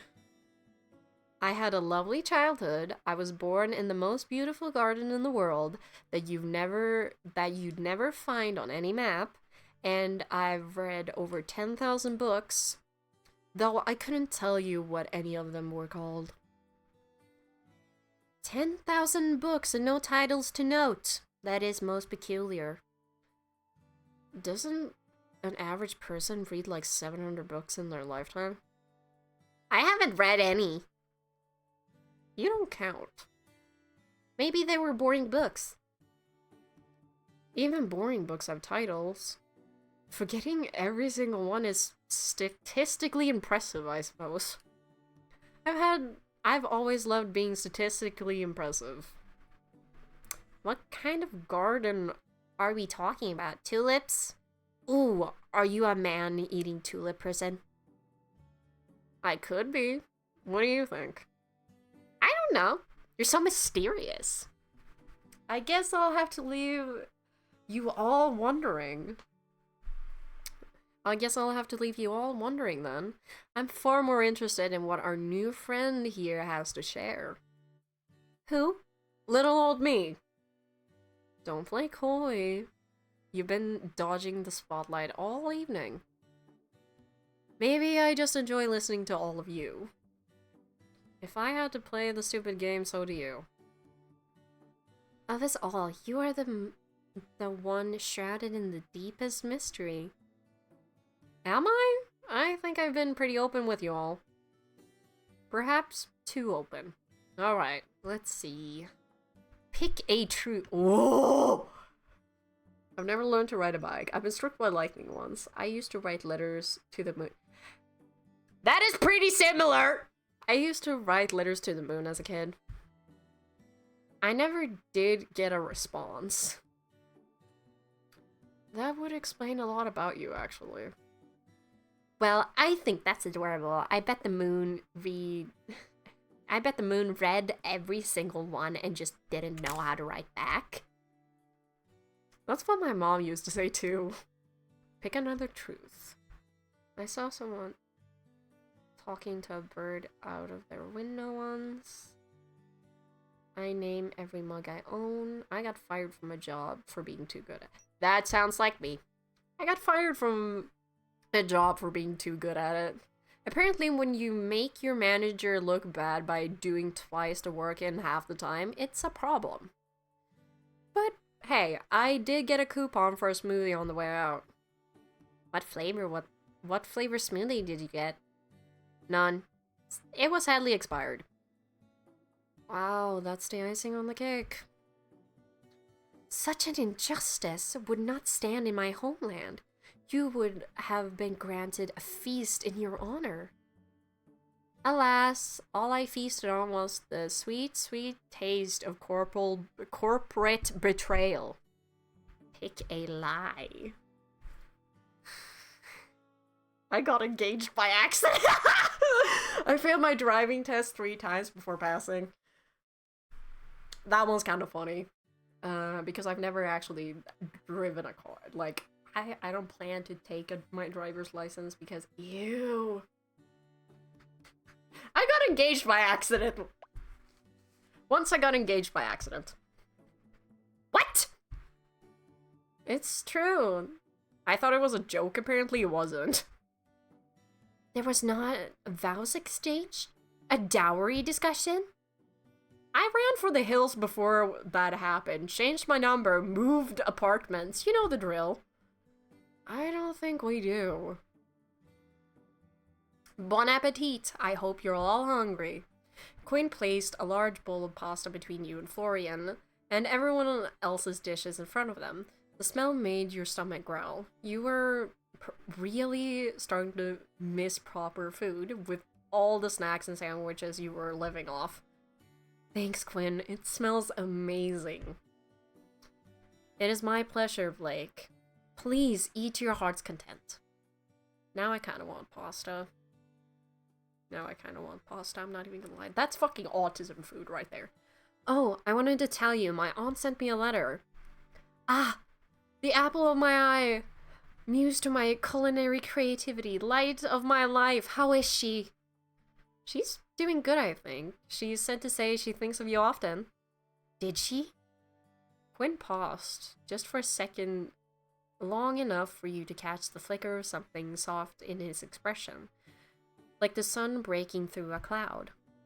Well, goodness, He cleared his throat and quickly turned back to the table, fussing with a napkin that didn't need adjusting. Be still, my beating heart. To be thought of by such a luminous soul. What a treasure. You must tell her the feeling is mutual. No, stronger than mutual. Mutual squared. I'd love to, but she still isn't giving me any way to contact her. But I'm sure she knows that. She remains as mysterious as ever. That is my Sylvie. I hadn't realized you two had a relationship like that. How long have you been together? Together? No, you misunderstand. Quinn chuckled, a little wistfully, folding his hands over his heart. We are not lovers, my friend. We are not anything so easily named. Sylvie is the kind of woman who... oh my god, whose presence alone is enough to change a man. I have loved her in my own way for years, and if all I am permitted is a place in her story, no matter how small, then I consider myself blessed. So, you wouldn't want anything more? What if she wanted more? Quinn's smile faltered just slightly, in his gaze turning distant for a moment before he answered. Then it would be the greatest honor of my life. I swear, I want my aunt and him to be together. Yeah! His words were quieter than usual, then a small laugh. He shook himself free of the mood, his usual flamboyance returning like a well-worn coat. But whether such a day comes to pass or not, I am content to cheer from the sidelines, to cook, to fuss, to write odes to her magnificence when the mood strikes me, which is often. You're kind of a hopeless romantic, huh? Hopeless? Never. I remain full of hope, overflowing with it, in fact, and now I am passing that hope on to you. Eat, drink, and enjoy your evening amongst your friends. Those evenings are the finest ones. Quinn bowed and left. Conversation quickly returned. Is that it? Okay. Wow, I can't believe you actually came out. You actually just came out and asked him that. Why not? Love is a subject I'm fascinated by. I mean, I thought it was pretty well known that he's head over heels for her. It's news to me. Florian picked up a fork of pasta and blew on it.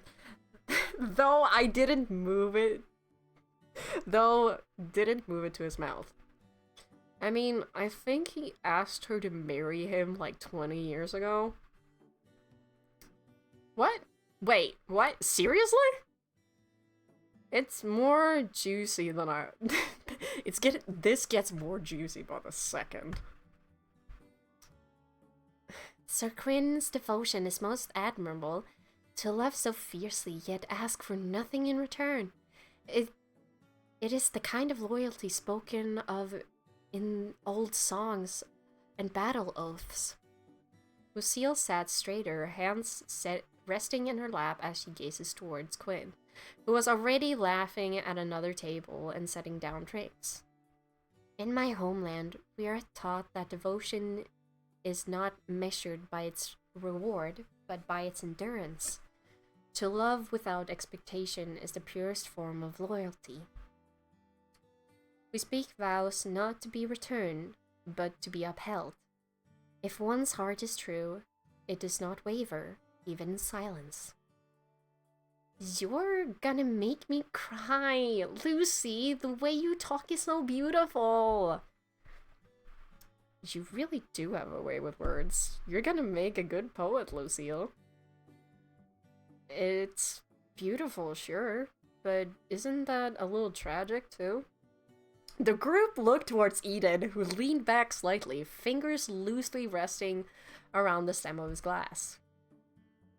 All the loyalty, all the devotion, and what if it was never returned? What's left for someone like that? Did you not listen to a word he said? Not everything is about what you get back. Some people love in quiet ways, through action, stability, showing up. There's value in loving someone without expecting something in return. You don't just understand it.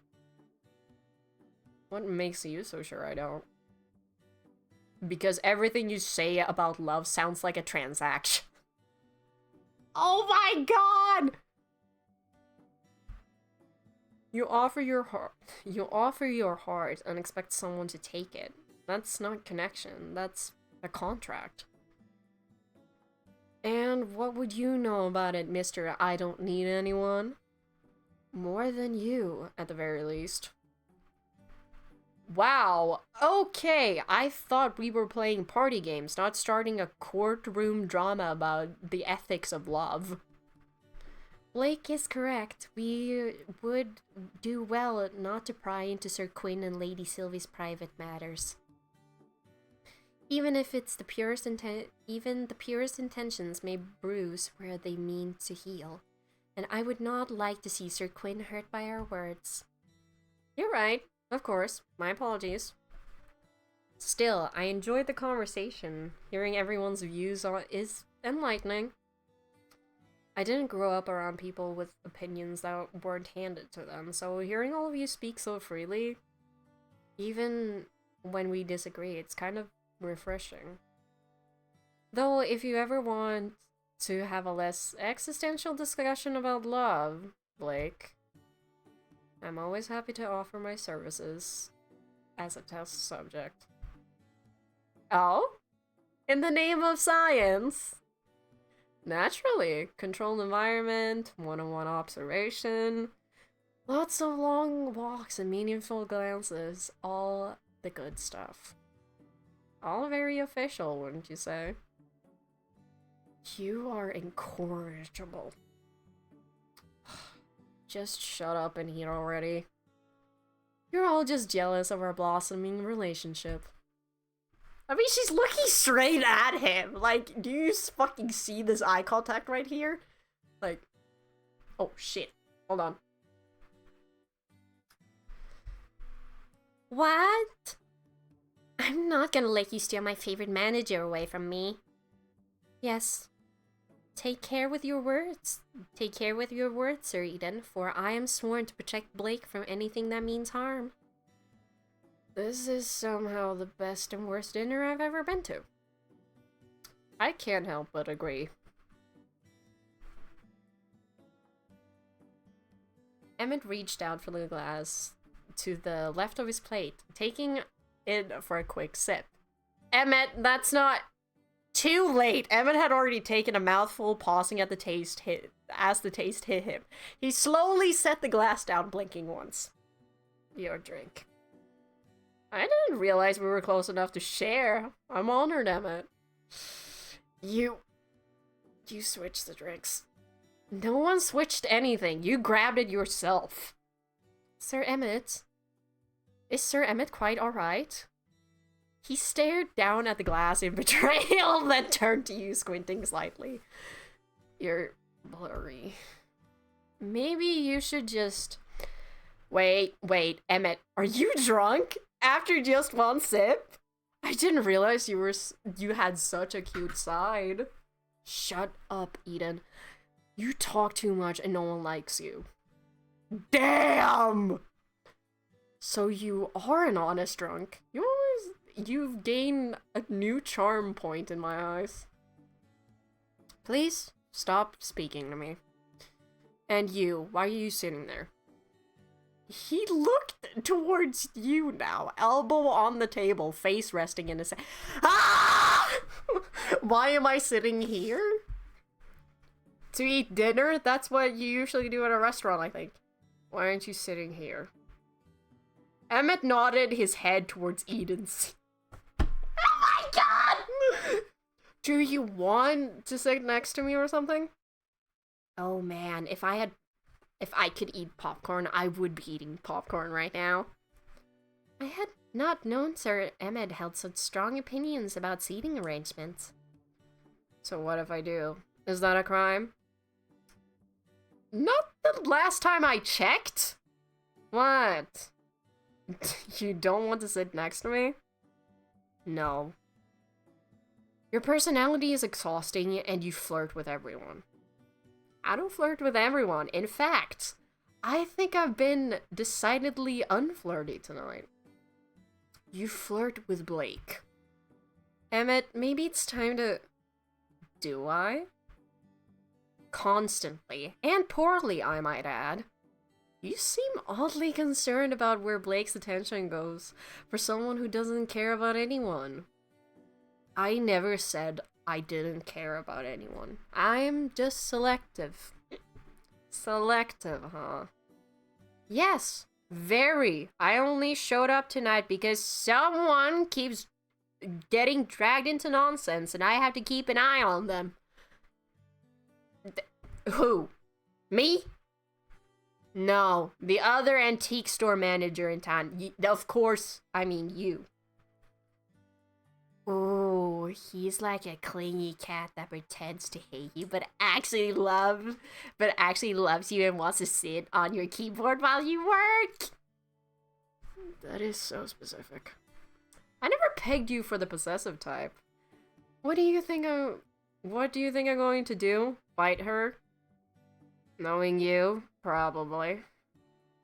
You need not worry. No one is getting bitten on my watch, Sir Emmett. Everyone shut up. No one's going to bite me. Not unless you say please, at least. Oh! Oh, I will. I will. Lucille? Lucille, back down. Please keep your mouth to yourself, Sir Eden, lest you lose it. Lose my mouth. Alright, I'll be good. I doubt it. Blake, you should come sit next to me for your safety. That's a little hard when I'm sharing a dinner with Florian, don't you think? You can share mine.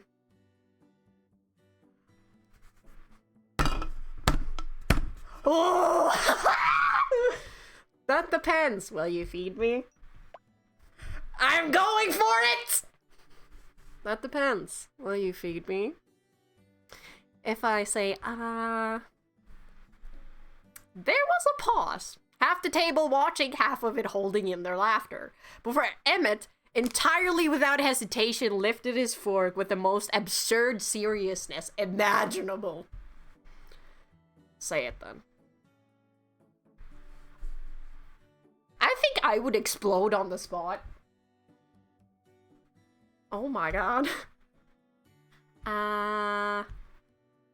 The fork slipped past your lips. It was a simple gesture, but something about it, about the way his eyes were on you and the look in them, was strangely intimate. Oh my gosh, he actually did it. Wow, that's pretty good. I'll have to try it next time. But I think I'll stay here to finish my meal.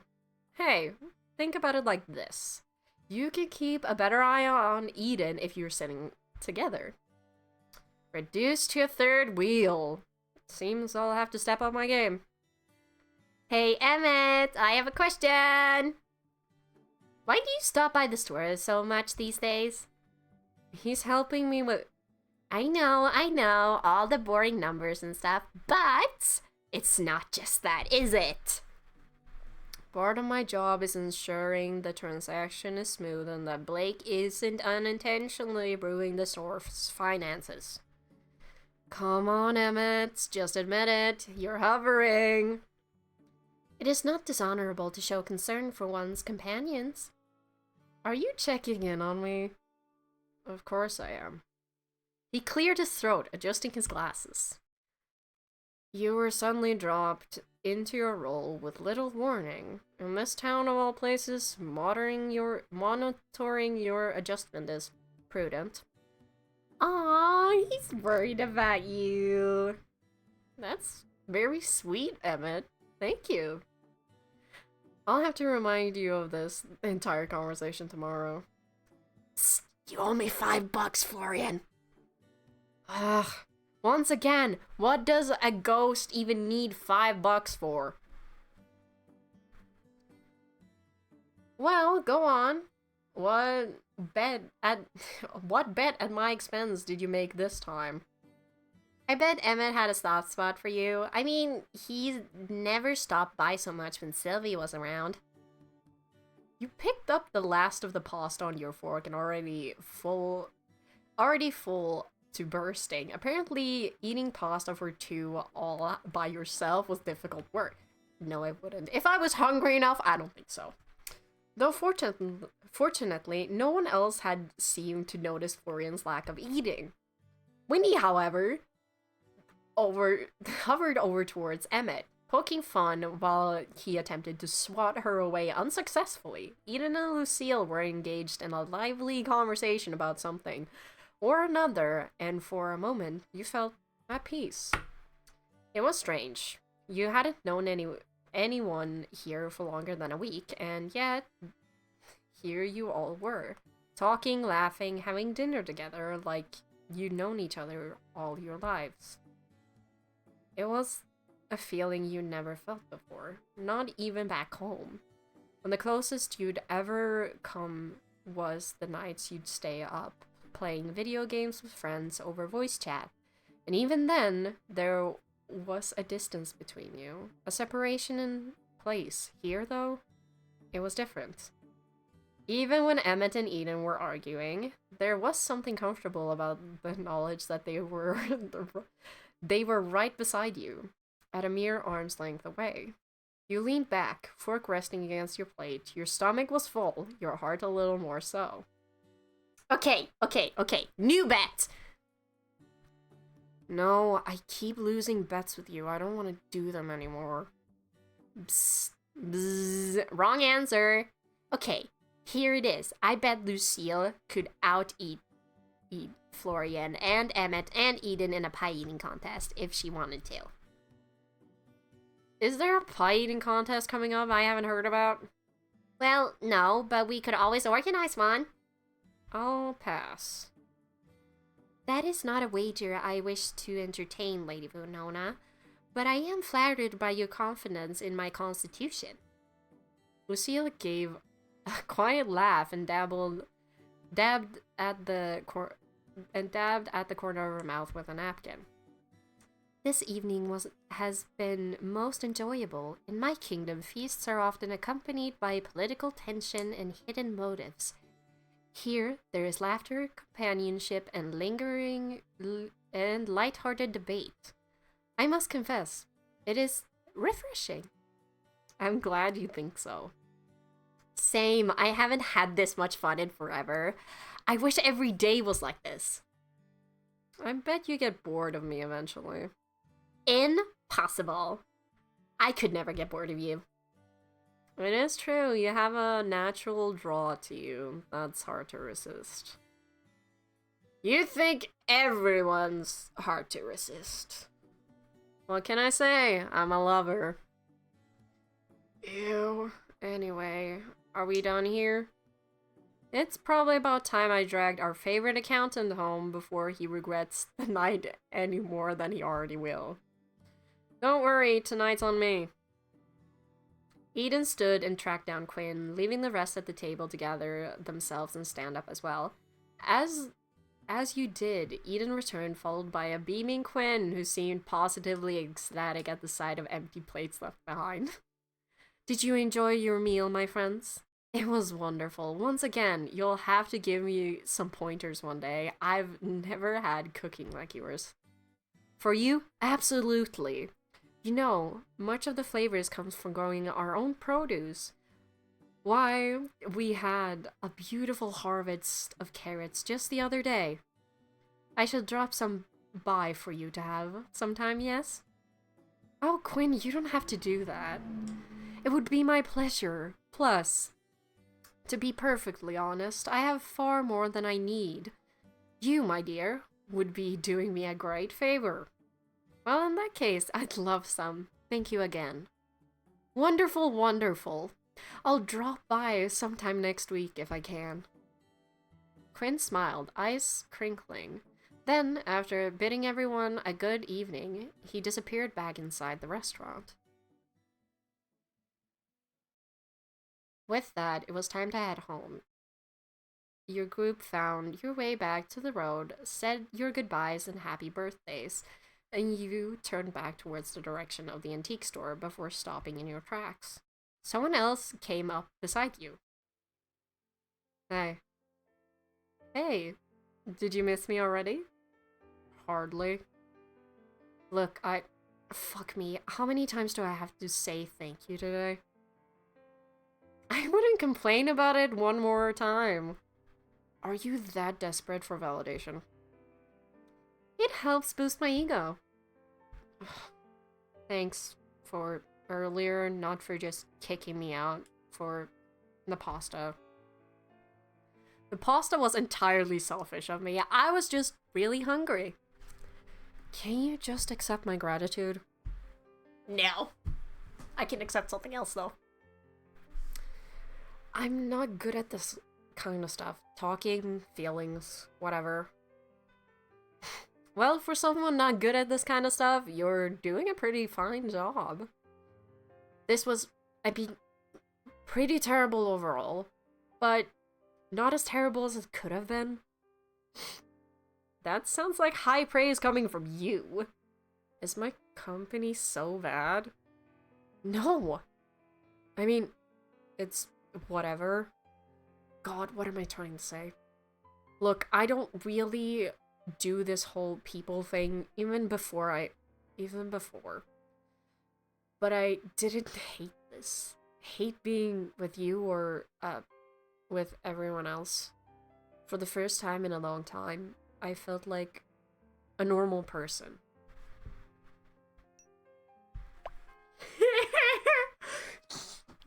I'm gonna keep flirting with everybody! Normal is nice, but I'm here for you. Whether you're feeling normal or strange, or like you want to bite me. You shouldn't say that so casually, I'll get the wrong idea. What? That I wouldn't mind? You're insane. Jesus. Maybe. But you're still talking to me, so what does that make you?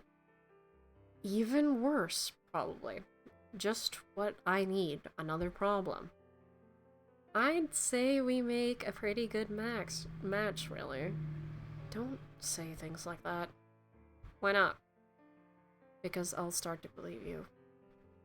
He didn't look at you as he said it, but his voice was quiet, genuine, like the words had slipped out before he could stop them. And I don't know what I'd do with that. I'm gonna go. See you tomorrow. You better! He hesitated just for a moment before he turned and slipped away into the night. You were searching around in your pocket for your keys when you heard the sound of footsteps against gravel. What the fuck?! Who dis? Who dis? Who is that? Working late? The keys dropped out of your hand and fell to the ground as your eyes peered through the darkness to notice someone leaning against a wall a few feet away from you. His red hair was framed by black tips, and his eyes were dark, his expression unreadable under the night sky. Hidden behind his hair was a black tattoo wrapping itself around his throat. My bad. Didn't mean to startle you. Place like this, I thought it'd be closed by now.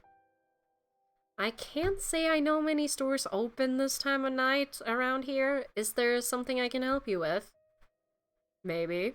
Maybe not. I suppose we'll work it out together, eh? This your place? Kind of. I'm just looking after it. It belongs to my aunt, actually. Sylvie Marigold, right? She's pretty famous around here. That's an impressive family tree if I've ever seen one. You know her, then? He tilted his head, his eyes narrowing slightly. In passing. It is hard not to, really. She collects attention in a town like this. I hadn't heard she was leaving town. Well, I guess she doesn't owe anyone an explanation. She'll be back soon enough anyway. No, I suppose she doesn't. It does make me curious, though. Leaving so suddenly does feel like running, don't you think? Maybe she just needed a holiday. Maybe. Either way, you're not what I expected to find. What were you expecting? Hard to say. But I imagine we'll both find out soon enough. Then he smiled. You couldn't tell if it was cold or warm. Well, don't let me keep you. He stepped aside, gesturing towards the door. Wouldn't want to be the reason you miss curfew. As you bent down to pick up your keys, you felt his eyes on you. Not necessarily threatening, but there nonetheless. Just so you know, I happen to know someone who's very curious about you. Yeah? Should I be flattered or concerned? Maybe both. I'm sure we'll see each other around, Blake Marigold. He turns, hands in pockets, already walking away. Hey, what's your name? Kale. I don't fucking know how to say that. Don't forget it, alright? You hurried inside and locked the door behind you. Because that wasn't weird. Well, I say, here I am, humble spellbook, patiently waiting for the master for a promised training session, only to be abandoned. Left to wither all day in this dusty room. I'm not surprised, master, just disappointed. Barney! Listen, our lesson might need to be put on hold for just a little longer. I bumped into someone outside. I suggest watching where you're going then, master. It takes no magical prowess.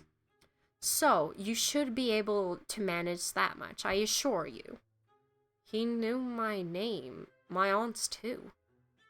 Said he was just curious, but something felt off. Did he reek of sulfur? Speaking cryptic riddles. Glow ominously? I do hope he wasn't glowing, master. Strangers who glow are never up to any good. What? No, nothing like that. He just had red and black hair? Dressed kind of cool, I suppose. Black tattoo on his neck. He said his name was Kale. Kale, you say? Yeah, does that mean anything to you? Kale, tattoo on his neck, stars above, where have I heard that name before? He clears his throat, very deliberately. Well, I would never jump to conclusions without proper research. That would be terribly unprofessional of me. However, I may need to consult my appendix of suspicious persons, errant entities, and known troublemakers. It's a rather long list, you understand. Well, thank you for that, I think. Of course, it is my pleasure, master. It seems our lesson will once again be put on hold. Please do try not to suddenly combust or otherwise harm yourself in the meantime. I would hate to be placed back on the shelf waiting for the next terrible spellcaster to come my way. I'll do my best not to combust. I combust, but who said that? That is bare minimum effort, master, but I suppose I'll take it. You smiled faintly and moved to replace your day clothes with your pajamas. The quiet of the apartment settling around you like a familiar quilt. Barnabas drifted lazily to your desk, muttering something about cross-referencing character flaws. You decided it was best to leave him be. Of what you knew of him, he sometimes needed to mutter strangely to himself. You turned toward the window, your reflection soft against the darkened glass. Outside the town, old Willowmist slept quiet, calm, and just a little strange. And tomorrow, you'd open the shop again, maybe learn a spell, maybe meet someone new. But tonight, for now, you were home.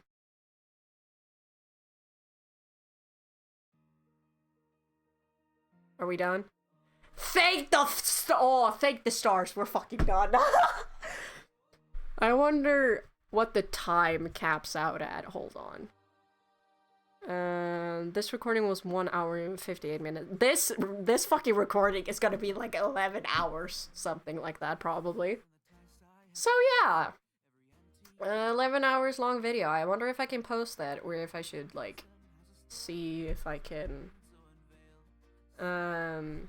like cut it short. I don't know. The next game we'll be playing is The Kid at the Back. Checking my notifications, blah blah blah. Okay, but yeah, don't forget to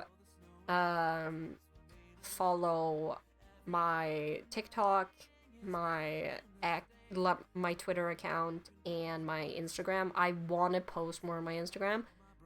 Bruh, a demo that's like 11 hours, that's a lot. That's a lot. We hope you enjoy the first week of the game. I wish you wrote it was just 1 week, but I didn't see that. Wishlist the game on Steam. Yeah, I will probably do that. Anyways, we'll see if my computer explodes when I export the entire video. Bye!